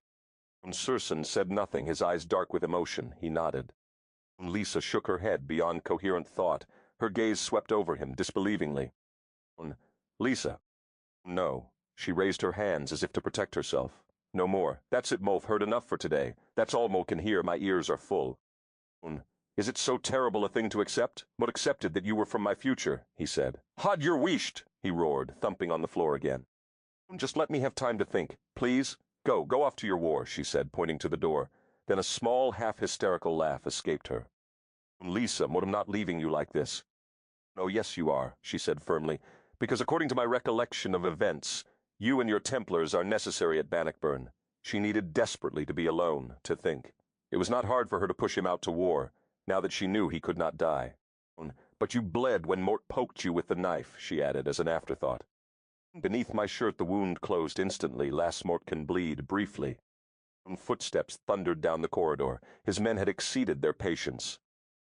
Circenn nudged her back a step and swiftly sealed the chamber. You said my Templars were necessary at Bannockburn. You know of this battle? He said, his gaze brooding. Yes. So it seems perhaps we've both been withholding information from each other, he pointed out quietly. Is there anything else Mot should know? Is there anything else Mot should know? She countered. Suddenly he looked weary. Just that Mot love you with all my heart, lass. He kissed her swiftly and was gone. Chapter Behind me sow. Immortal, Circenn Brodie was immortal. How ironic, she thought. In the 21st century she'd raged against her mother's mortality. Now in the 14th, she was raging against his immortality. Her life could be a simple one of going to college and collecting kisses from handsome and mostly harmless young men. That just would do for Lisa Stone. She suddenly understood Harove Kep, bewildered and put upon Buffy, must have felt upon discovering it was her plight in life to slay vampires. She hurt. He rode miles away from her, but their bond did not diminish. She was battered by his feelings, buffeted by his anger and sorrow and guilt. She found herself pushing it away, relegating it to the background. She could not afford to feel what he was feeling right now. She needed to feel only her own emotions, to sort through them undistracted by his pulsing intensity. The man was downright overwhelming sometimes, and it was no wonder. He had over 500 years of living, and loving, and losing his loved ones, and being invincible. She felt a surge of concern emanating from him because she was trying to shut him out. Too exhausted to do more, she sent a burst of reassurance, then firmly corralled his emotions in a corner of her mind. That was better. Perhaps a walk would clear her thoughts, she decided, rising from his bed, where she'd been sitting since he'd left. She strolled through the silent castle and ventured into the night. It was strangely quiet. There were no knights jousting in the courtyard, no children playing. War was grim business indeed. She didn't have to worry about Circenn dying, but most families at Brodie had a loved one who might be mortally wounded in battle. An air of sobriety draped the estate. Absorbed in her thoughts, she wandered to the reflecting pool and sank down on the stone bench. Tilting her head, she gazed up at the velvety black sky. Why couldn't she have fallen in love with a normal mortal man? She'd have been so happy with Circenn, but she was a realist if nothing else. She had some idea of what it would be like to age. She knew how she would feel when she was 40, and he was 30 still. She could only imagine with horror how she would feel when she was 50, yet he still appeared 30. She could taste the fear of being 60, when she would be old enough that most would think she was his mother, or worse, in this land where women had children at 14, his grandmother. Oh God, her body would age and wrinkle, but his never would. Lisa didn't think she was a shallow person, but there was only so much a woman's vanity could willingly embrace. Would he still make love to her? Would she be able to permit him to gaze upon her when her body was so aged? It wasn't merely a question of vanity. The physical contrast between them would be a daily reminder that she was dying, but he was not. Take the years and don't think too far ahead, a part of her offered hopefully. But she knew herself too well. She wouldn't be able to. She would be living in fear, watching her mirror, waiting for the inevitable. And there was an even bigger picture to be considered. Not only would she age while he didn't, she would ultimately die while he continued to live. He would be left without her, and she knew she would have to encourage him to love again when she was gone. And God forgive her. She didn't think she possessed such a noble soul. Encourage Circenn to share such a precious, intimate bond again with some other woman? She was seized by hatred for her faceless, nameless successor. But she would have to, because she knew him well enough to know that he shared her tendency for self-inflicted atonement. He would deny himself. He could spend thousands of years alone, refusing intimacy, and such stark solitude would drive any person mad. He must love again after she was gone for the sake of his own soul. Then, too, there was her intimate knowledge of what her death would do to him. Because of their bond, he would feel every less than noble emotion she endured, and every bit of the pain. She n'avait kept what it felt like to watch a loved one die. It went beyond hell. What if she had actually been able to feel her mother's physical pain over the last few months? Her despair and her fear. Circenn would feel every bit of hers, unless she could somehow hide it. Moat can't, Moat met not strong enough. Frantic, she lunged to her feet, driven to movement. She walked swiftly, skirting the pool, gazing up at the heavens as if they might hear her and grant a prayer. Focused on the sky, she tripped and fell to the ground. It was the final straw. Crying, she huddled with her arms about her knees and began to rock. After a few moments, she realized that she had fallen on the side of the mound and was weeping in probable chamber pot remains. She went very still. It is said that if you circle the mound 7 times and spill your blood upon the peak, the Queen of the Fairies may appear and grant you a wish. Recalling Circenn's words, she slowly opened her eyes. But what would she wish? Mort cannot guess how many young lads and lasses have pricked their fingers here. Old tall tales. This land is full of them. Most likely some prior kin once emptied the chamber pots here. It would explain how thick and green the grass is. But she didn't know what might happen next in her life. Why not try it?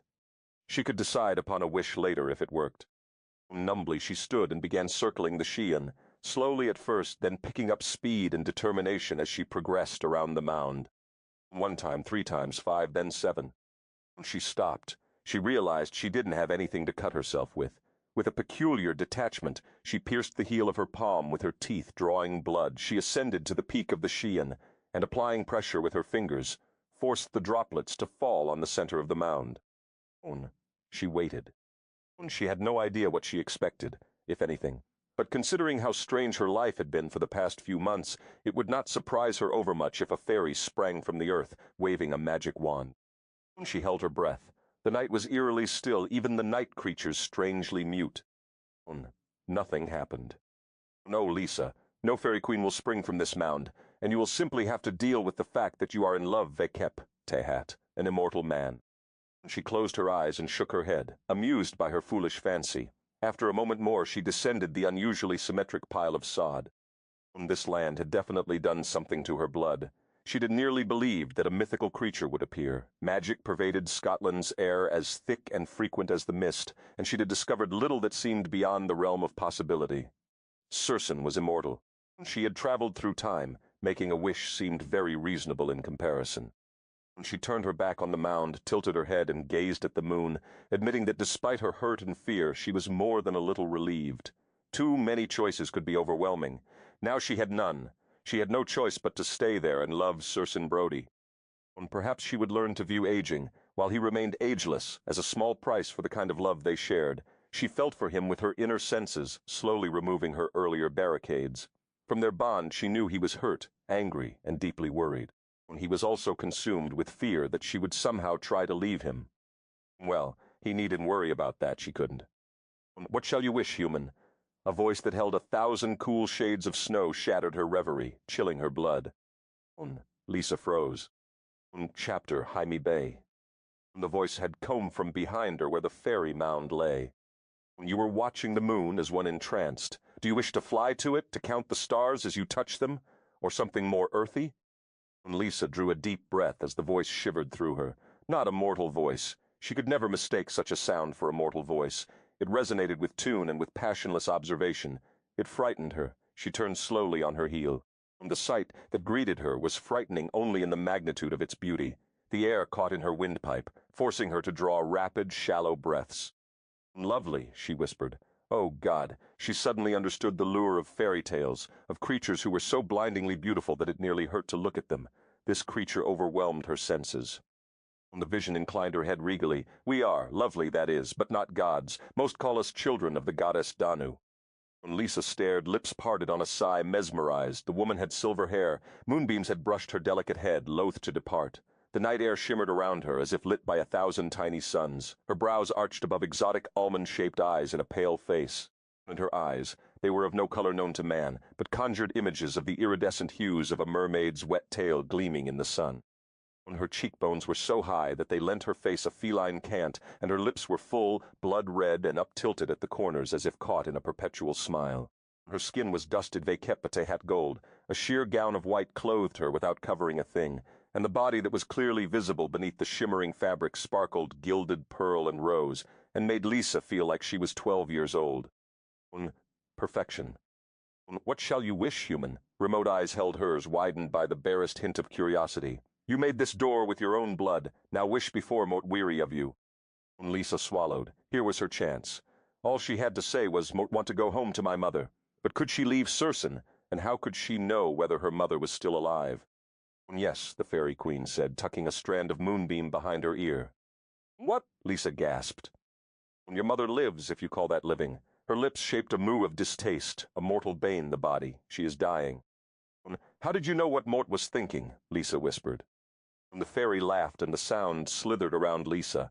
For a moment she lost herself in it, forgot who she was, that she had a mother, that she loved a man, that she was human.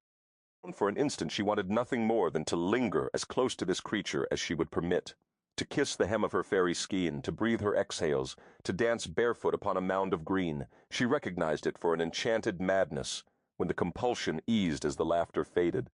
Motem of the Tuatha de Danann, we see all. So what shall it be, human? Shall it send you home to die with your mother? Is she so important? Shall you leave this lord who loves you? Mote need time to think, Lisa protested faintly. You summon me no vekep. Mote de not to really think it would work. Mote have not prepared my vekep yet hat. If thou needed time to think, thou should not have disturbed me. The fairy queen's face grew thunderous. A breeze kicked up around the Sheehan, tossing leaves into the air. Lisa was startled, turning around, absorbing the suddenly charged night, charged by the fairy queen's displeasure. We are Scotland, the queen stated, observing the disturbance. The land once wept when we wept, and spring came when we danced. Now the seasons roll consistently, and aside from the fool's pranks, this soil is mostly tame. Because you are consistently detached, Remote, Lisa said before thinking. Has time done that to you? The fairy queen blinked. Just a blink, but it said, tread not here, mortal, in a forbidding glance that promised wrath Lisa never wanted to experience. Lisa recovered quickly from her fumble. I meant, will my mother be alive if Mote return? For a time. Lisa squeezed her eyes shut. She hadn't really believed that the fairy queen would appear and grant her wish. But now here stood a being that could, and apparently was offering to return her to her mother. How could she choose? To stay in Scotland and watch her body grow old and fall apart while her beloved never aged, or to return to her time and watch her mother die? Neither choice was unanimously appealing. Mort don't suppose you could bring my mother here. Maybe make her well, Lisa suggested hopefully. Perhaps you could make me immortal? Two choices, human. Stay or go. Mort am not feeling generous, nor am I inclined to rearrange on a grand scale. It requires much will. A wish is a stone, and my granting is the toss into a loch. There are ripples. Shall Mort read your heart and find your true choice? You mortals think living is a war. Heart or mind, silly child. Guilt is not mine. Duty is not heart. Here vekepute. Hath that which your race claims we no longer possess. Shall Mort read your desire? Lisa's hand flew instinctively to her breast as if she could shield her heart from this creature. No. Mote will choose if you look. Just give me a few moments. Mote weary of waiting. Would you like to see her? The fairy unfurled a slim white hand toward the reflecting pool, and it grew glassy and still. Within the water, like a silvery portal, her mother's bedroom took shape. It was dawn in the 21st century, and Catherine was awake, a rosary clasped between her gnarled hands. Lisa cried out when she saw her, for illness had taken so much of her life that it was hard to believe she still breathed. She was praying aloud. She was alive! During the past few weeks, convinced she would never see her again, Lisa had nearly laid her to rest in her heart, but her mother still lived and breathed and was missing her desperately, worried sick. Lisa shook her head bitterly, confounded by her choices. The vision of her mother was a fatal blow. Catherine was alive in the 21st century, and after all these months she must certainly have given up Lisa for dead. But Lisa had the chance to go back and hold her hand and reassure her that her only child was well. To hold her hand while she died. To comfort and love and keep her from dying alone. Emotions overwhelmed her, and dimly she felt Circenn panicking somewhere out in the night, reading her feelings. Firmly she shut him out. Lisa glanced again at the pool and suffered a killing vision of herself in Catherine, weakened by life, faded, a brittle wisp of desire to live, gazing up at Circenn, who would be untouched by time. Circenn had given her love. Catherine had given her love. Circenn would live forever. Lisa knew how Catherine's death was destroying her, breaking her heart. When she died, Circenn would be subjected to such pain. If she stayed, what would she have? To grow old while Circenn never aged, to die while the magnificent warrior stood by her bed, holding her hand, his heart breaking. He who had lost so many loved ones over 500 years, would it be kinder to go now than to make him suffer her death in 10 or 30 or 50 years?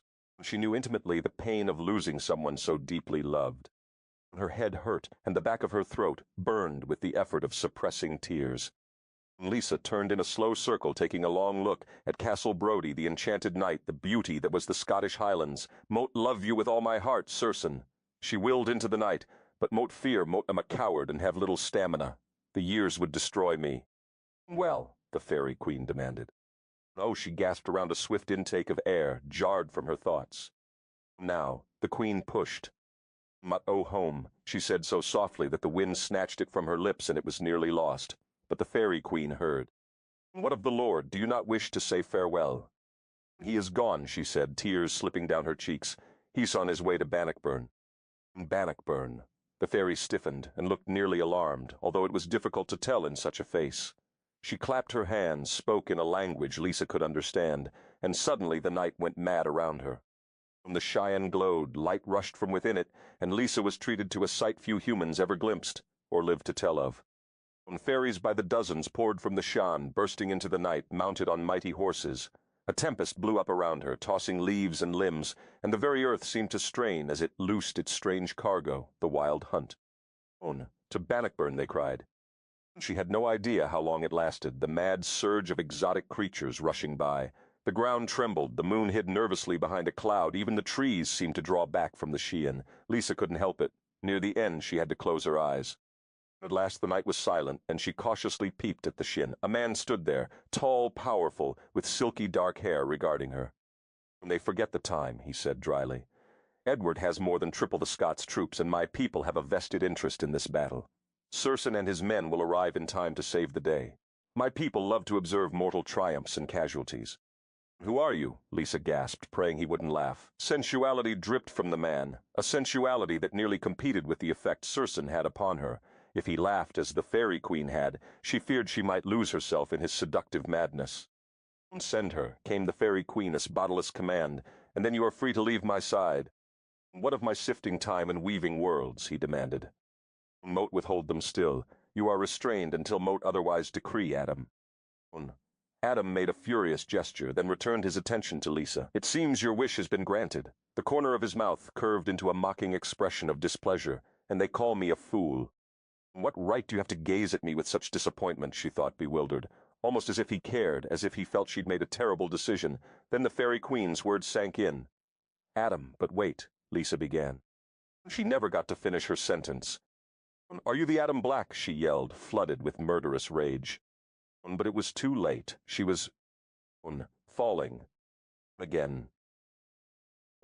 Near the fir bog, Circenn doubled over in his saddle and clutched his stomach. Deep, rasping breaths exploded from his lungs, and he stared into the night with dawning horror. Galen and Duncan jerked to an immediate stop at his side.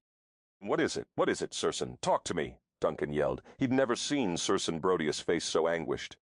"She is gone," he whispered. "Moot cannot feel Lisa any more." "What does this mean?" Duncan asked swiftly. "Has she somehow returned to her time?" Circenn's gaze was savage, either that, or Adam found her. "Why did you give her the flask?" Duncan demanded. "Then this couldn't have happened." Circenn nearly lunged from his mount at Duncan. "You argued against it when last we spoke." "But that was before Armand." "Modede not have time," Circenn roared. "You must go back." "She is gone," Circenn said through tightly clenched teeth. "If she has left this century, it is too late for me to seek her. If Adam found her, it is too late for me to seek her. Do you understand? It is one or the other, and either way it is already too late because she is gone." He raised his hand and slapped Duncan's mount on the rump. "Now ride," he commanded his troops. "Ride and avenge," he swore softly, knowing that every Englishman who fell beneath his axe or his sword would bear Adam's face. Chapter High Matam. The battle near the stream from which it took its name, the Bannockburn, lasted only 2 days, but they were 2 glorious days that resonated throughout the country, from end to end. Edward Plantagenet's troops assembled near the burn. They were boisterous, they outnumbered the Scots by 5 to 1, and they were arrogantly certain that victory was scant hours away. They were mere miles from Stirling. They had a supreme advantage in numbers, and they still had 2 days to defeat the barbaric Scots. Edward scoffed, joking with his men. It would take no more than 2 hours, he gloated. When the opposing troops engaged, and much to Edward's dismay, over the course of the next 2 hours a large number of the English fell prey to the Bruce cleverly concealed pits and caltrops, spiked pieces of iron treacherously hidden in the brush. Their confidence shaken by the concealed traps, they regrouped, having belatedly discovered that the Scottish front was virtually impenetrable. Circling around to attack from the side would necessitate skirting the swampy carse, while Scottish spearmen sat the high ground, waiting to pick them off. Edward was chagrined by how well the Bruce had chosen his battle site, and how foolishly his troops had discounted the Scots' abilities. The end of the first day saw Edward's heavy horsemen repulsed twice, and large numbers of Englishmen slain. The Bruce camp retired to the fringes of the forest of the New Park that night, elated by their success in repelling the English troops. The English camp made their second deadly mistake by taking refuge in the soggy ground between the burn and the River Forth, a tactical error that would call its due in the morning. When Sir Alexander Seton, a Scottish knight in Edward's English army, defected late the first night, advising all who would listen that the Scots would win on the morrow, and if they didn't he would willingly forfeit his own head, the English troops were further demoralized. On the second day, the English swiftly realized the error they'd made in choosing their campsite. The Scots descended upon them, trapping the English army immediately after their first charge, cornering them between the Bannock Burn and the River Forth, in a space too constricted for them to maneuver into formation for another charge. The Scots had cunningly chosen their position, forcing the English to wage war on foot, a tactic for which they were grossly unprepared. The Scots were far superior to the English on the ground, well accustomed to fighting in the swampy bogs and marshes, and free to move easily without the binding weight of armor. The English began to break into unorganized formations, and it was at that weakened moment that the Laird of Brodie arrived with his Templars.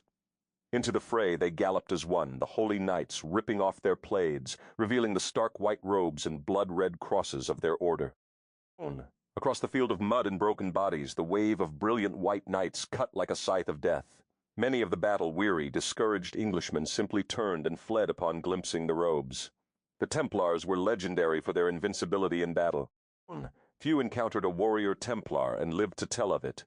The Englishmen who were astute enough to notice that they rode into battle under the banner of the notorious Laird of Brodie reared their mounts about and raced away from certain death. Along the Bannock Burn, Circenn Brodie was an animal merciless and swift. Later the men would claim he vied with the berserkers in his deadly rage, and epics would be composed in his honor. He was cold and sharp and hard, and good for nothing but slaughter. He lost himself in a blackness so complete that he cared not if he slew legions. He simply raged, hoping to exhaust himself and gain the respite of unconsciousness, a temporary kind of death. When at last one of his lieutenants took the English king's mount by the bridle and rushed Edward from the battlefield in a blatant admission of defeat, a bellow of triumph echoed across the bogs. The English swiftly decamped and fled upon seeing Edward's standard leave the field, while the Scots roared their joy. In the midst of the celebration, Circenn felt only a savage sorrow. It was finished too swiftly, one measly day of battle, and he had no choice but to face both his pain and his ancient enemy. A month-long war would have made him far happier. While the men celebrated and paraded through the country, proclaiming the English defeat, Circenn Brodie turned his mount and, without stopping to eat or rest, rode back to Castle Brodie to destroy his nemesis. Circenn sensed Adam the moment he entered Castle Brodie. While riding, he'd conceded the possibility that a natural disaster or an accident had befallen his beloved, but Adam's presence could mean only one thing. The fairy had found Lisa and discovered she'd brought the flask. Either you do it or Moat will, the blackest elf had insisted. The blood roared in his ears, howling for recompense. He would be satisfied with nothing less than the immortal's death. Circenn belatedly understood that he should never have left her alone even for a moment. No matter how safe he thought she was at Brodie. Although Adam had sworn never to come there without an invitation, apparently he thought as little of breaking vows as Circenn did. Perhaps they truly were two of a kind, he thought bitterly. He berated himself endlessly on the ride back to Brodie. He should have stayed to comfort her, then this never would have happened. He should have slipped the immortality potion into her wine months ago, then this never would have happened. He should have explained to her that he could make her immortal. He should never have left her side, not even for a moment. Fighting in a battle now seemed as trivial as it truly was, measured against the loss of his love. He should have sent his Templars ahead without him. They would have won anyway. He slammed his packs to the floor and stalked into the Greath Hall. He would die inside later, after he'd taken action to ensure that the Sinserichi would never again manipulate another mortal. Now he understood why his vision had shown him that he would soon be mad, for once he finished with Adam, his rage would dissipate and he would be consumed by bottomless grief. He would unravel and embrace insanity. As Adam turned to greet him, Circenn raised a hand. "Stay right there. Do not move. Do not even speak to me," he gritted through clenched teeth and loped up the stairs. He snorted as he traversed the corridor. Adam was so arrogant that he failed to foresee what Circenn was about to do. Throwing back the door to his chambers, he kicked open the hidden room and swiftly unearthed the Sword of Light. When he stalked back down to the Greath Hall, the sword swinging in his grip, Adam flinched. "What do you plan to do with that, Circenn Brodie?" the fairy asked stiffly. Circenn's gaze held no mercy. "Do you recall the vow Moat took over 500 years ago?" "Of course Moat do," Adam said irritably. "Now put that thing down." Circenn continued as if Adam hadn't spoken. "Moat said Moat will protect the Hallows. Moat will never permit them to be used for mortal gain. Moat will never use them for my or Scotland's gain. But most important to you, Moat swore that Moat would never permit the hallowed weapons to be used to destroy an immortal Tuatha De Danann." He hefted the shimmering sword in one swift stroke. "Moat no longer believe in oaths, Adam, and Moat hold the means of your destruction. An oathless man could destroy your entire race, one by one." "And then what would you have?" Adam countered. "You would be left alone. Besides, you don't know how to find the rest of my kind. Moat will find them, and once Moat have slain them all, Moat will impale myself upon your damned sword. It one to work, an immortal cannot kill himself, not even with the sacred hallows." "How do you know? Has one ever tried?" "She is not dead," Adam snapped. "Quit being so melodramatic." Circenn went very still, but cannot feel her. "She is dead to me." "Moat assure you she is alive. Moat give you my word upon myself, since you think that is all Moat holds sacred. She is safe. She wished upon the mound, and it amused Audiobook to appear and confer a boon upon her." "Where is she?" he demanded. "She was alive." Relief coursed through his body so strongly that he shuddered with the intensity of it. "And what did she wish?" "She wished to go home," Adam said more gently. "But she didn't really mean it. Moat was there. Moat had been stuck to Awabil's side for quite some time now, ever since she took my powers." "Why did she take your powers?" Circenn was so stunned that Adam had been so harshly punished that he was briefly sidetracked. Adam looked abashed for interfering with you. "Ah, there is some small justice in your world, after all," Circenn said dryly. "So Lisa has returned to the 21st century? He could endure 700 years of solitude to be with her again." "No." "What do you mean, no, you said? She wished to go back." "She did, sort of. She was very unresolved on that point. Moat could feel her indecision, so Moat neither complied nor failed to comply. Awabil gave me the order to send her. Moat obeyed the gist of her command by sending her to a safe place out of time, until you returned. That's why you cannot feel her. She is not quite in this world." "Where is she?" Circenn said through gritted teeth. Adam cast him a mocking glance. "Moat cannot be kept better than to send her home. Had Moat returned her to the future, you would have patiently sat on your disciplined warrior sass, and waited 700 years to see her again, so passive, so damned human, and then Moat wouldn't have gotten what I wanted." "Where is she?" Circenn roared, swinging the sword. Adam grinned. Lisa kicked at the sand in disbelief. "She was on a tropical island." "Unbelievable," she muttered. "But it wasn't a really," she amended. "It was perfectly in keeping with the sorry state of her existence." Somewhere God was convulsing with laughter, each time she zoomed around another blind curve along the mad course he'd mapped out for her life. She gazed out over the ocean, breathing deeply.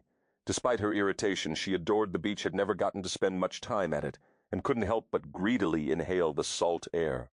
Waves swept the sand gently. The sea was so beautiful that it was difficult to regard it for any protracted length of time. The water was unusual, a breathtaking exotic aqua one glimpsed only inside the pages of misleading Photoshop-enhanced travel brochures. It lapped at the perfect white beach with foamy tendrils. Sparkling white froth, glittering white sand, endless expanse of aqua crystalline water. She narrowed her eyes. It was too perfect. Something was askew here. Even the air felt strange. It smelled, she sniffed cautiously. Like Circenn. How could an island smell like Circenn? She felt a pain deep inside at the thought of him.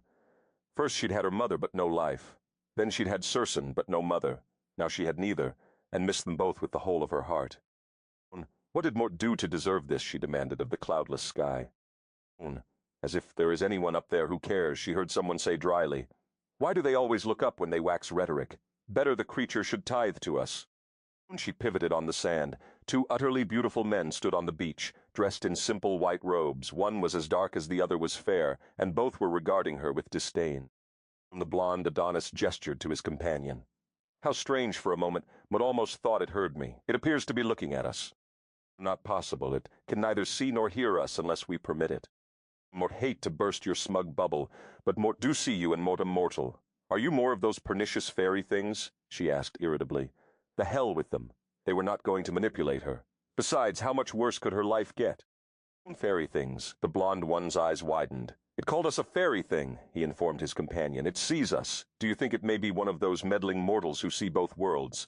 The ones our queen and king kidnap at Moth birth?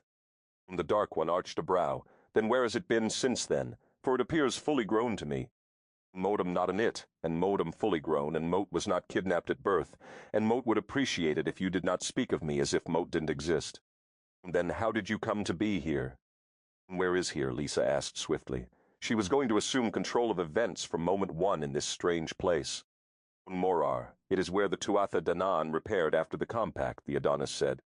Take me to your queen, Lisa commanded imperiously. They exchanged glances, then simply vanished. Lisa's shoulders slumped so much for imperial demeanor. She'd have thought she'd sounded pretty regal. She blew out a breath and started walking down the beach, determined to greet with aplomb whatever new phenomenon fate chose to spew from the ocean's teeth. A whale-sized piranha. Biking down the beach would have surprised her right now. Morar, Circenn repeated, his jaw tightening. And why did you send her to the isle of your people? To keep her out of time for a bit, while Mote awaited your return.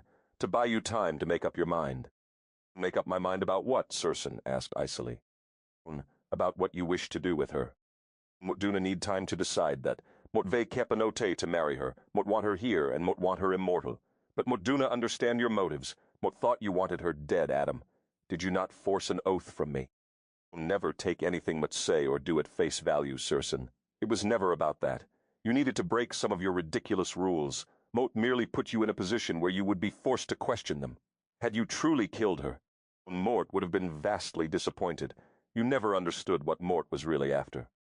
Circenn shook his head, muttering beneath his breath.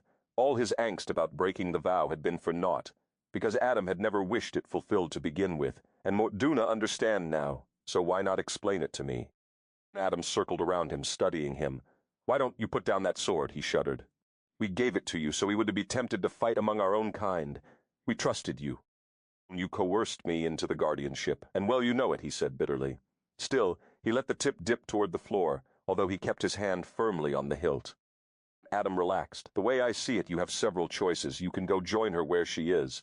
In my world, he added smugly, or you may bring her back here, or you may go fix her future and then send her back. She is safely out of time while you decide.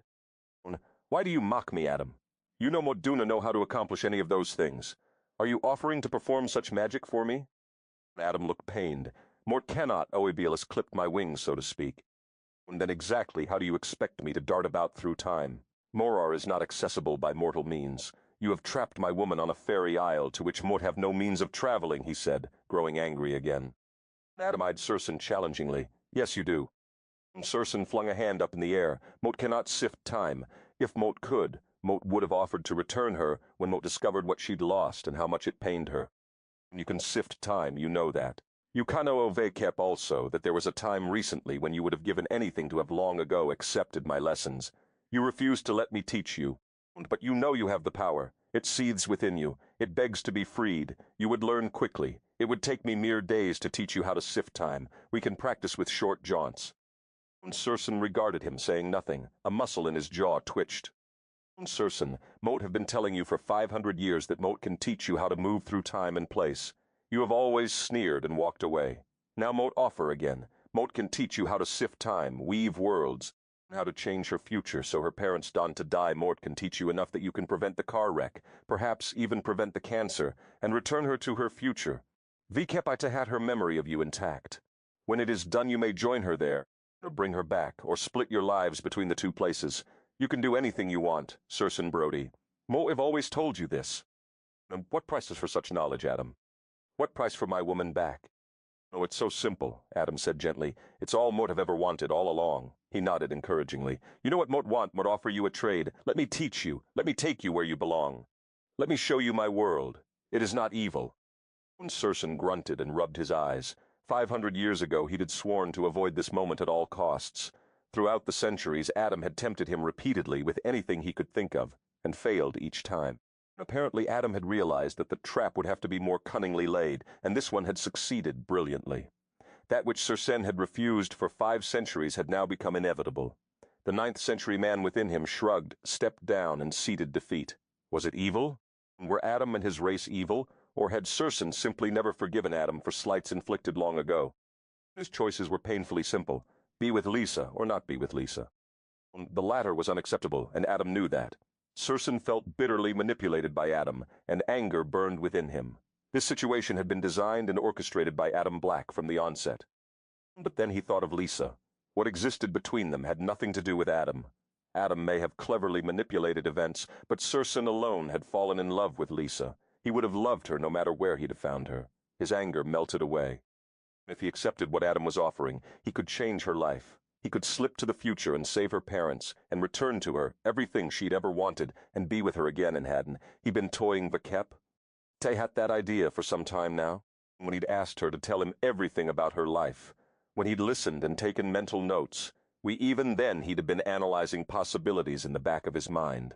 His bitterness over Adam's making him immortal 500 years past had caused him to violently reject everything about the Tuatha de Danann, but perhaps it wouldn't be so bad after all. He knew she loved him, since he had to accept Adam's lessons, if only to rescue her from the Fairy Isle. Why not go all the way? Why not perfect her world, and give her all her heart's desires? What a gift to be so powerful that he could ensure her wildest dreams. What else might he be able to give her? Everything, Adam said wordlessly. Circenn glanced at Adam. Dare he brave her time? Dare he go forward and love her there? He would love her anywhere. Dare he give Adam what he wanted? Circenn Brodie drew a deep breath and regarded the blackest elf. He saw before him the potential for corruption, unlimited power, terrifying freedom. Perhaps he saw a bit of himself in those dark eyes. It's so easy, Adam assured him. It wonna hurt a bit once you said it for the first time. You Lugluang find it feels quite natural after a while. Circenn nodded. Then teach me. Teach me everything you know, father. Soaring. So sweet a kiss yestreen fray thee mote reft, and bowing down thy body on the bed, and that even my life within thy lips mote left. Sensign, since then from thee my spirits, walled never shed. To his mistress Alexander Montgomery. Chapter Hymachine. Do not think this me's mort forgive you for seducing my mother, Circenn said later. Day dayn't ask you to, Adam said with a chiding paternal expression that made Circenn uncomfortable. She was irresistible, you know. Rarely has one of our kind successfully bred with a mortal, and had the child survived to maturity. But you broods have such life force that it was possible, as Molt suspected when Molt seduced her. You destroyed my father. His own jealousy destroyed him. Moat did not raise a hand against him, and that man had nothing to do with siring you. You are my son and mine only. No seed of his made you. When Morgana died, Moat refused to lose you too. And so you made me immortal. Moat hated you for that. Mulcano Ove kept that. And the two men were silent for a time. Is it truly possible to alter her future and return her to a better one? Circenn asked. Yes, we will go to her future and change it twice. Actually, he amended, we will likely need many trips to her time to get it right. Then we will go to Morar, and we will send her on to the new future. But won't she have lived portions of it twice? She will have the equivalent of 5 years of dual memory. Will it damage her mind? Lisa, need you ask that? The woman is nearly brood. Circenn felt a flash of pride. Aye, that she is. He was silent for a moment, but Mort Duna understand how to do it. Patience. You've been a quick study on your own, you know. But watched you, but know you use heightened speed, but know you scry, but know you've altered space around you without even being aware of it. We will proceed slowly. Slowly is good, Circenn said. My head pounds with too many strange concepts. We will move at a snail's pace, Adam assured him. There is much to be learned about our kind, Circenn, but you must learn it in stages. The madness doesn't result from immortality. It is an annoying and temporary side effect of our far vision. We see how everything interconnects, and if you seek that knowledge too quickly, it can make you lose perspective, even cause madness. And someday Moot will be able to see those things too. Yes, I learned too quickly, arrogantly certain that nothing could ever harm me. When the understanding came, it overwhelmed me just as Awabil had warned it would. But Moat will bring you to the knowledge of our race slowly enough that you can absorb it while learning it. The spear, Circenn said hesitantly. What of it? Adam replied, a hint of amusement curving his lip. The spear and the sword are the only weapons that can kill immortals. The spear was used to wound Christ. You're beginning to see connections. Keep looking. But what? You will find your own way. These are the things that must come slowly. You cannot expect to overthrow too quickly everything you've thought was true. You are still a 9th century man in many ways. There will be plenty of time to talk of these things later. For now, let us concentrate on Lisa, and you discovering who and what you are. This is all Mort ever wanted from the beginning, Circenn, for you to accept that Mortem your father and be willing to learn about your heritage. Mortem the only Tuatha De Danann who has a full-grown son, he added smugly. Some of them resent me for it. Circenn rolled his eyes, and Adam, caught up in adoring himself, ignored it. Moat can teach you to sift time, but a fuller understanding of your abilities will not come for many years. Are you certain you wish to proceed?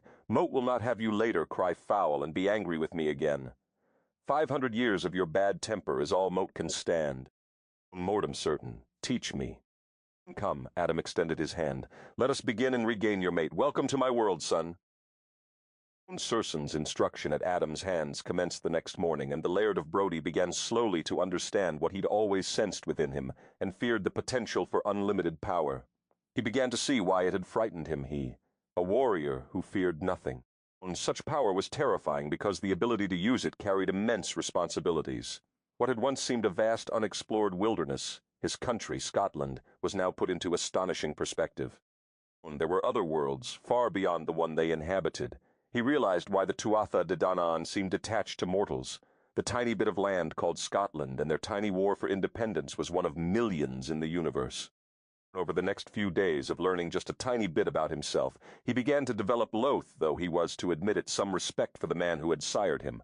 Adam was indeed given to strange amusements, prone to meddle and to be prankish. However, considering the extent of what his blackest elf could actually do, Circenn realized that Adam generally exercised admirable restraint.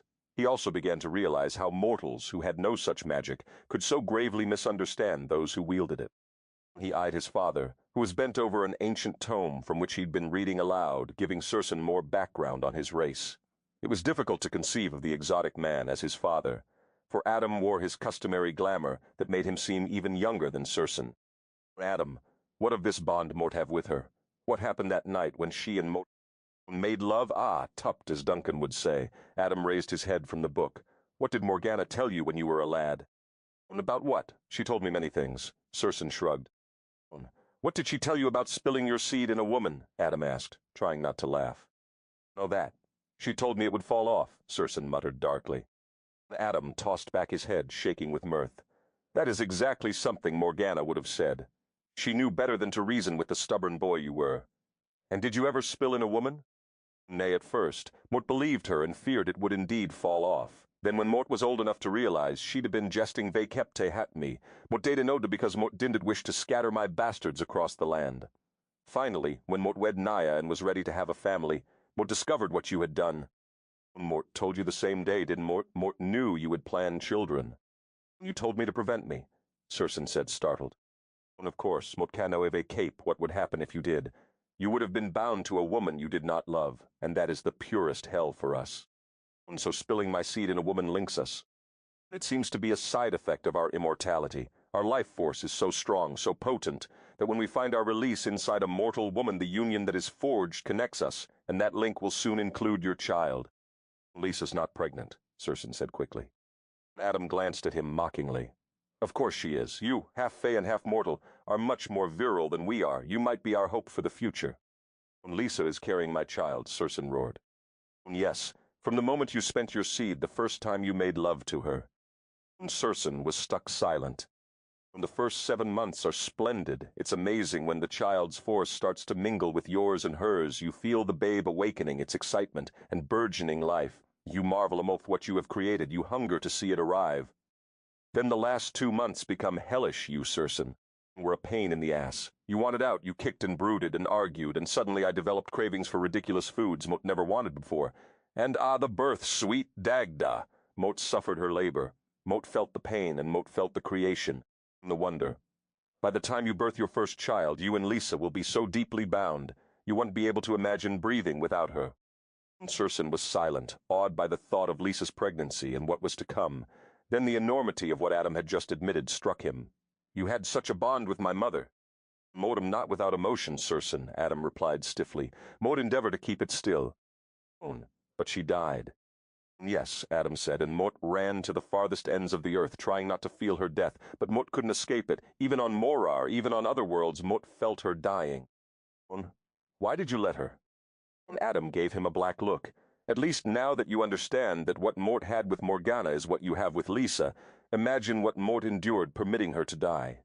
Perhaps you can find it within you to be less harsh in your judgment of me. But why did you let her? Circenn repeated. Adam shook his head. My life with Morgana is another story, and we have no time for it now. Circenn studied the exotic man who would no longer meet his gaze. Permit Lisa to die? Never, but you could have made her immortal, he pressed, with a sense of desperation. Adam's jaw was rigid. He shot Circenn a furious gaze. She wouldn't accept it. Now leave it. Circenn closed his eyes. Why had his mother refused the potion if Adam had offered it? Would Lisa refuse? He would not allow her to do so, he resolved. Never would he permit her to die. Gone were the vague feelings of guilt for his thoughts of making her immortal. After what Adam had just told him, he knew he could never endure losing the union they shared. A child!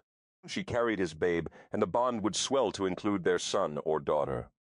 Live through Lisa's death. No, but in recompense for taking her mortality, he would give her the perfect future with her family. It would be his way of making amends. Circenn materialized to Moaf Dawn on the day of her graduation. Swiftly he scaled the wall surrounding the stone estate. Swiftly he punctured the wheels on the small machine to prevent it from moving. Then he regarded the bigger machine irritably. Which one is a Mercedes, he wondered with a scowl. Moving quickly he punctured those wheels too. But they kept hatate if they changed the wheels. What if they had new wheels somewhere in their keep? He glared at the keep. Then he glowered at the machines for a long moment, holding them personally responsible for hurting his woman. He struggled against an intense desire to creep into the home and peer down at the sleeping 18-year-old Lisa he hadn't yet met. Stay away from her. You are so dense sometimes, Circenn, Adam's bodiless voice mocked. You still don't understand the power you have. Why are you trying to harm the machines when you can simply make them go away? For that matter, why did you appear outside the gate and climb the wall, when you might have appeared within the gates? Circenn frowned. Mot am unaccustomed to this power, and where would Mort send them? Send them to Morar. That should be interesting, Adam laughed. Circenn shrugged and focused his newfound center of power. He closed his eyes and visualized the silica sands of Morar. With a small nudge, the machines disappeared. If they landed on the Isle of Morar with a soft whoosh of white silica sand, only one mortal was there to see it, and she hadn't been surprised by anything in quite some time. Our cars have been stolen, Catherine exclaimed. Jack peered over his newspaper. Did you look for them? He asked absently, as if a Mercedes and a Jeep could be overlooked. Of course I did, Jack, Catherine said. How are we going to get to Lisa's graduation? We're going to miss her big day. Circenn tugged the cap low on Adam's forehead, stepped back, and grinned. Perfect. Mot don't see why Mot have to do this. Duna wished to risk being seen, nor dare Mot trust myself to see her. Mot Duna know that Mot could restrain myself, so you must do it. This uniform is ridiculous. Adam tugged at the crotch. It's too small. Then make it bigger, oh powerful one, Circenn said dryly. Quit procrastinating and call their number. Tell them the cab is on the way. But they didn't call for one. Mot met, counting on whoever answers to think someone else must have. Adam arched a brow. You're good at this. Call. Sure enough, Catherine assumed that Jack had called and ordered a cab to arrive at precisely Chin Zu Kung Fut a.m. when it appeared. Jack assumed that Catherine had called. In the fuss over filing stolen car reports with the police and the insurance company, neither thought to ask the other. What's next? Adam asked, rubbing his hands. Circenn shot him a dark look. You seem to be enjoying this. Adam shrugged. Moat have never before manipulated in such fine detail. It's quite fascinating. Cancer. She said her mother was dying of cancer, Circenn said. We do not even know what kind. Moat suspect this is not going to be as simple as making two machines disappear. We must find a way to prevent her from catching this disease. And from what Moth read, they do not seem to know what causes it. Moth been flipping through these books all night. He gestured to the medical books scattered across his desk in the study at Castle Brodie. Adam picked up several and scanned them. The Cincinnaati Public Library was stamped on the spine. You pilfered from the library? Adam said with mock dismay. Moat had to. Moat tried to borrow them, but they wanted papers. Moat didn't have, so Moat went back when they were closed and a security guard. They protect their books even in the future. Nearly attacked me before Moat finished finding what I wanted. He sighed. But Moat met no closer to discovering how to prevent the disease. Moat must know what type of cancer she had. Adam thought for a moment. Are you up to some more nocturnal raiding? Moat believed there are no more than a half-dozen hospitals in her city. Hospitals, Circenn's brow furrowed. You really are a medieval brute. Hospitals are where they treat the ill. We will go to her time and steal her records. Come, Sift Time and Moat will be your faithful guide. She has cervical cancer, Circenn said softly, glancing over his shoulder at Adam, who was reclining on the desk in a private office at Good Samaritan Hospital. Listen to this. The diagnosis was severe dysplasia. Over time it became advanced invasive cancer. They refer to something called cervical intraepithelial neoplasia. His tongue felt thick over the strange words, and he pronounced them very slowly. The notes indicate Catherine might have been diagnosed in time to prevent the cancer had. She had something called a pap test. The notes indicate that Catherine told the doctor her last pap test was 8 years before they diagnosed the cancer. It seems cervical cancer is caused by a type of virus that is easily treated in the early stages. Adam fanned rapidly through the textbook he had plucked off the desk. Locating an applicable entry, he read aloud, Pap Screening Test. A cancer screening test developed in Motmunba by Dr. George Papanicolaou. The pap test examines cells from the cervix or the mouth of the womb located at the top of the vagina. Adam was silent for a long moment. It says a woman should have a pap test annually. Why didn't she? Circenn shrugged. Moduna no, but it sounds as if we go back a few years, we should be able to prevent it. Adam arched a brow. How can we fix this? Just how do you intend to get a woman who obviously hates to go to the doctor to go see the doctor? Circenn grinned. A little gentle persuasion. Catherine thumbed through the mail, hunting for a letter from her friend Sarah, who was in England for the summer. She tossed aside 2 flyers, snorting indelicately. Recently she'd been receiving a rash of junk mail dealing with one thing, gynecologists and cervical cancer. Have you had your pap smear this year? One banner screamed. Cervical cancer is preventable, a bright pink fleer exclaimed. They were all from a non-profit organization she'd never heard of. Apparently some do-gooder who had money to burn. She tossed them in the wastebasket and resumed, flipping through the mail. But something nagged at her, so she retrieved the last flyer. She must have received 50 of those things over the past month, and each time she threw one away, she felt a peculiar sense of déjà vu. She'd even received a call from a doctor's office this week, offering a free exam. She had never heard of any doctor offering free pap tests before. When was my last checkup? She wondered, fingering the fleer. At nearly 16, Lisa was ready to start having annual checkups. It might be a bit difficult to persuade her daughter to have her first visit when Catherine wasn't faithful about making and keeping her own appointments. She regarded the pamphlet thoughtfully. It said that cancer of the cervix was preventable, that a routine pap smear could detect many abnormalities, and that women in all age groups were at risk. Decisively, she plunked down the pamphlet and called her gynecologist to schedule appointments for herself and Lisa. Sometimes she and Jack tended to be irresponsible about things like checkups and life insurance and servicing the cars. She'd not seen her gynecologist because she felt perfectly fine, but that was like saying the car didn't need service because it was running perfectly fine. Maintenance was different from repairs. Preventive medicine can save your life, the pamphlet said. Life was good, and Catherine certainly didn't want to miss one moment of Lisa's growing up. She had grandchildren to look forward to one day. Perhaps she should have Jack look into some life insurance while she was at it. Chapter, Bame. You are certain this will work? Worried. Yes, we will remove her from Morar while she sleeps and return her to her new future. Morph done this before, however. This is the only time Moat have allowed the person to retain dual memories. Are you certain you wish her to recall the other reality? The one where her father died and her mother is ill. Yes, if we take it from her, she will not kano ove kept me. She will have no memory of our time together. Without those memories, she would be a different person, and mote love her precisely the way she is. Then let's do it, Adam said.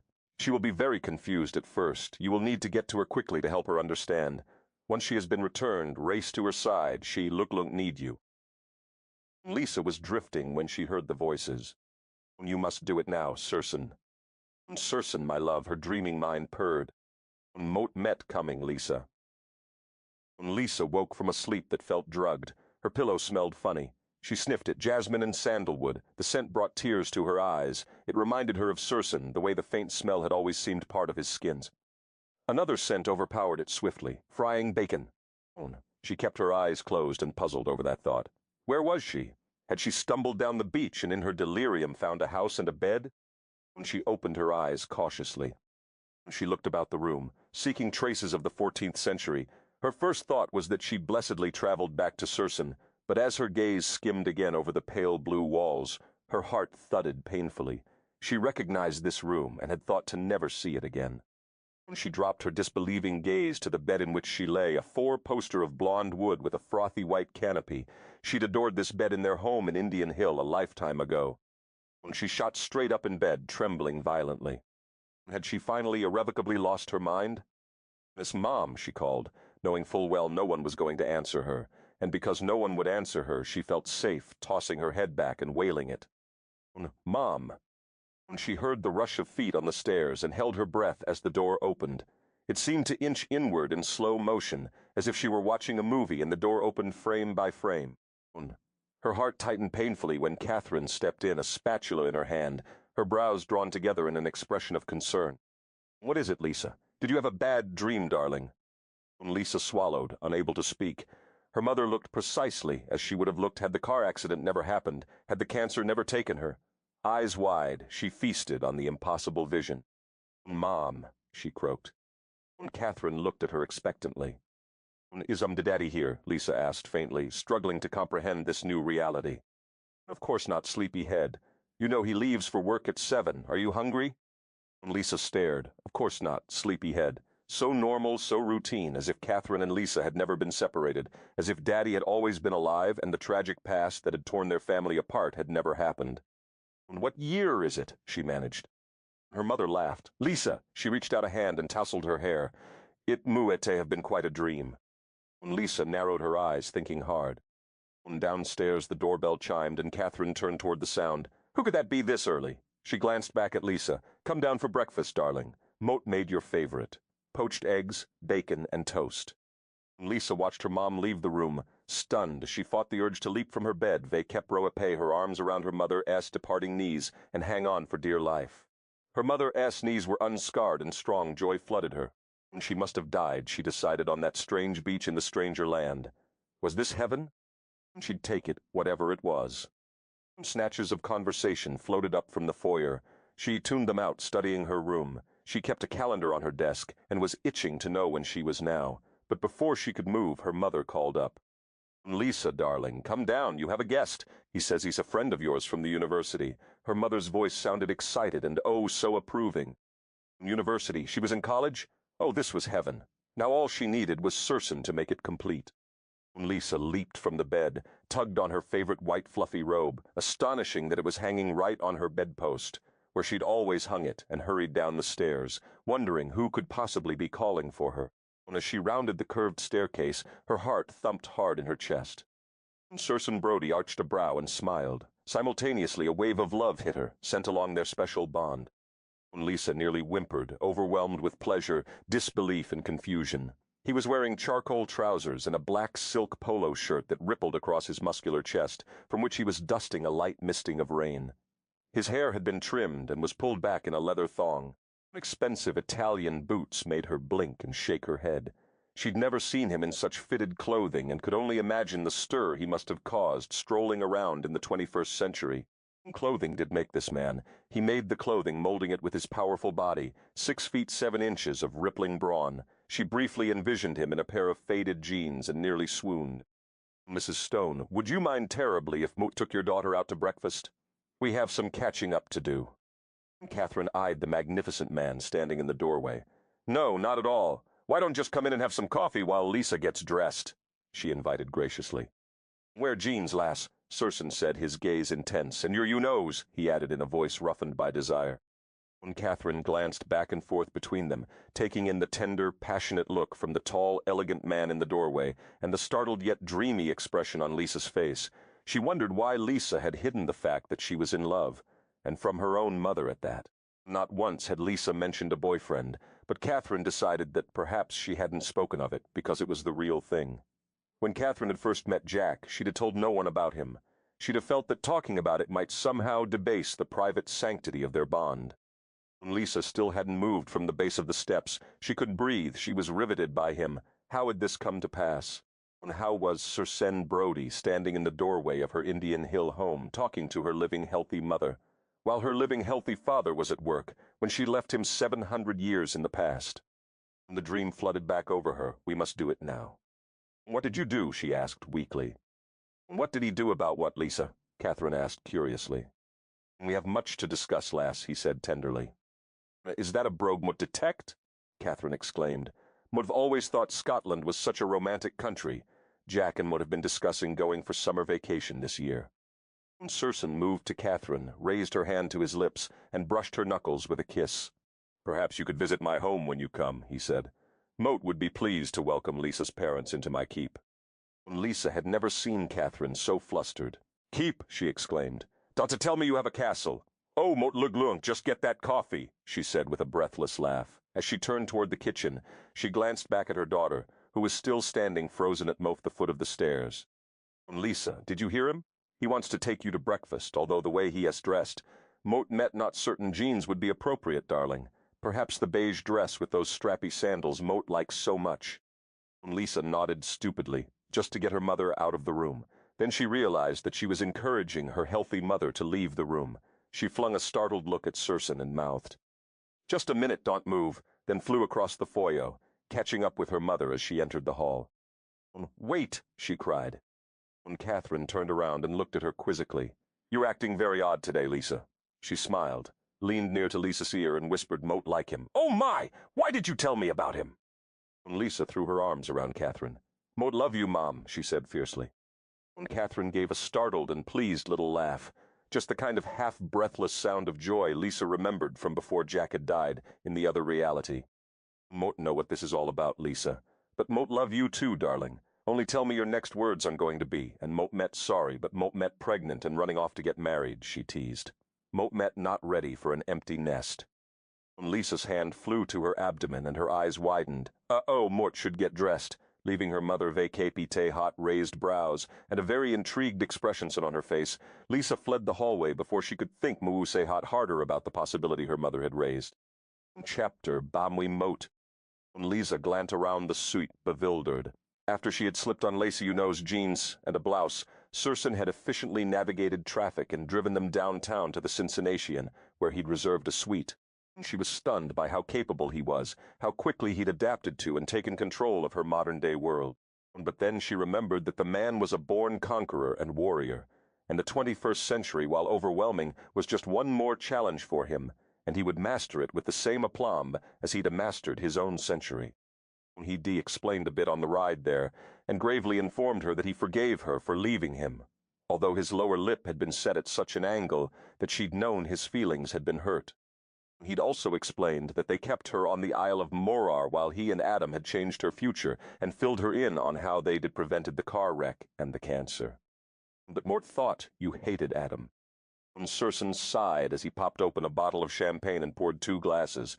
Dropping onto the bed, he gave her a guilty look and patted the bed beside him. He opened his arms. Come, Mort needs you, lass, he whispered before closing his mouth over hers. Then he proceeded to show her how very much he needed her. Clothing fell swiftly away as they undressed each other urgently. When she was clad in nothing but a lacy pale pink bra and panties, he lifted her high in his arms above him and fell back onto the bed. Lisa sat astride him and ran her hands over his muscled chest, following the trail of silky dark hair with a feather-light finger. Slipping the strap of her bra down, he groaned softly. Moat loved these lacy things. Lisa laughed and dropped her head forward so that her hair curtained his face. Moat love you. Mot can ove kep, her said smugly, and for a few moments she was lost in a wave of passion and tenderness and love that surged silently along their unique bond. Never leave me, lass. You are the one and only, forever. What? She exclaimed. Did you hear me? With lazy sensuality he dragged his tongue over the peak of her nipple through the thin silk of her bra. It crested eagerly. Words, but heard you in words. He murmured, nipping gently at the buds he'd teased beneath the silk. With a quick snap her bra was off, and he cupped her breasts in his hands, brushing the pads of his thumbs over her nipples. Will you love me forever? He caught a nipple between his thumb and forefinger, tugging gently. Lisa shook her head, trying to clear it. Even after all the time she'd made love with him, she still couldn't think clearly when he was touching her. What are you saying? That mutt need you forever, Lisa Brodie. Wend me and have babies with me and give me forever. Lisa Brodie, she squeaked. You'd na think mut leave you in shame, do you? Be my wife, mut promise you will want for naught. He slipped his hands inside her panties and cupped her bottom. His gaze was fixed on her abdomen, as if he were trying to see inside her. Her hand flew to her stomach. Do you know something mut don't know? She asked, suspiciously. Just that you already done one of the 3 things, what I'm asking you to do. Mot met pregnant, mot met going to have your baby, she exclaimed, a shiver of delight racing up her spine. Our baby. Yes, lass, he already grows within you, and he will be very special. Marry me, love. Yes, she said. Oh, yes, Circenn. Mot am the luckiest man in the world. Yes, Lisa agreed, then thought no more for a long time. Afterward they showered together, slipping and sliding in the huge marble shower that had 6 spouts, 3 on each wall.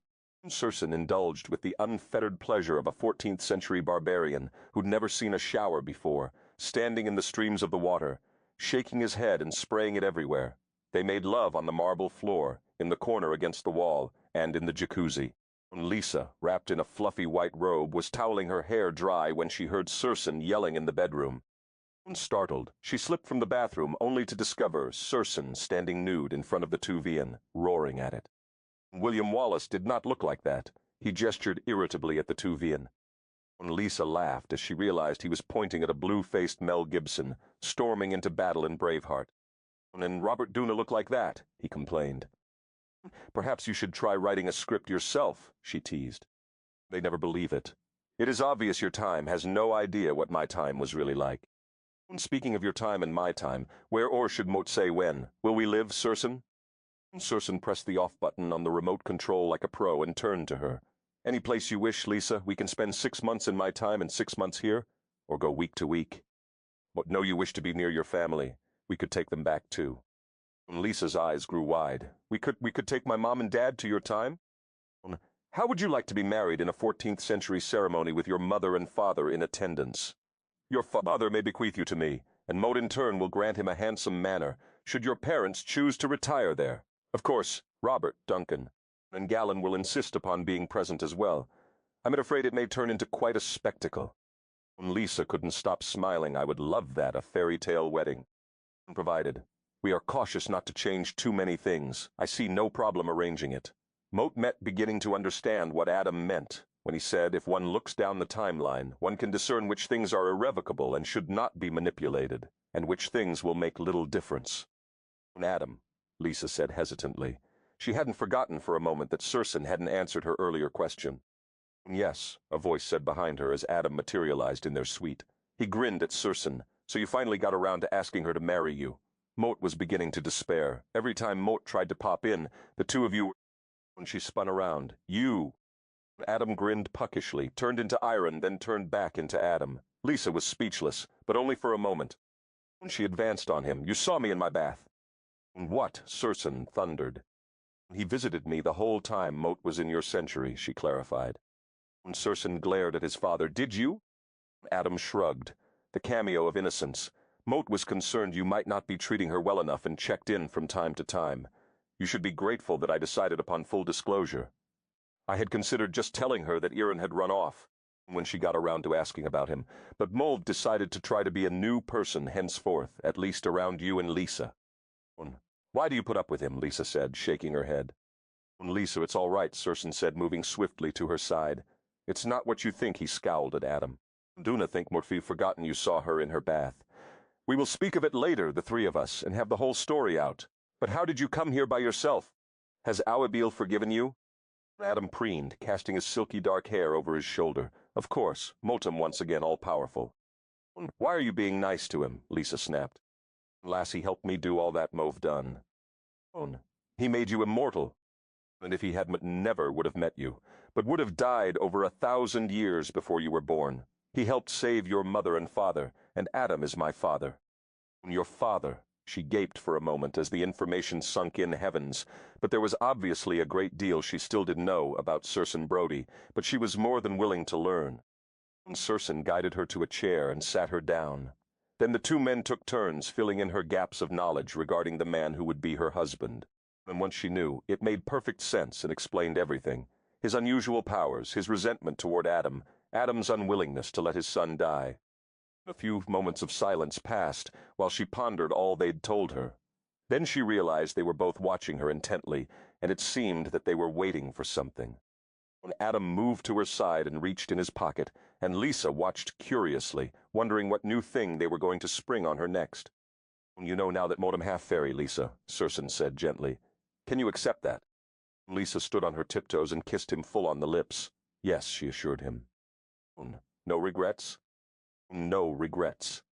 When Adam withdrew a shimmering flask and a pair of goblets and poured 3 drops of glowing liquid into one of the glasses, Lisa scarcely breathed. She watched in silence as Adam passed the glasses of champagne to Circenn. Vekep hat o vekepi tehat, great deliberation, offered Lisa the glass with the potion in it. He regarded her gravely, then gave her a tender smile. Love me forever, lass. Lisa looked deep into his eyes. Live with me forever. Cease my endless solitude. Moat will cherish you. Moat will show you worlds you have only dreamed of. Moat will walk beside you hand in hand until the end of days. Lisa reached for the goblet. Champagne had never tasted sweeter.